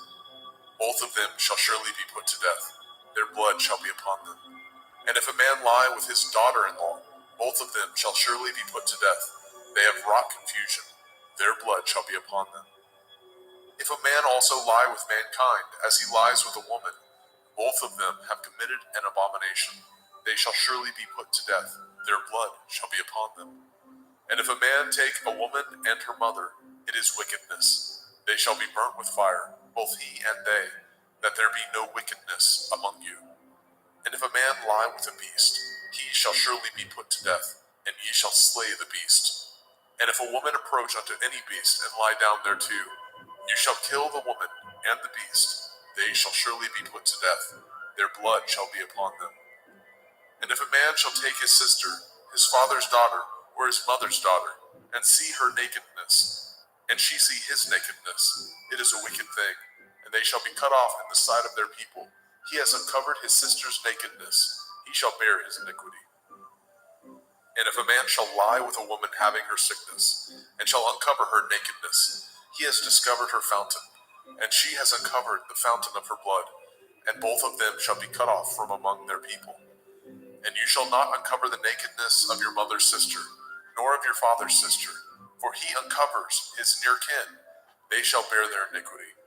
And if a man shall lie with his uncle's woman, he has uncovered his uncle's nakedness. They shall bear their sin. They shall die childless. And if a man shall take his brother's woman, it is an unclean thing. He has uncovered his brother's nakedness. They shall be childless. Ye shall therefore guard all my statutes and all my judgments, and do them, that the land whither I bring you to dwell therein spew you not out. And ye shall not walk in the manner of the nation which I cast out before you. For they committed all these things, and therefore I abhorred them. But I have said unto you, ye shall inherit their land, and I will give unto you to possess it, a land that flows with milk and honey. I am Yahweh Elohim, which have separated you from other people. Ye shall therefore put difference between clean beasts and unclean, and between unclean fowls and clean. And ye shall not make your souls abominable by beast, or by fowl, or by any manner of living thing that creeps on the ground, which I have separated from you as unclean. And ye shall be holy unto me, for I, Yahweh, am holy, and have severed you from other people, that ye should be mine. A man also, or a woman that has a familiar spirit, or that is a wizard, shall surely be put to death. They shall stone them with stones. Their blood shall be upon them. Vayikra, Leviticus chapter 21. And Yahweh said unto Moshe, Speak unto the priests, the sons of Aharon, and say unto them, There shall none be defiled for the dead among his people, but for his kin that is near unto him, that is, for his mother, and for his father, and for his son, and for his daughter, and for his brother, and for his sister a virgin, that is nigh unto him, which has had no man, for her may he be defiled. But he shall not defile himself, being a chief among his people, to profane himself. They shall not make baldness upon their head, neither shall they shave off the corners of their beard, nor make any cuttings in their flesh. They shall be holy unto their Elohim, and not profane the name of their Elohim. For the offerings of Yahweh made by fire, and the bread of their Elohim they do offer. Therefore they shall be holy. They shall not take a woman that is a whore, or profane, neither shall they take a woman put away from her man, for he is holy unto his Elohim. You shall sanctify him therefore, for he offers the bread of your Elohim. He shall be holy unto you, for I, Yahweh, which sanctify you, am holy. And the daughter of any priest, if she profane herself by playing the whore, she profanes her father, she shall be burnt with fire. And he that is high priest among his brethren, upon whose head the anointing oil was poured, and that is consecrated to put on the garments, shall not uncover his head, nor rend his clothes. Neither shall he go in to any dead body, nor defile himself for his father, or for his mother. Neither shall he go out of the sanctuary, nor profane the sanctuary of his Elohim, for the crown of the anointing oil of his Elohim is upon him. I am Yahuwah. And he shall take a woman in her virginity, a widow or a divorced woman, or profane, or a harlot, these shall he not take, but he shall take a virgin of his own people to be his woman. Neither shall he profane his seed among his people, for I, Yahuwah, do sanctify him. And Yahweh spoke unto Moshe, saying, Speak unto Aharon, saying, Whosoever he be of your seed in their generations, that has any blemish, let him not approach to offer the bread of his Elohim. For whosoever man he be that has a blemish, he shall not approach, a blind man or a lame, or he that has a flat nose, or anything superfluous, or a man that is broken-footed, or broken-handed, or crook-backed, or a dwarf, or that has a blemish in his eye, or be scurvy, or scabbed, or has his stones broken. No man that has a blemish of the seed of Aharon the priest shall come nigh to offer the offerings of Yahuwah, made by fire. He has a blemish. He shall not come nigh to offer the bread of his Elohim. He shall not eat the bread of his Elohim, both of the most holy and of the holy. Only he shall not go in unto the veil, nor come nigh unto the altar, because he has a blemish, that he profane not my sanctuaries, for I, Yahuwah, do sanctify them. And Moshe told it unto Aharon, and to his sons, and to all the children of Yashrael. Vayikra, Leviticus chapter 22. And Yahweh spoke unto Moshe, saying, Speak unto Aharon and to his sons, that they separate themselves from the holy things of the children of Yasharel, and that they profane not my holy name in those things which they hallow unto me. I am Yahuwah. Say unto them, Whosoever he be of all your seed among your generations, that goes unto the holy things which the children of Yasharel hallow unto Yahuwah, having his uncleanness upon him, that soul shall be cut off from my presence. I am Yahuwah. What man soever of the seed of Aharon is a leper, or has a running issue, he shall not eat of the holy things until he be clean. And whoso touches anything that is unclean by the dead, or a man whose seed goes from him, or whosoever touches any creeping thing whereby he may be made unclean, or a man of whom he may take uncleanness, whatsoever uncleanness he has, the soul which has touched any such thing shall be unclean until evening, and shall not eat of the holy things, unless he wash his flesh with water.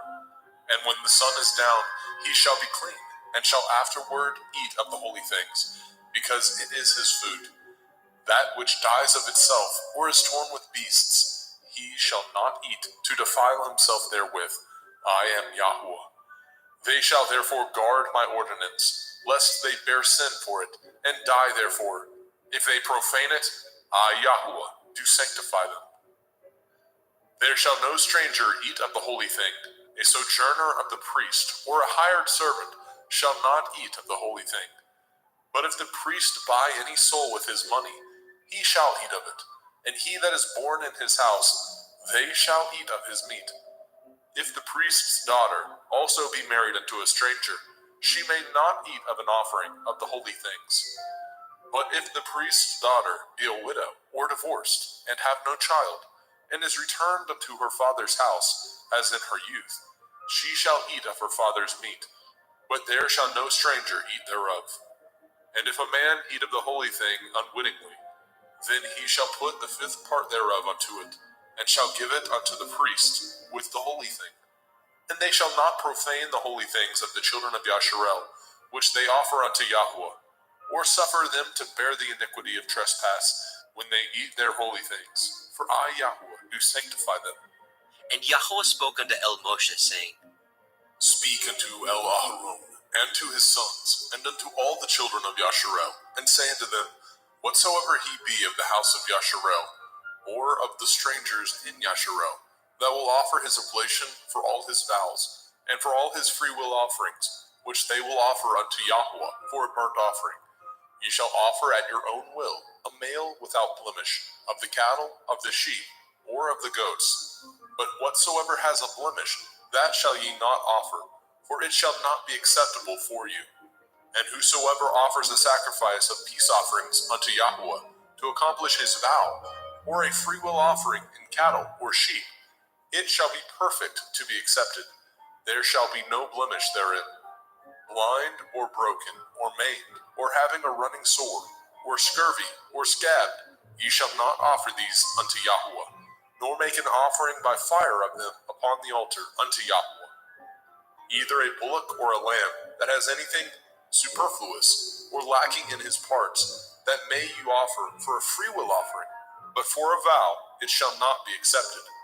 Ye shall not offer unto Yahweh that which is bruised, or crushed, or broken, or cut, neither shall ye make any offerings thereof in your land. Neither from a stranger's hand shall ye offer the bread of your Elohim, of any of these, because their corruption is in them, and blemishes be in them. They shall not be accepted for you. And Yahweh spoke unto Moshe, saying, When a bullock or a sheep or a goat is brought forth, then it shall be 7 days under the dam, and from the 8th day and thenceforth it shall be accepted for an offering made by fire unto Yahweh. And whether it be cow or ewe, ye shall not kill it, and her young, both in 1 day. And when ye offer a sacrifice of thanksgiving unto Yahweh, offer it at your own will. On the same day it shall be eaten up. Ye shall leave none of it until the morrow. I am Yahweh. Therefore shall ye guard my commandments, and do them. I am Yahweh. Neither shall ye profane my holy name, but I will be hallowed among the children of Yasharel. I am Yahweh, which hallow you, that brought you out of the land of Mizraim, to be your Elohim. I am Yahweh.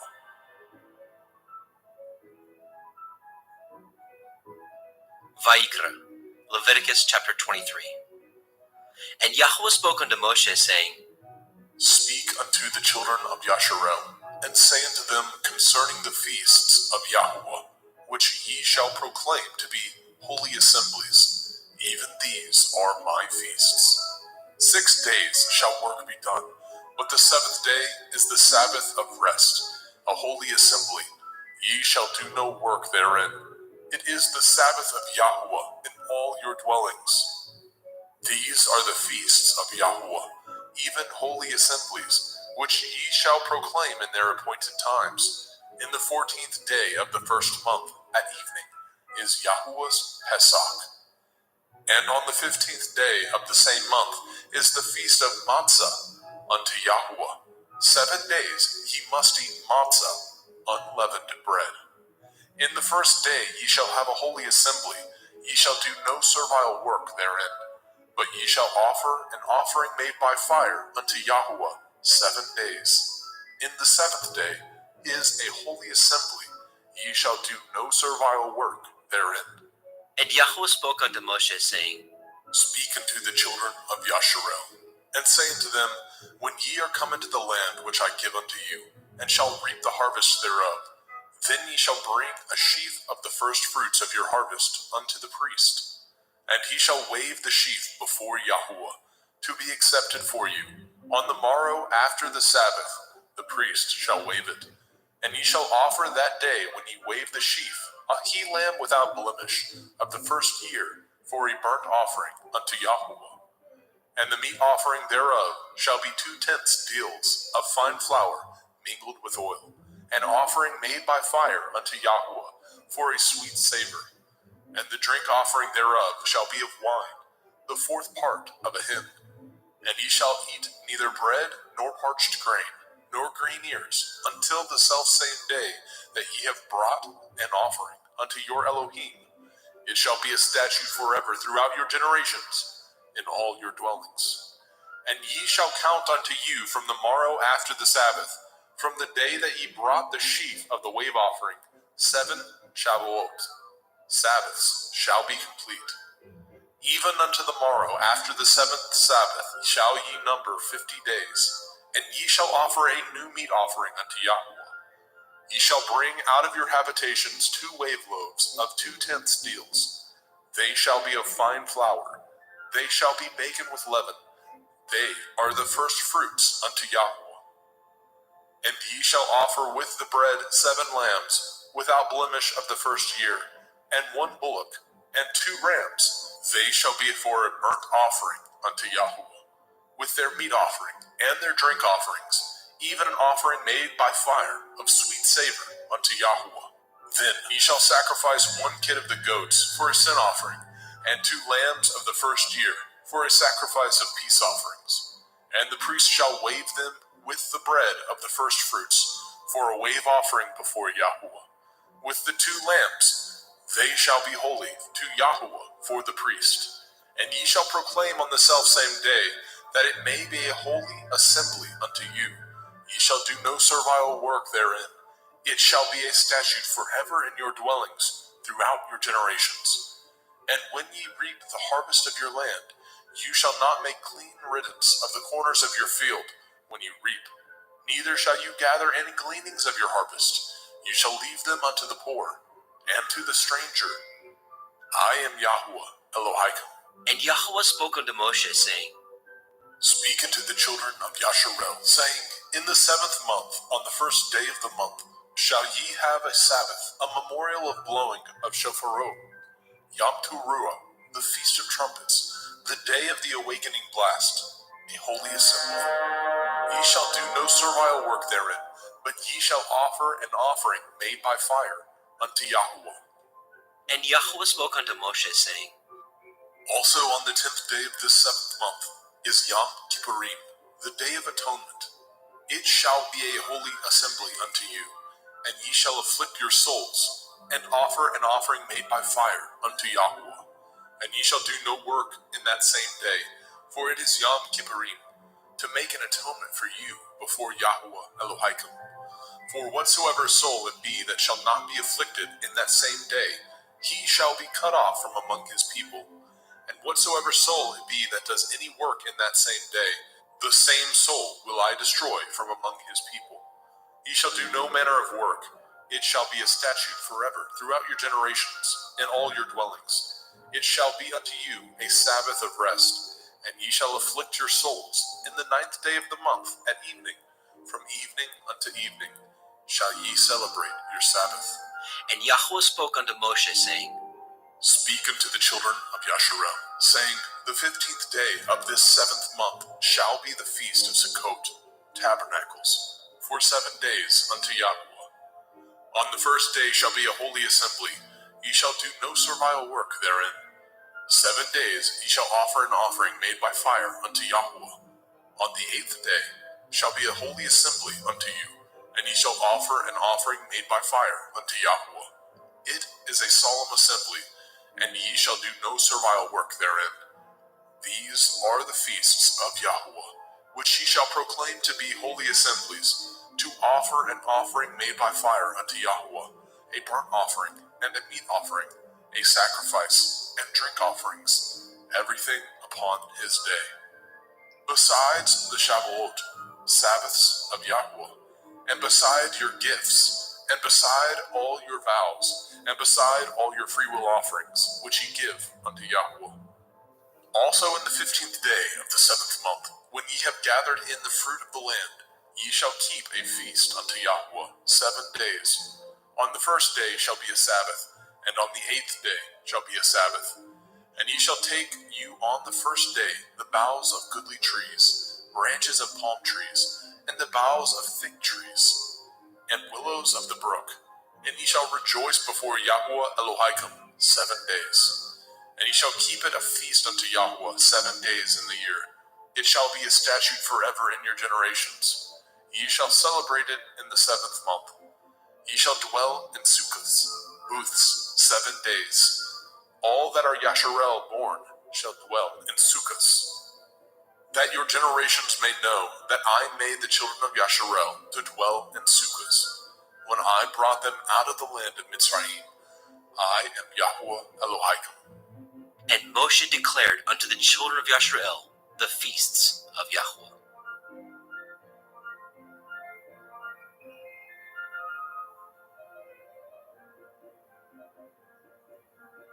Vaikra, Leviticus chapter 24. And Yahweh spoke unto Moshe, saying, Command the children of Yasharel that they bring unto you pure olive oil, beaten for the light, to cause the lamps to burn continually, without the veil of the testimony. In the tabernacle of the assembly shall Aharon order it from the evening unto the morning before Yahweh continually. It shall be a statute forever in your generations.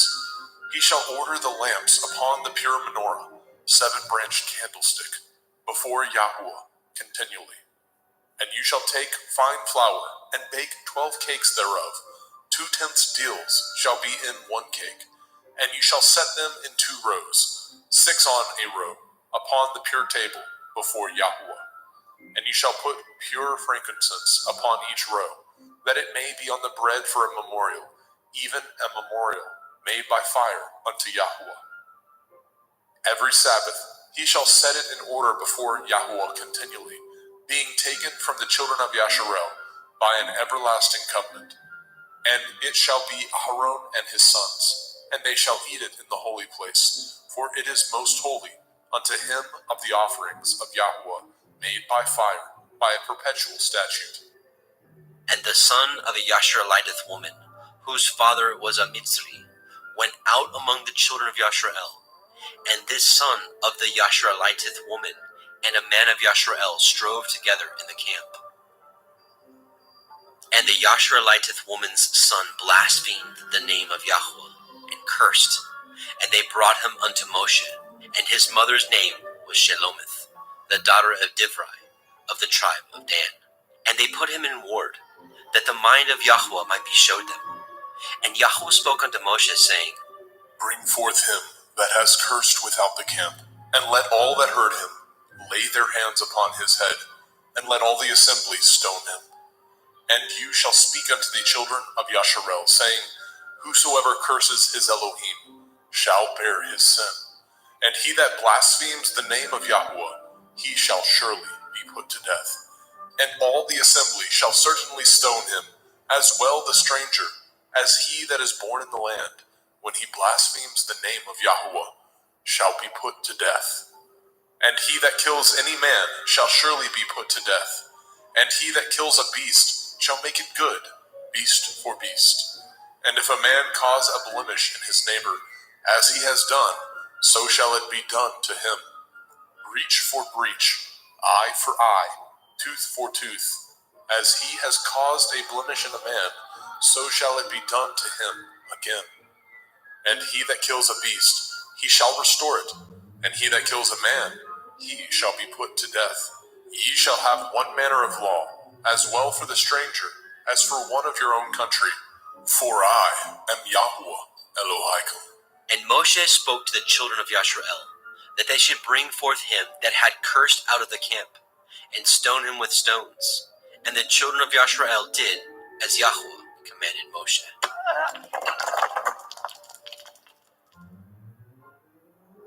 Vaikra, Leviticus chapter 25. And Yahweh spoke unto Moshe in Mount Sinai, saying, Speak unto the children of Yasharel, and say unto them, When ye come into the land which I give you, then shall the land keep a Sabbath unto Yahweh. 6 years you shall sow your field, and 6 years you shall prune your vineyard, and gather in the fruit thereof. But in the 7th year shall be a Sabbath of rest unto the land, a Sabbath for Yahweh. You shall neither sow your field, nor prune your vineyard. That which grows of its own accord of your harvest you shall not reap, neither gather the grapes of your vine undressed, for it is a year of rest unto the land. And the Sabbath of the land shall be food for you and for your servant, and for your maid, and for your hired servant, and for your stranger that sojourns with you, and for your cattle, and for the beasts that are in your land, shall all the increase thereof be meat. And you shall number 7 Shabbathot, Sabbaths of years unto you. 7 times 7 years And the space of the 7 Shabbathot of years shall be unto you 49 years. Then shall you cause the shofar of the Jubilee to sound on the 10th day of the 7th month. In Yom Kippurim, the Day of Atonement, shall ye make the shofar sound throughout all your land. And ye shall hallow the 50th year, and proclaim liberty throughout all the land unto all the inhabitants thereof. It shall be a jubilee unto you, and ye shall return every man unto his possession, and ye shall return every man unto his family. A jubilee shall that 50th year be unto you. Ye shall not sow, neither reap that which grows of itself in it, nor gather the grapes in it of your vine undressed. For it is the jubilee, it shall be holy unto you. Ye shall eat the increase thereof out of the field. In the year of this jubilee, ye shall return every man unto his possession. And if ye sell aught unto your neighbor, or buy aught of your neighbor's hand, ye shall not oppress one another. According to the number of years after the jubilee, you shall buy of your neighbor, and according unto the number of years of the fruits, he shall sell unto you. According to the multitude of years, you shall increase the price thereof, and according to the fewness of years, you shall diminish the price of it. For according to the number of the years of the fruits, he sells unto you. Ye shall not therefore oppress one another, but you shall fear your Elohim, for I am Yahuwah Elohaikum. Wherefore ye shall do my statutes, and guard my judgments, and do them, and ye shall dwell in the land in safety. And the land shall yield her fruit, and ye shall eat your fill, and dwell therein in safety. And if ye say, what shall we eat the 7th year? Behold, we shall not sow, nor gather in our increase. Then I will command my blessing upon you in the 6th year, and it shall bring forth fruit for 3 years. And ye shall sow the 8th year, and eat yet of old fruit until the 9th year. Until her fruits come in, ye shall eat of the old store. The land shall not be sold forever, for the land is mine, and ye are strangers and sojourners with me. And in all the land of your possession ye shall grant a redemption for the land. If your brother be waxen poor, and has sold away some of his possession, and if any of his kin come to redeem it, then shall he redeem that which his brother sold. And if the man have not to redeem it, and himself be able to redeem it, then let him count the years of the sale thereof, and restore the overplus unto the man whom he sold it, that he may return unto his possession. But if he be not able to restore it to him, then that which is sold shall remain in the hand of him that has bought it until the year of Jubilee. And in the Jubilee it shall go out, and he shall return unto his possession. And if a man sell a dwelling house in a walled city, then he may redeem it within a whole year after it is sold. Within a full year may he redeem it. And if it be not redeemed within the space of a full year, then the house that is in the walled city shall be established forever to him, that brought it throughout his generations. It shall not go out in the Jubilee.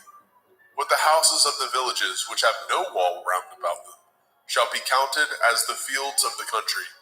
They may be redeemed, and they shall go out in the Jubilee. Notwithstanding, the cities of the Leviim, of the houses of the cities of their possession, may the Leviim redeem at any time. And if a man purchases of the Leviim, then the house that was sold, and the city of his possession, shall go out in the year of Jubilee. For the houses of the cities of the Leviim are their possession, among the children of Yasharel.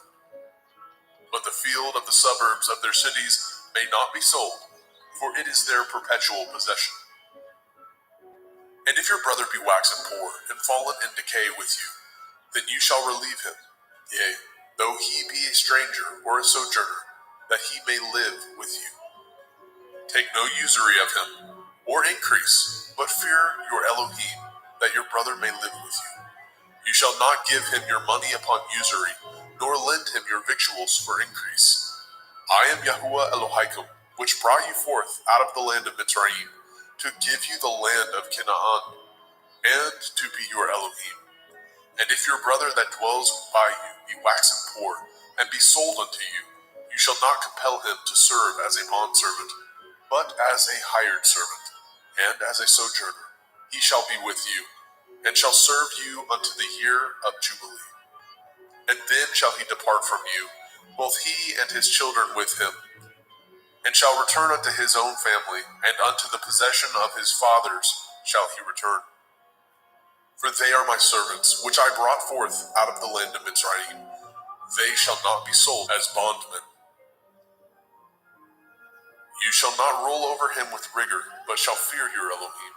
Both your bondmen and your bondmaids, which you shall have, shall be of the heathen that are round about you. Of them shall ye buy bondmen and bondmaids. Moreover, of the children of the strangers that do sojourn among you, of them shall ye buy, and of their families that are with you, which they begat in your land, and they shall be your possession. And ye shall take them as an inheritance for your children after you, to inherit them for a possession. They shall be your bondmen forever. But over your brethren, the children of Yasharel, you shall not rule one over another with rigor. And if a sojourner or a stranger wax rich by you, and your brother that dwells by him wax poor, and sell himself unto the stranger or sojourner by you, or to the stock of the stranger's family, after that he is sold, he may be redeemed again. One of his brethren may redeem him. Either his uncle or his uncle's son may redeem him, or any that is nigh of kin unto him of his family may redeem him, or if he be able, he may redeem himself. And he shall reckon with him that bought him from the year that he was sold unto him, unto the year of Jubilee. And the price of his sale shall be according to the number of years, according to the time of a hired servant shall it be with him. If there be yet many years behind, according unto them he shall give again the price of his redemption, out of the money that he was bought for. And if there remain but few years unto the year of Jubilee, then he shall count with him, and according unto his years shall he give him again the price of his redemption. And as a yearly hired servant shall be with him, and the other shall not rule with rigor over him in your sight. And if he be not redeemed in these years, then he shall go out in the year of Jubilee, both he and his children with him. For unto me the children of Yasharel are servants. They are my servants, whom I brought forth out of the land of Mitzrayim. I am Yahuwah Elohim. Vayikra, Leviticus chapter 26. Ye shall make you no idols, nor graven image, neither rear you up a standing image, neither shall ye set up any image of stone in your land, to bow down unto it. For I am Yahuwah Elohim. Ye shall guard my Sabbaths, and reverence my sanctuary. I am Yahuwah. If ye walk in my statutes, and guard my commandments, and do them, then I will give you rain in due season, and the land shall yield her increase, and the trees of the field shall yield their fruit. And your threshing shall reach unto the vintage, and the vintage shall reach unto the sowing time, and ye shall eat your bread to the full, and dwell in your land safely. And I will give peace in the land, lying down with nothing to fear, and the Sabbath of life. Though evil be part of the land, there is no sword to bring in the land. And ye shall chase your enemies, and they shall fall before you by the sword. And 5 of you shall chase 100, and 100 of you shall put 10,000 to flight. And your enemies shall fall before you by the sword. For I will have respect unto you, and make you fruitful, and multiply you, and establish my covenant with you. And ye shall eat old store, and bring forth the old because of the new. And I will set my tabernacle among you, and my soul shall not abhor you. And I will walk among you, and will be your Elohim, and ye shall be my people. I am Yahuwah Elohim, which brought you forth out of the land of Mitzrayim, that ye should not be their bondmen. And I have broken the bands of your yoke, and made you go upright. But if ye will not hearken unto me, and will not do all these commandments, and if ye shall despise my statutes, or if your soul abhor my judgments, so that ye will not do all my commandments, but that ye break my covenant, I also will do this unto you. I will even appoint over you terror, consumption, and the burning ague, that shall consume the eyes, and cause sorrow of heart. And ye shall sow your seed in vain, for your enemies shall eat it. And I will set my face against you, and ye shall be slain before your enemies. They that hate you shall reign over you, and ye shall flee when none pursues you. And if ye will not yet for all this hearken unto me, then I will punish you 7 times more for your sins. And I will break the pride of your power, and I will make your heaven as iron, and your earth as brass. And your strength shall be spent in vain, for your land shall not yield her increase, neither shall the trees of the land yield their fruits. And if ye walk contrary unto me, and will not hearken unto me, I will bring 7 times more plagues upon you according to your sins. I will also send wild beasts among you, which shall rob you of your children, and destroy your cattle, and make you few in number, and your highways shall be desolate. And if you will not be reformed by me by these things, but will walk contrary unto me, then will I walk contrary unto you, and will punish you yet 7 times for your sins. And I will bring a sword upon you, that shall avenge the quarrel of my covenant. And when ye are gathered together within your cities, I will send the pestilence among you, and ye shall be delivered into the hand of the enemy. And when I have broken the staff of your bread, 10 women shall bake your bread in one oven, and they shall deliver you your bread again by weight, and ye shall eat and not be satisfied. And if ye will not for all this hearken unto me, but walk contrary unto me, then I will walk contrary unto you also in fury, and I, even I, will chastise you 7 times for your sins. And ye shall eat the flesh of your sons, and the flesh of your daughters shall ye eat. And I will destroy your high places, and cut down your images, and cast your carcasses upon the carcasses of your idols, and my soul shall abhor you. And I will make your cities waste, and bring your sanctuaries unto desolation. And I will not smell the savor of your sweet odors. And I will bring the land unto desolation, and your enemies which dwell therein shall be astonished at it. And I will scatter you among the heathen, and will draw out my sword after you. And your land shall be desolate, and your cities waste. Then shall the land enjoy her Shabbathot, as long as it lies desolate, and ye be in your enemy's land. Even then shall the land rest, and enjoy her Shabbathot. As long as it lies desolate, it shall rest, because it did not rest in your Shabbathot, when ye dwelt upon it. And upon them that are left alive of you, I will send a faintness into their hearts, in the land of their enemies, and the sound of a shaken leaf shall chase them, and they shall flee as fleeing from a sword, and they shall fall when none pursues. And they shall fall one upon another, as it were before a sword, when none pursues, and ye have no power to stand before your enemies. And ye shall perish among the heathen, and the land of your enemies shall eat you up. And they that are left of you shall pine away in their iniquity, in your enemies' lands, and also in the iniquities of their fathers shall they pine away with them. If they shall confess their iniquity, and the iniquity of their fathers, with their transgressions which they transgressed against me, and that also they have walked contrary unto me, and that I also have walked contrary unto them, and have brought them into the land of their enemies, if then their uncircumcised heart be humbled, and they then accept of the punishment of their iniquity, then I will remember my covenant with Yaakov, and also my covenant with Yitzhak, and also my covenant with Abraham will I remember, and I will remember the land.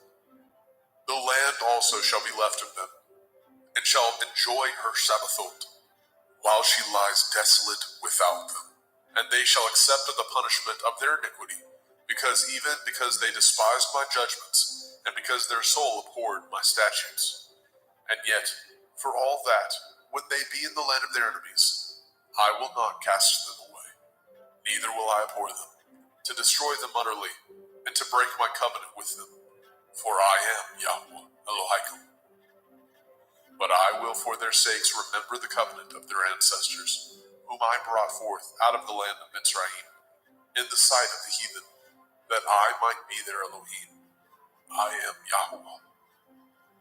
These are the commandments and judgments and Torah, which Yahweh made between him and the children of Yisrael in Mount Sinai by the hand of Moshe.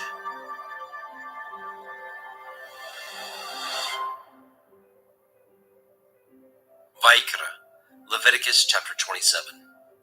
And Yahweh spoke unto Moshe, saying, Speak unto the children of Yasharel, and say unto them, When a man shall make a singular vow, the persons shall be for Yahuwah by your estimation. And your estimation shall be of the male from 20 years old, even unto 60 years old. Even your estimation shall be 50 shekels of silver, after the shekel of the sanctuary. And if it be a female, then your estimation shall be 30 shekels. And if it be from 5 years old, even unto 20 years old, then your estimation shall be of the male 20 shekels, and for the female 10 shekels. And if it be from a month old, even unto 5 years old, then your estimation shall be of the male 5 shekels of silver, and for the female your estimation shall be 3 shekels of silver. And if it be from 60 years old and above, if it be a male, then your estimation shall be 15 shekels, and for the female 10 shekels. But if he be poorer than your estimation, then he shall present himself before the priest, and the priest shall value him according to his ability. That vowed shall the priest value him. And if it be a beast, whereof men bring an offering unto Yahuwah, all that any man gives of such unto Yahuwah shall be holy. He shall not alter it, nor change it, a good for a bad, or a bad for a good. And if he shall at all change beast for beast, then it and the exchange thereof shall be holy. And if it be any unclean beast, of which they do not offer a sacrifice unto Yahuwah, then he shall present the beast before the priest. And the priest shall value it, whether it be good or bad, as you value it. Who are the priest, so shall it be. But if he will at all redeem it, then he shall add a 5th part thereof unto your estimation. And when a man shall sanctify his house to be holy unto Yahuwah, then the priest shall estimate it, whether it be good or bad. As the priest shall estimate it, so shall it stand. And if he that sanctified it will redeem his house, then he shall add the 5th part of the money of your estimation unto it, and it shall be his. And if a man shall sanctify unto Yahuwah some part of a field of his possession, then your estimation shall be according to the seed thereof. A omer of barley seed shall be valued at 50 shekels of silver. If he sanctify his field from the year of Jubilee, according to your estimation, it shall stand. But if he sanctify his field after the Jubilee, then the priest shall reckon unto him the money according to the years that remain, even unto the year of Jubilee, and it shall be abated from your estimation. And if he that sanctified the field will in any wise redeem it, then he shall add the 5th part of the money of your estimation unto it, and it shall be assured to him. And if he will not redeem the field, or if he have sold the field to another man, it shall not be redeemed any more. But the field, when it goes out in the Jubilee, shall be holy unto Yahuwah. As a field devoted, the possession thereof shall be the priest's.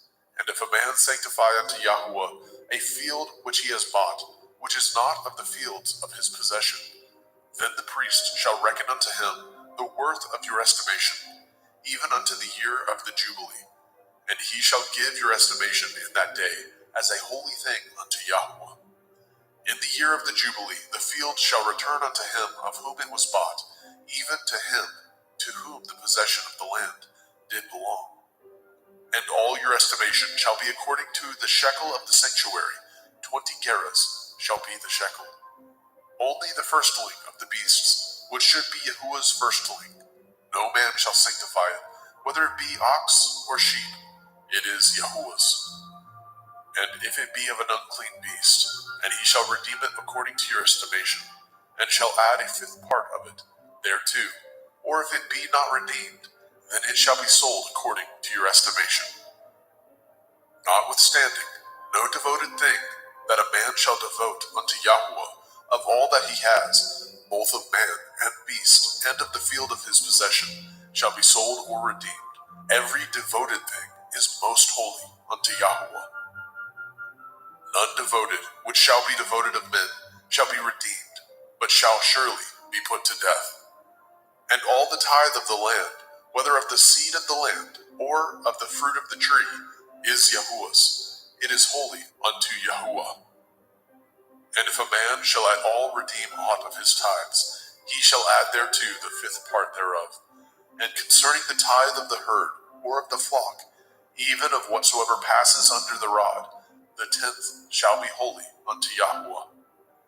He shall not search whether it be good or bad, neither shall he change it. And if he change it at all, then both it and the change thereof shall be holy. It shall not be redeemed. These are the commandments which Yahweh commanded Moshe for the children of Yisrael in Mount Sinai.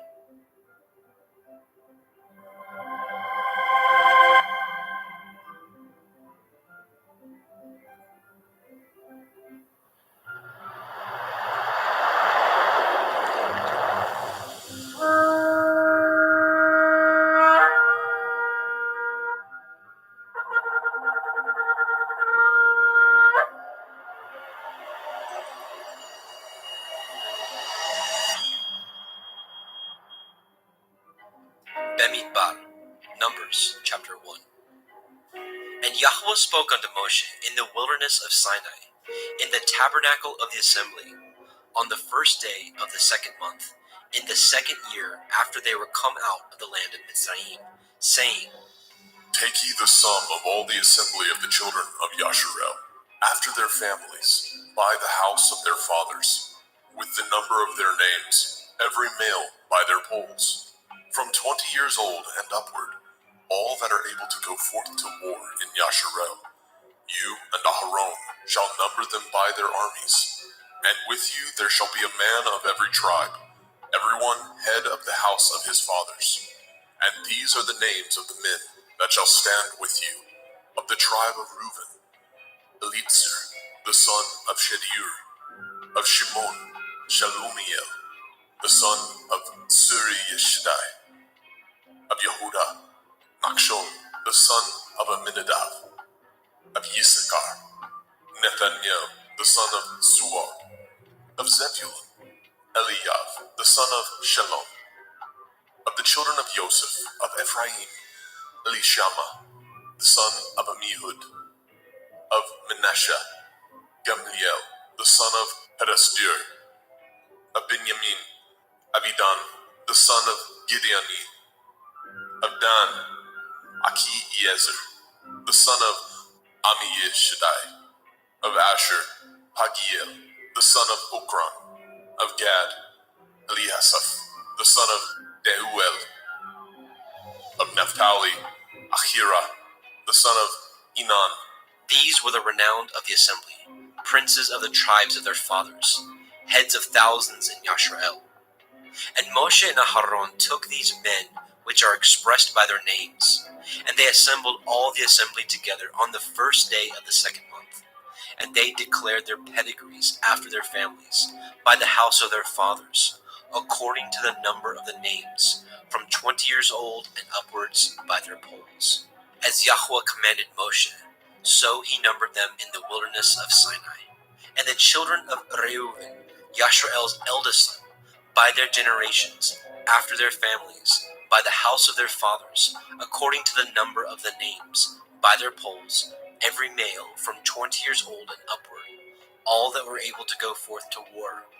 Those that were numbered of them, even of the tribe of Reuben, were 46,500.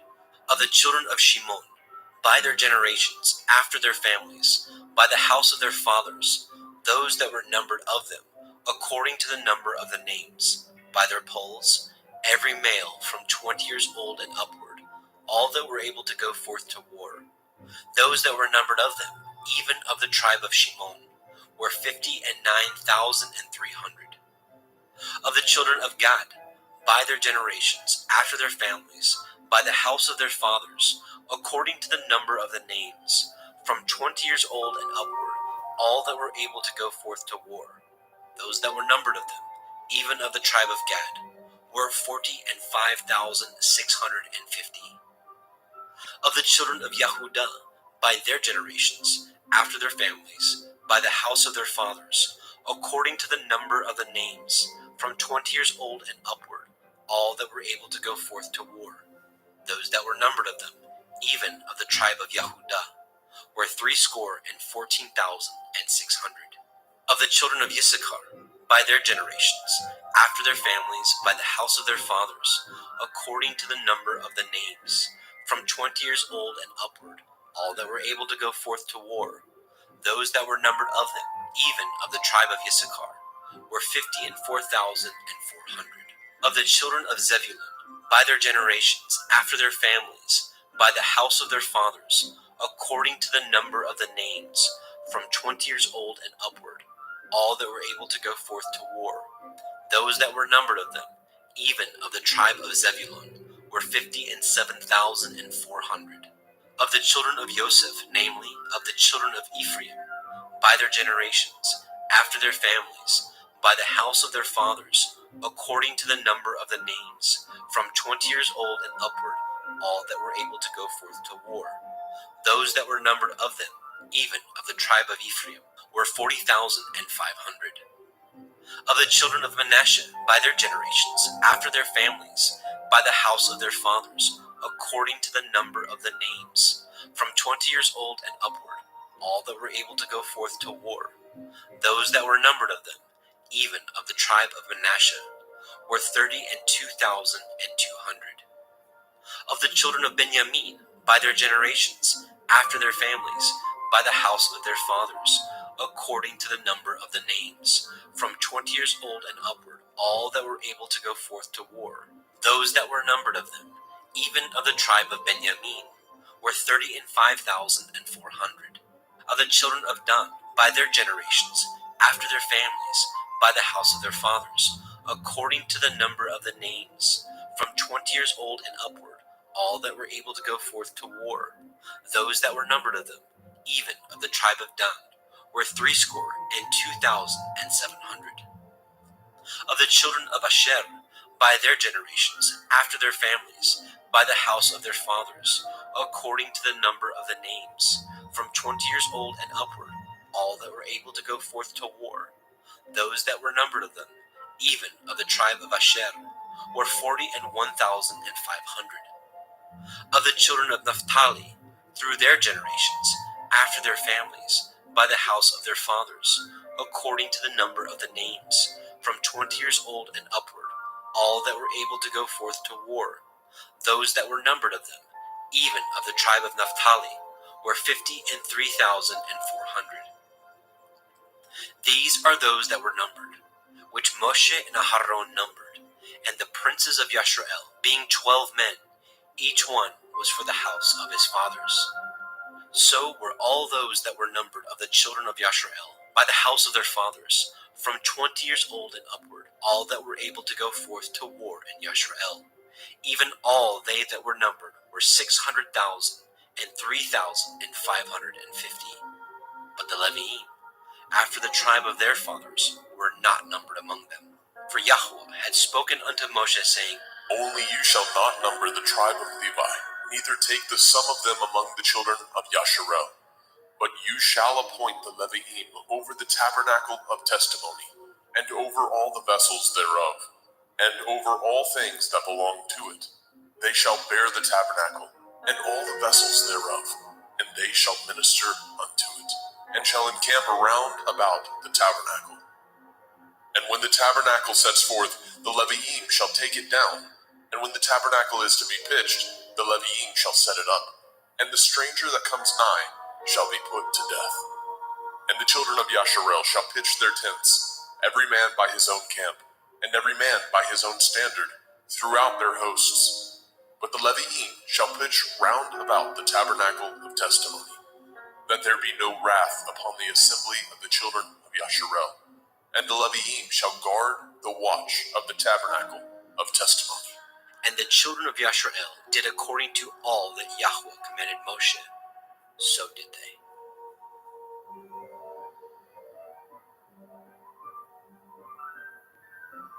Bemidbar, Numbers chapter 2. And Yahweh spoke unto El Moshe and unto El Aharon, saying, Every man of the children of Yasharel shall pitch by his own standard, with the ensign of their father's house far off about the tabernacle of the assembly shall they pitch. And on the east side, towards the rising of the sun, shall they of the standard of the camp of Yehuda pitch throughout their armies. And Nachshon, the son of Aminadab, shall be captain of the children of Yehuda. And his host, and those that were numbered of them, were 14,014,600. And those that do pitch next to him shall be the tribe of Issachar. And Nathaniel, the son of Zuar, shall be captain of the children of Issachar. And his host, and those that were numbered thereof, were 54,400. Then the tribe of Zebulun, and Eliav, the son of Chelon, shall be the captain of the children of Zebulun. And his host, and those that were numbered thereof, were 57,400. All that were numbered in the camp of Yehuda were 100,000 and fourscore thousand and 6,400 throughout their armies. These shall first set forth. On the south side shall be the standard of the camp of Reuven, according to their armies, and the captain of the children of Reuven shall be Elitzur, the son of Shedeur. And his host, and those that were numbered thereof, were 46,500. And those which pitch by him shall be the tribe of Shimon, and the captain of the children of Shimon shall be Shelumiel, the son of Shaddai. And his host, and those that were numbered of them, were 59,300. Then the tribe of Gad, and the captain of the sons of Gad shall be Eliasaph, the son of Reuel. And his host, and those that were numbered of them, were 45,650. All that were numbered in the camp of Reuven were 100,050 and 1,450 throughout their armies. And they shall set forth in the second rank. Then the tabernacle of the assembly shall set forward with the camp of the Leviim in the midst of the camp. As they encamp, so shall they set forward, every man in his place by their standards. On the west side shall be the standard of the camp of Ephraim, according to their armies. And the captain of the sons of Ephraim shall be Elishama, the son of Ammihud. And his host, and those that were numbered of them, were 40,500. And by him shall be the tribe of Manasseh. And the captain of the children of Manasseh shall be Gamliel, the son of Pedasjur. And his host, and those that were numbered of them, were 32,200. Then the tribe of Benjamin, and the captain of the sons of Benjamin shall be Abidan, the son of Gideoni. And his host, and those that were numbered of them, were 35,400. All that were numbered of the camp of Ephraim were 100,000 and 8,000 and 100 throughout their armies. And they shall go forward in the third rank. The standard of the camp of Dan shall be on the north side by their armies. And the captain of the children of Dan shall be Achiezer, the son of Ammishaddai. And his host, and those that were numbered of them, were 62,700. And those that encamp by him shall be the tribe of Asher, and the captain of the children of Asher shall be Pagiel, the son of Okran. And his host, and those that were numbered of them, were 41,500. Then the tribe of Naphtali, and the captain of the children of Naphtali shall be Ahira, the son of Enan. And his host, and those that were numbered of them, were 53,400. All they that were numbered in the camp of Dan were 100,050 and 7,600. They shall go hindmost with their standards. These are those which were numbered of the children of Yasharel by the house of their fathers. All those that were numbered of the camps throughout their host were 600,000 and 3,550. But the Leviim were not numbered among the children of Yasharel, as Yahweh commanded Moshe. And the children of Yasharel did according to all that Yahweh commanded Moshe. So they pitched by their standards, and so they set forward, everyone after their families, according to the house of their fathers. Bemidbar, Numbers chapter 3. These also are the generations of Aharon and Moshe, in the day that Yahweh spoke with Moshe in Mount Sinai. And these are the names of the sons of Aharon: Nadav, the firstborn, and Avihu, Eleazar, and Ithamar. These are the names of the sons of Aharon, the priests which were anointed, whom he consecrated to minister in the priest's office. And Nadav and Avihu died before Yahweh, when they offered strange fire before Yahweh, in the wilderness of Sinai, and they had no children. And Eleazar and Ithamar ministered in the priest's office, in the sight of Aharon their father. And Yahweh spoke unto Moshe, saying, Bring the tribe of Levi near, and present them before Aharon the priest, that they may minister unto him. And they shall guard his watch, and the watch of the whole assembly before the tabernacle of the assembly, to do the service of the tabernacle. And they shall guard all the instruments of the tabernacle of the assembly, and the charge of the children of Yasharel, to do the service of the tabernacle. And you shall give the Leviim unto Aharon and to his sons. They are wholly given unto him out of the children of Yasharel. And you shall appoint Aharon and his sons, and they shall guard their priest's office, and the stranger that comes nigh shall be put to death. And Yahweh spoke unto Moshe, saying, And I, behold, I have taken the Leviim from among the children of Yasharel, instead of all the firstborn that opens the womb among the children of Yasharel. Therefore the Leviim shall be mine, because all the firstborn are mine. For on the day that I smote all the firstborn in the land of Mitzrayim, I hallowed unto me all the firstborn in Yasharel, both man and beast. Mine shall they be. I am Yahweh. And Yahweh spoke unto Moshe in the wilderness of Sinai, saying, Number the children of Levi after the house of their fathers, by their families. Every male from a month old and upward shall you number them.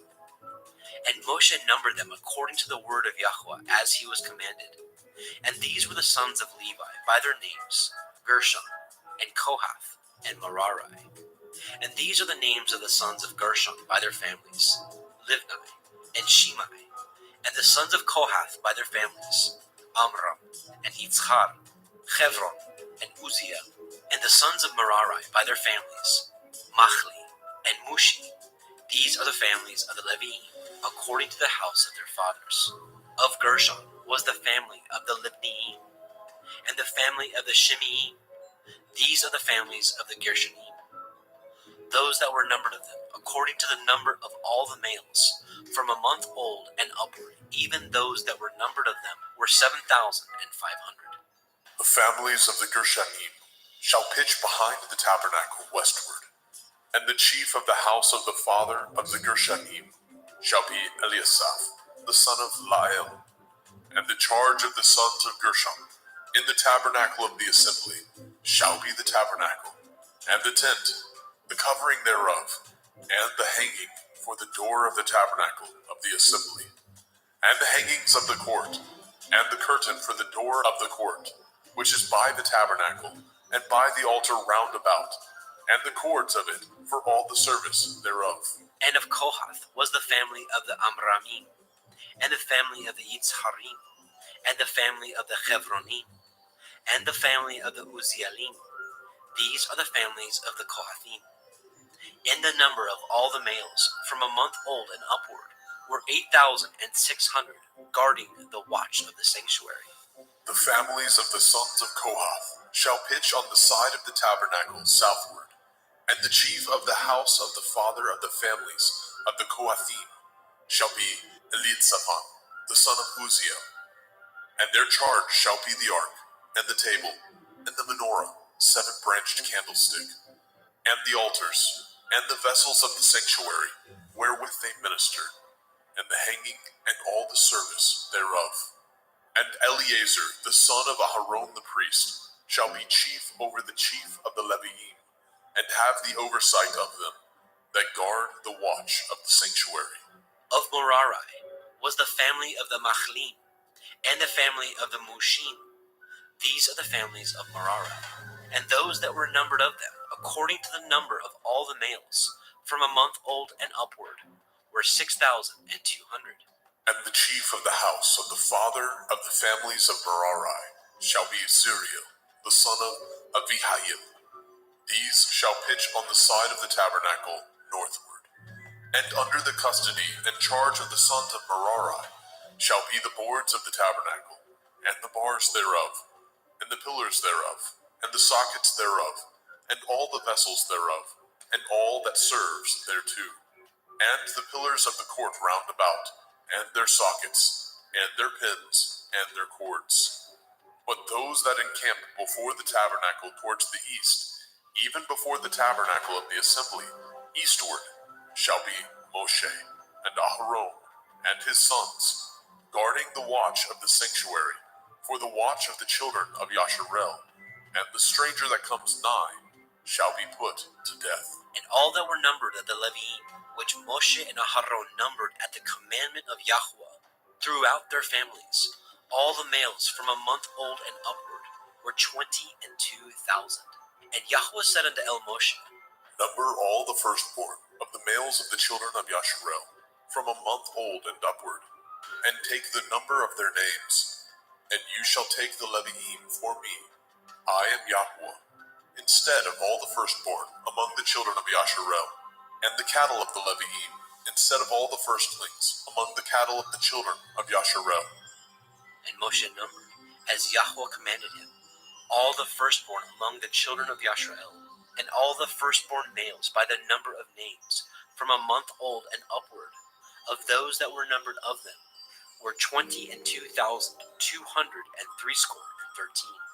And Yahweh spoke unto El Moshe, saying, Take the Leviim instead of all the firstborn among the children of Yasharel, and the cattle of the Leviim instead of their cattle, and the Leviim shall be mine. I am Yahweh. And for those that are to be redeemed of the 213 of the firstborn of the children of Yasharel, which are more than the Leviim, you shall even take 5 shekels apiece by the pole. After the shekel of the sanctuary shall you take them, and you shall give the money wherewith the odd number of them is to be redeemed unto Aharon and to his sons. And Moshe took the redemption money of them that were over and above them that were redeemed by the Leviim. Of the firstborn of the children of Yasharel took he the money, 1,365 shekels, after the shekel of the sanctuary. And Moshe gave the money of them that were redeemed unto Aharon and to his sons, according to the word of Yahweh, as Yahweh commanded Moshe.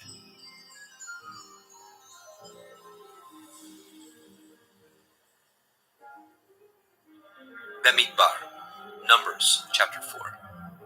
And Yahweh spoke unto El Moshe and unto El Aharon, saying, Take the sum of the sons of Kohath from among the sons of Levi, after their families, by the house of their fathers, from 30 years old and upward, even until 50 years old, all that enter into the host, to do the work in the tabernacle of the assembly.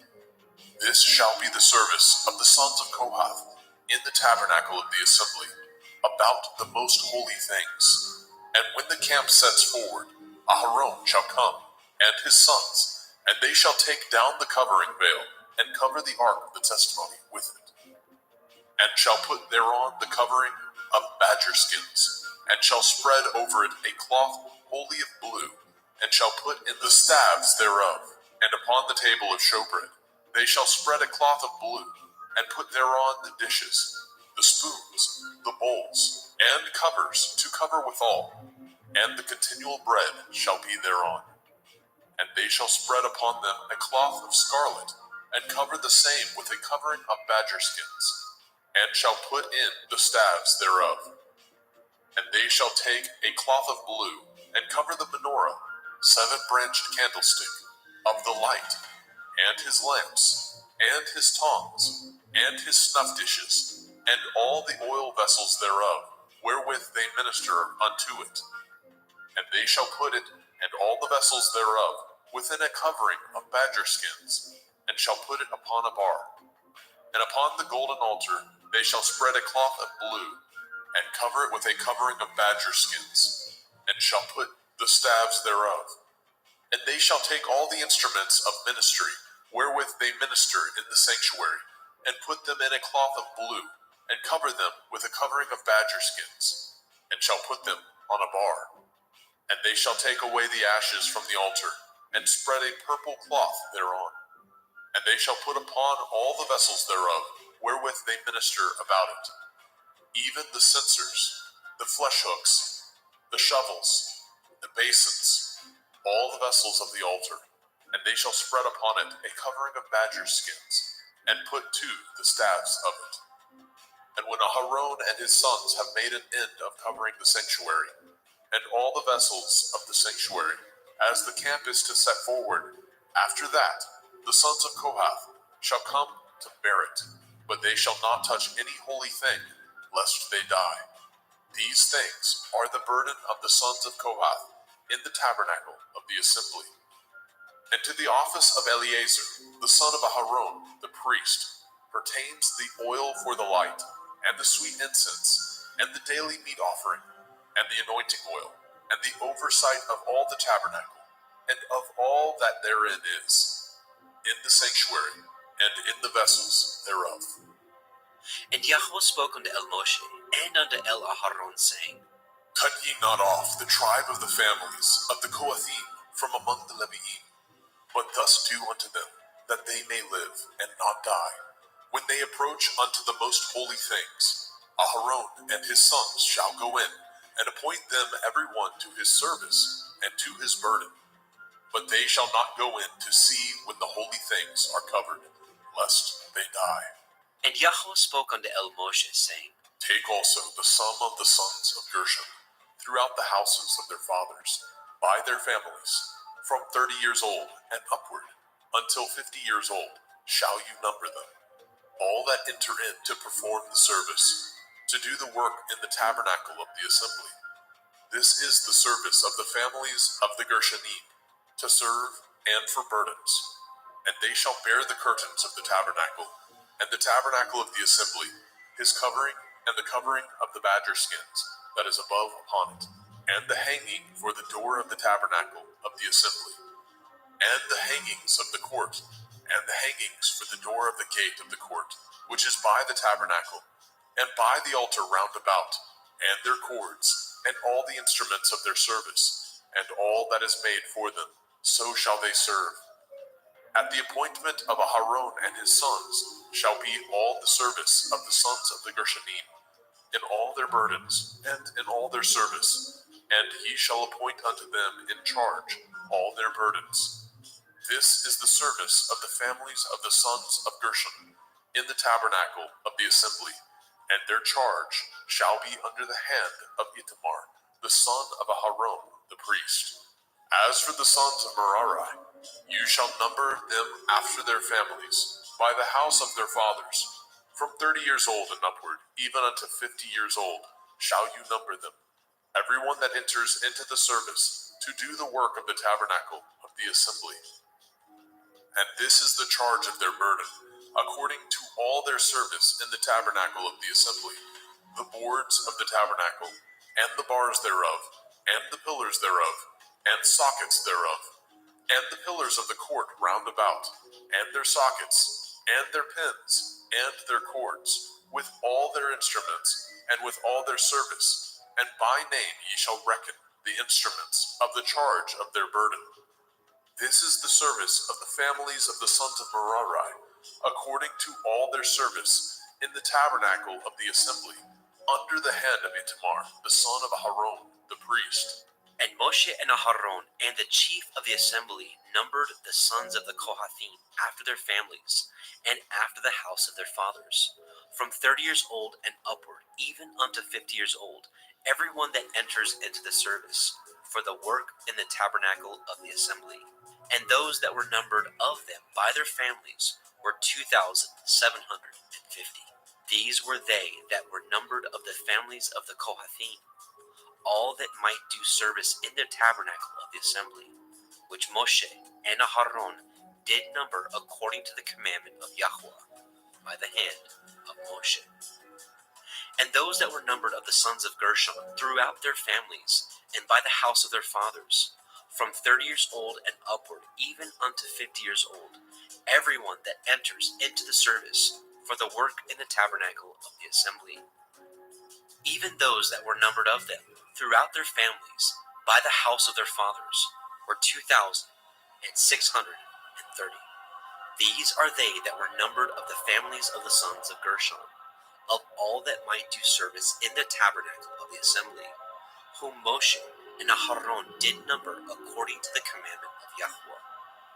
And those that were numbered of the families of the sons of Merari, throughout their families, by the house of their fathers, from 30 years old and upward, even unto 50 years old, everyone that entered into the service for the work in the tabernacle of the assembly. Even those that were numbered of them after their families were 3,200. These be those that were numbered of the families of the sons of Merari, whom Moshe and Aharon numbered according to the word of Yahweh by the hand of Moshe.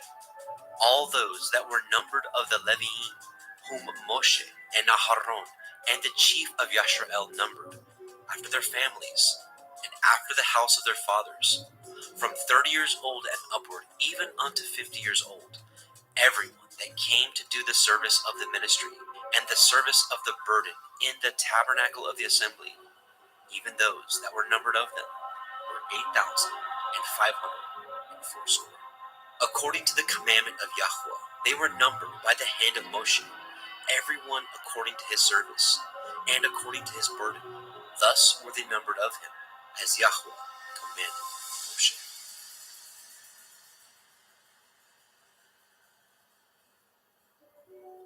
Bamidbar, Numbers, chapter 5. And Yahweh spoke unto El Moshe, saying, Command the children of Yasharel that they put out of the camp every leper, and everyone that has an issue, whosoever is defiled by the dead. Both male and female shall ye put out, without the camp shall ye put them, that they defile not their camp, in the midst whereof I dwell. And the children of Yashrael did so, and put them out without the camp, as Yahweh spoke unto Moshe. So did the children of Yashrael. And Yahweh spoke unto Moshe, saying, Speak unto the children of Yasharel, when a man or woman shall commit any sin that men commit, to do a trespass against Yahweh, and that person be guilty, then they shall confess their sin which they have done, and he shall recompense his trespass with the principal thereof, and add unto it the fifth part thereof, and give it unto him against whom he has trespassed. But if the man have no kinsman to recompense the trespass unto, let the trespass be recompensed unto Yahweh, even to the priest, beside the ram of the atonement, whereby an atonement shall be made for him. And every offering of all the holy things of the children of Yasharel, which they bring unto the priest, shall be his. And every man's hallowed thing shall be his. Whatsoever any man gives the priest, it shall be his. And Yahweh spoke unto Moshe, saying, Speak unto the children of Yasharel, and say unto them, If any man's woman go aside, and commit a trespass against him, and a man lie with her carnally, and it be hid from the eyes of her man, and be kept close, and she be defiled, and there be no witness against her, neither she be taken with the manner, and the ruach of jealousy come upon him, and he be jealous of his woman, and she be defiled. Or if the ruach of jealousy come upon him, and he be jealous of his woman, and she be not defiled, then shall the man bring his woman unto the priest, and he shall bring her offering for her, the 10th part of an ephah of barley meal. He shall pour no oil upon it, nor put frankincense thereon, for it is an offering of jealousy, an offering of memorial, bringing iniquity to remembrance. And the priest shall bring her near, and set her before Yahweh. And the priest shall take holy water in an earthen vessel, and of the dust that is in the floor of the tabernacle the priest shall take, and put it into the water. And the priest shall set the woman before Yahweh, and uncover the woman's head, and put the offering of memorial in her hands, which is the jealousy offering. And the priest shall have in his hand the bitter water that causes the curse. And the priest shall charge her by an oath, and say unto the woman, If no man have lain with you, and if you have not gone aside to uncleanness with another instead of your man, be free from this bitter water that causes the curse. But if you have gone aside to another instead of your man, and if you be defiled, and some man have lain with you beside your man, then the priest shall charge the woman with an oath of cursing, and the priest shall say unto the woman, Yahuwah make you a curse and an oath among your people, when Yahuwah makes your thigh to rot, and your belly to swell. And this water that causes the curse shall go into your bowels, to make your belly to swell, and your thigh to rot. And the woman shall say, Amen, Amen. And the priest shall write these curses in a sefer, and he shall blot them out with the bitter water. And he shall cause the woman to drink the bitter water that causes the curse. And the water that causes the curse shall enter into her and become bitter. Then the priest shall take the jealousy offering out of the woman's hand, and shall wave the offering before Yahuwah, and offer it upon the altar. And the priest shall take a handful of the offering, even the memorial thereof, and burn it upon the altar, and afterward shall cause the woman to drink the water. And when he has made her to drink the water, then it shall come to pass, that if she be defiled, and have done trespass against her man, that the water that causes the curse shall enter into her, and become bitter, and her belly shall swell, and her thigh shall rot, and the woman shall be a curse among her people. And if the woman be not defiled, but be clean, then she shall be free, and shall conceive seed. This is the Torah of jealousies, when a woman goes aside to another instead of her man, and is defiled. Or when the ruach of jealousy come upon him, and he be jealous over his woman, and shall set the woman before Yahuwah, and the priest shall execute upon her all this Torah. Then shall the man be guiltless from iniquity, and his woman shall bear her iniquity. Bemidbar, Numbers chapter 6. And Yahuwah spoke unto El Moshe, saying, Speak unto the children of Yasharel, and say unto them, When either man or woman shall separate themselves to vow a vow of a Nazir, to separate themselves unto Yahuwah, he shall separate himself from wine and strong drink, and shall drink no vinegar of wine, or vinegar of strong drink. Neither shall he drink any liquor of grapes, nor eat moist grapes, or dried. All the days of his separation shall he eat nothing that is made of the vine tree, from the kernels even to the husk.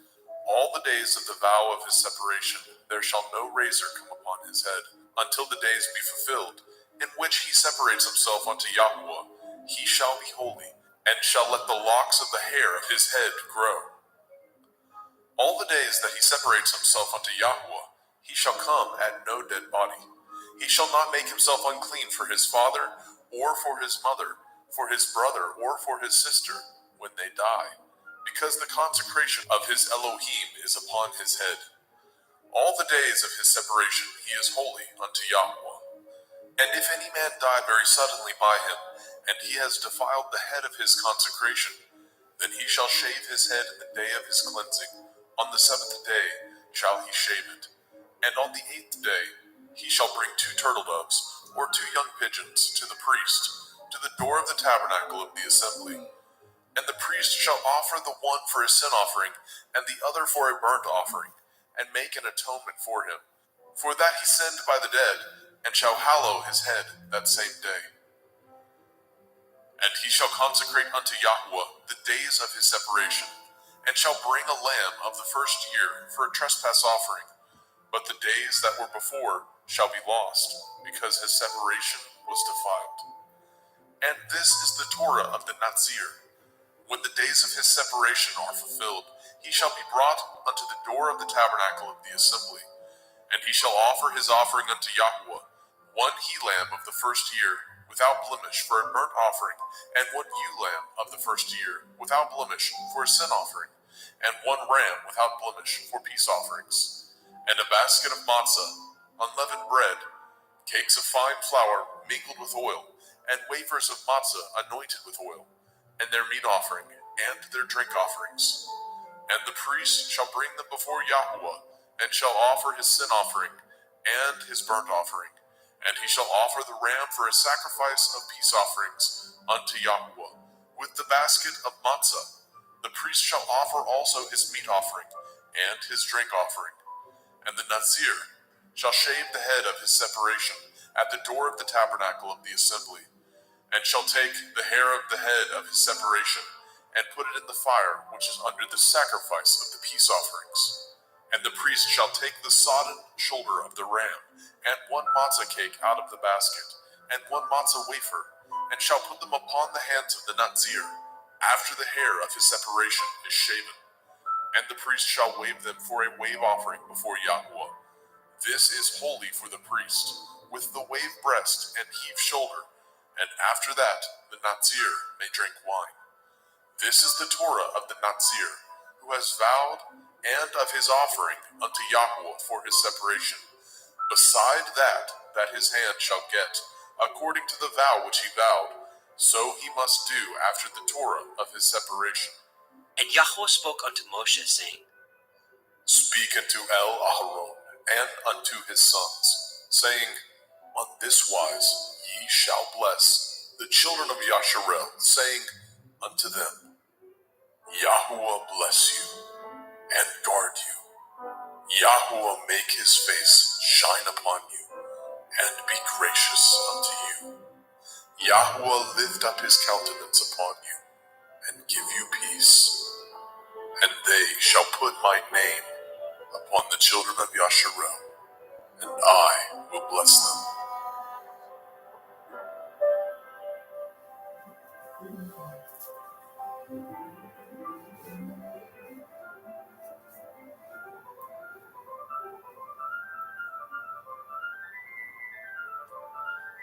Bemidbar, Numbers chapter 7.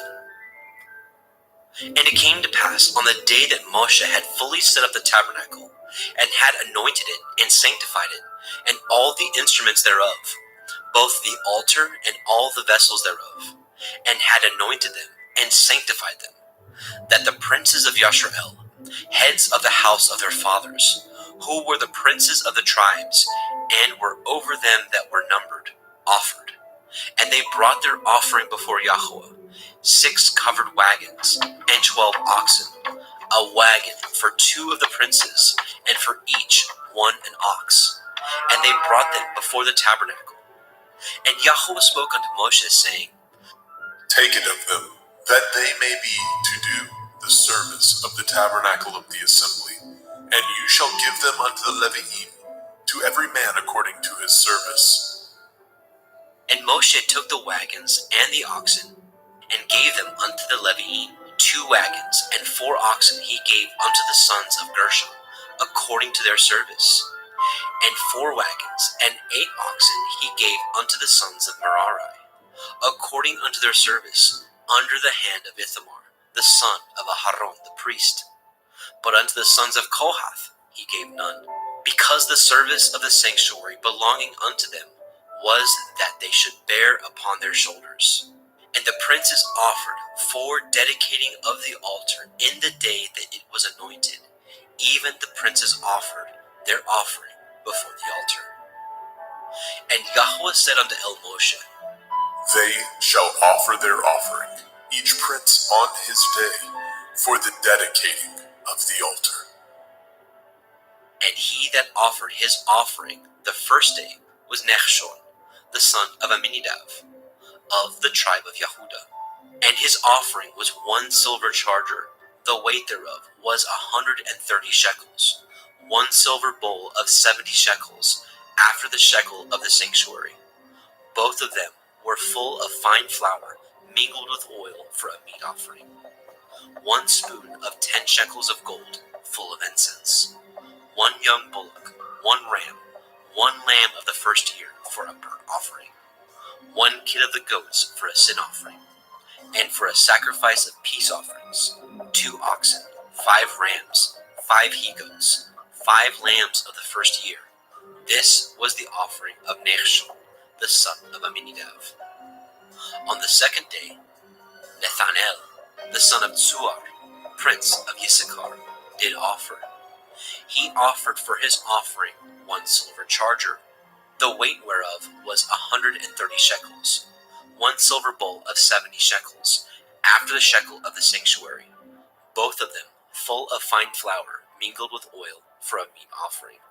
1 spoon of gold of 10 shekels full of incense, 1 young bullock, 1 ram, 1 lamb of the first year for a burnt offering, 1 kid of the goats for a sin offering, and for a sacrifice of peace offerings, 2 oxen, 5 rams, 5 he-goats, 5 lambs of the first year.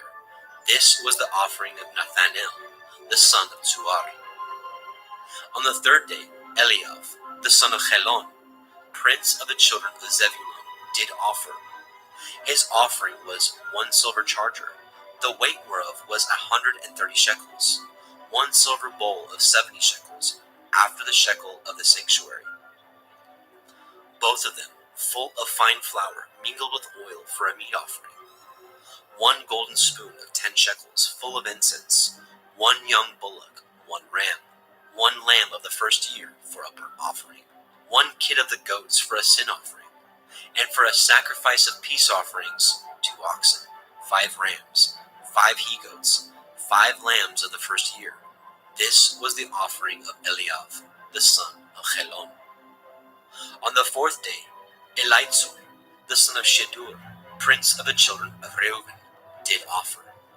His offering was 1 silver charger of the weight of 130 shekels, 1 silver bowl of 70 shekels, after the shekel of the sanctuary, both of them full of fine flour mingled with oil for a meat offering, 1 golden spoon of 10 shekels, full of incense, 1 young bullock, 1 ram, 1 lamb of the first year for a burnt offering, 1 kid of the goats for a sin offering, and for a sacrifice of peace offerings, 2 oxen, 5 rams, 5 he-goats, 5 lambs of the first year.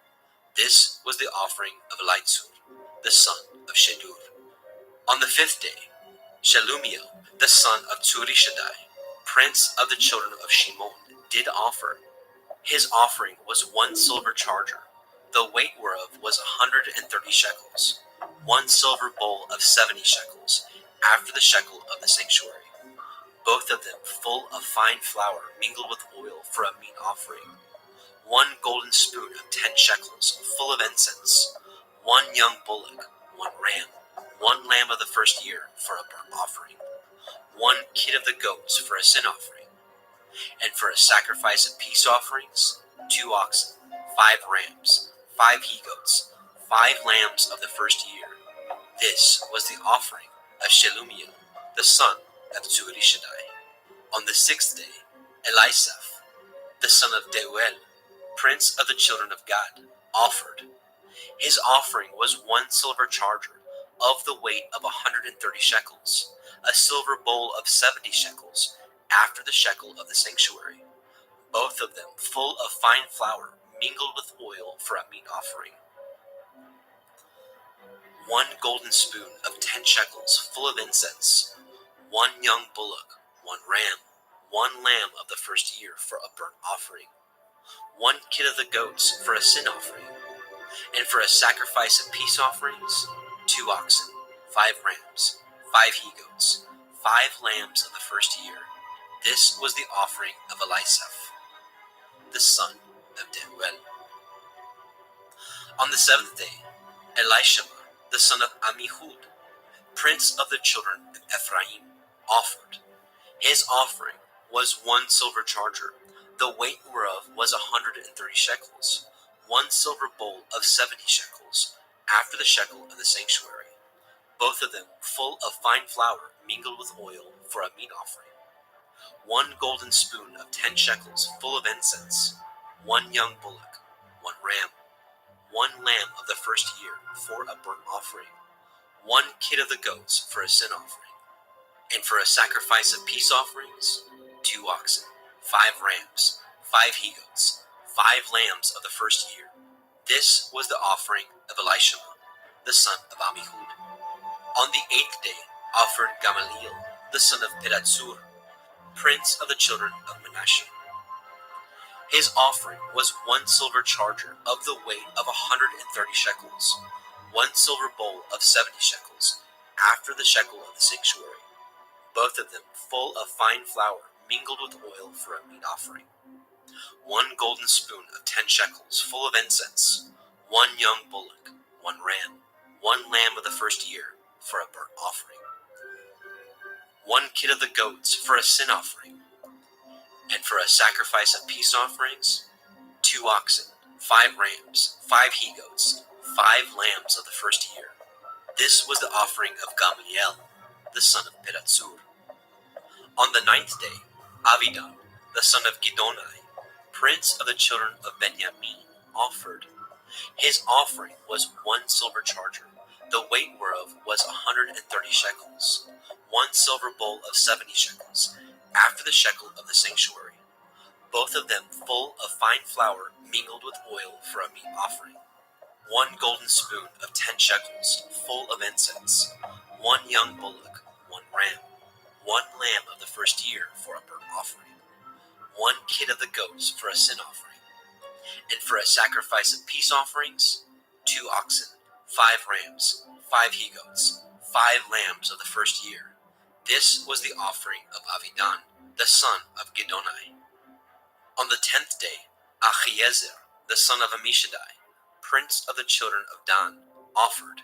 His offering was 1 silver charger, the weight whereof was 130 shekels, 1 silver bowl of 70 shekels, after the shekel of the sanctuary, both of them full of fine flour mingled with oil for a meat offering, 1 golden spoon of 10 shekels full of incense, 1 young bullock, 1 ram, 1 lamb of the first year for a burnt offering, 1 kid of the goats for a sin offering, and for a sacrifice of peace offerings, 2 oxen, 5 rams, 5 he-goats, 5 lambs of the first year.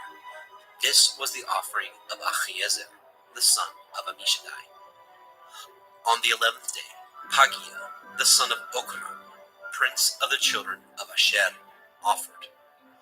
His offering was 1 silver charger, the weight whereof was 130 shekels, 1 silver bowl of 70 shekels, after the shekel of the sanctuary, both of them full of fine flour mingled with oil for a meat offering, 1 golden spoon of 10 shekels full of incense, 1 young bullock, 1 ram, 1 lamb of the first year for a burnt offering, 1 kid of the goats for a sin offering, and for a sacrifice of peace offerings, 2 oxen, 5 rams, 5 he-goats, 5 lambs of the first year.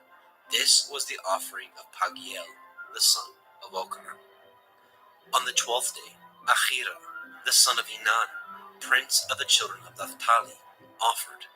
His offering was 1 silver charger, the weight whereof was 130 shekels, 1 silver bowl of 70 shekels, after the shekel of the sanctuary, both of them full of fine flour mingled with oil for a meat offering, 1 golden spoon of 10 shekels full of incense, 1 young bullock, 1 ram, 1 lamb of the first year for a burnt offering, 1 kid of the goats for a sin offering, and for a sacrifice of peace offerings, 2 oxen, 5 rams, 5 he-goats, 5 lambs of the first year. This was the offering of Achira, the son of Enan. This was the dedication of the altar, in the day when it was anointed, by the princes of Yashrael. 12 chargers of silver, 12 silver bowls, 12 spoons of gold, each charger of silver weighing 130 shekels, each bowl 70. All the silver vessels weighed 2,400 shekels, after the shekel of the sanctuary. The golden spoons were 12, full of incense, weighing 10 shekels apiece, after the shekel of the sanctuary. All the gold of the spoons was 120 shekels. All the oxen for the burnt offering were 12 bullocks, the rams 12, the lambs of the first year 12, with their meat offering, and the kids of the goats for sin offering 12. And all the oxen for the sacrifice of the peace offerings were 24 bullocks, the rams 60, the he-goats 60, the lambs of the first year 60. This was the dedication of the altar after that it was anointed. And when Moshe was gone into the tabernacle of the assembly to speak with him, then he heard the voice of one speaking unto him from off the mercy seat that was upon the ark of the testimony, from between the two cherubim. And he spoke unto him. Bemidbar, Numbers chapter 8. And Yahweh spoke unto El Moshe, saying, Speak unto El Aharon, and say unto him, When you light the lamps, the 7 lamps shall give light over against the menorah. And Aharon did so. He lighted the lamps thereof over against the menorah, as Yahweh commanded Moshe. And this work of the menorah was of beaten gold. Unto the shaft thereof, unto the flowers thereof, was beaten work, according unto the pattern which Yahweh had showed Moshe. So he made the menorah. And Yahweh spoke unto Moshe, saying, Take the Levi'im from among the children of Yasharel, and cleanse them. And thus shall you do unto them, to cleanse them. Sprinkle water of purifying upon them, and let them shave all their flesh, and let them wash their clothes, and so make themselves clean. Then let them take a young bullock with his meat offering, even fine flour mingled with oil. And another young bullock shall you take for a sin offering. And you shall bring the Levi'im before the tabernacle of the assembly. And you shall gather the whole assembly of the children of Yasharel together. And you shall bring the Levi'im before Yahweh. And the children of Yasharel shall put their hands upon the Levi'im. And Aharon shall offer the Levi'im before Yahweh for an offering of the children of Yasharel, that they may execute the service of Yahweh. And the Levi'im shall lay their hands upon the heads of the bullocks, and you shall offer the one for a sin offering, and the other for a burnt offering unto Yahweh, to make an atonement for the Levi'im. And you shall set the Levi'im before Aharon and before his sons, and offer them for an offering unto Yahweh. Thus shall you separate the Levi'im from among the children of Yasharel, and the Levi'im shall be mine. And after that shall the Levi'im go in to do the service of the tabernacle of the assembly, and you shall cleanse them, and offer them for an offering. For they are wholly given unto me from among the children of Yasharel, instead of such as open every womb, even instead of the firstborn of all the children of Yasharel, have I taken them unto me. For all the firstborn of the children of Yasharel are mine, both man and beast. On the day that I smote every firstborn in the land of Mitzrayim, I sanctified them for myself. And I have taken the Levi'im for all the firstborn of the children of Yasharel. And I have given the Levi'im as a gift to Aharon and to his sons from among the children of Yasharel, to do the service of the children of Yasharel in the tabernacle of the assembly, and to make an atonement for the children of Yasharel, that there be no plague among the children of Yasharel, when the children of Yasharel come nigh unto the sanctuary. And Moshe and Aharon and all the assembly of the children of Yasharel did to the Levi'im according unto all that Yahweh commanded Moshe concerning the Levi'im. So did the children of Yasharel unto them. And the Levi'im were purified, and they washed their clothes. And Aharon offered them as an offering before Yahweh. And Aharon made an atonement for them to cleanse them. And after that went the Levi'im in to do their service in the tabernacle of the assembly before Aharon, and before his sons, as Yahweh had commanded Moshe concerning the Levi'im, so did they unto them. And Yahweh spoke unto Moshe, saying, This is that belongs unto the Levi'im, from 20 and 5 years old and upward. They shall go in to wait upon the service of the tabernacle of the assembly. And from the age of 50 years they shall cease waiting upon the service thereof, and shall serve no more, but shall minister with their brethren in the tabernacle of the assembly, to guard the watch, and shall do no service. Thus shall you do unto the Levi'im touching their charge. Bemidbar, Numbers chapter 9. And Yahweh spoke unto El Moshe in the wilderness of Sinai, in the first month of the 2nd year, after they were come out of the land of Mitzrayim, saying, Let the children of Yasharel also keep the Pesach at his appointed time, in the 14th day of this month at evening. Ye shall keep it in his appointed time, according to all the rites of it, and according to all the ceremonies thereof, shall ye keep it. And Moshe spoke unto the children of Yasharel that they should keep the Pesach. And they kept the Pesach on the 14th day of the first month at evening in the wilderness of Sinai, according to all that Yahweh commanded Moshe. So did the children of Yasharel. And there were certain men who were defiled by the dead body of a man, that they could not keep the Pesach on that day. And they came before Moshe and before Aharon on that day. And those men said unto him, We are defiled by the dead body of a man. Wherefore are we kept back, and we may not offer an offering of Yahuwah on his appointed season among the children of Yasharel. And Moshe said unto them, Stand still, and I will hear what Yahweh will command concerning you. And Yahweh spoke unto Moshe, saying, Speak unto the children of Yasharel, saying, If any man of you, or of your posterity, shall be unclean by reason of a dead body, or be in a journey afar off, yet he shall keep the Pesach unto Yahweh. The 14th day of the second month at evening they shall keep it, and eat it with matzah and bitter herbs. They shall leave none of it unto the morning, nor break any bone of it. According to all the ordinances of the Pesach, they shall keep it. But the man that is clean, and is not in a journey, and forbears to keep the Pesach, even the same soul shall be cut off from among his people, because he brought not the offering of Yahweh in his appointed season. That man shall bear his sin. And if a stranger shall sojourn among you, and will keep the Pesach unto Yahweh, according to the ordinance of the Pesach, and according to the manner thereof, so shall he do. Ye shall have one ordinance both for the stranger and for him that was born in the land. And on the day that the tabernacle was reared up, the cloud covered the tabernacle, namely, the tent of the testimony. And at evening there was upon the tabernacle, as it were, the appearance of fire, until the morning. So it was always. The cloud covered it by day, and the appearance of fire by night. And when the cloud was taken up from the tabernacle, then after that the children of Yasharel journeyed.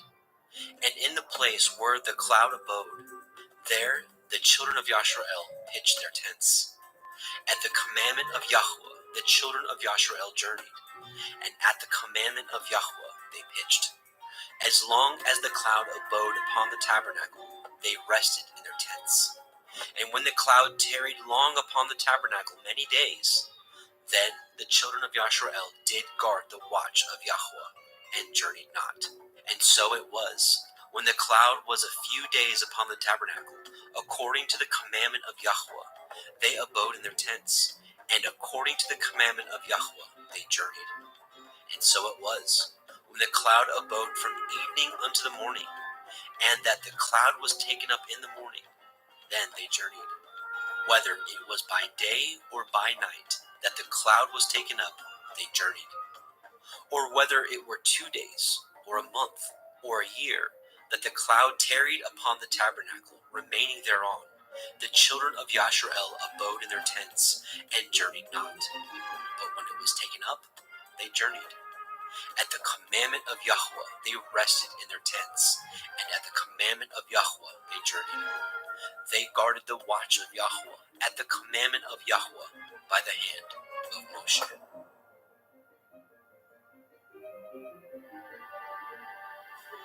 Bemidbar, Numbers chapter 10. And Yahweh spoke unto Moshe, saying, Make you 2 trumpets of silver, of a whole piece shall you make them, that you may use them for the calling of the assembly, and for the journeying of the camps. And when they shall blow them, all the assembly shall assemble themselves to you at the door of the tabernacle of the assembly. And if they blow but with 1 trumpet, then the princes, which are heads of the thousands of Yasharel, shall gather themselves unto you. When ye blow an alarm, then the camps that lie on the east part shall go forward. When ye blow an alarm the second time, then the camps that lie on the south side shall take their journey. They shall blow an alarm for their journeys. But when the assembly is to be gathered together, ye shall blow, but ye shall not sound an alarm. And the sons of Aharon, the priest, shall blow with the trumpets, and they shall be to you for an ordinance forever throughout your generations. And if ye go to war in your land against the enemy that oppresses you, and ye shall blow an alarm with the trumpets, and ye shall be remembered before Yahuwah Elohaikim, and ye shall be saved from your enemies. Also in the day of your gladness, and in your solemn days, and in the beginnings of your months, ye shall blow with the trumpets over your burnt offerings, and over the sacrifices of your peace offerings, that they may be to you for a memorial before your Elohim. I am Yahuwah Elohaikim. And it came to pass on the 20th day of the second month, in the second year, that the cloud was taken up from off the tabernacle of the testimony. And the children of Yashrael took their journeys out of the wilderness of Sinai, and the cloud rested in the wilderness of Paran. And they first took their journey according to the commandment of Yahweh by the hand of Moshe. In the first place went the standard of the camp of the children of Yehudah, according to their armies, and over his host was Nechshon, the son of Aminadav. And over the host of the tribe of the children of Issachar was Nathanael, the son of Tzuar. And over the host of the tribe of the children of Zebulun was Eliav, the son of Chelon. And the tabernacle was taken down, and the sons of Gershon and the sons of Merari set forward, bearing the tabernacle. And the standard of the camp of Reuven set forward according to their armies, and over his host was Elitzur, the son of Shedur. And over the host of the tribe of the children of Shimon was Shelumiel, the son of Tzurishaddai. And over the host of the tribe of the children of Gad was Elisaph, the son of Deuel. And the Kohathim set forward, bearing the sanctuary, and the other did set up the tabernacle against they came. And the standard of the camp of the children of Ephraim set forward according to their armies, and over his host was Elishama, the son of Amihud. And over the host of the tribe of the children of Manasseh was Gamliel, the son of Pedatsur. And over the host of the tribe of the children of Benjamin was Avidan, the son of Gidonai. And the standard of the camp of the children of Dan set forward, which was the rearward of all the camps throughout their hosts. And over his host was Achiezer, the son of Ammishaddai. And over the host of the tribe of the children of Asher was Pagiel, the son of Okran. And over the host of the tribe of the children of Naphtali was Achira, the son of Enan. Thus were the journeyings of the children of Yashrael, according to their armies when they set forward. And Moshe said unto Chovav, the son of Reuel, the Midianite, Moshe's father-in-law, we are journeying unto the place of which Yahweh said, I will give it you. Come with us, and we will do you good. For Yahweh has spoken good concerning Yashrael. And he said unto him, I will not go, but I will depart to my own land, and to my kindred. And he said, Leave us not, I pray you, for as much as you know how we are to encamp in the wilderness, and you may be to us instead of eyes. And it shall be, if you go with us, yea, it shall be, that what goodness Yahweh shall do unto us, the same will we do unto you. And they departed from the mount of Yahweh 3 days' journey. And the ark of the covenant of Yahweh went before them in 3 days' journey, to search out a resting place for them.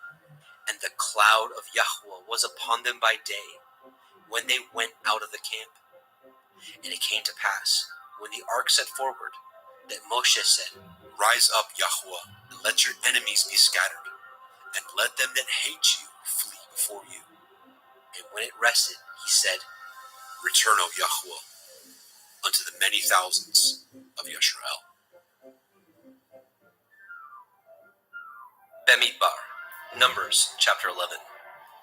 And when the people complained, it displeased Yahweh, and Yahweh heard it, and his anger was kindled.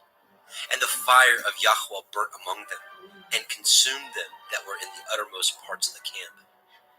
And the people cried unto Moshe, and when Moshe prayed unto El Yahweh, the fire was quenched. And he called the name of the place Taberah, because the fire of Yahweh burnt among them. And the mixed multitude that was among them fell a-lusting. And the children of Yashrael also wept again and said, Who shall give us flesh to eat? We remember the fish, which we did eat in Mitzrayim freely, the cucumbers, and the melons, and the leeks, and the onions, and the garlic. But now our soul is dried away. There's nothing at all, because this manna before our eyes. And the manna was as coriander seed, and the color thereof as the color of delum. And the people went about and gathered it, and ground it in mills, or beat it in a mortar, and baked it in pans, and made cakes of it. And the taste of it was as the taste of fresh oil. And when the dew fell upon the camp in the night, the manna fell upon it. Then Moshe heard the people weep throughout their families, every man in the door of his tent. And the anger of Yahweh was kindled greatly. Moshe also was displeased. And Moshe said unto Yahweh, Wherefore have you afflicted your servant? And wherefore have I not found favor in your sight, that you laid the burden of all this people upon me? Have I conceived all this people? Have I begotten them? That you should say unto me, Carry them in your bosom, as a nursing father bears the sucking child, unto the land which you swore unto their fathers? Whence should I have flesh to give unto all this people? For they weep unto me, saying, Give us flesh, that we may eat. I am not able to bear all this people alone, because it is too heavy for me. And if you deal thus with me, kill me, I pray you, out of hand. If I have found favor in your sight, and let me not see my wretchedness. And Yahweh said unto Moshe, Gather unto me 70 men of the elders of Yasharel, whom you know to be elders of the people, and officers over them, and bring them unto the tabernacle of the assembly, that they may stand there with you. And I will come down and talk with you there, and I will take the ruach which is upon you, and will put it upon them, and they shall bear the burden of the people with you, that you bear it not yourself alone. And say you unto the people, Sanctify yourselves against tomorrow, and ye shall eat flesh, for ye have wept in the ears of Yahweh, saying, Who shall give us flesh to eat? For it was well with us in Mitzrayim. Therefore, Yahweh will give you flesh, and ye shall eat. Ye shall not eat 1 day, nor 2 days, nor 5 days, neither 10 days, nor 20 days, but even a whole month, until it comes out at your nostrils, and it will be loathsome unto you, because that ye have despised Yahweh, which is among you, and have wept before him, saying, Why came we forth out of Mitzrayim? And Moshe said, The people, among whom I am, are 600,000 footmen. And you have said, I will give them flesh, that they may eat a whole month. Shall the flocks and the herds be slain for them to suffice them? Or shall all the fish of the sea be gathered together for them, to suffice them? And Yahweh said unto Moshe, Is Yahweh's hand waxed short? You shall see now whether my word shall come to pass unto you, or not. And Moshe went out, and told the people the words of Yahweh, and gathered the 70 men of the elders of the people, and set them round about the tabernacle. And Yahweh came down in a cloud, and spoke unto him, and took of the ruach that was upon him, and gave it unto the 70 elders. And it came to pass, that when the ruach rested upon them, they prophesied, and did not cease. But there remained 2 of the men in the camp. The name of the one was Eldad, and the name of the other Medad. And the ruach rested upon them. And they were of them that were written, but went not out unto the tabernacle. And they prophesied in the camp. And there ran a young man and told Moshe, and said, Eldad and Medad do prophesy in the camp.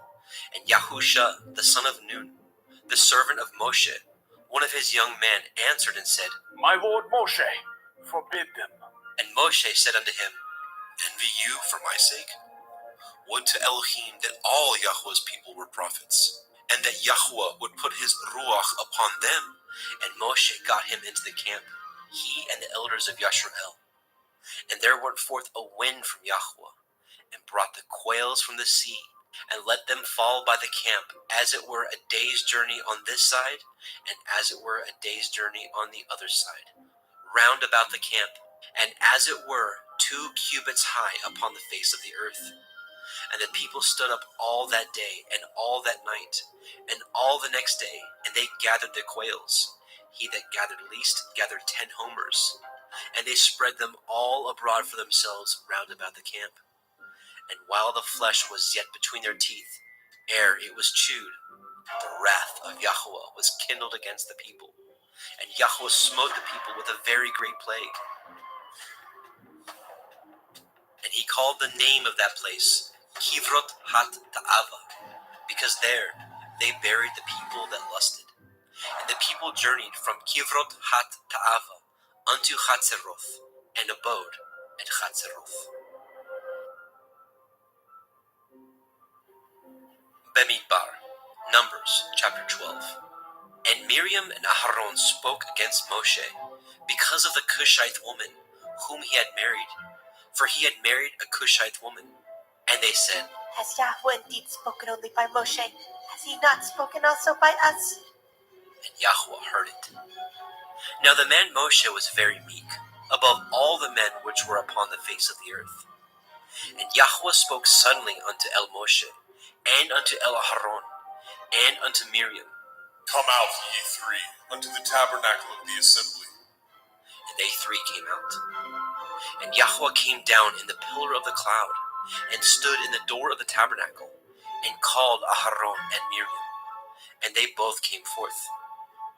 And he said, Hear now my words. If there be a prophet among you, I, Yahweh, will make myself known unto him in a vision, and will speak unto him in a dream.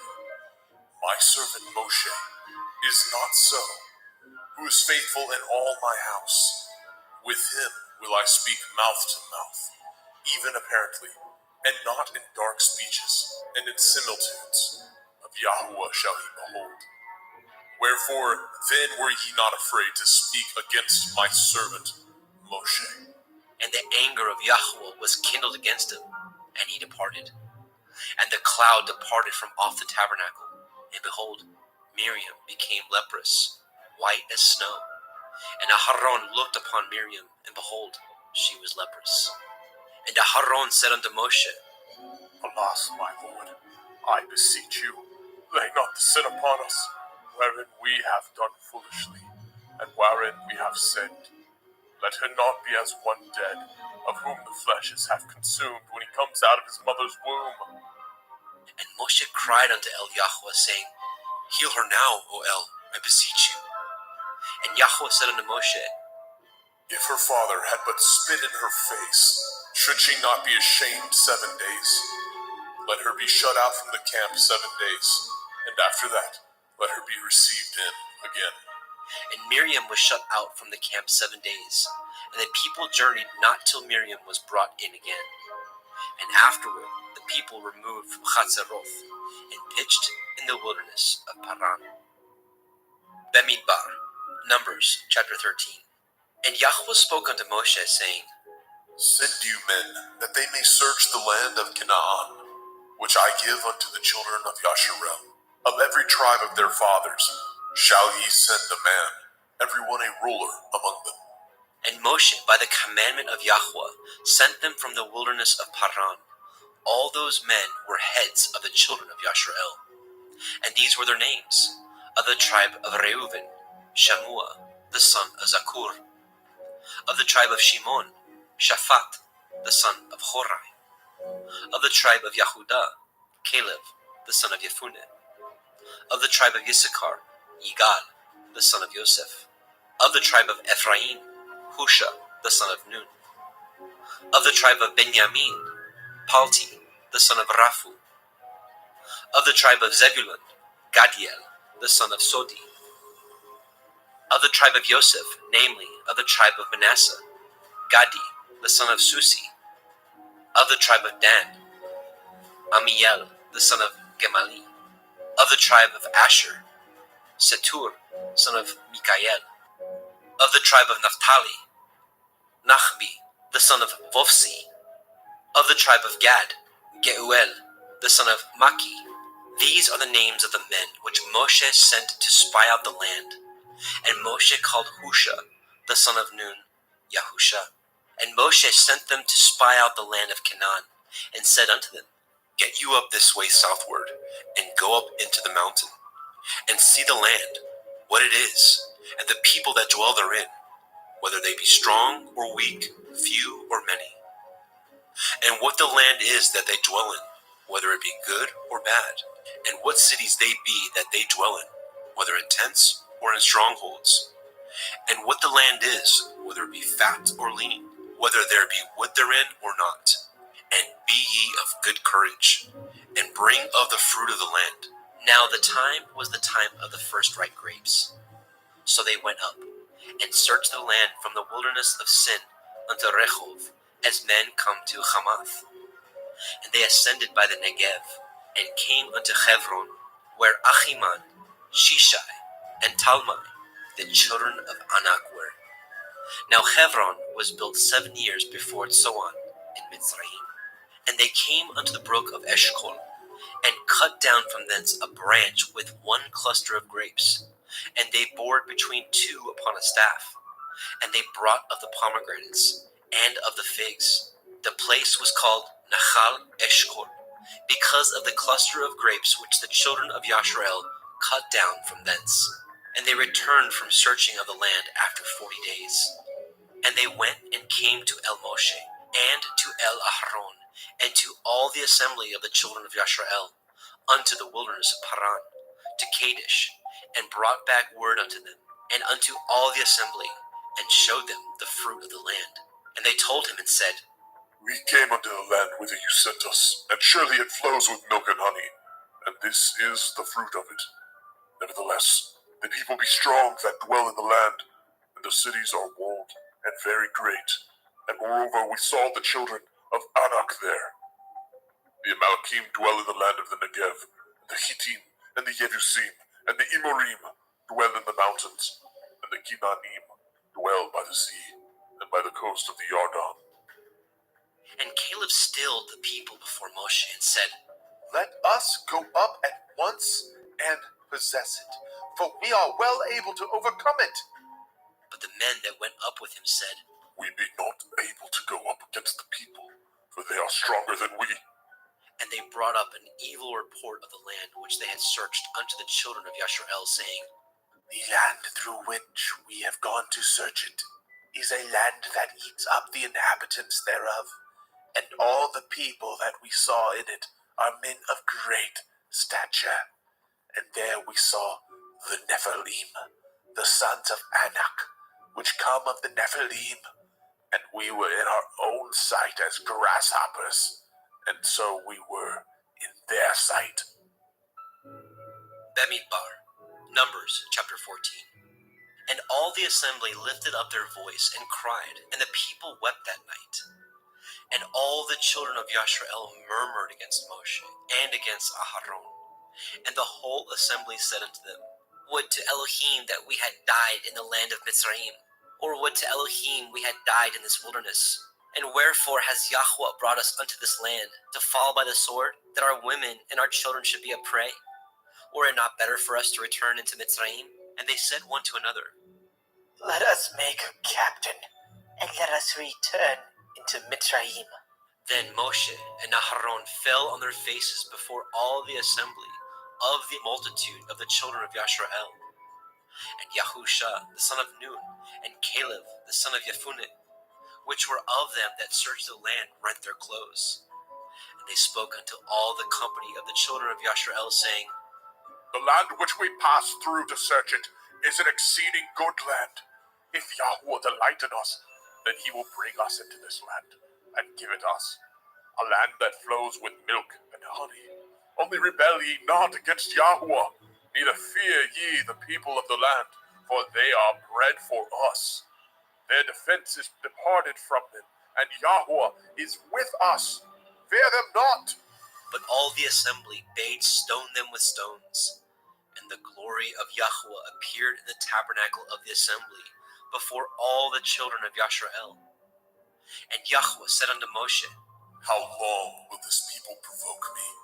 And how long will it be ere they believe me?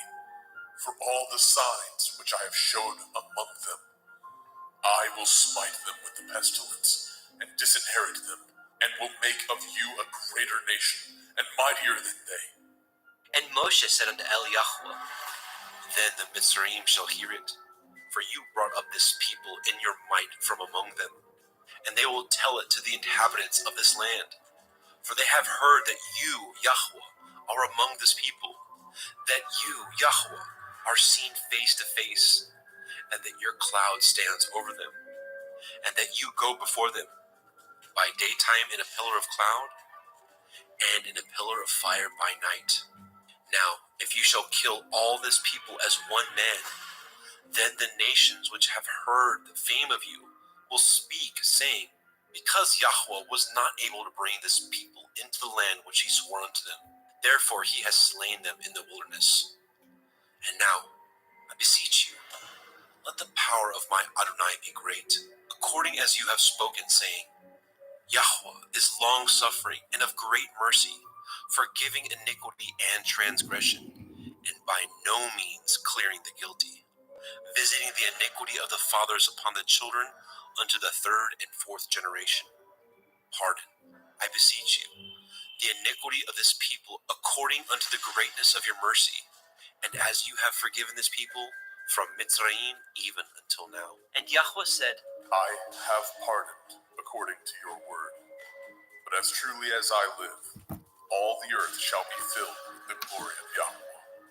Because all those men which have seen my glory and my miracles, which I did in Mitzrayim and in the wilderness, and have tempted me now these 10 times, and have not hearkened to my voice, surely they shall not see the land which I swore unto their fathers, neither shall any of them that provoked me see it. But my servant Caleb, because he had another Ruach with him, and has followed me fully, him will I bring into the land whereinto he went, and his seed shall possess it. Now the Amalekim and the Canaanite dwelt in the valley. Tomorrow turn you, and get you into the wilderness, by the way of the Red Sea. And Yahweh spoke unto Moshe and unto Aharon, saying, How long shall I bear with this evil assembly, which murmur against me? I have heard the murmurings of the children of Yasharel, which they murmur against me. Say unto them, As truly as I live, says Yahweh, as ye have spoken in my ears, so will I do to you. Your carcasses shall fall in this wilderness, and all that were numbered of you, according to your whole number, from 20 years old and upward, which have murmured against me. Doubtless ye shall not come into the land, concerning which I swore to make you dwell therein, save Caleb, the son of Jephunneh, and Yahusha, the son of Nun. But your little ones, which ye said should be a prey, them will I bring in, and they shall know the land which ye have despised. But as for you, your carcasses, they shall fall in this wilderness, and your children shall wander in the wilderness 40 years, and bear your whoredoms, until your carcasses be wasted in the wilderness. After the number of the days in which ye searched the land, even 40 days, each day for a year, shall ye bear your iniquities, even 40 years, and ye shall know my breach of promise. I, Yahweh, have said, I will surely do it unto all this evil assembly that are gathered together against me. In this wilderness they shall be consumed, and there they shall die. And the men which Moshe sent to search the land, who returned and made all the assembly to murmur against him, by bringing up a slander upon the land, even those men that did bring up the evil report upon the land, died by the plague before Yahweh. But Yahusha, the son of Nun, and Caleb, the son of Jephunneh, which were of the men that went to search the land, lived still. And Moshe told these things unto all the children of Yasharel, and the people mourned greatly. And they rose up early in the morning, and got them up into the top of the mountain, saying, Lo, we be here, and will go up unto the place which Yahweh has promised, for we have sinned. And Moshe said, Wherefore now do ye transgress the commandment of Yahuwah? But it shall not prosper. Go not up, for Yahuwah is not among you, that ye be not smitten before your enemies. For the Amalekim and the Canaanim are there before you, and ye shall fall by the sword, because ye are turned away from Yahuwah. Therefore Yahuwah will not be with you. But they presumed to go up unto the top of the hill. Nevertheless, the ark of the covenant of Yahuwah and Moshe departed not out of the camp. Then the Amalekim came down, and the Canaanim which dwelt in that hill, and smote them, and discomfited them, even unto Hormah. Bemidbar, Numbers chapter 15. And Yahuwah spoke unto El Moshe, saying, Speak unto the children of Yasharel, and say unto them, When ye are come into the land of your habitations, which I give unto you, and will make an offering by fire unto Yahuwah, a burnt offering, or a sacrifice in performing a vow, or in a freewill offering, or in your solemn feasts, to make a sweet savor unto Yahuwah, of the herd or of the flock. Then shall he that offers his offering unto Yahuwah bring a meat offering of a tenth deal of flour, mingled with the fourth part of a hin of oil, and the fourth part of a hin of wine. For a drink offering shall you prepare with the burnt offering or sacrifice, for one lamb, or for a ram you shall prepare for a meat offering 2/10 deals of flour mingled with the third part of a hin of oil. And for a drink offering you shall offer the third part of a hin of wine, for a sweet savor unto Yahuwah. And when you prepare a bullock for a burnt offering, or for a sacrifice in performing a vow, or peace offerings unto Yahuwah, then shall he bring with a bullock a meat offering of 3/10 deals of flour mingled with a half a hin of oil. And you shall bring for a drink offering half a hin of wine, for an offering made by fire of a sweet savor unto Yahuwah. Thus shall it be done for one bullock, or for one ram, or for a lamb, or a kid. According to the number that ye shall prepare, so shall ye do to every one according to their number. All that are born of the country shall do these things after this manner, an offering made by fire, of a sweet savor unto Yahuwah. And if a stranger sojourn with you, or whosoever be among you in your generations, and will offer an offering made by fire, of a sweet savor unto Yahuwah, as ye do, so he shall do. One ordinance shall be both for you of the assembly, and also for the stranger that sojourns with you, an ordinance forever in your generations. As ye are, so shall the stranger be before Yahuwah. One Torah and one manner of law shall be for you, and for the stranger that sojourns with you. And Yahuwah spoke unto Moshe, saying, Speak unto the children of Yasharel, and say unto them, When ye come into the land whither I bring you, then it shall be, that when ye eat of the bread of the land, ye shall offer up a heave offering unto Yahuwah.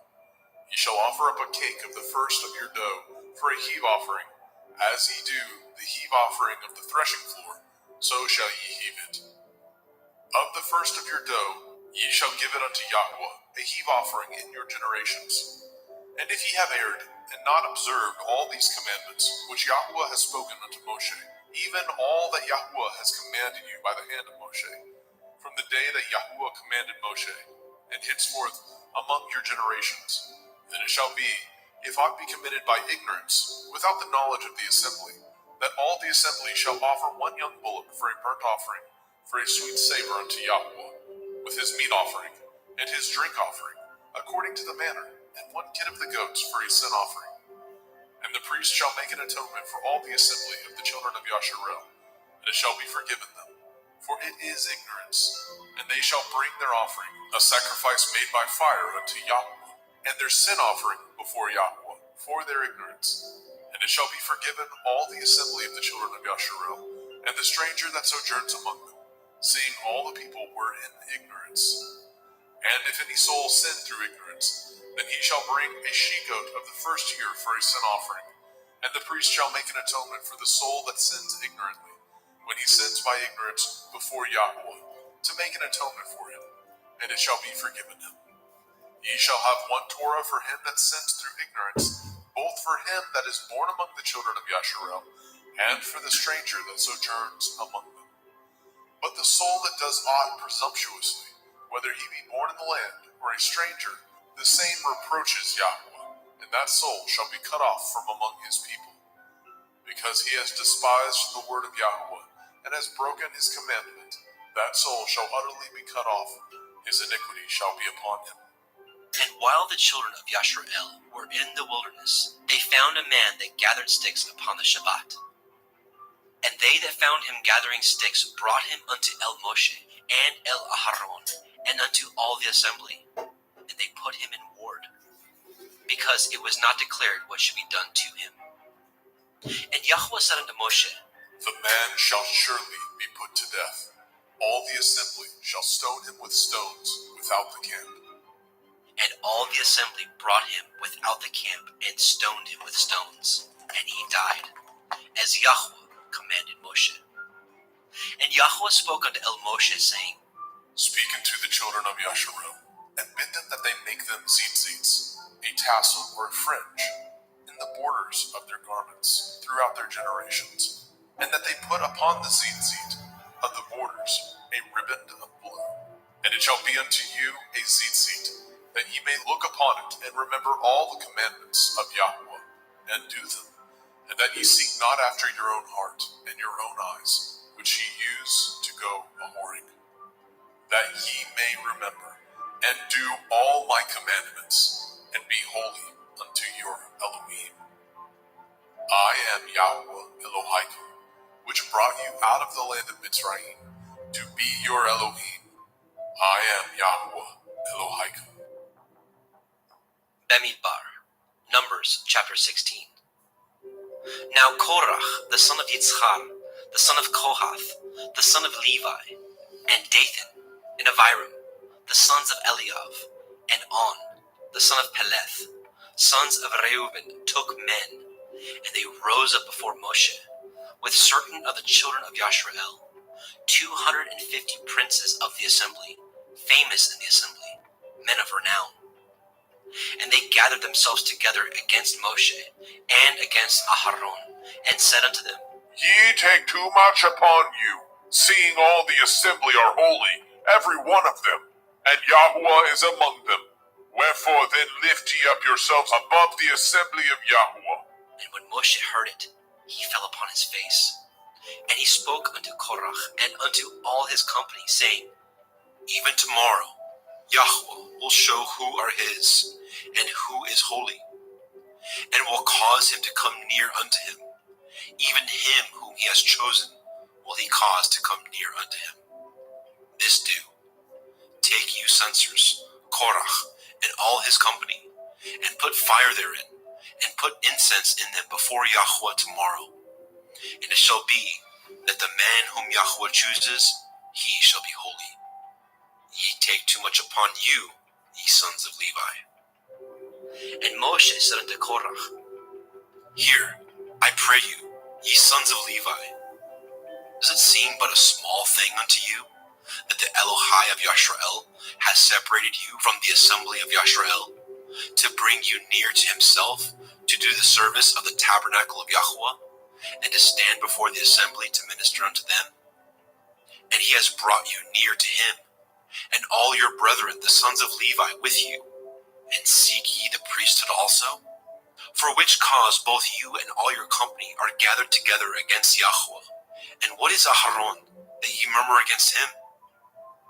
And Moshe sent to call Dathan and Abiram, the sons of Eliav, which said, We will not come up. Is it a small thing that you have brought us up out of a land that flows with milk and honey, to kill us in the wilderness? Except you make yourselves altogether a prince over us. Moreover, you have not brought us into a land that flows with milk and honey, or given us inheritance of fields and vineyards. Will you put out the eyes of these men? We will not come up. And Moshe was very wroth, and said unto Eliyahu, Respect not you their offering. I have not taken one ass from them, neither have I hurt one of them. And Moshe said unto Korach, Be you and all your company before Yahweh, you and they, and Aharon tomorrow, and take every man his censer, and put incense in them, and bring ye before Yahweh every man his censer, 250 censers, you also, and Aharon, each of you his censer. And they took every man his censer, and put fire in them, and laid incense thereon, and stood in the door of the tabernacle of the assembly with Moshe and Aharon. And Korach gathered all the assembly against them unto the door of the tabernacle of the assembly. And the glory of Yahweh appeared unto all the assembly.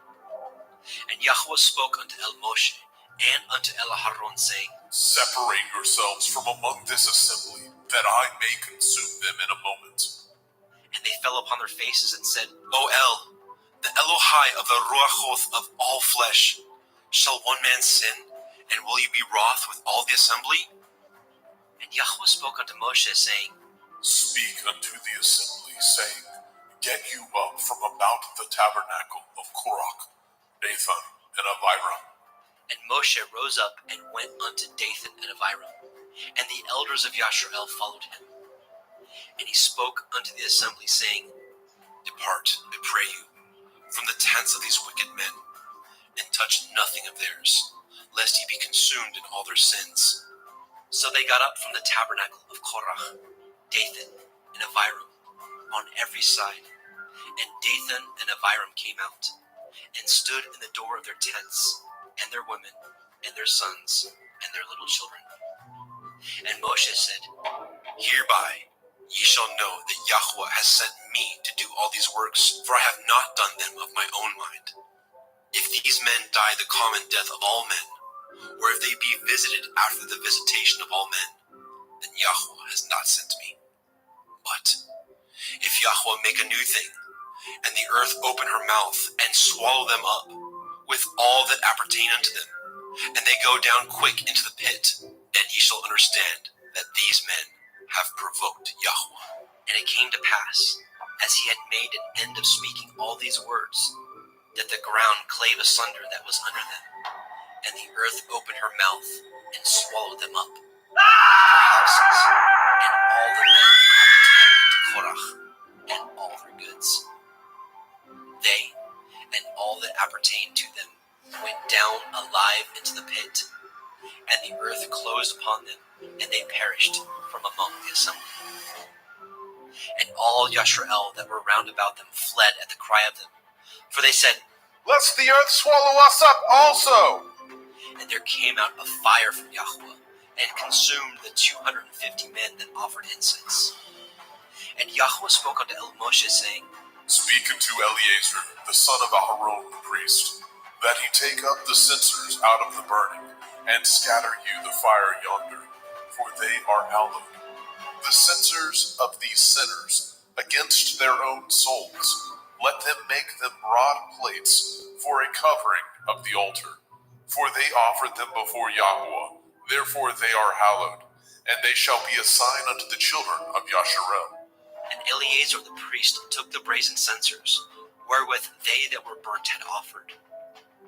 And they were made broad plates for a covering of the altar, to be a memorial unto the children of Yasharel, that no stranger, which is not of the seed of Aharon, come near to offer incense before Yahweh, that he be not as Korach and his company, as Yahweh said to him by the hand of Moshe. But on the morrow, all the assembly of the children of Yashrael murmured against Moshe and against Aharon, saying, Ye have killed the people of Yahweh. And it came to pass, when the assembly was gathered against Moshe and against Aharon, that they looked toward the tabernacle of the assembly, and, behold, the cloud covered it, and the glory of Yahweh appeared. And Moshe and Aharon came before the tabernacle of the assembly. And Yahweh spoke unto Moshe, saying, Get you up from among this assembly, that I may consume them as in a moment. And they fell upon their faces. And Moshe said unto El Aharon, Take a censer, and put fire therein from off the altar, and put on incense, and go quickly unto the assembly, and make an atonement for them, for there is wrath gone out from Yahweh. The plague is begun. And Aharon took as Moshe commanded, and ran into the midst of the assembly. And, behold, the plague was begun among the people, and he put on incense and made an atonement for the people. And he stood between the dead and the living, and the plague was stayed. Now they that died in the plague were 14,700, beside them that died about the matter of Korach. And Aharon returned unto Moshe unto the door of the tabernacle of the assembly, and the plague was stayed. Bamidbar, Numbers chapter 17. And Yahweh spoke unto Moshe, saying, Speak unto the children of Yasharel, and take of every one of them a rod according to the house of their fathers, of all their princes according to the house of their fathers, 12 rods. Write you every man's name upon his rod. And you shall write Aaron's name upon the rod of Levi, for one rod shall be for the head of the house of their fathers. And you shall lay them up in the tabernacle of the assembly, before the testimony, where I will meet with you. And it shall come to pass, that the man's rod whom I shall choose shall blossom, and I will make to cease from me the murmurings of the children of Yasharel, whereby they murmur against you. And Moshe spoke unto the children of Yasharel, and every one of their princes gave him a rod apiece, for each prince one, according to their fathers' houses, even 12 rods. And the rod of Aharon was among their rods. And Moshe laid up the rods before Yahweh in the tabernacle of witness. And it came to pass that on the morrow Moshe went into the tabernacle of witness, and, behold, the rod of Aharon for the house of Levi was budded, and brought forth buds, and blossomed blossoms, and yielded almonds. And Moshe brought out all the rods from before Yahweh unto the children of Yasharel. And they looked, and took every man his rod. And Yahweh said unto El Moshe, Bring Aaron's rod again before the testimony, to be kept for a sign against the sons of rebellion. And you shall quite take away their murmurings from me, that they die not. And Moshe did so, as Yahweh commanded him. So did he. And the children of Yasharel spoke unto Moshe, saying, Behold, we die, we perish, we all perish. Whosoever comes anything near unto the tabernacle of Yahweh shall die. Shall we be consumed with dying? Bamidbar, Numbers chapter 18. And Yahweh said unto El Aharon, You and your sons and your father's house with you shall bear the iniquity of the sanctuary, and you and your sons with you shall bear the iniquity of your priesthood, and your brethren also of the tribe of Levi, the tribe of your father, bring with you, that they may be joined unto you and minister unto you. But you and your sons with you shall minister before the tabernacle of witness. And they shall guard your watch, and the watch of all the tabernacle. Only they shall not come nigh the vessels of the sanctuary and the altar, that neither they nor ye also die. And they shall be joined unto you, and guard the watch of the tabernacle of the assembly, for all the service of the tabernacle, and a stranger shall not come nigh unto you. And ye shall guard the watch of the sanctuary, and the watch of the altar, that there be no wrath any more upon the children of Yasharel. And I, behold, I have taken your brethren the Leviim from among the children of Yasharel. To you they are given as a gift for Yahweh, to do the service of the tabernacle of the assembly. Therefore you and your sons with you shall guard your priest's office for everything of the altar, and within the veil, and ye shall serve. I have given your priest's office unto you as a service of gift, and the stranger that comes nigh shall be put to death. And Yahweh spoke unto El Aharon, Behold, I also have given you the charge of my heave offerings. Of all the hallowed things of the children of Yasharel, unto you have I given them by reason of the anointing, and to your sons by an ordinance forever. This shall be yours of the most holy things, reserved from the fire. every oblation of theirs, every meat offering of theirs, and every sin offering of theirs, and every trespass offering of theirs, which they shall render unto me, shall be most holy for you and for your sons. In the most holy place shall you eat it. Every male shall eat it. It shall be holy unto you. And this is yours, the heave offering of their gift, with all the wave offerings of the children of Yasharel. I have given them unto you, and to your sons, and to your daughters with you, by a statute forever. Every one that is clean in your house shall eat of it.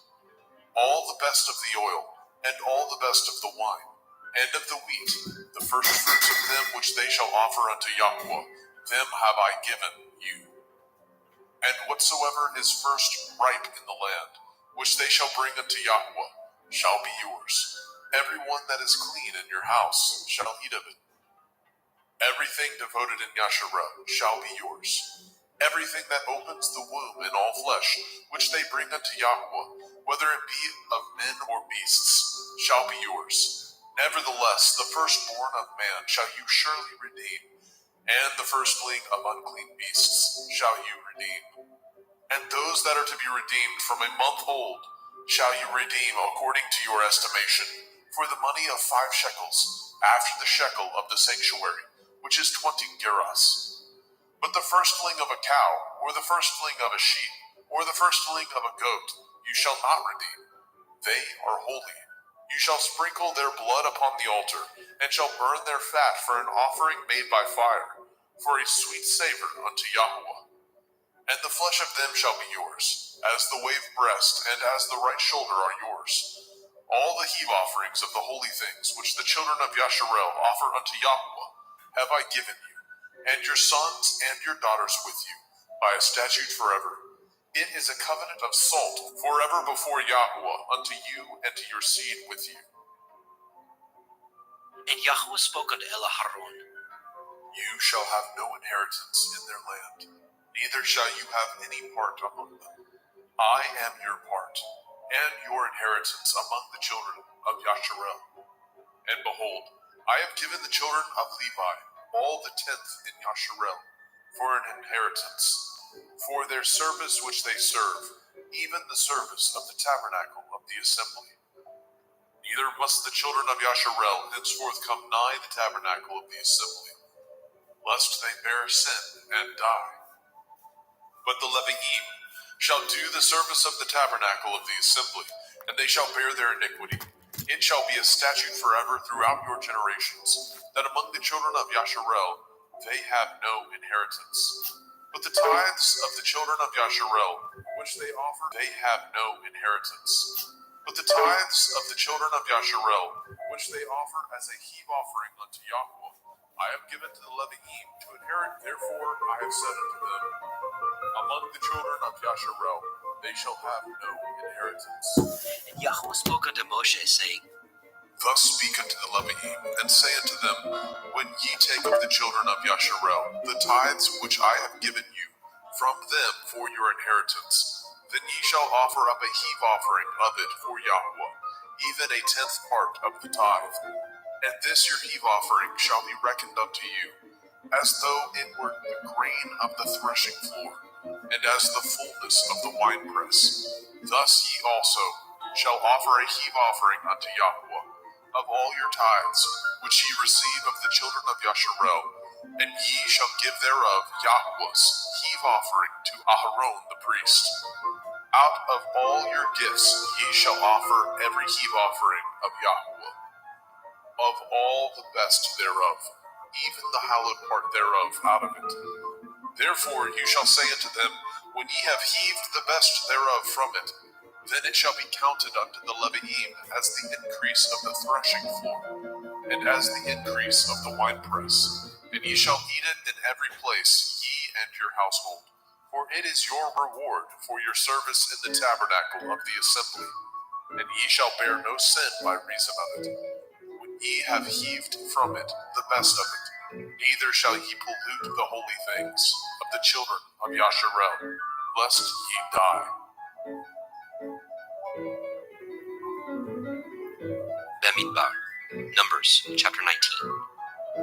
And Yahweh spoke unto El Moshe and unto El Aharon, saying, This is the ordinance of the Torah which Yahweh has commanded, saying, Speak unto the children of Yasharel, that they bring you a red heifer without spot, wherein is no blemish, and upon which never came yoke. And ye shall give her unto Eleazar the priest, that he may bring her forth without the camp, and one shall slay her before his face. And Eleazar the priest shall take of her blood with his finger, and sprinkle of her blood directly before the tabernacle of the assembly 7 times. And one shall burn the heifer in his sight, and her skin, and her flesh, and her blood, with her tongue shall he burn. And the priest shall take cedar wood, and hyssop, and scarlet, and cast it into the midst of the burning of the heifer. And the priest shall wash his clothes, and he shall bathe his flesh in water. And afterward he shall come into the camp, and the priest shall be unclean until the evening. And he that burns her shall wash his clothes in water, and bathe his flesh in water, and shall be unclean until the evening. And a man that is clean shall gather up the ashes of the heifer, and lay them up without the camp in a clean place, and it shall be kept for the assembly of the children of Yasharel, for a water of separation. It is a purification for sin. And he that gathers the ashes of the heifer shall wash his clothes, and be unclean until the evening.